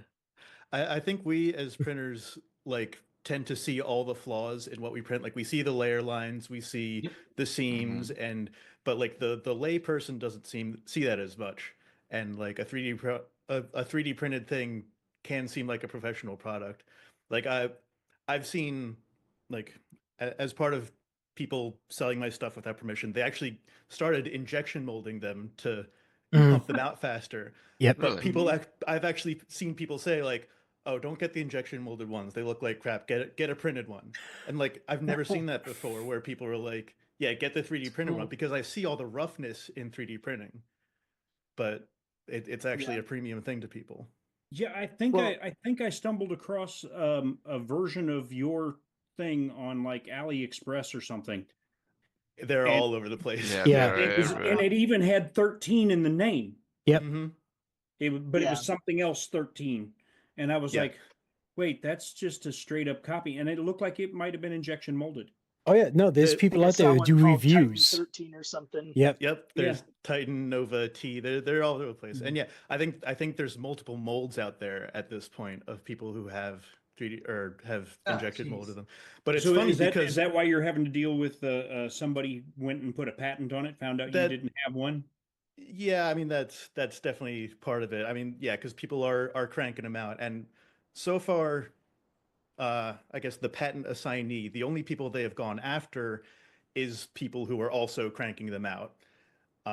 My stuff is on Creative Commons attribution. If you give credit, you can go do that. You can go crank them out. But the people who are cranking them out, generally in China, those are ones that have been targeted so far by the person who got the bogus patent. Wow. So far, knock on wood, so far it's safe on, printables and Maker World. They haven't come after me to take down the files, but I got to figure out how to make sure that doesn't happen. Right. I mean, the irony would be thick there. You spent a lot of time in development on that. Yeah. And someone comes along and gets to just steal all your research and development, and then they get the patent and kick you out of it. I mean, it's a bummer. Yeah. Dirt bags. Yeah. I mean, thankfully, that's disgusting. Yeah. Thankfully, Well, that's where you want to make sure that you have every revision that you've ever done, every piece of napkin CAD that you've done. Yep. I mean, which you should have available if you're paying the premium for Autodesk Fusion. Yeah, I'm very thankful that I have the revision history in Fusion. Yeah. It's also fun to go back and look how bad everything looked at the start, but it's got to start somewhere. But it's especially if you're doing more practical items. I mean, it's harder to defend more playful models, right? But if you're doing practical items, the first time you ever have the idea, dictate it into your phone, narrate it to yourself into your phone, save the recording. If you do a little sketch on paper, put the date on it and take a picture of it so it gets the date written in with the timestamp. Because what you're doing right there is you're creating the prior art that when they look at a patent or a patent approval, the prior art goes back to when the idea was first thought of.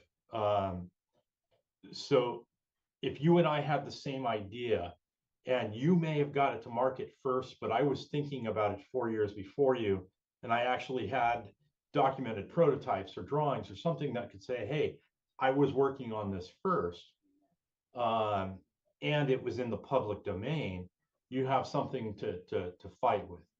But if somebody else patents it first, the only way you're going to beat them is if you could say, no, this was in the public domain before you put it out.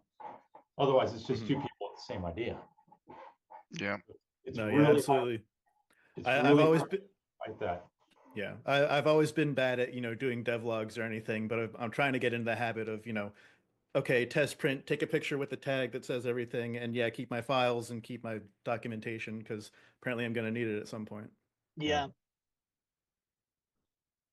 Yeah, That's a sign that you made it. To think about somebody else getting to take the patent ownership on something you designed. That's just. Yeah, I mean, I try and put it behind me. I just got to make sure that it doesn't keep coming back. Yeah, especially. But I mean, rip off. The thing is you almost forced into a situation where you got to squash it, or you'll be the one squashed. Oh yeah, I know, absolutely. At least if your design is big enough that the harder it will be to squash. Mm-hmm. At least if your design is popular enough that it's getting ripped off, you kind of have self-documented prior art. Yeah. It sucks that it happens anyway, but you kind of have, thousands and thousands of people who've already printed it. So there's a lot of prior art, But prior again, print. But again, if that company that patented it can go back and say, we started working on this 5 years ago, here's our sketches from 5 years ago. Their prior art, although it's not public prior art, but their internal prior art trumps the fact that. But how are they going to prove it? With what?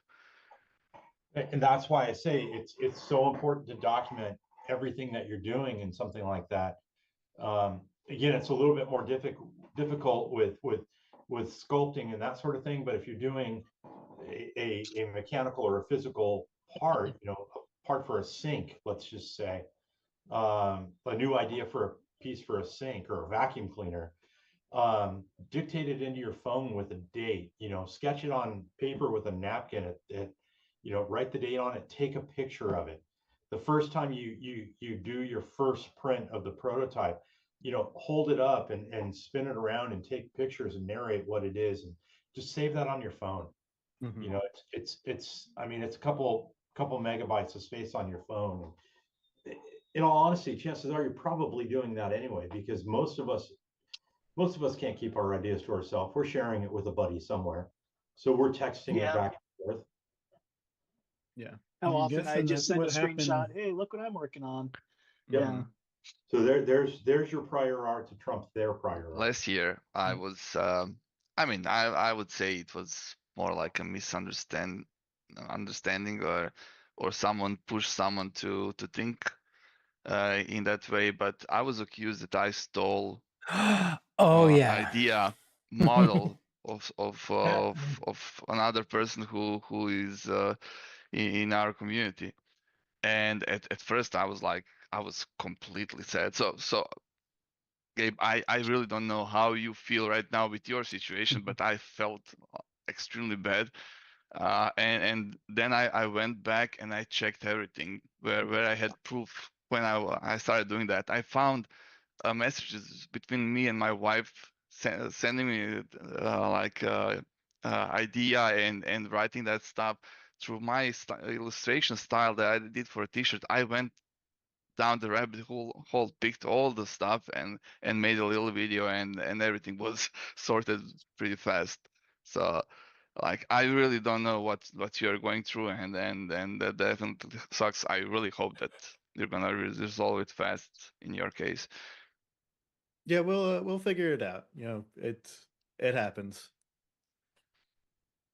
Yeah, but I feel like we kind of operate in a weird space to begin with. Like, we do so much fan art, and yeah, fan art should be protected, and anything else. Okay, yeah, Disney's given me permission to do anything, but it promotes their brand, if anything.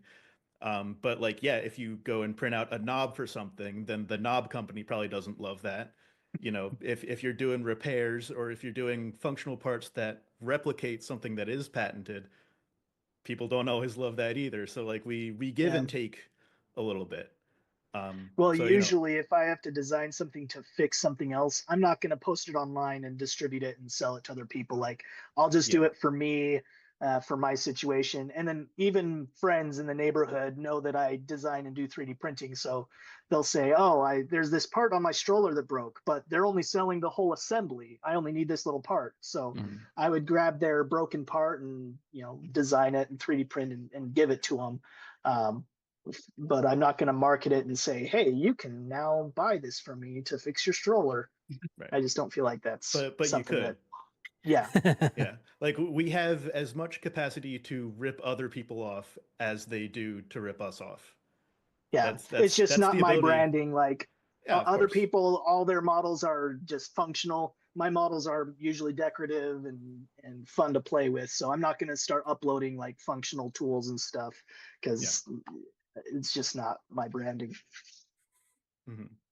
I will say, my partner will find something cool on TikTok, like a product or something, and I'll look over her shoulder. I'll be like, I can print that, and I go and model and print it, but I don't upload it because I don't actually want to go rip off that person or whatever. I don't even know the legality of doing that, but I can make a nice thing for my girlfriend. So my wife actually bought me a shirt that says, I bet I could print that with a 3D printer on the front, because I say that all the time.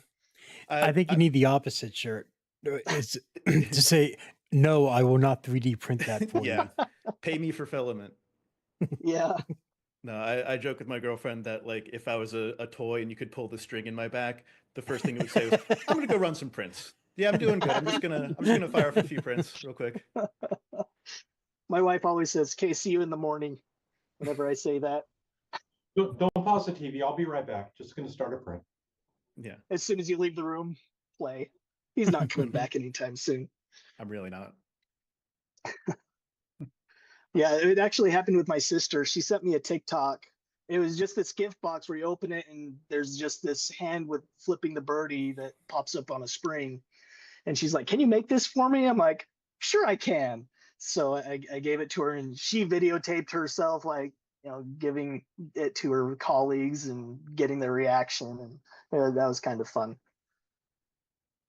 I have a guy who may or may not be in this panel will say, send me an idea and like, can you model this up? And I'm like, it's $9. What if I just sent you $9? What is your time worth? I won't spend 3 hours modeling. I wasn't nervous at all. I was like, oh God, don't let me, don't let me, don't let me. Wow, way to call me out there, Mike.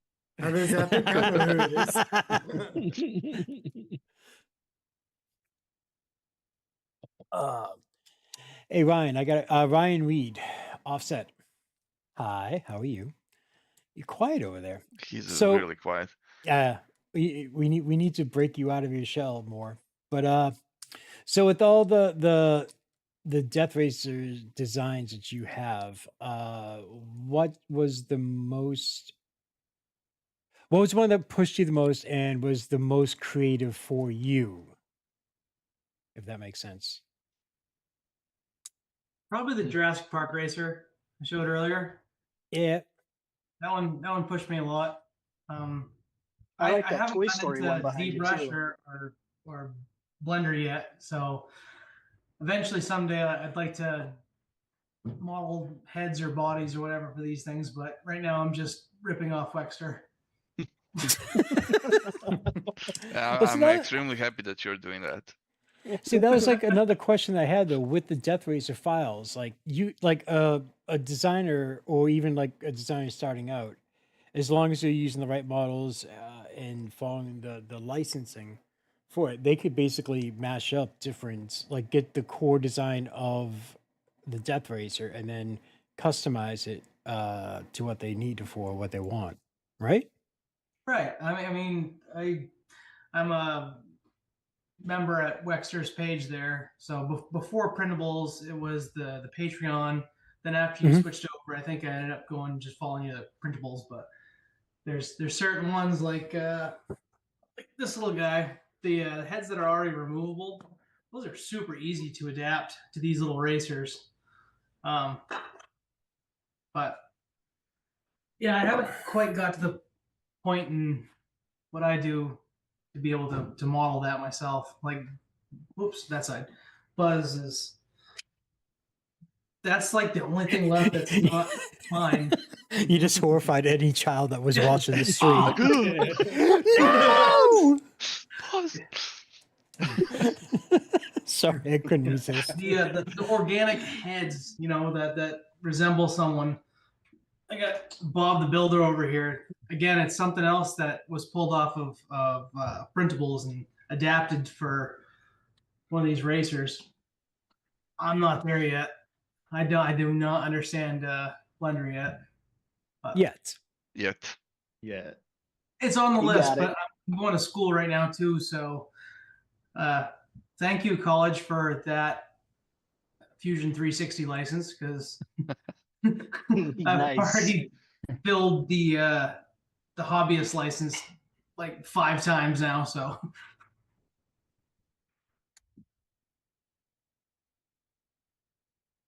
I know, because if you guys have never gone to a show and seen Death Racer, one of the coolest parts is just seeing all the different variations of the racers and everything.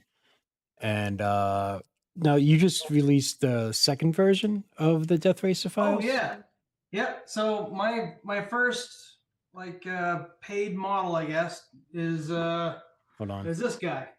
So we went through me and a couple buddies went through all of the files. We've completely redesigned just about it. I mean, it looks pretty standard, pretty stock, but we went through everything to make it easier to build and did a full set of instructions. And yeah, so that's on Printables for the first time. Usually it was on Michael Badley's Patreon, but yeah. Cool. Learned a little bit. Gallery. I'm still geeking out there over we the Winnebago back there. Yeah, it's so good. That is awesome. Thanks. Now, how much does that thing weigh? Way too much. Yeah, I was gonna say that's got to be pretty hefty. Oh, I don't know, man. I've never weighed it. I probably should, but I mean, obviously it's big, right? But then you have to like print it so that it's not going to be completely destroyed when you erase Right. it. Yeah. And this is all No, you wood PLA because the texture and the color was wow. right. Okay. So it's even more. Yeah. dude, gentle. like I think if you Delicate. ever brought that to a death race and it got destroyed, you'd have half the crowd crying. Oh yeah. So good and bad news. So this thing was all done in Protopasta. I let Alex from Protopasta erase it, and I did a bad job of putting it together, and wheels started not meshing correctly with the gears, and it didn't work. And actually, that was a happy accident because it didn't get completely destroyed. But usually, I want to hook that thing to a there's drone. badge of honor with like hanging a racer that's battered and just destroyed. I mean, another one is this one. I mean, this thing has been raced so much, and Wexer, you probably noticed the head on that one. Yep. That's yours. But this thing is just falling apart. But that's kind of part of the trophy of it. Like it's fun. You put a thing together, you do a theme, and then you move on to the next theme for the next race, the next event. Very cool. That's Those are kind of so how you cool. end up with Yeah. 5 of these things on the wall. I think we need to remix that Winnebago to hook to a drone so you could fly it around. I think that'd look pretty cool. That would be awesome. It would have to be pretty hefty to carry it, but Yeah, it like can be an done. idea A to little bit film the differently. death race. Yes.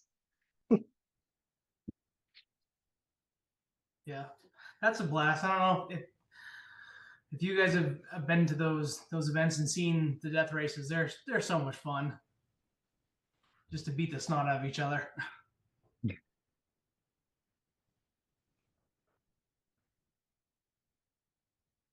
I'm really tempted to make one now. I'm looking at those and those are so good. The one thing I see, I think you need to do the next version. Oh, here we go. Hexapod robot with a turret, and you just blow the hell out of it. Just blow up things or shoot things. You're Yeah. so violent sometimes, Shane. Holy shit. I'm always violent. You Miracle. adapt like one of those Nerf guns or something like that, so you can shoot projectiles at each other. Yeah. I love it when I go to like the maker fairs, the ones that are still around, and people were making like the automated Nerf turrets. I'm like, I need that. Please. Because then I just wanted to put like an RID chip on my at the time my girlfriend's current cat that drove me insane, and every single time would just come near, just like shoot somewhere near it to scare it away. Shane, who's after us? It is Vicky and the women's panel. Why? Sorry, I didn't hear. Vicky Soma Okay. and women's panel. Okay, I see Sparky Face in the chat nonstop, and she's one of us, so maybe you should bring her first. I would like to say hi. She would have to jump into the Zoom call, and I believe she already has an invite. I could be wrong, but I just wanted to make sure. Wait, hold on. Sparky, did Sparky actually get sleep? Because wasn't I she know on? it's what 10 No, but she's in a.m. there. Australia. Yeah, I it's What is don't this know. sleep thing you people keep talking about? I even 3D printers don't sleep anymore. LDO Jason with the $100 just popped in. What? Nice. LDO Jason, $100. Jason, thank you so much, and thank you for being a wonderful sponsor again to the 1440, and thank you for your help with every charity drive that we do, and thank you for helping out the World Central Kitchen. And let's Is- not forget, that's why all these wonderful people are here, is to raise money for a great cause. I know we get to talking about our things, but I don't want that to be overlooked. That the fact that we're all here is to raise money for a good cause. So y'all be sure you're visiting the link and donating if you can afford to do so. And Yeah.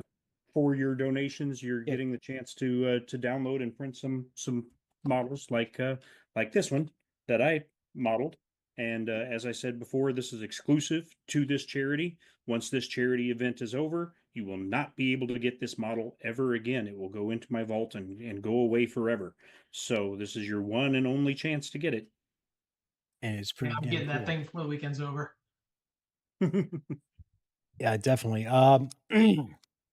Sorry. Yeah, no, because I mean, it's always a thing where it's like things happen.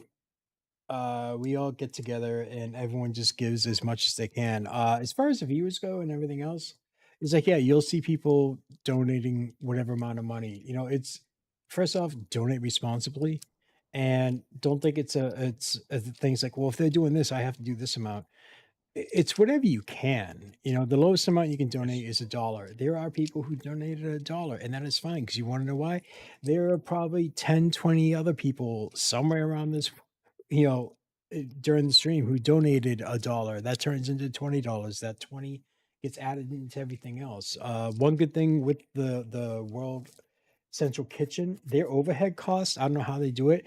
It's 2% of whatever they raise. So for every $100, $2 of that goes to, overhead costs or whatever.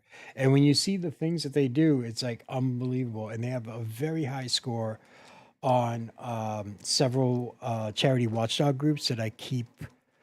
Whenever I have to do this stuff, I always, get multiple sources, make sure everything's up and all that stuff. And these guys are a no-brainer, with what they do. What am I looking at? Vicky, Esther, Teresa. You guys got 10 minutes. Let's see, 10 minutes. 10 minutes. I could bring the members of the next panel if you guys want to chit chat for a bit and cross over afterwards, or however you guys want to do it, or if you guys have anything to say or discuss or anything. I don't want you to think I'm cutting you off or anything. I was wondering if Bugman's Chef Bear is going to be available after this or just I'm for on the a live stream. charity stream. Vanity, your mic's live. I hadn't even thought of it, to be honest. We can make it exclusive to this if you want. You can, by all means. It will not be available after the event. It will go away in my vault, which I've just apparently got, and it'll never come out again. Yeah, no worries. Yeah, because one reason why I put you guys in the what was it, the $10? The breakfast here is $10 or is it $20? Anyways, the first tier was like I wanted to make sure that people could, who don't know your work or anything else, where they can get a sample and say, oh wow, hey, and then check you out further and all that stuff. So there is hopefully a way that will benefit you guys, because I do understand that I am a big pain in the ass. I will haunt you and hound you and Hey, everything else. At least you gave me time this year. Yeah. The first year you gave me like 48 hours. To Yeah, get yeah. Well, I mean, you guys can just do it in your sleep, can't you? I mean, done. Hey, We don't there's sleep another one. anyways. Yeah. Right, So I mean, I don't know what you're saying. The first year Well, I had like 48 hours to get him a model, and I think I stayed up for like 38 consecutive hours. I'm sorry. It was so last minute. It was.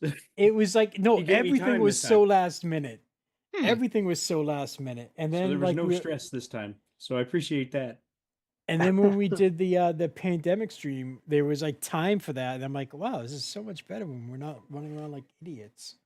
Yeah. And then it just, then it's slowly but surely. Let me ask That's you why guys I had time for this. that.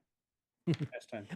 Let me ask you guys a question. Like, all right, so we're doing it different this year as far as the 24. We're not doing the 24-hour.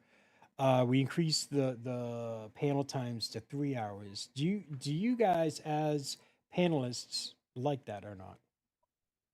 Do you like the old way better, or do you think this one's okay?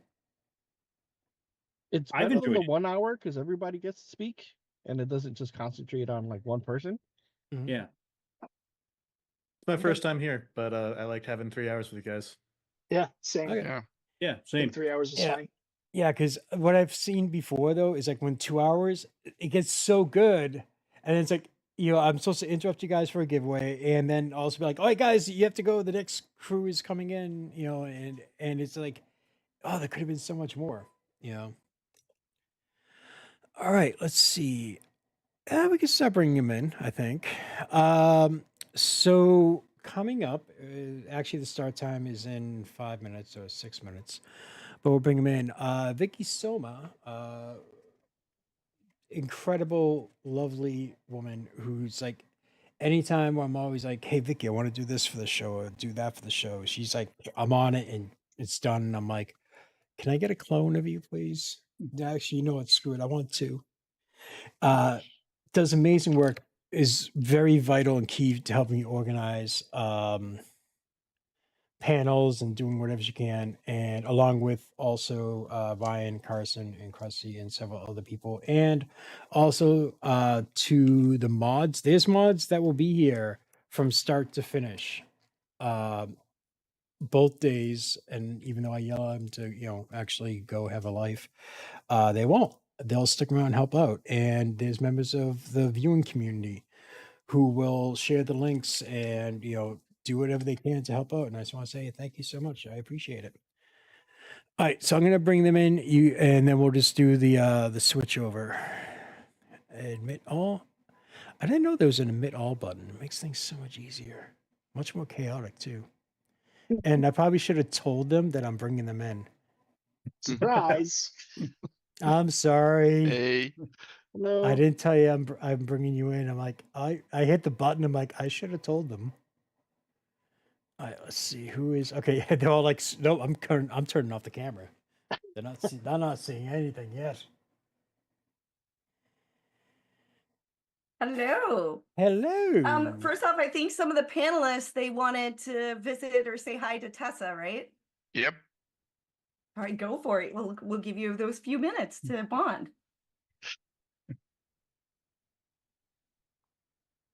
I'm on a live stream. Give me a few. Nope. Okay, Nando. Almost. Hey, Denise. Tessa's microphone and camera is muted. Yeah. Tessa, your audience, so wait.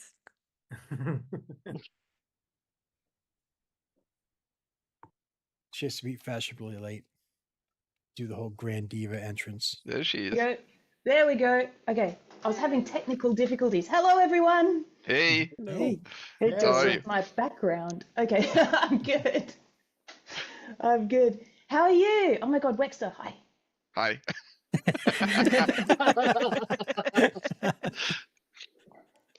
I was looking at it at the chat, and I was like, wait, why is she not here? She's also a designer. Yeah, So- right.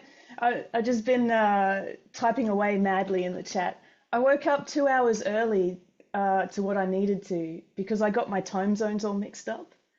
So I've been up since 5 o'clock this morning. It's now nearly 7. I was like, what have I done to myself? But I got to catch your panel, so I'm super happy. Shall we leave? No, No, I just want to do the awkward silence thing and make Be in everyone the feel chat uncomfortable. and donate if you can. But as Shade has been reminding people all day, donate responsibly. Wait, whoa, wait, no, okay, thank God. Wait, who did what now? in honor You've of been women in making. reminding people to donate No, but responsibly. somebody did another challenge thing. Yeah, there's another donation match for $500 for the next 4 hours in honor of women in making. Oh, wow. Nice. So Nice. hopefully, oh my goodness, maybe that will push us over the first goal. And Yeah. we are Oh, at we're so 90%. close. We're at 90% of the first goal as we transition here from the designers group into the ladies. And with that $500 match, we will definitely go over the goal. Yep. Cool. All right. How to do this? All right. So how about if we do it this way? Because I want to hand over the show entirely to Vicky and to Carson. And how about this? I'm gonna step away. I'm gonna mute my mic, mute my camera. Finally. Sorry, Shut what? up. And what Thank I can goodness. do. Look, okay, I have a button here. I can get rid of all of you in a heartbeat like that. You think Thanos has power? I got We the power appreciate now. you, Shane. See, there you go. That's why you're my favorite. All right, so and what I can do is I can set a timer for 90 minutes. I can pop back in, and then if you guys want to do a giveaway then, or if you want to do it every hour, we got plenty of stuff. It's all up to you. So what you can do, Vicky, you know how to reach me. You can just send me a message and everything else. I will be here. I just won't be inside the Zoom call. And we So- also have Shane's Bane, which is Carson here, so I know that she can nag you if we need you. Sure, organize a show. Do it for charity. It'll be fun. Yeah. Okay. So Hey, I'm gonna I step also out. nag you to make sure you take care of yourself while you're organizing it, so I'm not entirely cruel. Mm-hmm. You know, I miss those days when we could pay to poison Shane. Wait, what? What, So if last we're year? not doing jelly beans, what are we Yeah, doing? like what's the point? Earlier today, Grant promised people wet kisses from Shane when. No, we're not. I'm out. Wow. I am not a piece of meat. Oh yes, you are. Hugs are also up on the Actually, table for that too. To be fair, Grant didn't promise that. I did to the next person who donated. Grant was the recipient. I flip-flopped it. Oh. So Grant gets the wet kiss, and it's not just a wet kiss, it's a very wet kiss. From me. Not getting it from me.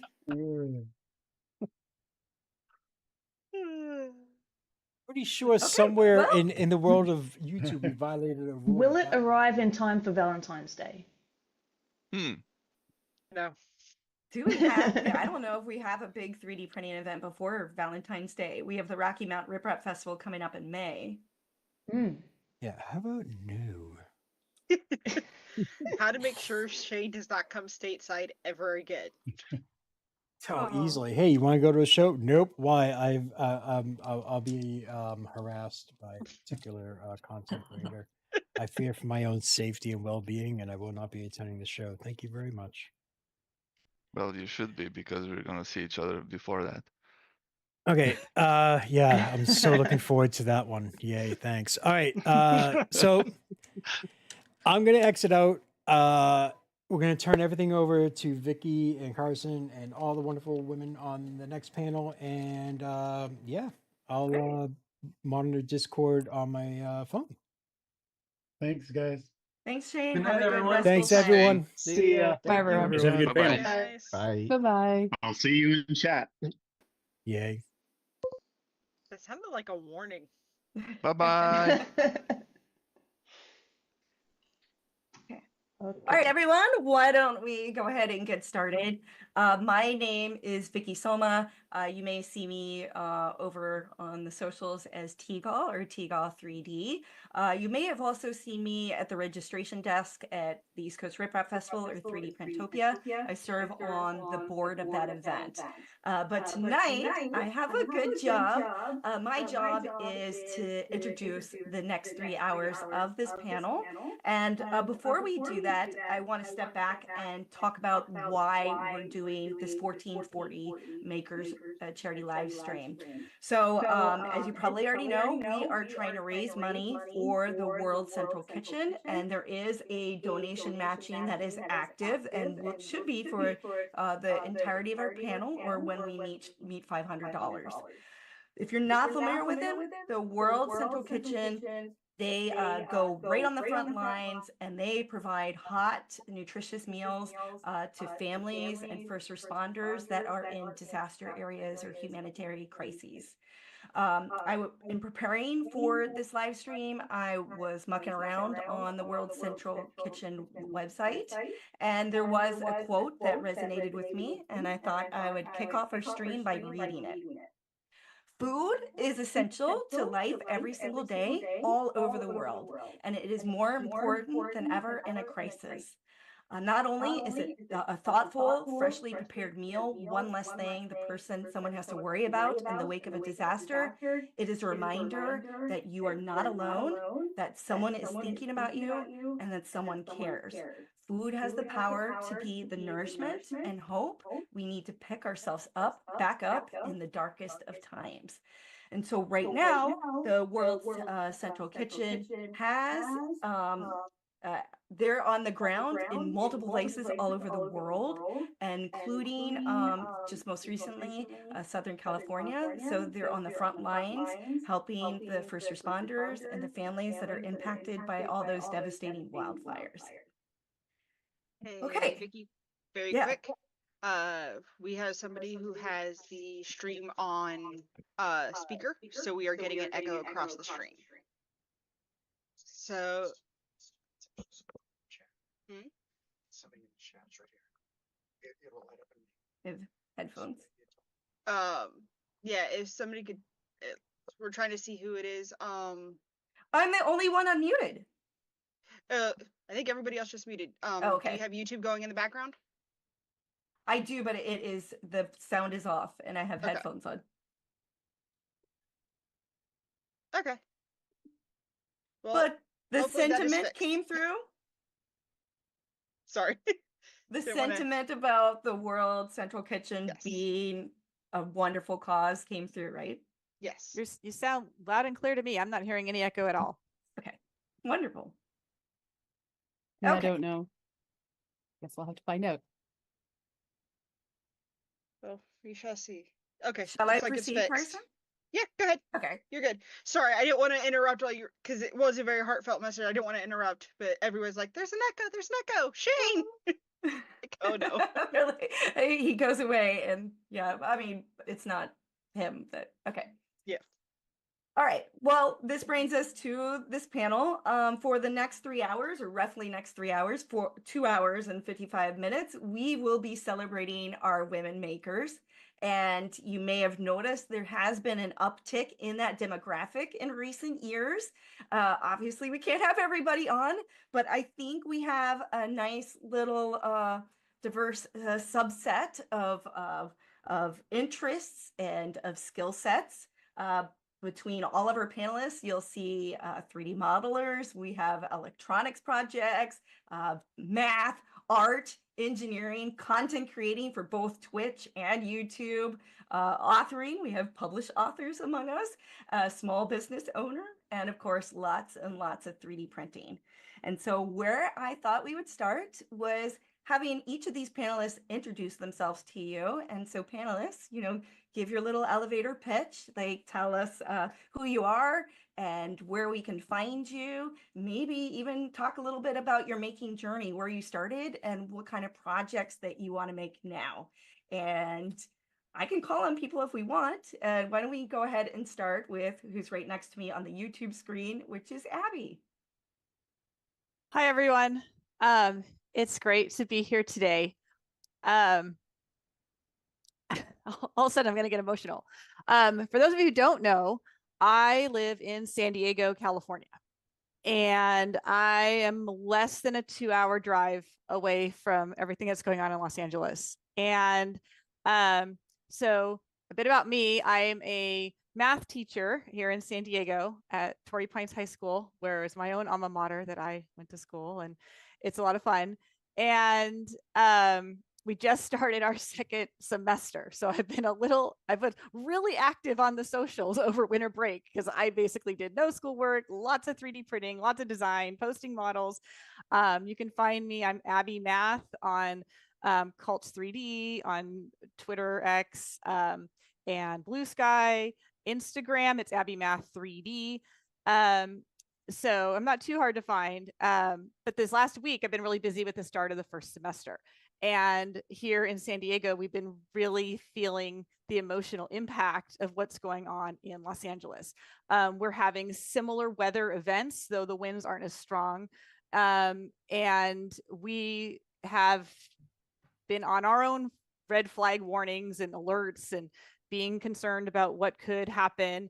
Even as a high school teacher, in a public school setting, our school could become an evacuation center. So we've been talking about that, we might be called in as workers for all of this. So it's been an interesting week. And even in San Diego, we've had our own issues with fires and school closures. In particular, there were some big events in 2003 and 2007. So on the one hand, I was like, this is really weird. I'm going to be doing this charity live stream thing, but I have something in my own backyard that I'm feeling like I really want to contribute to. And now I see how these have now come together because the World Central Kitchen is in Los Angeles helping people. And I'm just like this, the timing of this could not have been better for me, and hopefully a bit of a catharsis of this kind of getting through some of the stress of this week, though we know there's still a long way to go and a lot going on in that area. If I can figure out all the right clicks, I'm hoping to make a donation for my family at some point during this stream here. And so I was happy to see that we've got some matching going on while we're on air. I've got lots of projects and things I'd be happy to talk about. We got lots of time. So I'm going to go ahead and pass the mic, but I just want to give you a little background of where I'm coming from, kind of in two angles on our event today. Denise, you look like you're next up on the YouTube screen.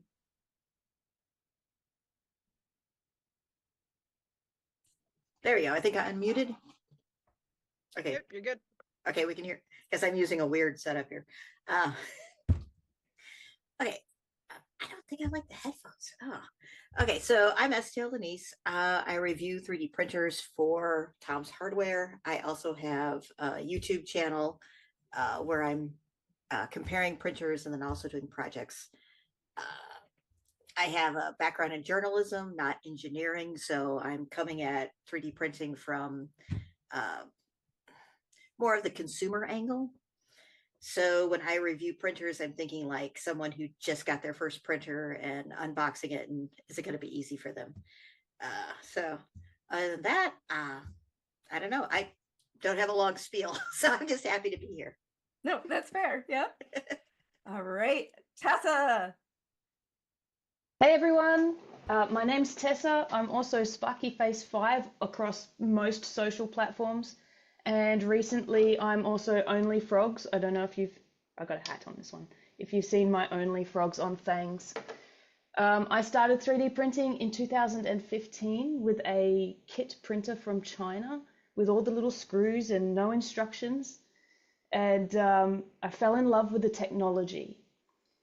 Shortly after that, I was really inspired by all the artists that were creating models for us to 3D print and wanted to learn how to do that myself. So I had a small YouTube channel and a lovely group of supporters who helped feed me the information I needed to learn. And from there, I've done stuff like 3D Block Zoo, which encourages people who've never designed before to pick up Tinkercad, start with the default cube and make an animal out of it just to get your feet wet or your hands dirty. I don't know, it's a clean sport.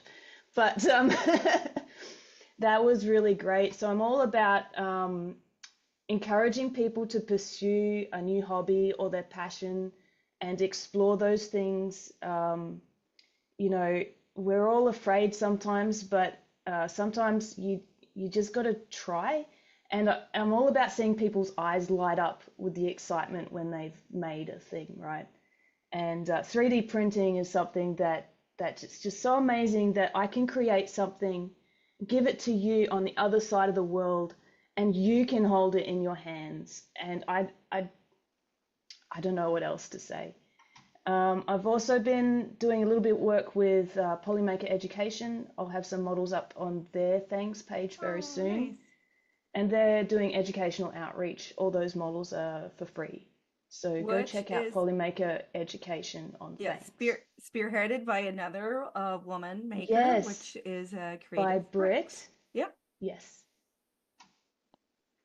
All right, Jules, are you up for introducing yourself? Yeah. Hi everyone. My name is CyberJules. I go by CyberJules on every platform. I primarily stream on Twitch as a content creator there. I do a lot of things with 3D modeling, combining my background in computer and electrical engineering to make functional like props inspired by movies and video games. So like usually if I'm playing a game or something, I'm like, oh, that'd be cool to make. I'd like probably be found like taking a ton of screenshots, recording little clips and things and trying to recreate it on my own. I didn't really have much of a background in like 3D modeling. So I just went out and sought out the programs myself. I personally use Fusion 360 for all of my modeling. And I've been dipping my toes into Blender. I was in the stream earlier and I was listening to the designer panel. I didn't know there was a plugin for like CAD capabilities because I know Fusion 360 is mostly like parametric and Blender is mostly like organic and sculpting. So it was nice to know that that's a possible capability. So it's definitely something that might bring me back to Blender. So For what yeah, it's I've worth, been- I didn't know that either, and I've been doing Yeah. Blender for 10 years. Yeah, it was cool listening and getting to learn some new stuff. So like, I am working on like a number of things right now. But yeah, I'm super excited to be here and being able to meet fellow women creators in the space because there's not too many of us out there, and it's just nice getting to be around more people. All right, and now we have Pesliz. Queen of color. The color swap queen. That's actually a name that came from Polymaker. So my name is Liz, aka Pesliz. I'm Pesliz on pretty much every platform. And over the last year and a half, actually almost 2 years, I've been streaming on Twitch various types of 3D printing content. On Mondays, I do a show with my friend Zombie Hedgehog called Z and Z, where we cover the latest news, exciting developments in techniques and printers. And he kind of takes the nerdier side of things, and I take the fun side of things. And then with our powers combined, we have fun. On Wednesdays, I now have a show sponsored by Polymaker called In Printing Color, where I get to showcase Polymaker filaments, but also get to showcase models by designers all over the world. And the rest of the time, I'm usually just sharing really interesting things that I'm discovering, doing tutorials, and I also do an interview series with designers. Actually, Tessa was the last designer that I interviewed. So I have fun introducing designers to an audience, and also introducing my audience to all sorts of designers. So just 3D printing fun in general, and also making everybody's experience in 3D printing an easy and mostly pain-free experience. I also help out. Yeah, I also help out with MakerDeck, which is a 24/7 Twitch channel of making and mostly 3D printing. Yeah, I believe I heard you one day describe yourself as you aspire to be the anti-gatekeeper, the gate breaker.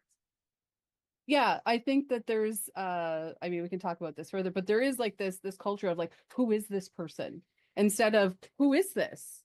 And so I'll be 3D printing for 3 years in February.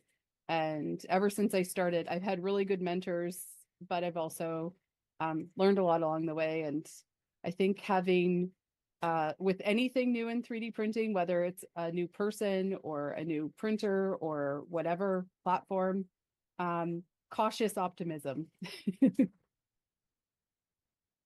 All right, Carson, you want to go? And you might have an announcement to make, don't you? Yes, I do. So everybody, we have hit our $5,000 goal. We hit it while lovely Miss Tessa was talking, but we've hit it, and we have, let's see, $354 and a penny left on the match. Nice. Or Do you that might need be to? I think Shane's going to increase the goal, do a stretch goal. So I don't know if we necessarily need him to do that right now, but Yep. that's something. When he comes back, he's going to increase that to our next stretch goal is going to be 7,500. So I'm trying to click through my donation right now. And Carson, do you mind taking a moment and thanking the people that have given recently? I think I see 3D Printy and Krusty. Let's see. Yeah. Let's see. Got Lucky 13, Fix'em Dude, Anonymous, Andrew Rogers, Offset, 3D Printy, Krusty, It's Me, Greeny, and Clown Hammer. Thank you all for your donations. Every penny counts, and World Central Kitchen makes some amazing looking meals. Like watching that video, it made me hungry because it looked so good. So I know a lot of people are going to be extremely appreciative of what they're going to be providing for everybody. Great. And then do you also want to introduce yourself, Carson, in case someone's just coming into the stream? Oh, Abby. I see what that donation was. Thank you. It just came through. So I am Carson, also known as Mrs. Geek Tech. Me and my husband run a little 3D print shop. We also have a small charity that we do called Games to Life, where we work with makers and other 3D printing companies to bring, as it says, a video game to life every year at 3D Printopia. Last year we did Nuka-Cola. Year before that, oh no, last year we did Starfield, and then year before that we did Nuka-Cola. My brain's mush. It's been a long day. Which won the 2023 Fresh Prince of Bel-Air contest. Yes, it did. Yes, it did. And that filament all went into the next project. Because it takes a lot of filament to get those things going. Other than that, I just enjoy printing things for my kids, making minis, and having fun talking with all of you. That was fast, it appears. Our donation match had already ended, so yay! This is great. Woohoo! You guys are great. Thank you, guys. I see our next panelist is unmuted.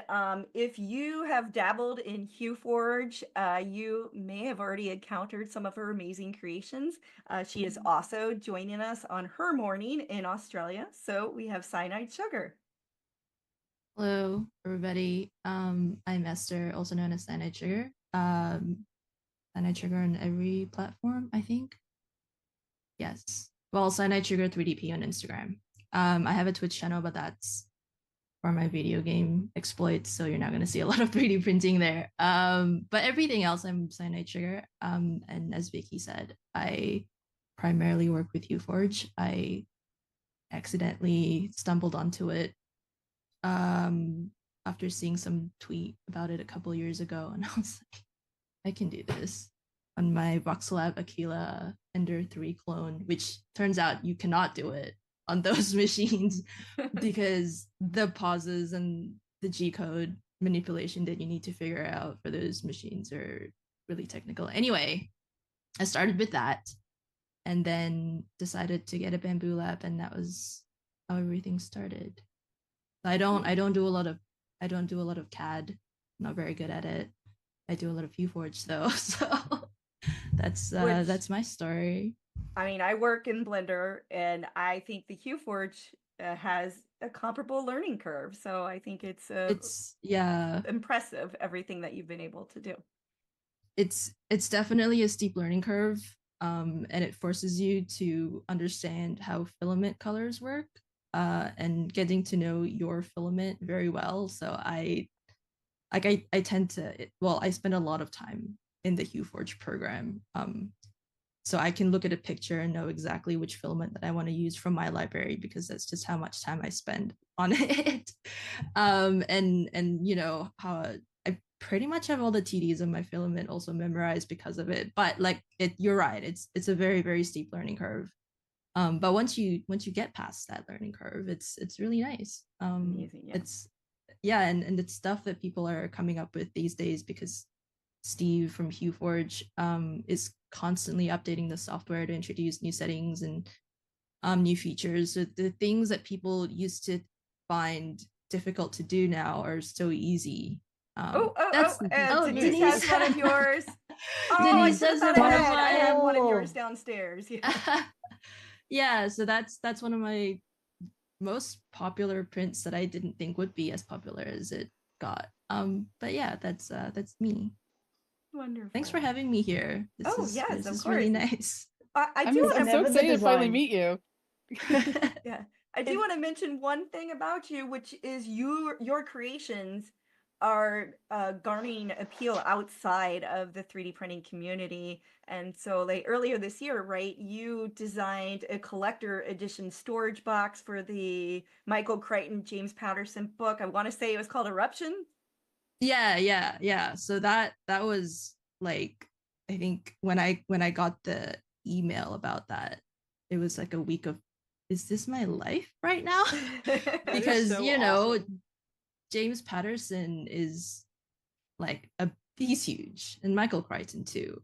Yeah, and you were on his Instagram, right? Your creation. Yeah, right. And so they wanted a HueForge print to be part of that collector's edition box. I don't think you can actually buy it. I think you had to have had contacts in the industry to get one, or win like a sweepstakes competition for it if you wanted one of them. And they were really happy with it, and so they asked for more this year. I can't say a lot about it, but that's amazing. There's the publishing company has requested more stuff, and that's all because of 3D printing and HueForge that I accidentally stumbled upon a few years ago. That's so cool. Right. What was I going to say? It's never the design you think that's going to be popular. It's always the one like, oh, I'll just get this one out quickly and it's fine. It'll just a filler model, right? And then suddenly that one will go wild, and you just can't plan for it. Insane. No. Yeah. I made like a really stupid. Taylor Swift came up with some Christmas ornaments on her Taylor Swift store over Christmas, and she was charging like $40 for, you know, an ornament of like this really simple chair. It's a chair that she uses in her choreography for her tour. And I was like, I could do that in Nomad Sculpts. That's a few tubes. Right. And then I made it for myself because I didn't want to spend $40 on a chair ornament. And my friends like, just put it up. Everyone's gonna want one. I'm like, stupid chair. Who's gonna want it?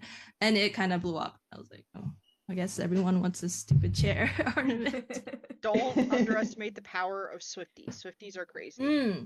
Yeah. Yeah, you're right. It's never the model that you think. All right, everyone. I think we've got the introductions, and I do want to let you know, I don't have to like dictate the conversation. So if there is a topic, like someone mentions something and you want to bring something up, you know, jump in. If there's any topic that you don't feel comfortable talking about, you can pass. It's fine. But one thing I thought we could do is there's a variety of different little 3D printing communities out there and making communities out there, both in real life and on the internet. Like we have Reddit and TikTok and YouTube and Blue Sky. I was wondering if you all want to talk about what communities that you've found that have you found a lot of traction or support with your work, and maybe what are some of the characteristics that help made that particular community inviting and make it feel like your home? I don't have a preference who starts, if anybody, or do you want me to call on people or do you want to jump in? Well, I can start with something that I actually All right. mentioned in the Discord. Sure. It was kind of funny. This is something that happens all the time. It's usually during live streams, but I've seen it before. And I just like I always cringe because there's always some guy that comes in and says, I need a 3D print a girlfriend. And I always say, you need a 3D print a personality. You know, like I see that a Need a lot. 3D print a girlfriend. Yeah. Yeah. We'll 3D print you a Crust- personality in the shape of a taco.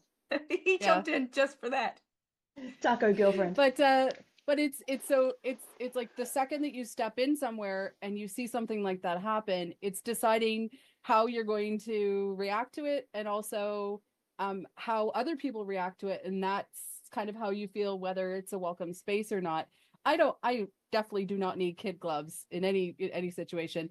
I know that both Tessa and Esther, and also Vicky, and in their work, they are, there's not a lot of females in their careers, and so they're used to kind of being some of the only females around. But it's really interesting to see how people react. When I started streaming, the really surprising thing was the least supportive people were other women.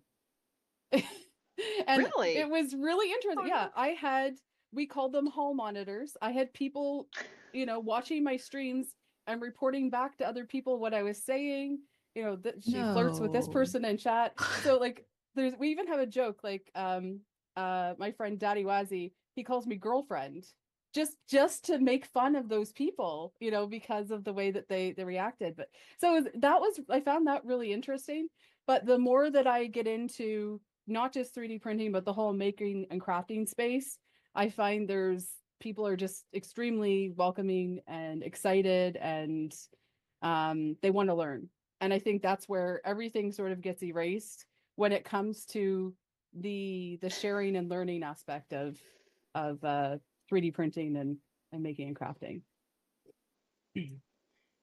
You bring up an interesting point there. I don't know if it's because, I'm an electrician by trade, specializing in elevators, and it's a male dominated, like I was the only female technician at the time.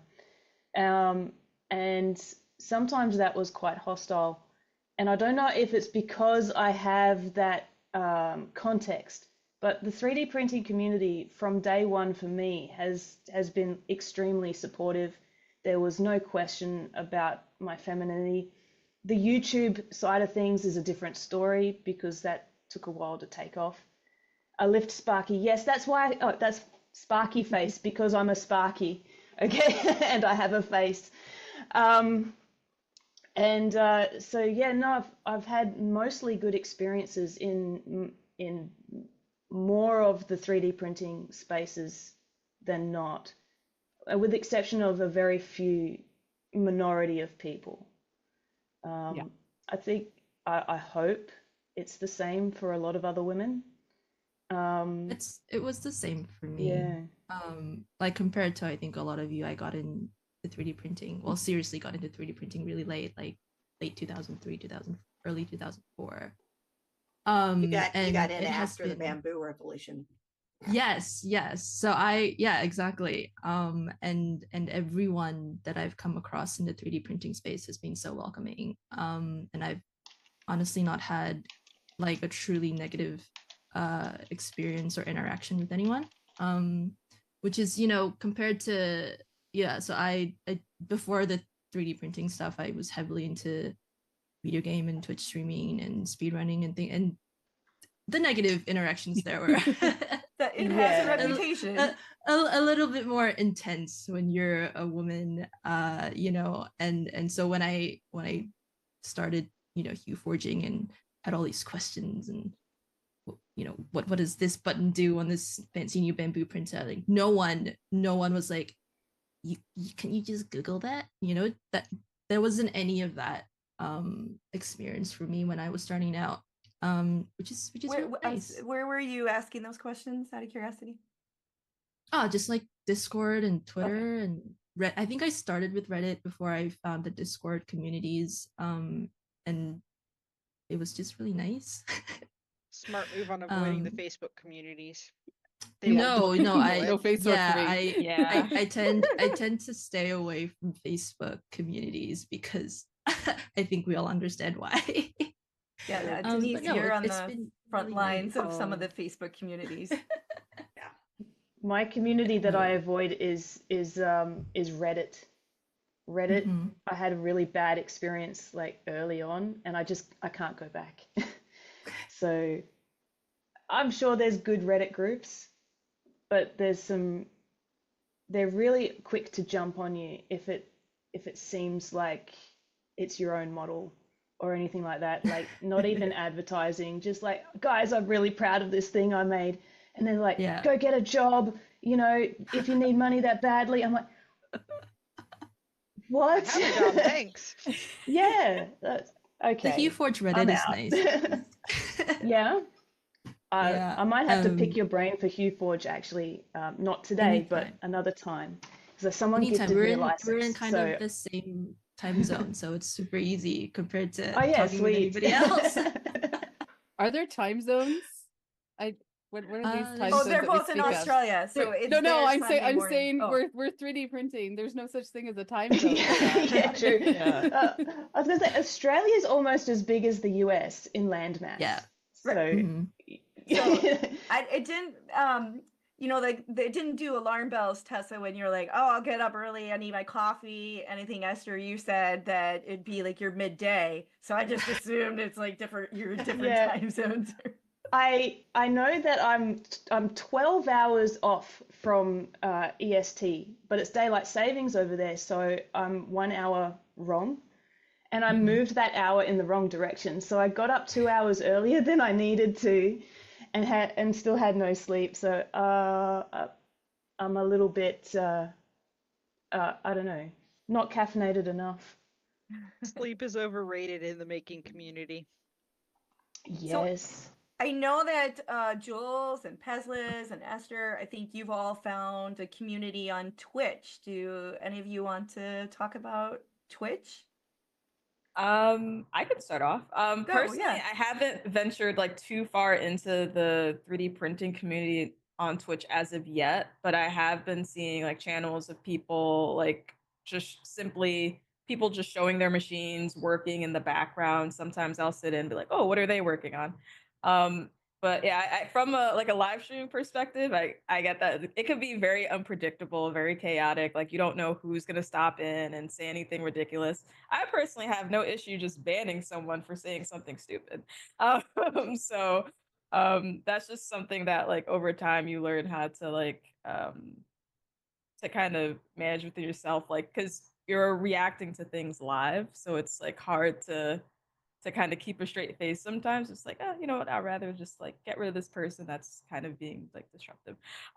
But in terms of like 3D printing stuff, I want to get more into the community. I'm more or less like, I guess I would classify myself as a newer creator in this space. It's just something I personally got into just for fun. And yeah, I can see some of my mods in the chat. It's by Ice and Icy. Because they already know what happens. They have no problem just getting rid of people. But yeah, I just got into it for mostly because I didn't see many women in the 3D printing space and people that looked like me. So I thought it was important to kind of form that community, and I would have people stop by like wondering what I'm doing, because usually I'm either like designing something, printing something, just kind of working on ideas live, and just kind of working it through with everyone else, getting ideas, getting feedback. So I feel like I've built a little small community for myself, but I do want to gravitate more to other creators in the space that share the same sort of interests. So that's just me in a nutshell. I find that Twitch is starting to, well, actually, sorry. I'll start. I'm been really involved in various communities on Twitch over the last decade. And I've really sort of, because of being around during the daytime and stuff, been able to dive into a lot of the making and crafting space. What's really interesting is a lot of people who do different types of making and crafting are now getting into 3D printing because printers are becoming more affordable, they're more accessible, and they're easier to use. So now I'm sort of getting all of this brand new audience of people that wants to use their 3D printing for to enhance their existing hobby, their existing career path in making and crafting and design and things. And that's really fascinating. That's where I'm finding the biggest growth on Twitch. We haven't had anyone in 3D printing, I think, become Twitch partner in the last couple of years. So right now I'm on my Twitch partner push, which means it's a little bit of prestige, but it also means that you get access to, a partner manager. You can start your own stream team and sort of you're proving to Twitch that you've built your own community. So that's kind of exciting because I really want to expand 3D printing on Twitch beyond just printers printing. I help run a stream that is mostly printers printing, and that's great. And when people stream just a printer printing, that's fun to share a project, or if you've designed a model, or if you're, if you have a print farm or something. But it's way more than that. And what I really love doing is helping people with their, enhance their hobby. For most of us, it is a hobby. But the other thing I really like doing, and the thing that I'm finding really interesting, using Twitch as a tool, is making connections. So people like Tessa, like I interviewed Tessa on my stream. Someone in chat just said, I didn't know that she was Only Frogs until that stream, and now I'm subscribed to Only Frog. Like those sorts of connections, I'm finding are the most satisfying part of being part of making and crafting and 3D printing on Twitch.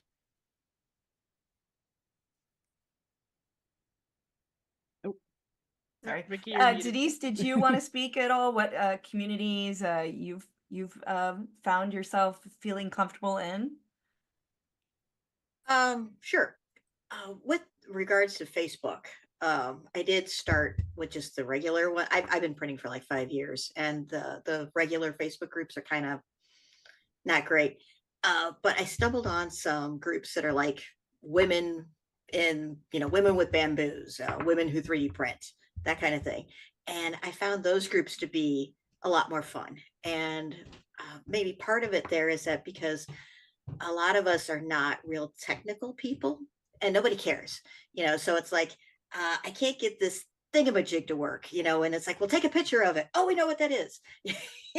And so it's a lot of people who there's some very knowledgeable people, but we just may not know the exact terminology. The terminology changes for every device too. Yeah. And it's like, and there's a lot of new people that come in, and it's like, oh, I want to get a 3D printer. And so we're all like, shouting out our favorite 3D printers, a lot of bamboos. And I think I'm calling it the bamboo revolution, because I think when they came in a couple of years ago, they finally made a printer that you just pull out of a box and run with it. And so now we have people who just, like I was a mom blogger before this, and I was going to have a YouTube about making popsicle stick stuff. So, but it's like now the 3D printers are just a tool, and you don't need to know how to take it apart and build it and stuff. So I think we're starting to go mainstream, and that's why I think that's why we're going to start seeing a lot more women in 3D printing, because you can see it as just an addition to your crafting arsenal. So you're really right in that, because just in the last, I want to say 6 to 8 months, I have 2 small business owners here in Australia who saw some of my work, and they reached out and said, like, how did you get all your stuff? Because I do a lot of bookish related prints, book covers and decorative stuff for your bookshelves. And anyway, so there's this small business owner, she runs an online bookstore. Like, how can I get all these little things that you're printing. Like, can I buy them from you? I'm like, you can just buy a printer and do it yourself. And she's like, no, I don't know how to do any of this. And I said, no, just okay, look at this printer. It's called a Bamboo. You take it out of the box and press start. And after like, it took me 2 weeks to convince her. She got the P1S, and now she's printing masks and dragons to put in her little shipments of books that she sends out. And I have her friend saw what she was doing, and she's a candle maker, a full-time soy candle wax maker type person who sells candles online. Well, I want to do that too. And so she buys a Bamboo printer to print little dragons and decorative candle stuff. I think she even uses her printer to make candle molds now. And they have zero 3D printing experience, like literally nothing. And now, just because it's so easy and accessible, you've got 2 women who never knew they wanted a 3D printer using 3D printers every day to, make their life easier and sell more fun stuff. Yeah. It's really cool. Have you ever seen, It's kind of have you ever seen the way, infectious. the way a Cricut works, or a sewing machine, an embroidery machine? I'm like, if you can do that, you can do a clean your printer. build plate, change your nozzle, you can tune in profiles and stuff like that. You could do it. I think that's the attitude that I found was different in other spheres that I was involved in before I was 3D printing. It was, here's a printer. Every single printer is different. You'll have to figure it out for yourself. I'm like, it's actually Krusty and Fix 'em Dude gave me my first printer 3 years ago. And they said, we're not going to tell you how to do things. You can come to us if you have problems, but there's no way to actually tell you how to do that. And that's what I think is really interesting. Everybody has to go through that sort of learning curve in 3D printing, even if you have a Bamboo. Like if you have adhesion issues, is it your build plate? Is it the profile? Did you select there's all that sort of, there's still 3D printing 101 still applies. But yeah, I found in 3D printing, it was a very open and accepting, and we're all on our own here trying to figure things out. Aren't we all glad we don't have to manually level our bed plates anymore? Because that was really annoying. I don't know, it's getting good at it. The skill still pays off, because with I the was just paper recently at a under school the nozzle. I replaced the adjustment nuts with lock nuts so that once I got it in level, it stayed for a really long time and didn't need a lot of adjustment. It was, I had the old Creality CR10 with the glass plate, no touch or bed leveling options. They had tiny little adjustment screws that I had to put like bigger ones on so it was easier to turn. And I didn't even have, I had to use the filament sensor. I didn't have M600 on my Focus. I didn't have one either. So I actually had to cut the filament, in order to do a filament swap. So in the trenches. In the trenches. That's when 3D printing hobby would level its bed. Because we didn't get 4 nuts, we had 3, and it's just like 3 is better. 3 is better mathematically. So to define a plane, a flat surface, it's 3 points. So when we are adjusting all 4 corners, we're over constraining it, and we introduce warbles into the bed. We introduce problems with tension. So 3 should theoretically be better. Theoretically. As long as your build plate is actually flat. Hard for me to visualize. Yeah. And I was lucky. The first printer I had, I started printing at school. The school got some printers, and my students and one of the teachers in the department that had the printers, they kind of put them together. I was like, we have printers. I've always wanted to learn about 3D printing. And so it was really kind of a journey with my students that they were teaching me some stuff. And so those old machines definitely had their quirks. I mean, even just to heat it up, it took like 20 minutes. Oh yeah. And when I decided to get my own printer, I used the Maker Gear technology because that was what I had been doing for school, but I got the next generation printer. And the teacher who was also 3D printing came to my house. We opened it up and we were like, what's that thing next to the nozzle? What is it? I'm like, it's a probe. What is this probe going to do? It was like a whole new world of like help with the bed leveling and stuff. And now with like my MK4, it's like, I don't even think about it. It just goes. And it's amazing just how far that's come since I started. So, Then the probe would jam up, and then you'd wonder what's going on now. We like introduced a whole new level of things to troubleshoot in the early days of the probes. One of my worst fails, I was trying something with my palette at the Mosaic palette at the time, and there was this option of like side purging and creating like this like prime pillar wall, and I was like, all right, I'll give it a try. What's the worst that can happen? Well, the worst that happened was that it like something fell, and then the nozzle and the probe went over and like it like hit it and then broke the probe off, and all of a sudden like my printer was non-functional. It's like, all right, that's what I get for just trying something. But you know, you get the parts, you put it back together. I mean, every time I have one of these crazy fails of some sort or another, especially when I'm not expecting it at all, that's what I'm always thinking. Printing is not ready for the masses quite yet. We're getting there. It's getting closer, but there's still a lot of quirks that, you know, as Liz said, there's still printing 101 that applies to get things rolling. You know, Liz was talking about the merger of like the crafting community and 3D printing, and you know, I tend to think that maybe some of that also has to do with the ease and accessibility of multicolor printing. Is that people who do the crafting stuff, they tend to like do their elaborate projects and all these different parts. Whereas 3D printing for a very long time was just like my solid color object. Maybe I got a rainbow filament, so it has a little more jazziness to it. But in multicolor printing was a big challenge, but now it's becoming so much more mainstream, and there's more models that are set up for multicolor printing. I mean, this is not my design, but I printed this over the holidays, and I mean, and it doesn't even look 3D printed. And this is the kind of stuff that people are putting out there. And so the folks, I think, that were into like that crafting and making in a different space can now see how 3D printing could enhance that work.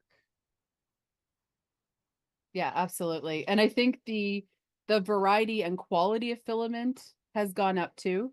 And knowing that if you, no matter what you do, you're not going to run into the same problems. I have this roll of silk. It's somewhere in my Mary Poppins floor. But it's silk filament, and it actually splits apart. It was some 5-pack of, you know, random silks or whatever, but that's not even accepted. That's not acceptable anymore to people. People have like they have standards for with what they print with. So there's challenges all around from the consumer side to have quality, and that also includes, you know, models to print and like there's different websites now, like you have to have profiles and things like that. So it's really interesting how it's actually upped the game a little bit. And also I think it's been a challenge to designers too, because people want multicolored models, and not all of their models are designed for multicolor printing. I know that Tessa, I'm sure she does a lot of like organic sculpts, and painting that is not the easiest thing. So yeah, it's really interesting the way things are changing so quickly. I always struggle as a designer just trying to decide who I'm making the model for, because now we have resin printers. We have people who like to print solid. We have people who like split to colors and split to parts. We have people who like no supports and people who don't mind supports. And now we've got AMS as well, so you can print multi-material. And as a designer, I have to sort of decide, okay, which type of 3D printer am I going to optimize my model for today? And one of the things is we as designers, we don't get a lot of feedback. It's really like radio silence out there. People download the models. We might see a make every now and then if we're lucky. But the feedback is really gold. So if you have a problem with your model, or you love the model, or you prefer split to parts, or whatever it is, contact your designer if you can find a way, and just say something nice and ask them a question, because we don't bite, and we really love to know what you guys like, right? Because we can't make changes if we don't know what needs changing. So I just wanted to put that out there. So I am definitely an active. Chat. Yeah. Sorry. There's a request. They from want to chat. see a cat. Yeah, whoever has the cat yelling for attention, can you please show off your cat if you're willing? That's me. This is not the first cat that's been on I'm a dog the person. 1440 Maker stream. Pretty kitty. This, if the camera will focus. This is Maddie. She's a short-haired tortoiseshell, and she yells at me all the time if I'm in the wrong room at the wrong time of day. And she'll follow me around the house like a puppy. And she chases, you know, those little high-density bouncy balls? Like a puppy, she'll chase those around the house. She even learned how to pick it up and start it going, and just... That's awesome. Sorry, didn't mean to interrupt. It just, the cat request came through. Yeah, Tony, Carson, I while hope you're my cat does talking- not catch a frog. Thank you. Frogs are very lovely.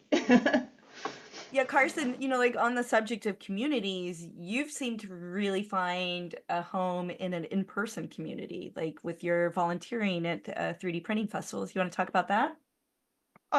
Yeah, I'm very big on person-to-person relationships. I've done customer service and retail most of my adult life. So I've always had that knack of being able to talk to people and interact. And anybody who has seen me at an event knows I normally have a child attached to me on top of it. So I like to find communities where my kids are also welcome. Because while, yes, 3D printing is mostly for adults, it is starting to become kid friendlier. We got all the toys being made, and it's hard to explain. I like people. Like, I'm an antisocial person, but I like talking to nice people. And I know this community has become almost like family. A lot of you have been dubbed family. Shane is Uncle Shane to my kids. He's not just some random dude on the internet anymore. We're all Yeah, kid Fix 'em Dude and Krusty are my 3D printing dads. That's what I call them, because they got me started out, and they're very much like, yeah, they're my dads. But yeah, I'm from a small town in Nova Scotia, and what's really interesting is like Tessa is friends with someone from Nova Scotia who's also a designer, our friend Matt Patno, and I got to meet him, and it's such a small world. It's the space is still very, very small. Like we all get to know each other. I mean, now I'll probably memorize your cat's name, you know, that sort of thing. I'm very much a people person, and yeah, the people have.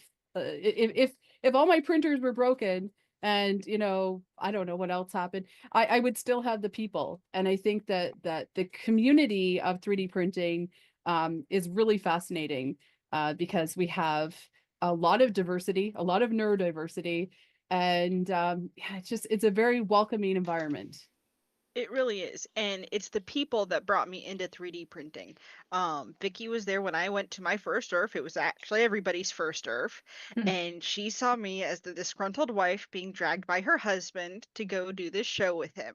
And by the end of it, I had gone to every table multiple times, talked to everybody, was ready to pick out printers, had a list of projects for my husband to print. And by the next Christmas, it was either the next Christmas or the one after that, I had a printer of my own.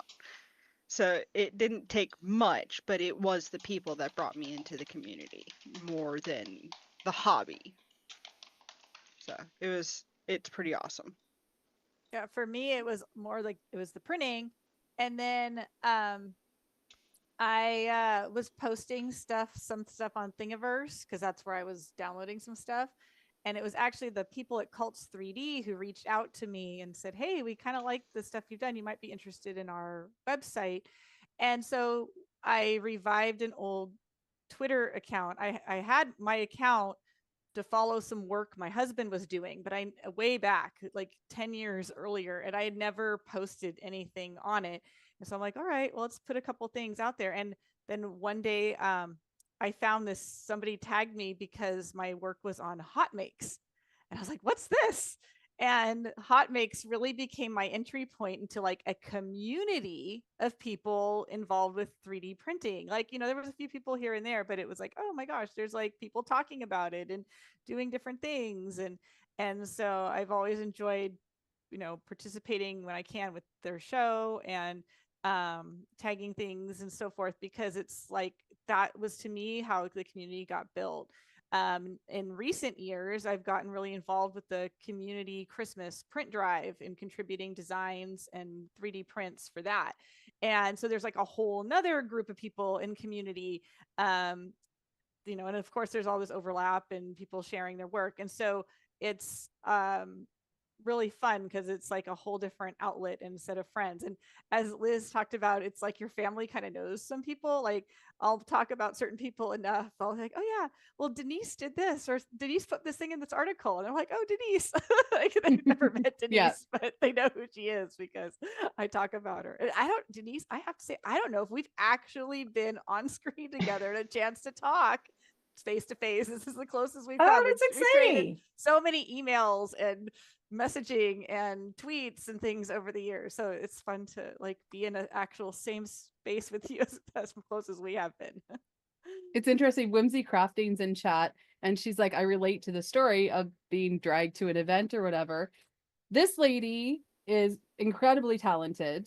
The very first ERF that I went to, she gave me her husband brought for me a gift from her that said, girls can 3D print, something like that. Anyway, this year, she not only designed her own maker chip, she designed her husband's, and so there's Whimsy Crafty. So she not a 3D printer, but she designed 2 different maker chips.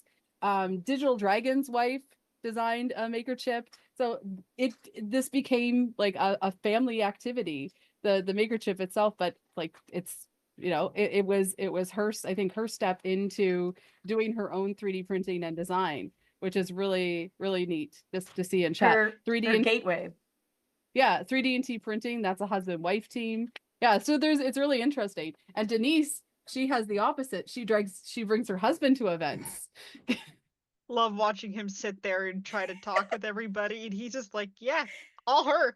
Yep. To her. Which And he encourages the kids to all play with the toys and the little bug octopus things that rattle the floor. Yeah, we brought a really big one the last event. So just so everybody knows, we are $5 away from $6,000 raised. Oh wow. That's so awesome. Yeah, Didn't you we guys just are pass amazing. 5,000 at some point? We did. In the last Yeah, hour? bam, bam, bam. Well, I have some good talent in the panel Yeah. that is inspiring the donations. Yeah, so I'm gonna be in my first Rip Rap festival this year. So Oh, you're going to which Rocky one? Mountain, right? yeah, Really? yeah. Oh wow. Yeah. I'm so Nice. excited. So Hugh Forge is sponsoring me. Oh, that's that's awesome. awesome. Oh, so I'll maybe hopefully see some of you in May. It's in May, yeah. Yeah. Yeah. Well, that's cool. I've never been Absolutely. to one of these before, so I'll get to pick up some chips for myself. the Rocky Mountain one is really good because they do a good job of getting the word out. So there's not only a lot of the makers there, but there's a lot of just regular people who come in. It's a really great That's festival. cool. Nice. Yeah, that's what I've been told. They're like, because I said I can't go to the US. It's really expensive from here. So you just pick one and it'll have to be my only one that I go to. And like, just go to the Rocky Mountain one. All right, if you say so. I haven't Yes, been. so, I haven't gone to May. any of those yet. It'd be fun to work out. A lot of it happens during the school year, and trying to travel is really difficult in picking those days. But what I've tried to do is hit like the Orange County, which is between us and Los Angeles, has a maker fair that we've gone to each year, and that's been really fun. We can bring the whole family, and the kids just run around and have a blast. And I have another family I'm going to bring with us this fall. I just wish there was some more stuff closer in Southern California. So it'll make its way Or there. in Australia. Or Right. Australia. Well, if you build it, they will come. That's another thing to think about. I keep on saying, oh, we need an event in Canada. And then it's like, Liz, why aren't you making an event in Canada? You know, it is up to, you know, sometimes it's up to you. And that also goes for attending events. You go to a lot of events and you'll see these booths that companies sponsor, and I always joke, I mean, we've got lots of friends that are bearded printers, but it is a, you know, it can be extremely male dominated, and it's people don't always think that, you know, maybe maybe other people should be included. I've kind of pushed my way in at times, just saying, well, I'm going to this event. I have to figure out how I'm getting there and what's going to happen. But yeah, you know, that is a barrier, but also just like making companies realize, or, you know, organizations realize, yeah, we should check in on some form of inclusivity. So. Well, okay. There's one thing I wanted to point out before we get too far away from it.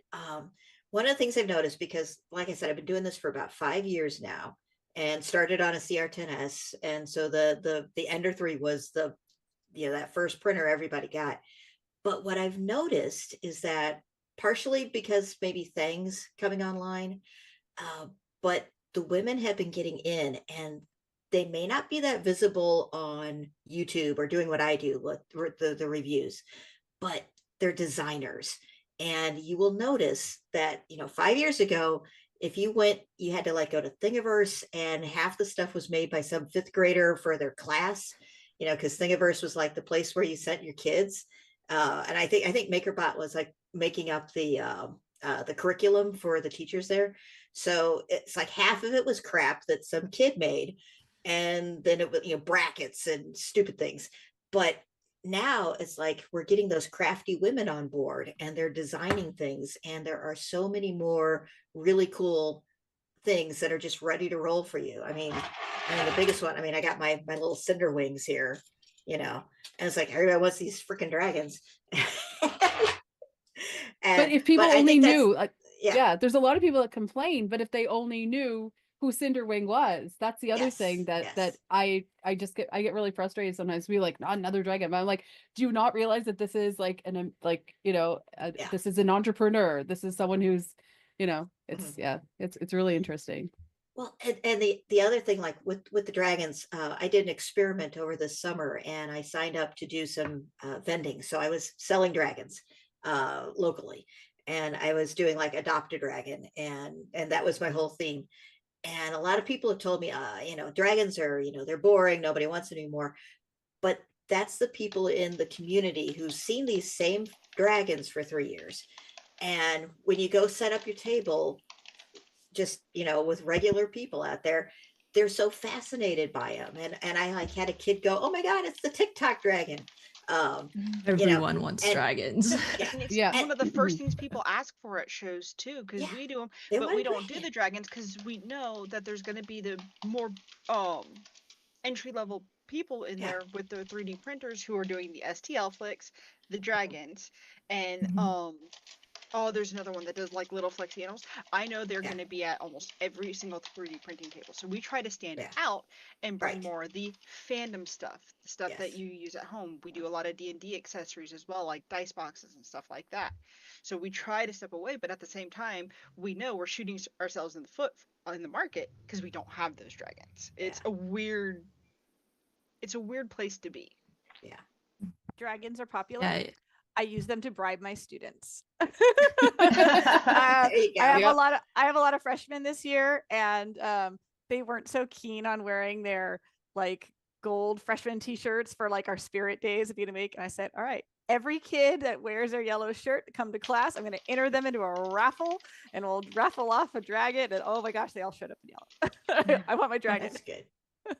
And I vended at a book fair event, like this Book Fair Australia, and I went there because most of the stuff that I do is book related, you know, bookshelf decorative, Forge prints, arts.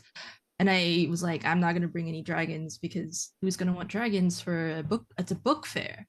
But I brought maybe like 10, 15 just in case. Those were the first things to go. And I was like, oh, maybe I should have just brought more of them, because the people, you know, the parents who brought their kids there, who want to keep their kids quiet when they're browsing the book fair, they wanted to buy the dragons for their kids to keep them quiet.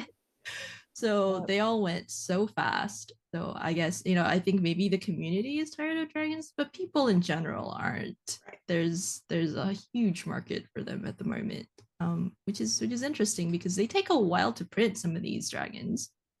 And then, there's like a race to the bottom when it comes to prices and things like that. So it's kind of like a balancing act when you want to sell dragons, but there is a huge demand for them. And I was like, why didn't I bring more? Crazy. Yeah. Especially now with like kids and like Gen Z in general, just TikTok, Instagram, on those platforms all the time, and anything that's going viral, they're gonna just keep buying them. So it's that demand. I've also had. Oh, go ahead. Go ahead. You go ahead. I've also had some fun with. I'm wearing my shirt too. Here, the flexi, the doing this at a larger scale. So these will print a lot faster than the dragons do because there's just that much less detail, but I still kind of get a lot of bang for my buck in terms of like excitement and energy over these. And in fact, I've printed a bunch of these and have been donating them to the Cleveland Clinic in they have a art therapy department that has received, that's interested in 3D printing, has received them. And I actually have some boxes of them that I've been meaning to ship out, but now I'm wondering if we might do some donations for folks more locally, because there's probably a lot of kids that have lost all their toys. And right now everybody's focused on things like blankets and water and food and underwear and things like that. But they're not thinking about kids' entertainment. Yeah, that's something. Right. That's definitely something that. So I was thinking like, wow, I feel silly shipping these across the country when maybe I can find somebody here in San Diego and put them on a truck and they can get to kids up north. And I know how much energy we put into toys for toy drives at the Christmas time, and I'm not sure. I just started thinking about all of this. We need to figure this out. Yeah. Just this morning. Like, how do we do a toy drive? How do we do a toy drive and get some Exactly. more toys back in the hands of kids? Because this would be a fast way to do it when people who have lost everything. Yeah. It's like right now, yes, there's certainly like survival essentials, but did the little boy and girl get if to there's grab anyone a that has teddy on the way out the door? If there's anyone that has connections, please, because I know I printed a whole bunch of things for Toys for Tots. I got some of it sent out, not all of it, so I actually have like a whole bunch of, and I always have lots of stuff, but I think it'd be really interesting to see if we could do something. And kids had to leave their, remember, this is not just Hollywood people, this is something that a lot of people get in their heads. There's a lot of kids that live in apartments and stuff. They left with the clothes on their back. They just lost. It was actually layer by layer.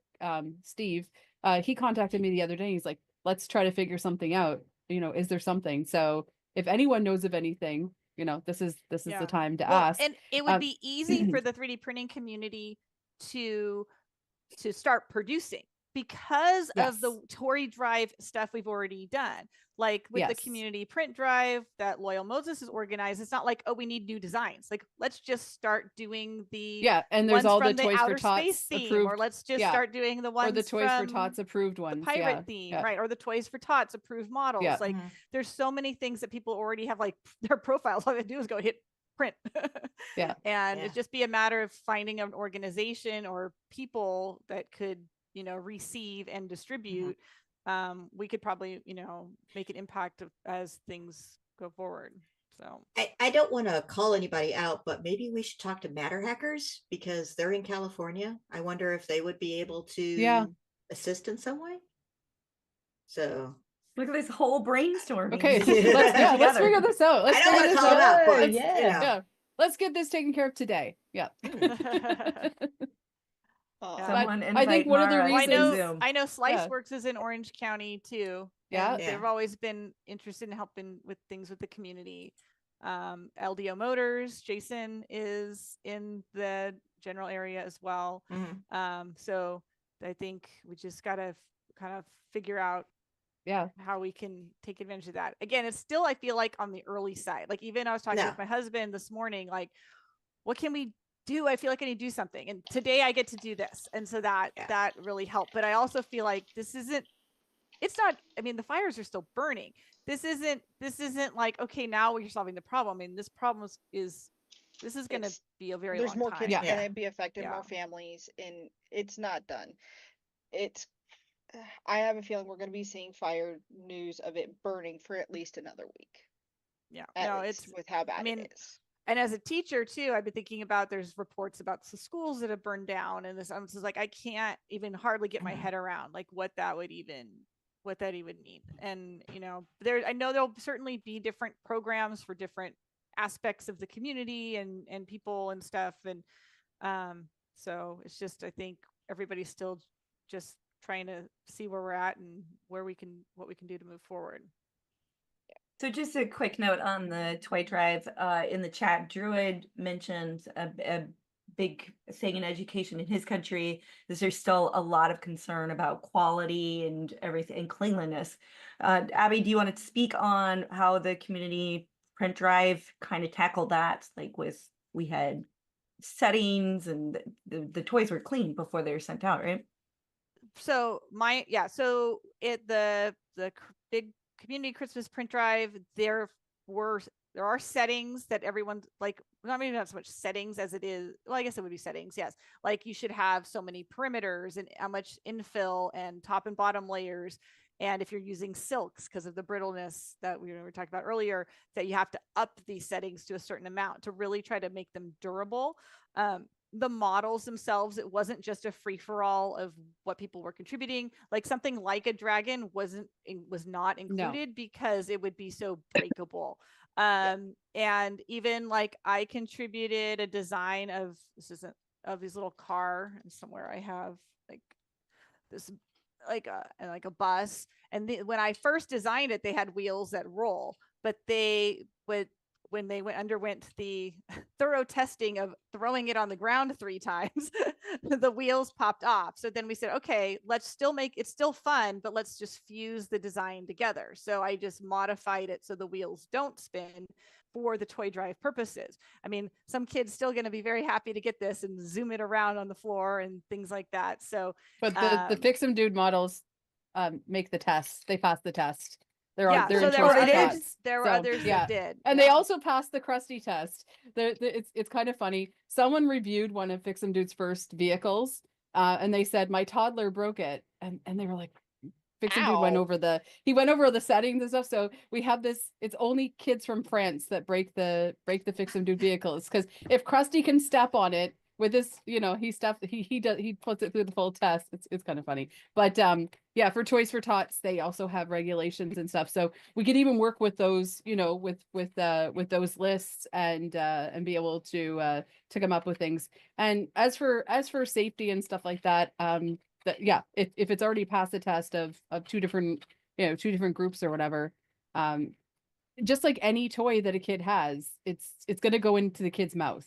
Like at least with this, it's plastic and it can be, it can be easily washed, but any toy, stuffed animals are like the worst things for kids, right? The biggest allergen, the biggest germ. Yeah. And so that, I don't think that's as much of a concern as don't give kids silk dragons. I always think it's funny when people are selling the silk dragons, because I'm like, that's going to break. It's going to be, that means a new sale for you, another sale. But,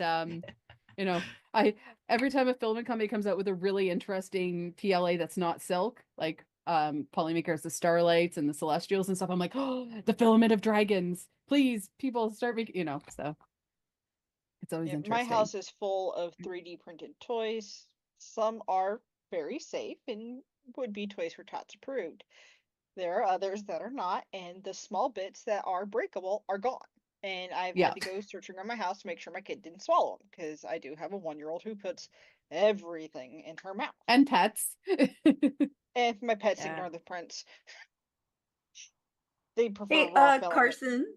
Yes. While you're talking, do you want to share any updates? We are over 6,000. Shane has updated our goal, but we have had a couple more donations come in. Let me refresh my page, because I click for live updates and it doesn't give me live updates, so I had to keep refreshing. So, Monsoon Jason, 3D and T printing. Captain Feathersword, Darth Gallum, however you pronounce that. And Silver Bear, thank you. We also have a couple of notes from that. Monsoon Josh said, women in 3D printing are amazing and love to show the rest of the world what they can do and how 3D printing is able to bring communities together. 3D and T printing said Lady Makers Rock. Woohoo! So. Truth.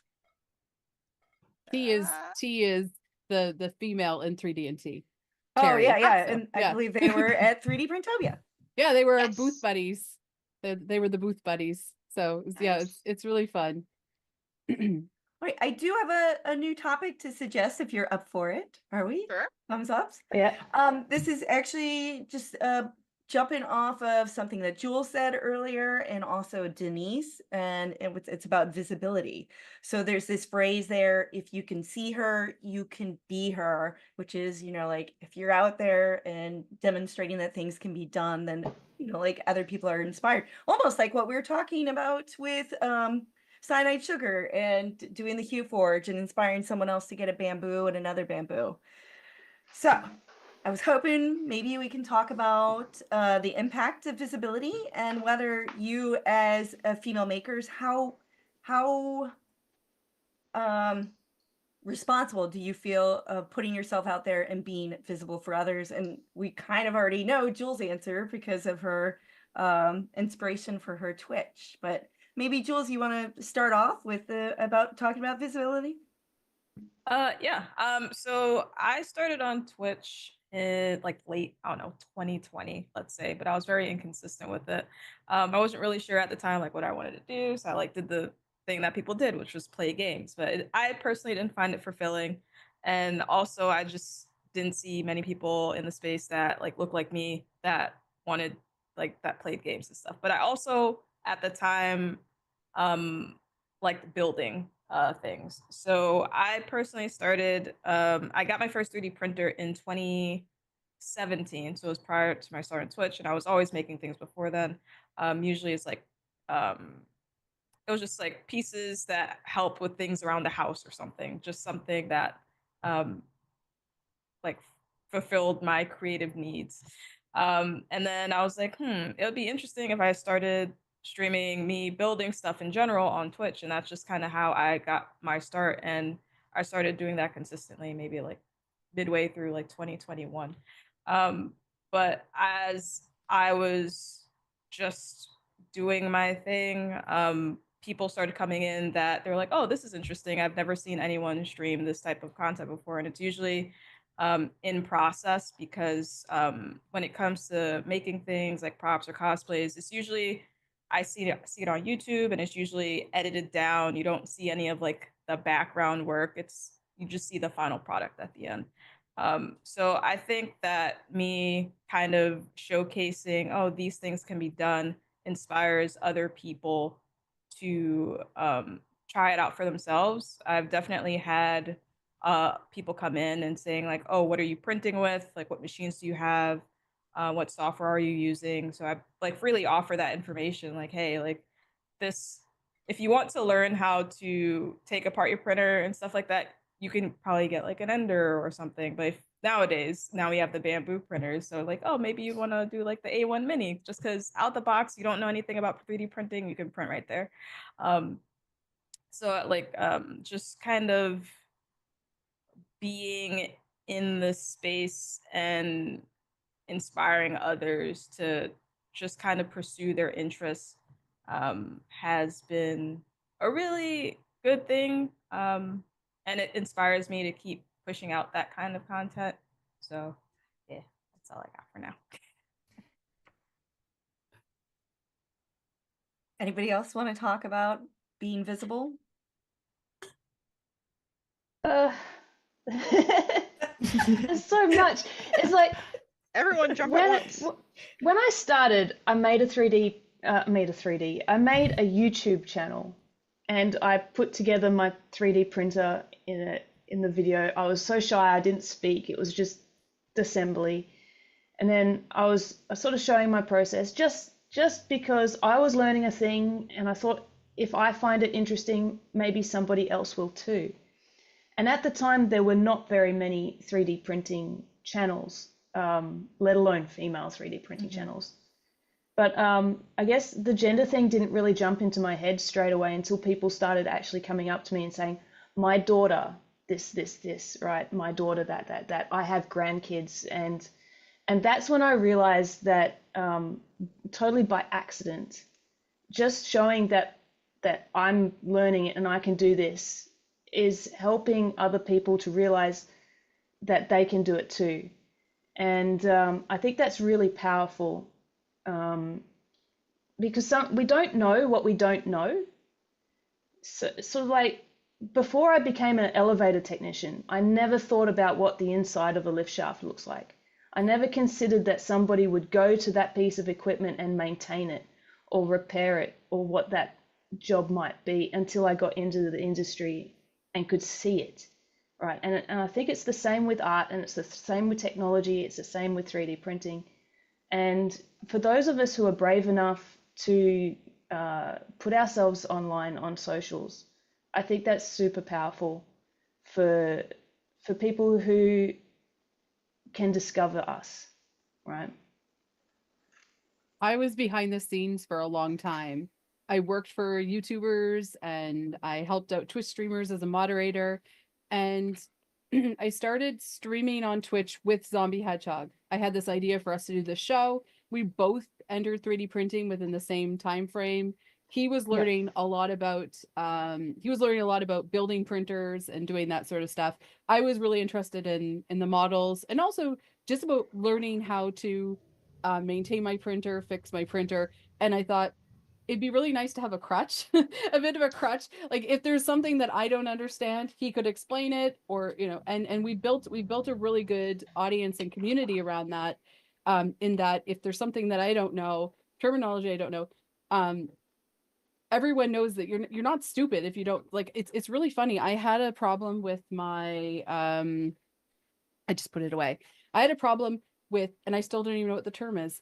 In the back of my AMS, it's essentially a coupler that holds a PTFE that goes into the the printer. The little rubber thing. Yeah, a little joint, a clamp thing. Yeah.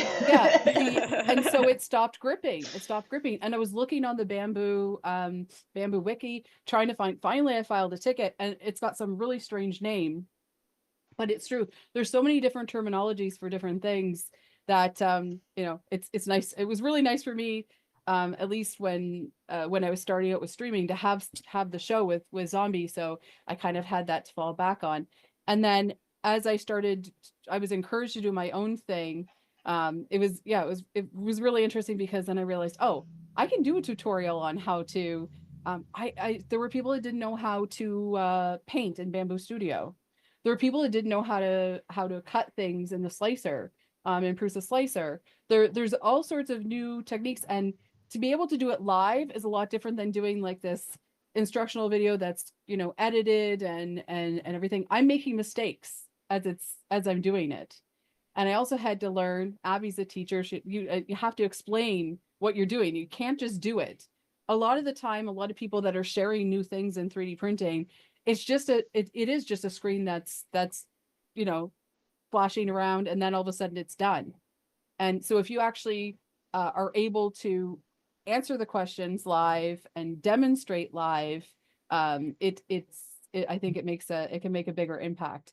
And I've had a lot more women come into my streams to ask questions that maybe they were asked in a forum and someone chastised them because they didn't know the terminology, or people are really scared to try something new. I just heard half a dozen people in the last couple, you know, in the comments and even in this stream say, oh, I really want to try HueForge. And it's like, what's stopping you? Because I was a beta tester for Mac for HueForge. I don't do a lot of HueForge now. I do, but I know how to do things. But it's like, it's an adventure. So you know, one of your HueForges. Yeah. And I found I had a lot of fun, you know, and that's the thing. I think a lot of us, it's ADHD or whatever. We start something, we do something, and but I've dabbled in that. I'm actually doing a stream with Danny Neokoi, and so I'm actually gonna learn how to print TPU Huforge. So that'll be fun. Those But, are fun. Yeah, That yeah. sounds So like a challenge. yeah, No, yeah. I did a TPU Kindle cover Huforge, which is amazing. I can go grab it if people are interested. But Yes, always interested. Go get it, Yes. Okay, hang on, I'll go get it. Because I'm just like dabbling in TPU now. I've always been like PLA, PETG, ABS, but yeah, I'm interested in learning more about TPU for sure. I made the mistake of trying out ABS and ASA for the first time in the summer in a non-air conditioned apartment. So I had to have the window open and the air, the air. I'm like, oh, that was really smart, Liz. Great Now's job. when you try it while everything's freezing and then you have a personal heater. Yeah, but I did end up. I printed a whole bunch of fans that I brought to Murph. So I mean that was helpful. Focus. Go ahead and focus. speak so you pop up. Anyway, you can kind of see it. That's like dragon awesome. scales. Oh, that's cool. Yeah. There we go. That's better. Beautiful. This is Huforge, TPU Huforge, fully functioning Kindle cover. With Bamboo's TPU for AMS. I think Neo Denny's or not. He doesn't use the TPU for AMS. I'm not sure, but he's been manually doing it, hasn't he? Yeah. Well, Bamboo's TPU for AMS works really, really well, and I love it. I'm assuming you can, if you wanted to do phone covers or bracelets or whatever. Now it's like now you can. As a Huforge designer, do you just choose a brand of filament and like just design for that brand? I am very, very brand agnostic. I buy whatever is cheapest. Because with Huforge, you don't really need strength, right? You don't need, for it to not be breakable. All you need for it to do is to be able to blend properly. And sometimes, depending on the image that you're using, you don't even need it to blend properly, So I know what color I want, and then I buy the color, and then you get the transmission distance of it, and that's what you have, and then you work with that. So for me, brand of filament, exactly, that's right. That's right. Really hard to get these days, I think. But like because I'm in Australia, for one, we don't have a lot of filament options. I can get eSun and iSendmate. Like that's all I can get. So like we don't have the variety that a lot of other people do, especially in the States. And if you wanted variety, you'd have to be able to pay for it. It's expensive. Like persimmon is like $70 a kilo here. It's insane. So I can't be picky. Yeah. So I can't be picky when it comes to filament. I just get whatever pops up on eBay as cheapest, whatever pops on Amazon is cheapest. As long as it's the color that I want, then I work with that. So bring an extra suitcase. Bring an extra suitcase. Oh yeah. Trust me. I have Canadian problems. The last time I went to the US, Steve sent me back with 5 chrominal filament, so which is filament specific for Huforge. And then I went to a micro center, which we don't have anything like a micro center here in Australia. And I went in, and there's just racks and racks of filament. I was what? So I came back with a few inland brand filaments too. So I this is funny. I think I mentioned somewhere, maybe on Discord, that the Sydney border police, they check your bags pretty thoroughly. And I got randomly picked and opened my bags. I'm like, what is this? Like, oh, it's filament. Pro tip: pack a dragon in with your filaments, because then that's what I did for customs. That's what it is. I had the dragon. I was like, this is what it is. Would you like this dragon? Yeah. Like that's what I had to do. Bribe. I think I came back with like 10 kilos worth of filament on my last trip. I come back with more 32. This time. The overweight luggage fee is probably better than shipping still. The shipping fee, yeah. Oh no, you can fit 20 kilos in a carry-on. Trust me. Right, but You can I'm gonna fi- leave all my you clothes can. in America. You Just take bring filament home. you take everything out of the box. You might risk a spool or two, but yeah, you can fit 20 in a carry-on. Just don't let them weigh your carry-on. That's all. Right. Yeah, yeah, I Just get layer you. the clothes on. You sit there and you're going like the big puff man walking through customs. Get the refill packs rather than the spools. Then Yeah. Get even more in there. Ooh, save even more space. Yeah. But Yeah. but I think that's the beauty of HueForge though. It's you can use whatever you want, Yeah. whatever material you want. I learned while doing the TPU Kindle case that TPU adheres really well to PETG. So if you Ah. wanted to mix your Kindle cover to have a little bit more of a sturdy, frame, you can PETG it with your TPU. So a whole bunch of ideas in my head that I can't really work on now that my printers are busy doing other stuff. But it's fun. Things that you can do with 3D printing these days. I don't know, it's just gone. It's I don't know, the use for plastic, I guess, in general has expanded so much with 3D printing. Is insane. I wouldn't have. I find I'm doing a lot thought more that I would things that do require this. assembly. Yeah, I like, because there's always something new. There's always something different. yeah. Yeah. I'm doing things like I did a lot of the kit kiln models, because and these actually don't require multicolored printer. They all snap in place. They So snap things like together. that. But I love doing that kind of stuff. Yeah. I think things evolve. Then you go back to dragons. Go back to dragons. Always. I have an entire tote of prints that are just waiting for my attention, where they are in some form of assembly or unassembly. Oh no. And it's just like, can I get my kids to do this? Oh wait, no, they're just gonna walk off and play with it. So I guess it's gonna sit in the tote until I get time to do it again. My kids always come up to me and they're like, "Did you print that for me? Is that for me, Mum?" I said, "Can you let me take photos first?" So I'm lucky to keep much. The kids wander off with them. And my youngest, he's 5, he says, "You just print them to show off, don't you, Mummy?" because he knows I take the photos. I'm like, "Yeah, pretty much. Pretty much." Yep. Right now, my 5-year-old has a standing order for a sword, a wand, a Mando helmet, and cups for her sensory bin.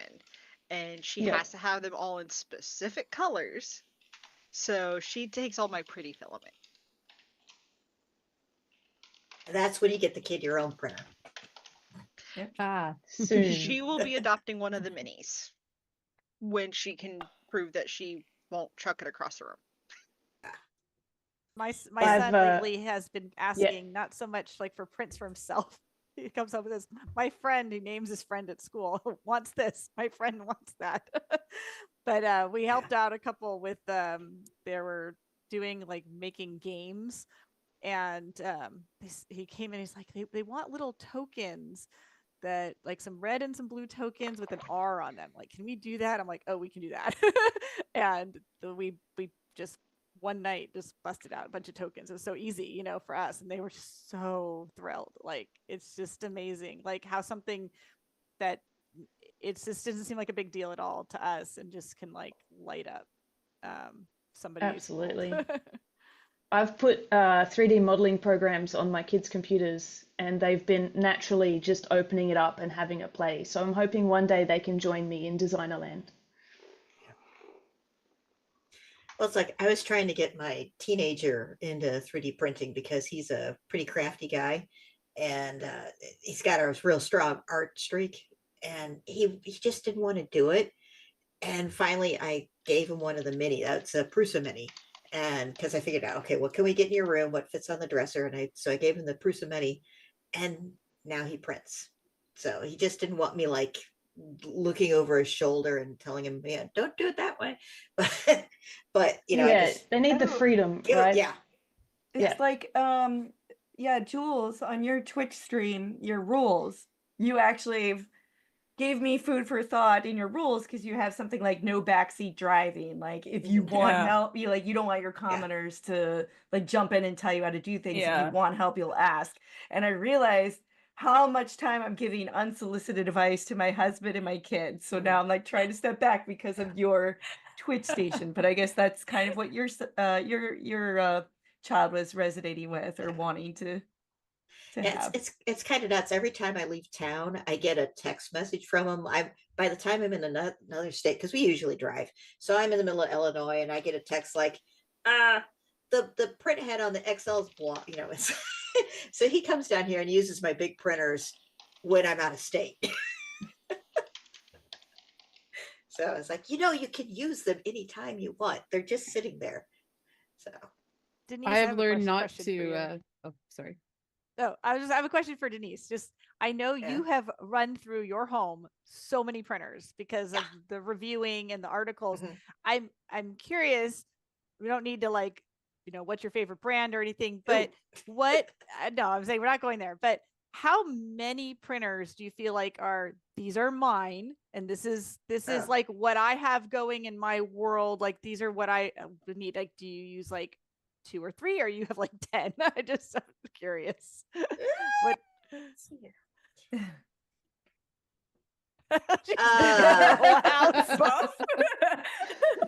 Well, I have about 12 plugged in that I could use. And so it is kind of nice at my little miniature print farm. So when we're doing a project for funsies, I can throw a part on 4 different printers. So, but I have been lucky enough to get to review a couple of Pruses. So I've got, because when I did the MMU, they just sent me a whole new unit. So I got a couple of Pruses that are good. The Soval's great. The bamboos are nice. So yeah, and it's I only have room to keep so many plugged in. So once there are certain printers, it's once I get done with them, if they're in good shape and I trust them with other people, I have there's a local makerspace that helps me rehome them to robotics teams. So a lot of my stuff, they're ending up at city high schools with their robotics teams. But yeah, and I can't remember what the original question was. I was like, "Ooh, printers." I was curious how many you had that you were about a dozen. 12, plugged in. Well, what's funny? I have a mini in my classroom right now, and the students ask, and they're like, and I'll bring something in, like, "Oh, you have one at home?" And I'm like, "Yeah, I've got." And then I guess I have 3 at home now, and the one in my classroom. And so sometimes people will say, "Oh, you have a 3D printer?" And then they'll be realize, wait, you mentioned something else. How many do you have? And they think I'm crazy to have 4. And I'm like, you don't understand. Oh, you only got 4. You're just getting started. They multiply. They multiply. They do. It's a real hazard of the hobby, actually, is collecting printers. Well, I know the first printer I got was a CR10S, and my husband gave that one to me for my birthday. And I was not looking to get a printer at all. He just thought that I needed a grown-up hobby. So little did he know. Yeah. And and then so I started making dumpster fires because it was 2020. And it's it was taking me, and I wanted to I made it in Tinkercad, and I wanted to give them to all my friends. And it's taking me so long to make these because I made the dumpster in green and the flame in orange and put them together. And so it only took us 6 months before we got another printer so that I can have green going on one and orange going on the other. I like the minis though. The minis are great because we all have this urge to get a bigger and a bigger printer in case we want to print bigger things, right? Yeah. But I don't know about you, but my thing's usually only 100 millimeters in any particular direction. And if I'm printing one item on this huge build plate, it's such a waste. But if you have the perfect size little printer, right? And then you can have 2 of them for the same price as one of the bigger ones. Yeah, I think it's smart. Yeah, my we're A1 just mini showing off our prints now. Yeah. Right, yeah. Oh, gosh. Mine's a Garfield lasagna, by the way. I did the It goes with your 3D print Garfield bunny. shirt. Yes. I love the lasagna. I can't wait to do that. And I already tagged 2 model painters. You saw that? I tagged 2 model I painters. I'm like, you did. need Thank to you paint so this much. too. Like, Ah, Thor's They hammer. painted it. Wow, that's cool. What's it say on there? Oh, it just has my name on it because I Oh, take it okay. to Mine. cons and I use it for like just like, oh, this is what I do on my stream. And it actually like sticks to metal surfaces and it's actually pretty funny. My son passed me a toy of that, and I just instantly took it and then pretended to drop straight to the floor. Oh, that's awesome. So I'm not I'm like, worthy. yeah. I'm sorry. And he just picks it up, and waddles off. No, that particular print, just because of all the stuff that's packed into it, it weighs like 5 pounds. So you're just walking around with a 5-pound hammer all day. It's such a workout. Hey, So nothing I wrong know with that. both Abby and Denise have gone to social media at times when they've had problems with their printers. One thing that I don't do anymore, because I think I sort of learned my lesson. It goes along with what Vicky was saying about Jules, is no backseating. Because I tried to work on my Prusa one time on stream, and I had 30 different opinions and people saying, use this tool. I'm like, I don't have that tool. You know, I don't have the arsenal of, I didn't, and also I did not do any of my Cocoa Press builds, none of my Cocoa Press builds on stream, because you just know. I had the kit and I had what I had. And the really interesting thing was I was a beta builder. So the guide was being written as I was building the printer. So I was actually further ahead than the guide sometimes, luckily, because I had people like Zombie Hedgehog and my friend Glendon and stuff. They had built Vorons before, so they knew what was coming next. But yeah, I have really learned not to do any direct maintenance on my printer, because it just ends up being 40 different opinions at times. So that's something I learned. But I know that both Abby and Denise have gone to Twitter before. Most of your experiences have been fairly positive, though, with people trying to help.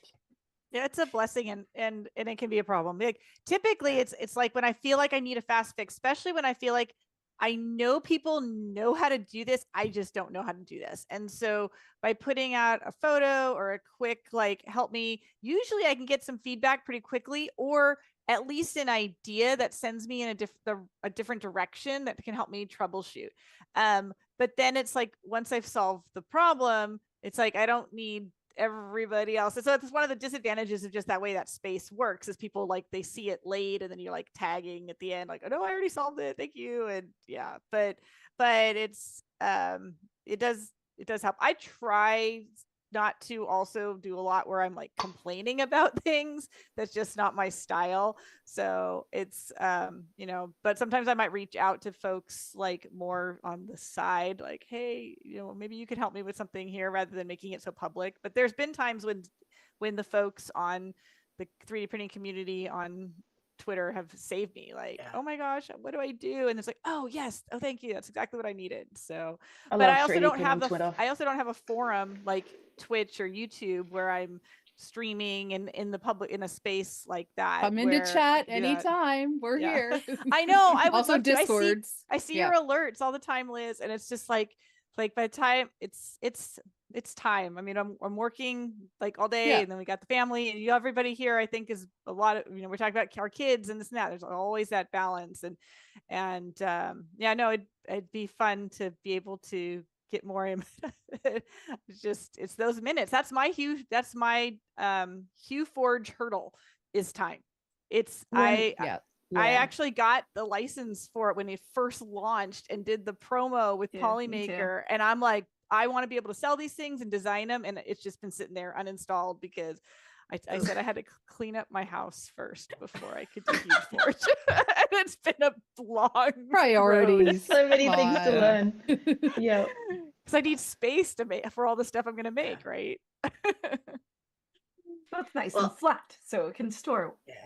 Well, I know one thing I did learn, because I was Twitter is where I got started with the whole social media thing for 3D printing, and it's like, well, first, I mean, it's not what it used to be, for one thing, because a lot of people have left Twitter, And so we're a little I've more left scattered. Twitter. Yeah, a lot of people, Yeah. we're a little more scattered now. But I really was good at building a bubble around of just 3D printing people and a few locals. But when I got the Orange Storm Giga, which was kind of a problem child when it first got here, I just reached out to, I knew all the guys That was who a were mini reviewing them series. also. Yeah. But it's like I started a private group on Twitter, and it's like I just reached out to all the YouTubers I knew who I knew they had one, and we started a little group over there, and then we were all just figuring it out for ourselves on the side where people weren't watching us. So, but yeah, and it's like when you are a reviewer, it's like you don't really want to badmouth a printer just because, you know, because then it sounds like you're always. If I found out if I show off all of my print fails, I feel like I'm not showing that I can actually print anything right. Because it's like, oh, she's just a person who makes spaghetti all the time. So anyway. Spaghetti is an important part of a 3D printer's diet. Showing that even I've made a lot. experienced printers make errors is Yeah. important for the new people to understand and overcome their frustrations. Yeah. Well, I am normalizing print fails. So. Yes. And Liz too, she specifically mentioned like she didn't see people making mistakes, like being there live, making mistakes and showing people we don't have to be perfect. Like Liz is really good. In her streams, she takes great pains to explain that designers go through ebbs and flows and not to expect weekly models from every single designer, which has become a really stressful expectation in the community recently. And I really appreciate that. And there's a whole back catalog. That's the thing that Yeah, people don't like realize. it's not just new They always stuff. want like the newest, coolest thing, and it's Yeah. like, well, I'm gonna Go check back out the into, older like, stuff. It's yeah, good. like, It's all good. and like everything old is new again. I find that that's like there's a certain urgency for people to see what's featured on, you know, on the main page of whatever repository and stuff. But I think that it's actually something that Zombie Hedgehog did, and then I started doing it too, like going through and like a designer like Bugman, he has like 30 different Easter eggs. He's got these gorgeous Easter eggs, or you know, like there's Fixum Dude had the hamburger, and Zombie made it a gigantic hamburger. There's designers that have done some amazing things. And also what I'm liking from the designers, and I think that's something that you've done a little bit, Tessa, is you take an old model and you do some alterations to it so it's easier to print, easier to paint, and those sorts of things. So I think that's something that we need to remember. We are wasting more filament with multicolor, but not necessarily wasting as much filament because there's fewer fails with the newer printers. But also, there are things that were designed and they're a great design, and they're not. Nothing's old in 3D printing. What's the oldest thing that anyone's designed in 3D printing, right? It's less than for the most part, less than a decade old. So Calibration cube, go. Yeah. Now that the benchy people are retiring the bench, thank goodness. But you know, so I was never a fan of the benchy, but that's a whole other thing. But It doesn't yeah, even float. I mean, really. Exactly. But people, I think the faster the printers are going and all of that, I think that people may need to step back and think about all the different aspects of the hobby that you know, that are really interesting. I mean, I never thought that I could print something like this 3D print bunny string art easily. I love her string and art. this was like, I think it's like It's a so 3.5 clever. hour print or something. And I It's actually amazing. this is my most popular gift is her string heart earrings. Yeah. Can I jump in real quick, Liz? Yeah. Hey, everybody, hold up the print again. Oh, but then it's going to show me. What? Note that print. There we go. That was is tough. actually one of the incentive prizes that you get for any donation level. So when you donate, you're going to get that STL. And there's, I think you could get up to, Carson, correct me, it's like 89 STLs, depending on how much you donate. I Yeah. believe This that is is a- the this is correct in the number that was first mentioned earlier. This is in the That is first tier, correct. and this is included when you pledge too. So this is automatically included. And one thing I'll say for every designer, pay attention to what they say about the print settings. If there's a note about print settings, it's there for a reason. For example, this does require Arachne to have it print the strings successfully. And also, yeah, just anyway, it's super fun. And this is actually in a filament. I named the line of filament. This is Celestial Purple from Polymaker. I'm part of what's called Awesome Squad. It's basically their group of people that are active in their Discord. And they Celestial. get to be. Does it have sparkles? Yes, very, very much so. It's got. I love sparkly filament. Yeah. That And is of course, I purple use I'm gonna the have the to add fun- to my arsenal. Yes, but that's another thing. For people that are into 3D printing, Discord is a great way to get involved and also to learn a lot. For the most part, most Discords are very welcoming and open. I've happened to found a home. Wexter's Discord is one place where I found a home and a great group of friends. But the Polymaker Discord not only has like hangouts and stuff, they also do things called application stages.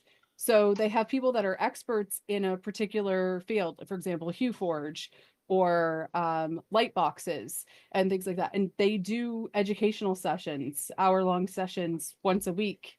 If you look on their calendar. So there's really good opportunity, and there's other Discords where you can hop in and ask questions or hang out. But it is a great place to learn and share for sure. There are a lot of amazing 3D printing Discord communities, and they are becoming more popular. I have worked with quite a few companies to help set up their Discords and get them set up for them, get them running. I help out on the Prusa Discord as a oh crap, stuff's hit the fan. Help at this point. But I enjoy talking in there a lot more because even if somebody doesn't respond to me, I can go into the search bar and look to see if somebody else has brought up the problem. So I can always end up finding the answer without actually ever talking to somebody, which is nice. Oops. Yeah, Discords are a great resource. Yeah. Yeah, they are. Sorry, didn't mean to laugh. We're trying to get a hold of Shane because we are trying to get a giveaway going, but he went to go lay down because he'd been sitting at his desk all morning and he's not answering his phone. Oh no. I think those 20+ hours finally caught up to him like we told him it would. Okay, so everyone who's in chat right now, you've all won something. No. I Shane will be wish like, I had Liz, that good. you're We have done. a good one for our panel, so hopefully we'll find him soon. Yes, everyone in chat, you've won a free viewing of Pesla's stream at some point in the future. Yeah, there you go. There we go. And everybody, Squishy says hi. She's already said she wants the heart that Liz was showing. And she wants it in that exact color, of course. So mommy's got to go shopping again. Thanks, kid. Well, here, Lowell, should I pitch another topic? Yes, absolutely. Yes. Okay. Go. I think this we were talking about Discords, and this kind of resonated or, sparked some conversation in Discord, which is imposter syndrome. If you're not familiar with it, like the feeling that your success is kind of fraudulent or lucky or, like that you don't really belong. I wanted to see if anybody wanted to talk about their experiences with imposter syndrome or if they had any strategies to pass on as people are getting their 3D printers or they're making and they want to embark in this community. Like, how can they combat those feelings of unworthiness? Anybody want to go first? What's that? Like, can you something easy, Vicky? So okay, I feel like with UForge stuff, I had massive imposter syndrome because like I was just fun, right? I was just messing around with my printer, and then people really liked that Millennium Falcon print, and that went like insane. And then I got the Hachette, James Patterson thing, and that was like the biggest imposter syndrome part of my life, I guess, was that. And I don't know if you can combat it in a sense that I think everyone has a little bit of that at some point doing what they do. But I think personally what's helped for me is like just thinking or appreciating the fact that like we're all doing this because we like it. We're all in the same boat. It's not like I'm better at it than people because I have some special skill or talent, right? Like it's just because I spend a lot of time on it, and other people spend a lot of time on doing, organic models or sculpting and stuff. And so they're good at it. So if I think they're good at doing that and I think they're talented, then why can't it be the same for me? Because I obviously also spend a lot of time on doing QForge stuff. So like I think one way of combating it is to do that, to appreciate that you did put in the effort to be where you are, to do what you do. And if other people are appreciating it, then you just have to just accept it. That people like it, people like what you do. So I mean, you can't control how people feel, right? So if they think that they like your stuff, then they like your stuff. And I think, it doesn't combat imposter syndrome 100%. Like I always feel like, why do people like my stuff? There's always that sense of, that in the back of my mind. Multifaceted, right? It's very multifaceted. So but I don't know, there's like that your was just, inner that's just me. self-talk. If somebody else came up to you with the thing that you made and said, "Hey, I made this," would you ever say to them what you're saying to yourself? And I don't think so. So we're so much more harsh on our own self than we would be to anybody else. We'd be so supportive, and that's amazing, right? That's great. Or here's some feedback on top of that compliment that you would give them. You wouldn't go, "You're in the wrong spot. You have placed yourself among peers that are higher than you." You wouldn't do that to somebody else, would you? And I think that's really important to remember, is to try and treat yourself more nicely. Another one is that if you go into it trying to show people that you're expert and you don't internally feel that way, you're going to get imposter syndrome, and that's probably with good reason. So if you approach it more like, well, I'm learning, I'm showing you my stuff, and come from a place of honesty, that's easier. I think Krusty wants to do a giveaway. Is that why? Oh, no, I'm sorry. I was just letting you know we reached Shane. But Yep, it we looks got a like hold of he's- Shane. He's up and moving.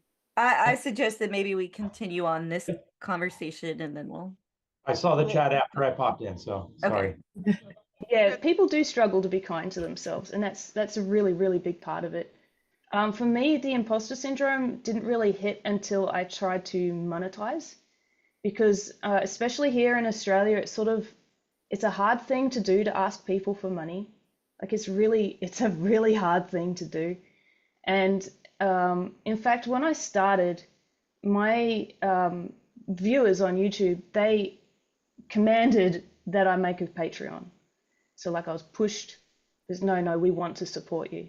And overcoming that fear of feeling like you're asking for something that maybe is just you're not worthy of, that was really difficult.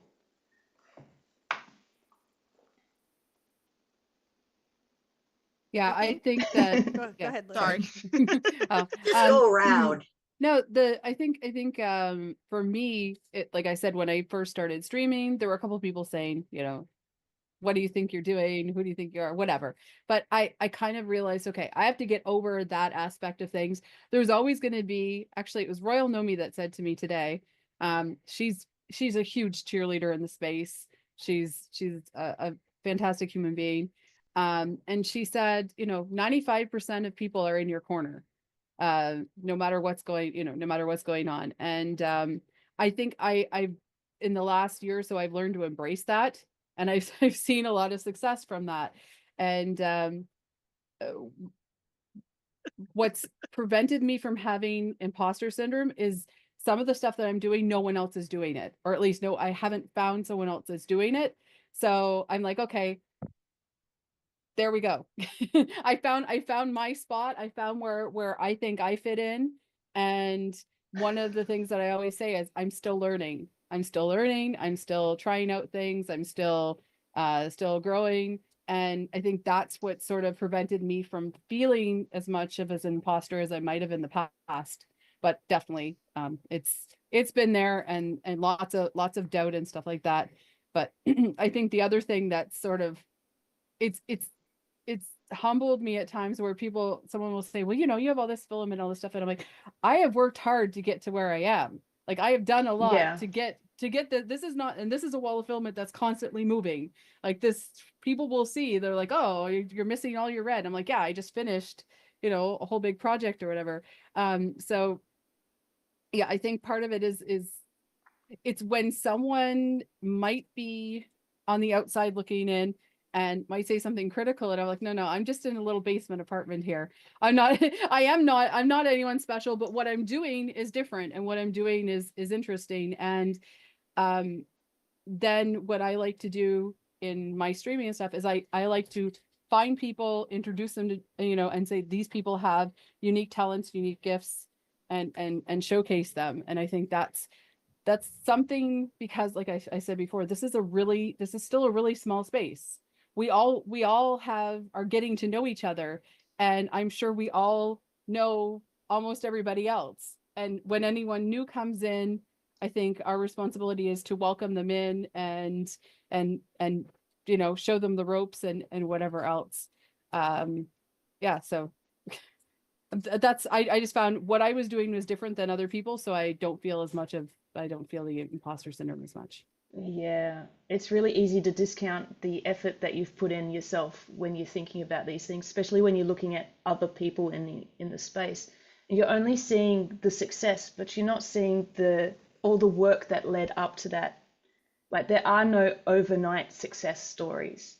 You're not seeing the 10 years that came before that. And that's a big thing that a lot of people miss, I think.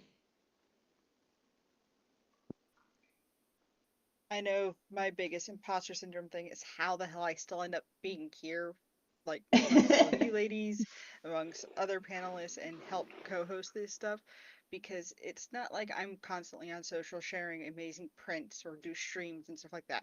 I help my husband build giant things and bring adorable kids to shows, and I like talking to people. That's important. Yeah, it's important. Hey, talking to people is a lost skill. You got it. That's true. Yeah. But it's humbling, and I love being amongst you guys, whether we're streaming or not. It's fun.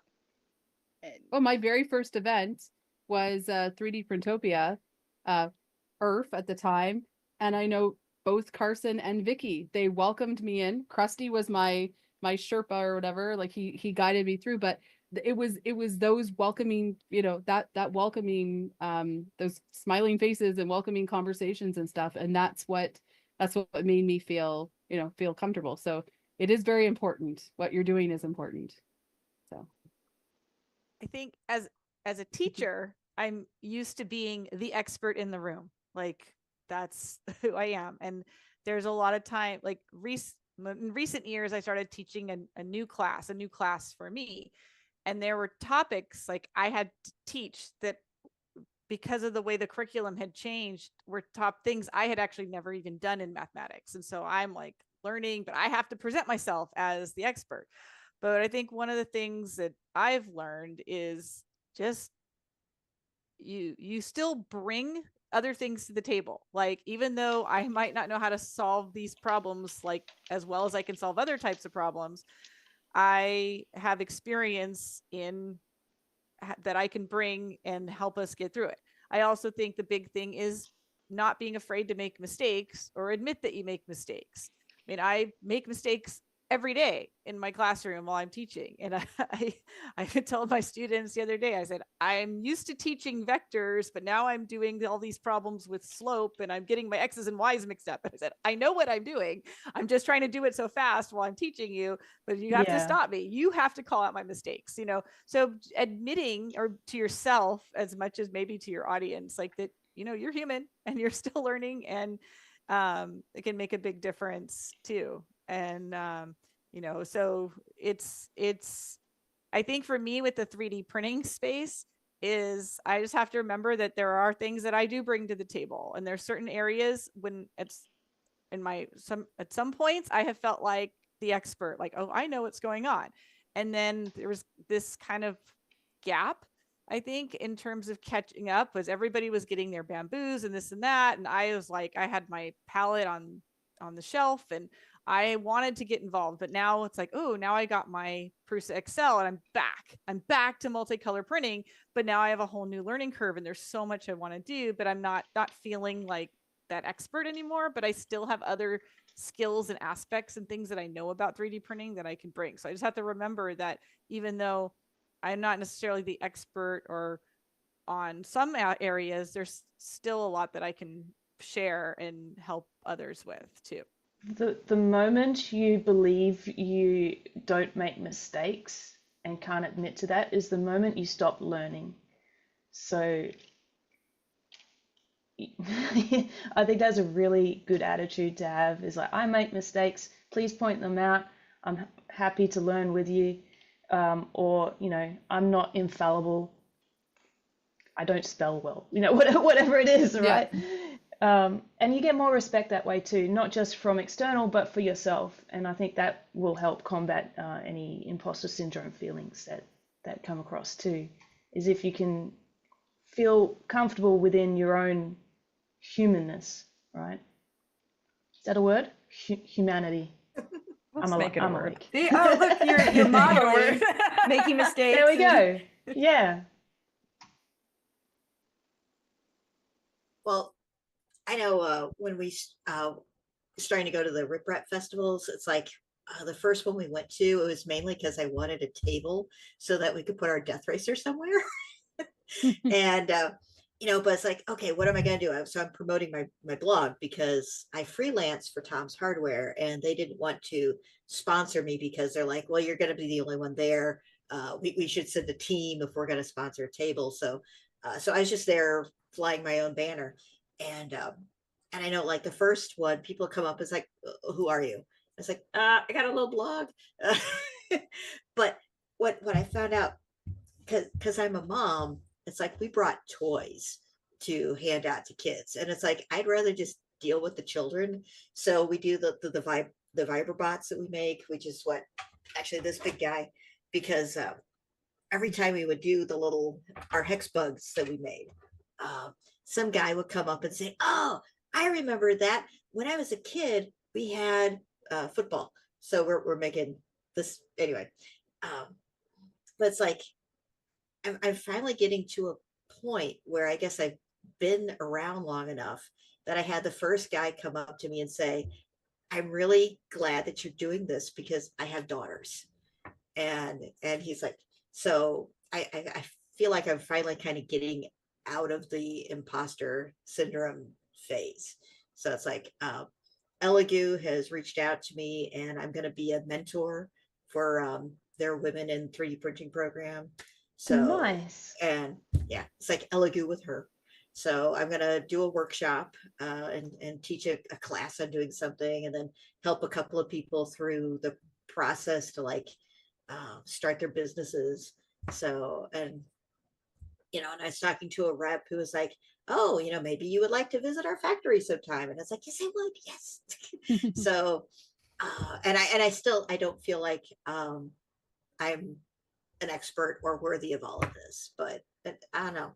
So I don't know if you ever get over it, or maybe if you do get over imposter syndrome, then your head is like, doesn't fit through the doorways anymore.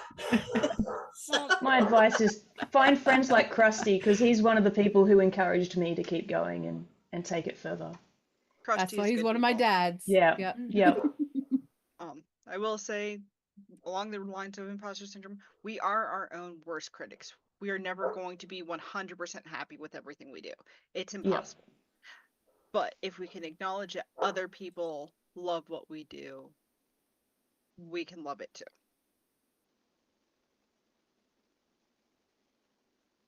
Yeah, I think my own personal experience with imposter syndrome, like even like now working full time as like an engineer, just kind of going day to day, and how that kind of also presents itself when it comes to my like 3D printing is that I'm such a perfectionist when it comes to like getting stuff done. And I really had to humble myself quite a bit to be like, you don't have to know everything. And more so now, just asking a lot more questions and not being afraid to say, hey, I don't know the answer to this. Let me see if I can find someone who does, and maybe we can figure it out together. So that's just been something that I've been overcoming for myself, and I'm being a lot better about it. And just not being afraid to say, hey, I simply don't know the answer. And I don't know, I had something else, but just kind of zippied on out of my brain. So It's all good. When it jumps back, just jump right in. Yep. Goodness, should we do the? You think we should Yep. do the giveaway? Shane, are you still around? Yes, I'm here. I'm sorry to summon you a little early, but we got That's back okay. into our Fell asleep again. conversation. They they had the wheel up on the YouTube. I know Yeah, we sorry. see something different than what they're seeing, so I'm not sure if they already did the giveaway. No, they didn't. No. It was technical difficulties. So nobody in chat worry that you didn't miss the form when it's coming. Yep, I'm just The don't mind really me, I'm nice thing shaking the I'm seeing in cobwebs chat out. is, I mean, Jules and I are both streamers. We've got some of our audience, and like Yeah. they're like the biggest cheerleaders. I want to cry. I'm like, you guys are it is really nice. I think part of being a streamer is getting that instant feedback, and also being able to contribute to the conversation live, and that's why I like doing things like this too. But yeah, it's great to see the community, and also I see that we have some of the same people. So Oh, yeah, really? it's awesome. Yeah, so that's Small awesome. world. Small world. While we're waiting for Shane, I do want to say thank you to everybody who has donated. We are up to $6,135 Oh, awesome. and a penny. That's great. And a penny. And a penny. Who spent a penny? Krusty.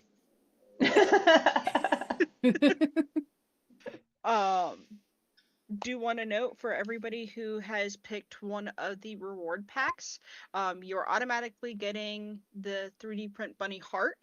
The rest of the files will start getting sent out Monday and Tuesday, because we do have to do that manually. There was no way for us to do that automatically. So it is going to take us a day or two to get through everybody. You will get your files. If you don't see them by, say, Thursday, shoot us a message and we'll get you sorted out.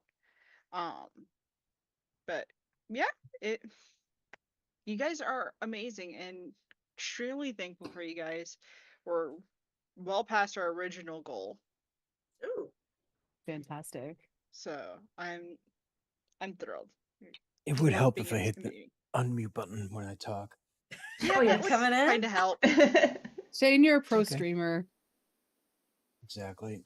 All right. So, let's see. For hitting the goal and actually smashing the goal within the women's panel, I figured we can give away the Mark 4S. All right. So Ooh. here's my usual speed. I'm just doing the Mark 4S. I'm not doing the other stuff because then we'll never get out of here. Okay. So His brain basically, cells are gone. yeah, I've been up for 27 hours. So yeah, Oh, no boy. brain left. All right. So in chat, I'm posting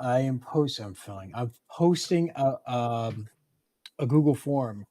You have 5 minutes to fill this out. This is also available to all the panelists, mods, and everyone else except for myself. On it. Because I'm the one putting the stuff in, the info and all that stuff. So Don't forget the pinnage, please, yeah, Shane.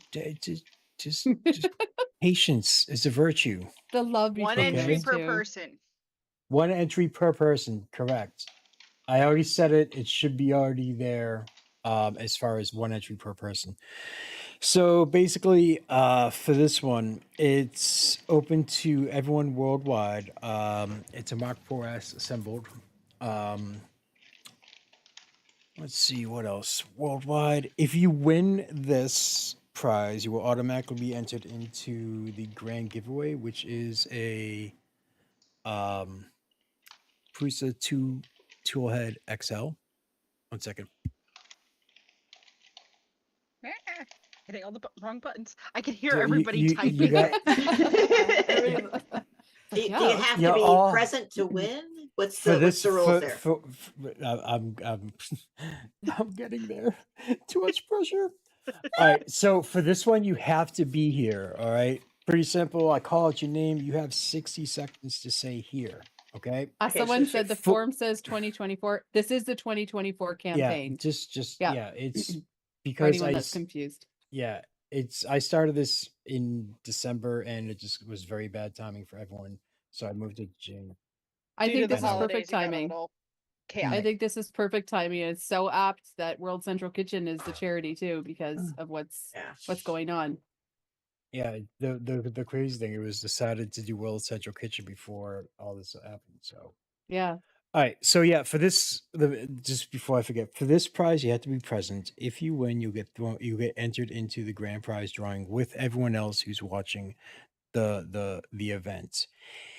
If your name gets called for the grand prize and you're a previous winner, you do not have to be there. All right, so you can go to bed, go out, whatever. That's basically it. You have 3 minutes and 30 seconds left to fill it out. And You yeah, can I set everyone's highly. Google off. Well, I got Yeah. headphones now, everyone's so my Google off Google now? can't hear you. No, before I was setting people's yeah, you were there, sorry. I wasn't joking. You really did set my Google alarm off twice. Well, no, it kept on, the timer kept, I was like, okay, blah blah, put on a 60-second timer, and then I'll turn off the timer, and then we'll go back on. I'm like, okay, everything's against me. And I apologize for trying to the way the screen is set up. Vicky's face is completely covered, and I was trying to shift Just things move over, Vicky. around, just so Vicky wasn't stuck, behind all the alerts. And unfortunately, I'm using the Tiltify overlay. Mhm. You can't change anything as far as there's no fade option or anything else. So I do apologize. Yeah, they're just bigger and smaller. That's about Yeah. it. Yeah. And I didn't want to interrupt your show as much as possible. So yeah, that was me. And sorry. Learning curve for next year. We got it working this year. It wasn't working last year. Now we just got to figure out the rest. Is it next year? Always. We're nice people. We're gonna end up finding something to talk about next year. Someone earlier on was like, "Oh, this is great. We should do this more often." I'm like, "No, More often. this takes months to organize." All right, let me see. So 1 hour 58. Let me check the thing. It is hard to get this many awesome people in one room together at one time. And time zones and multiple things. So even still, I mean, there was instances where people were ready to decide to come on.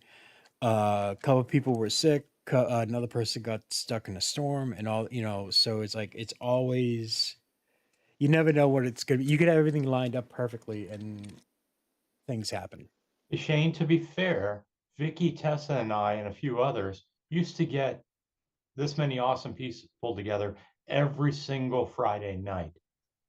That's true. Friday night 3D printing community hangout. Yep. So then I think Krusty should start organizing it and putting it on. Nope. What? I'm sorry. He's gone. retired from that. Get Emphasis Matt on the back with tired. Oh, now we know the perfect thing. If you want Krusty to leave, we now know what to say. He's Get to work, Krusty. Gone. Okay, so 50 seconds, 82 entries. Let me do the wheel thing. Oops. Wheel. I think the Friday night hangout group is actually how I met a good chunk of the community at the beginning, and it helped a lot once COVID hit as well, because I was a way for people to just talk and see other people. Yep. So I think there was that added benefit. What the second one we did was the COVID, the pandemic one.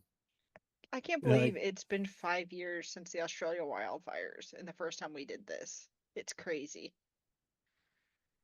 I don't want to sit there and think of how long it's been. All right. Here we go. Time says it's been is that up. long. All right, so give me 1 second. Let me get anyone's like save.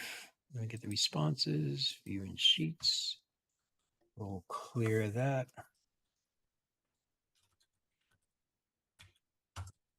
All right. Also, I forgot this one. If you won previously, or if you win this, you can't enter in any of the other ones to try to keep it fair to everyone viewing. If you just so happen to put your name in and you are already a winner in one of our previous ones, it's going to be a reroll. Don't get upset. You're still in the grand prize drawing. All right, so wheel. Here's the wheel. Okay. Wheel looks pretty. All the names are filled in. Here we go.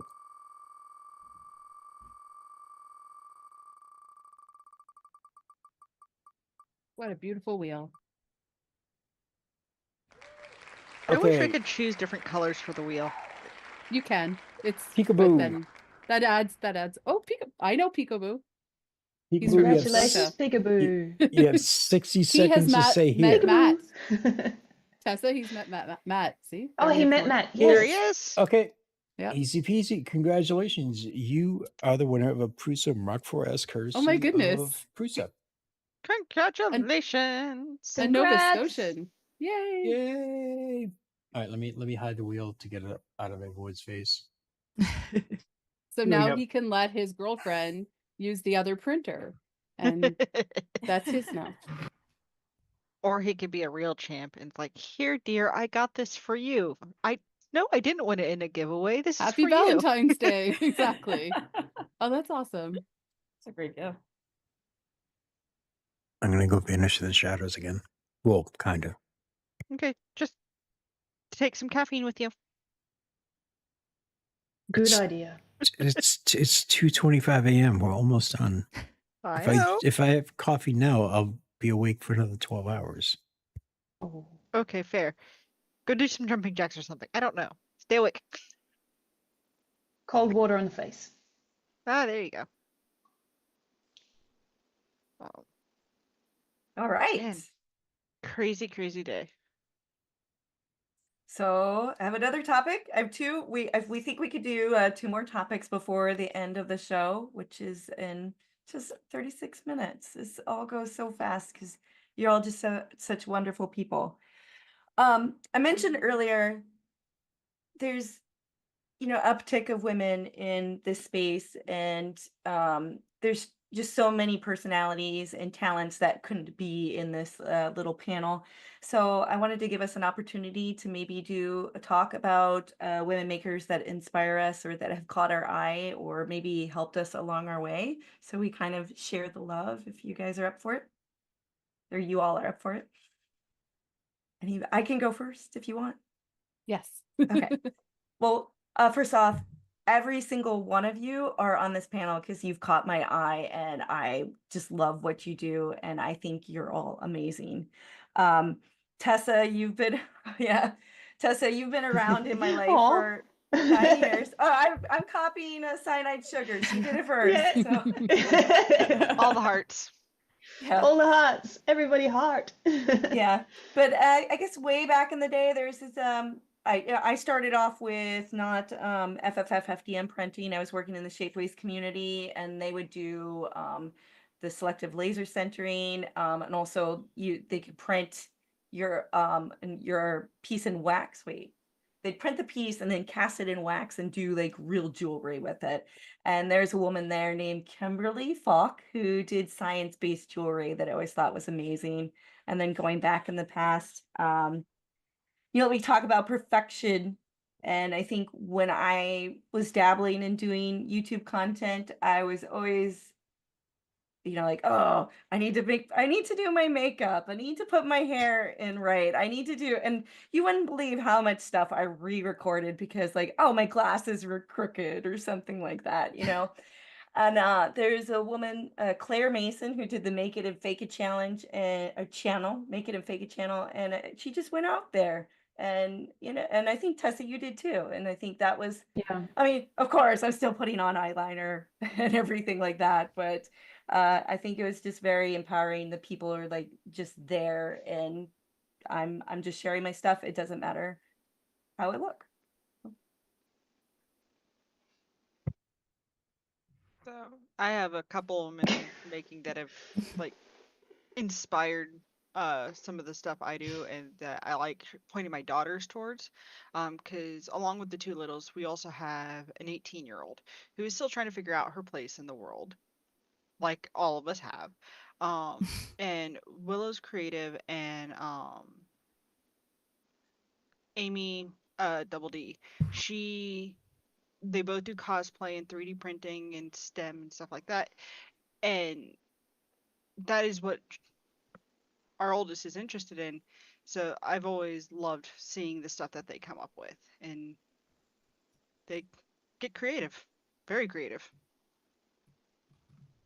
Yeah, I was also gonna say Willow Creative, as well as like Emily the Engineer and Kiara's Workshop, both who I've found through like TikTok and Instagram. I've been following Willow, I think, beforehand. But yeah, definitely a fan of like the creativity and kind of incorporating like animatronics or mechatronics to make 3D prints very functional. And that's kind of how like, I started modeling my streams, because I wanted to get into that sort of like active functional 3D printing, and I love cosplay, so it all just kind of made sense to me. That's awesome. I want to highlight a new streamer that I came across. Their streamer name is Layers with Lily, and they've been 3D printing for about 10 years, but they're very new to socials. So the things I've seen so far is they're taking printing other designers' models. There's choosing the filament with the chat. There's even designing, like she does a whole bunch of different things on there. She knows Cura inside out, so like all the settings, all the hidden ones. Go check them out at Layers with Lily. I have three because I can't pick just one. So someone that I actually met at the Midwest Rep Rap Festival is Twirly Girl and Mom. So it's a mom and daughter designer team. The daughter also is Twirly Girl. She's in dance. She's a 10-year-old, incredibly intelligent girl. And one thing that I've been doing at Rep Rap festivals is I have my own filament, which is not really my own filament. I have I convinced Polymaker to make a periwinkle color. So on the Polymaker website it says Silk Pesriwinkle. So I bring 5 spools of this filament with me to every Rep Rap festival, and I gift it to someone. I make a point of gifting it to a female that I've met, females that I meet at the event. So that was someone that I gifted it to, and then it's always interesting to meet all different kinds of people, and be able to do that. So Twirly Girl and Mom, someone who I haven't met yet, but I printed some of their things, and they're on my list of to meet, to whatever, is 3DP Mom. She's done a lot of really interesting fidgets, including there's like the whole fidget vegetable garden.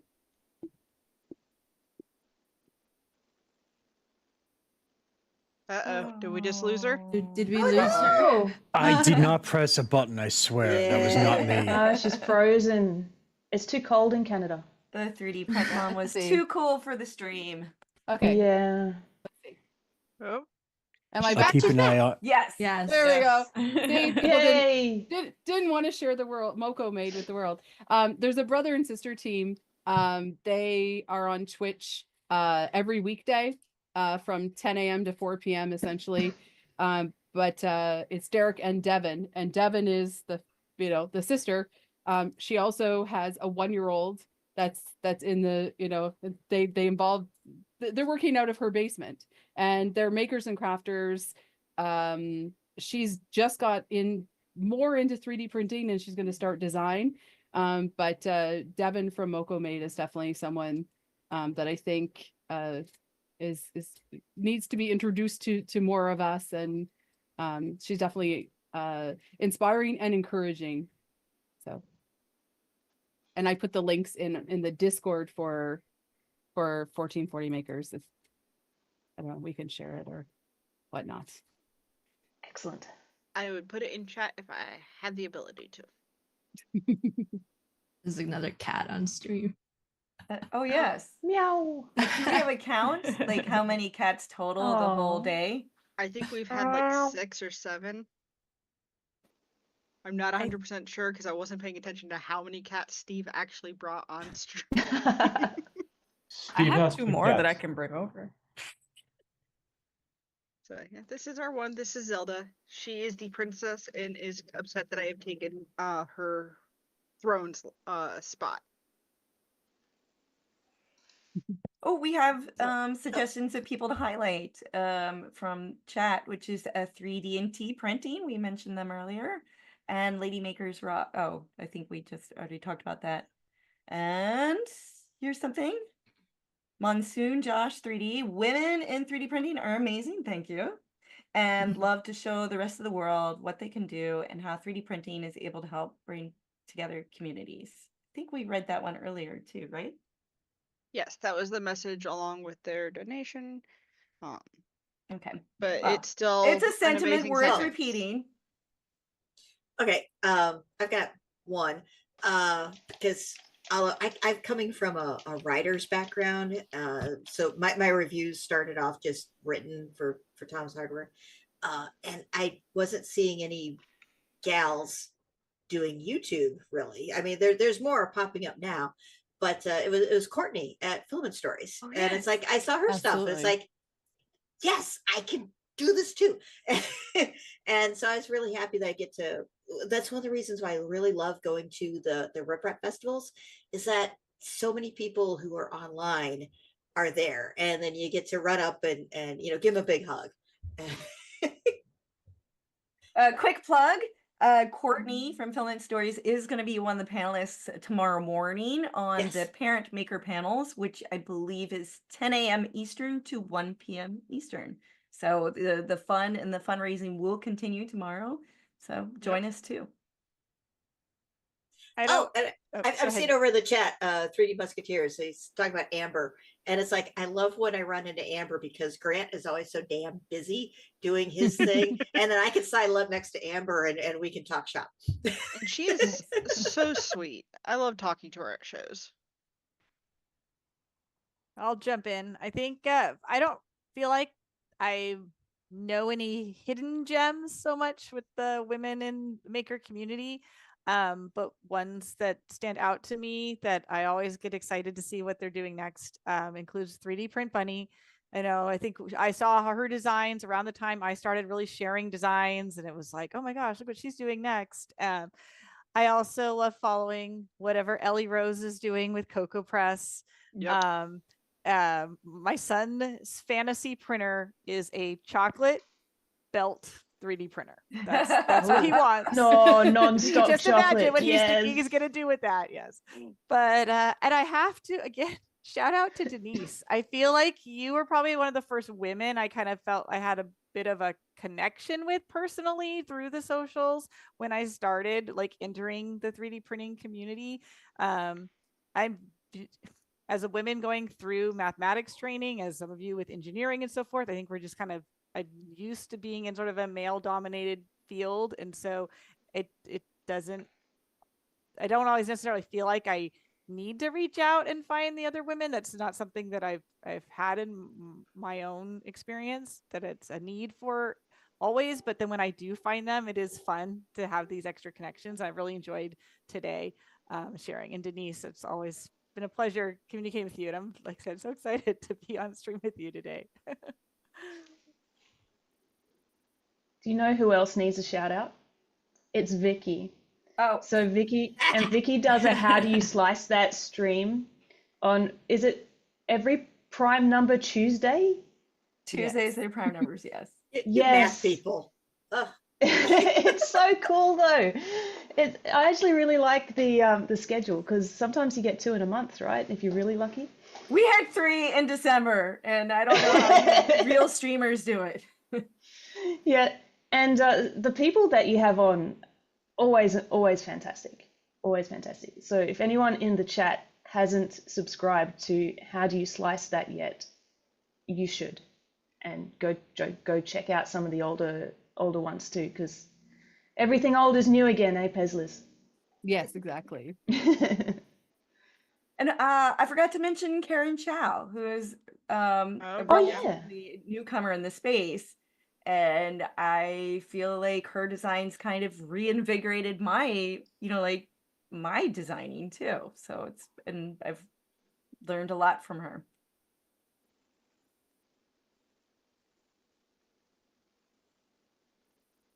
All right. Anybody else?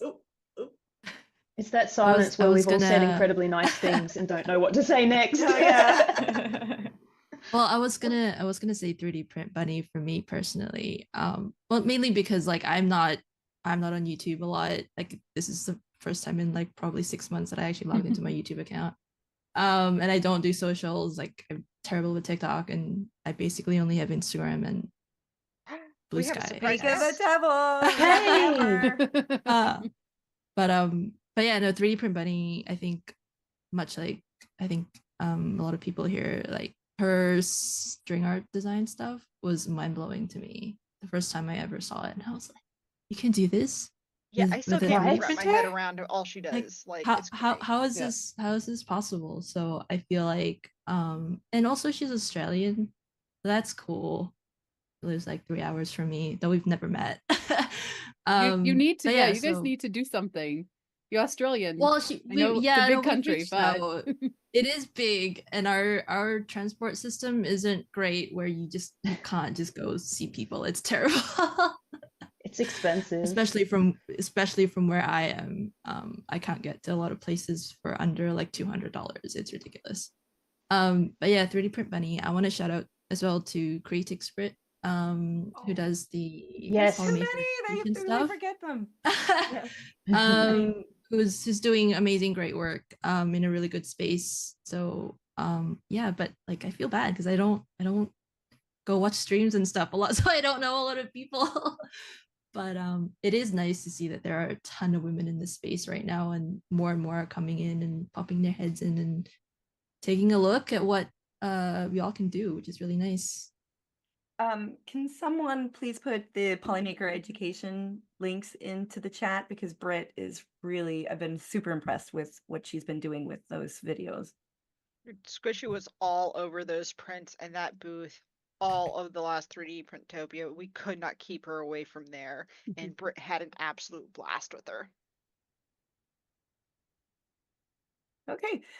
Should we let Amber jump in and say hi and Talking about imposter syndrome. I was cooking earlier, but I was listening and I didn't get to catch everything. But excuse me, wrong pipe. But yeah, no, jumping in, I'm like, I don't know, what do I have to say? Just kidding,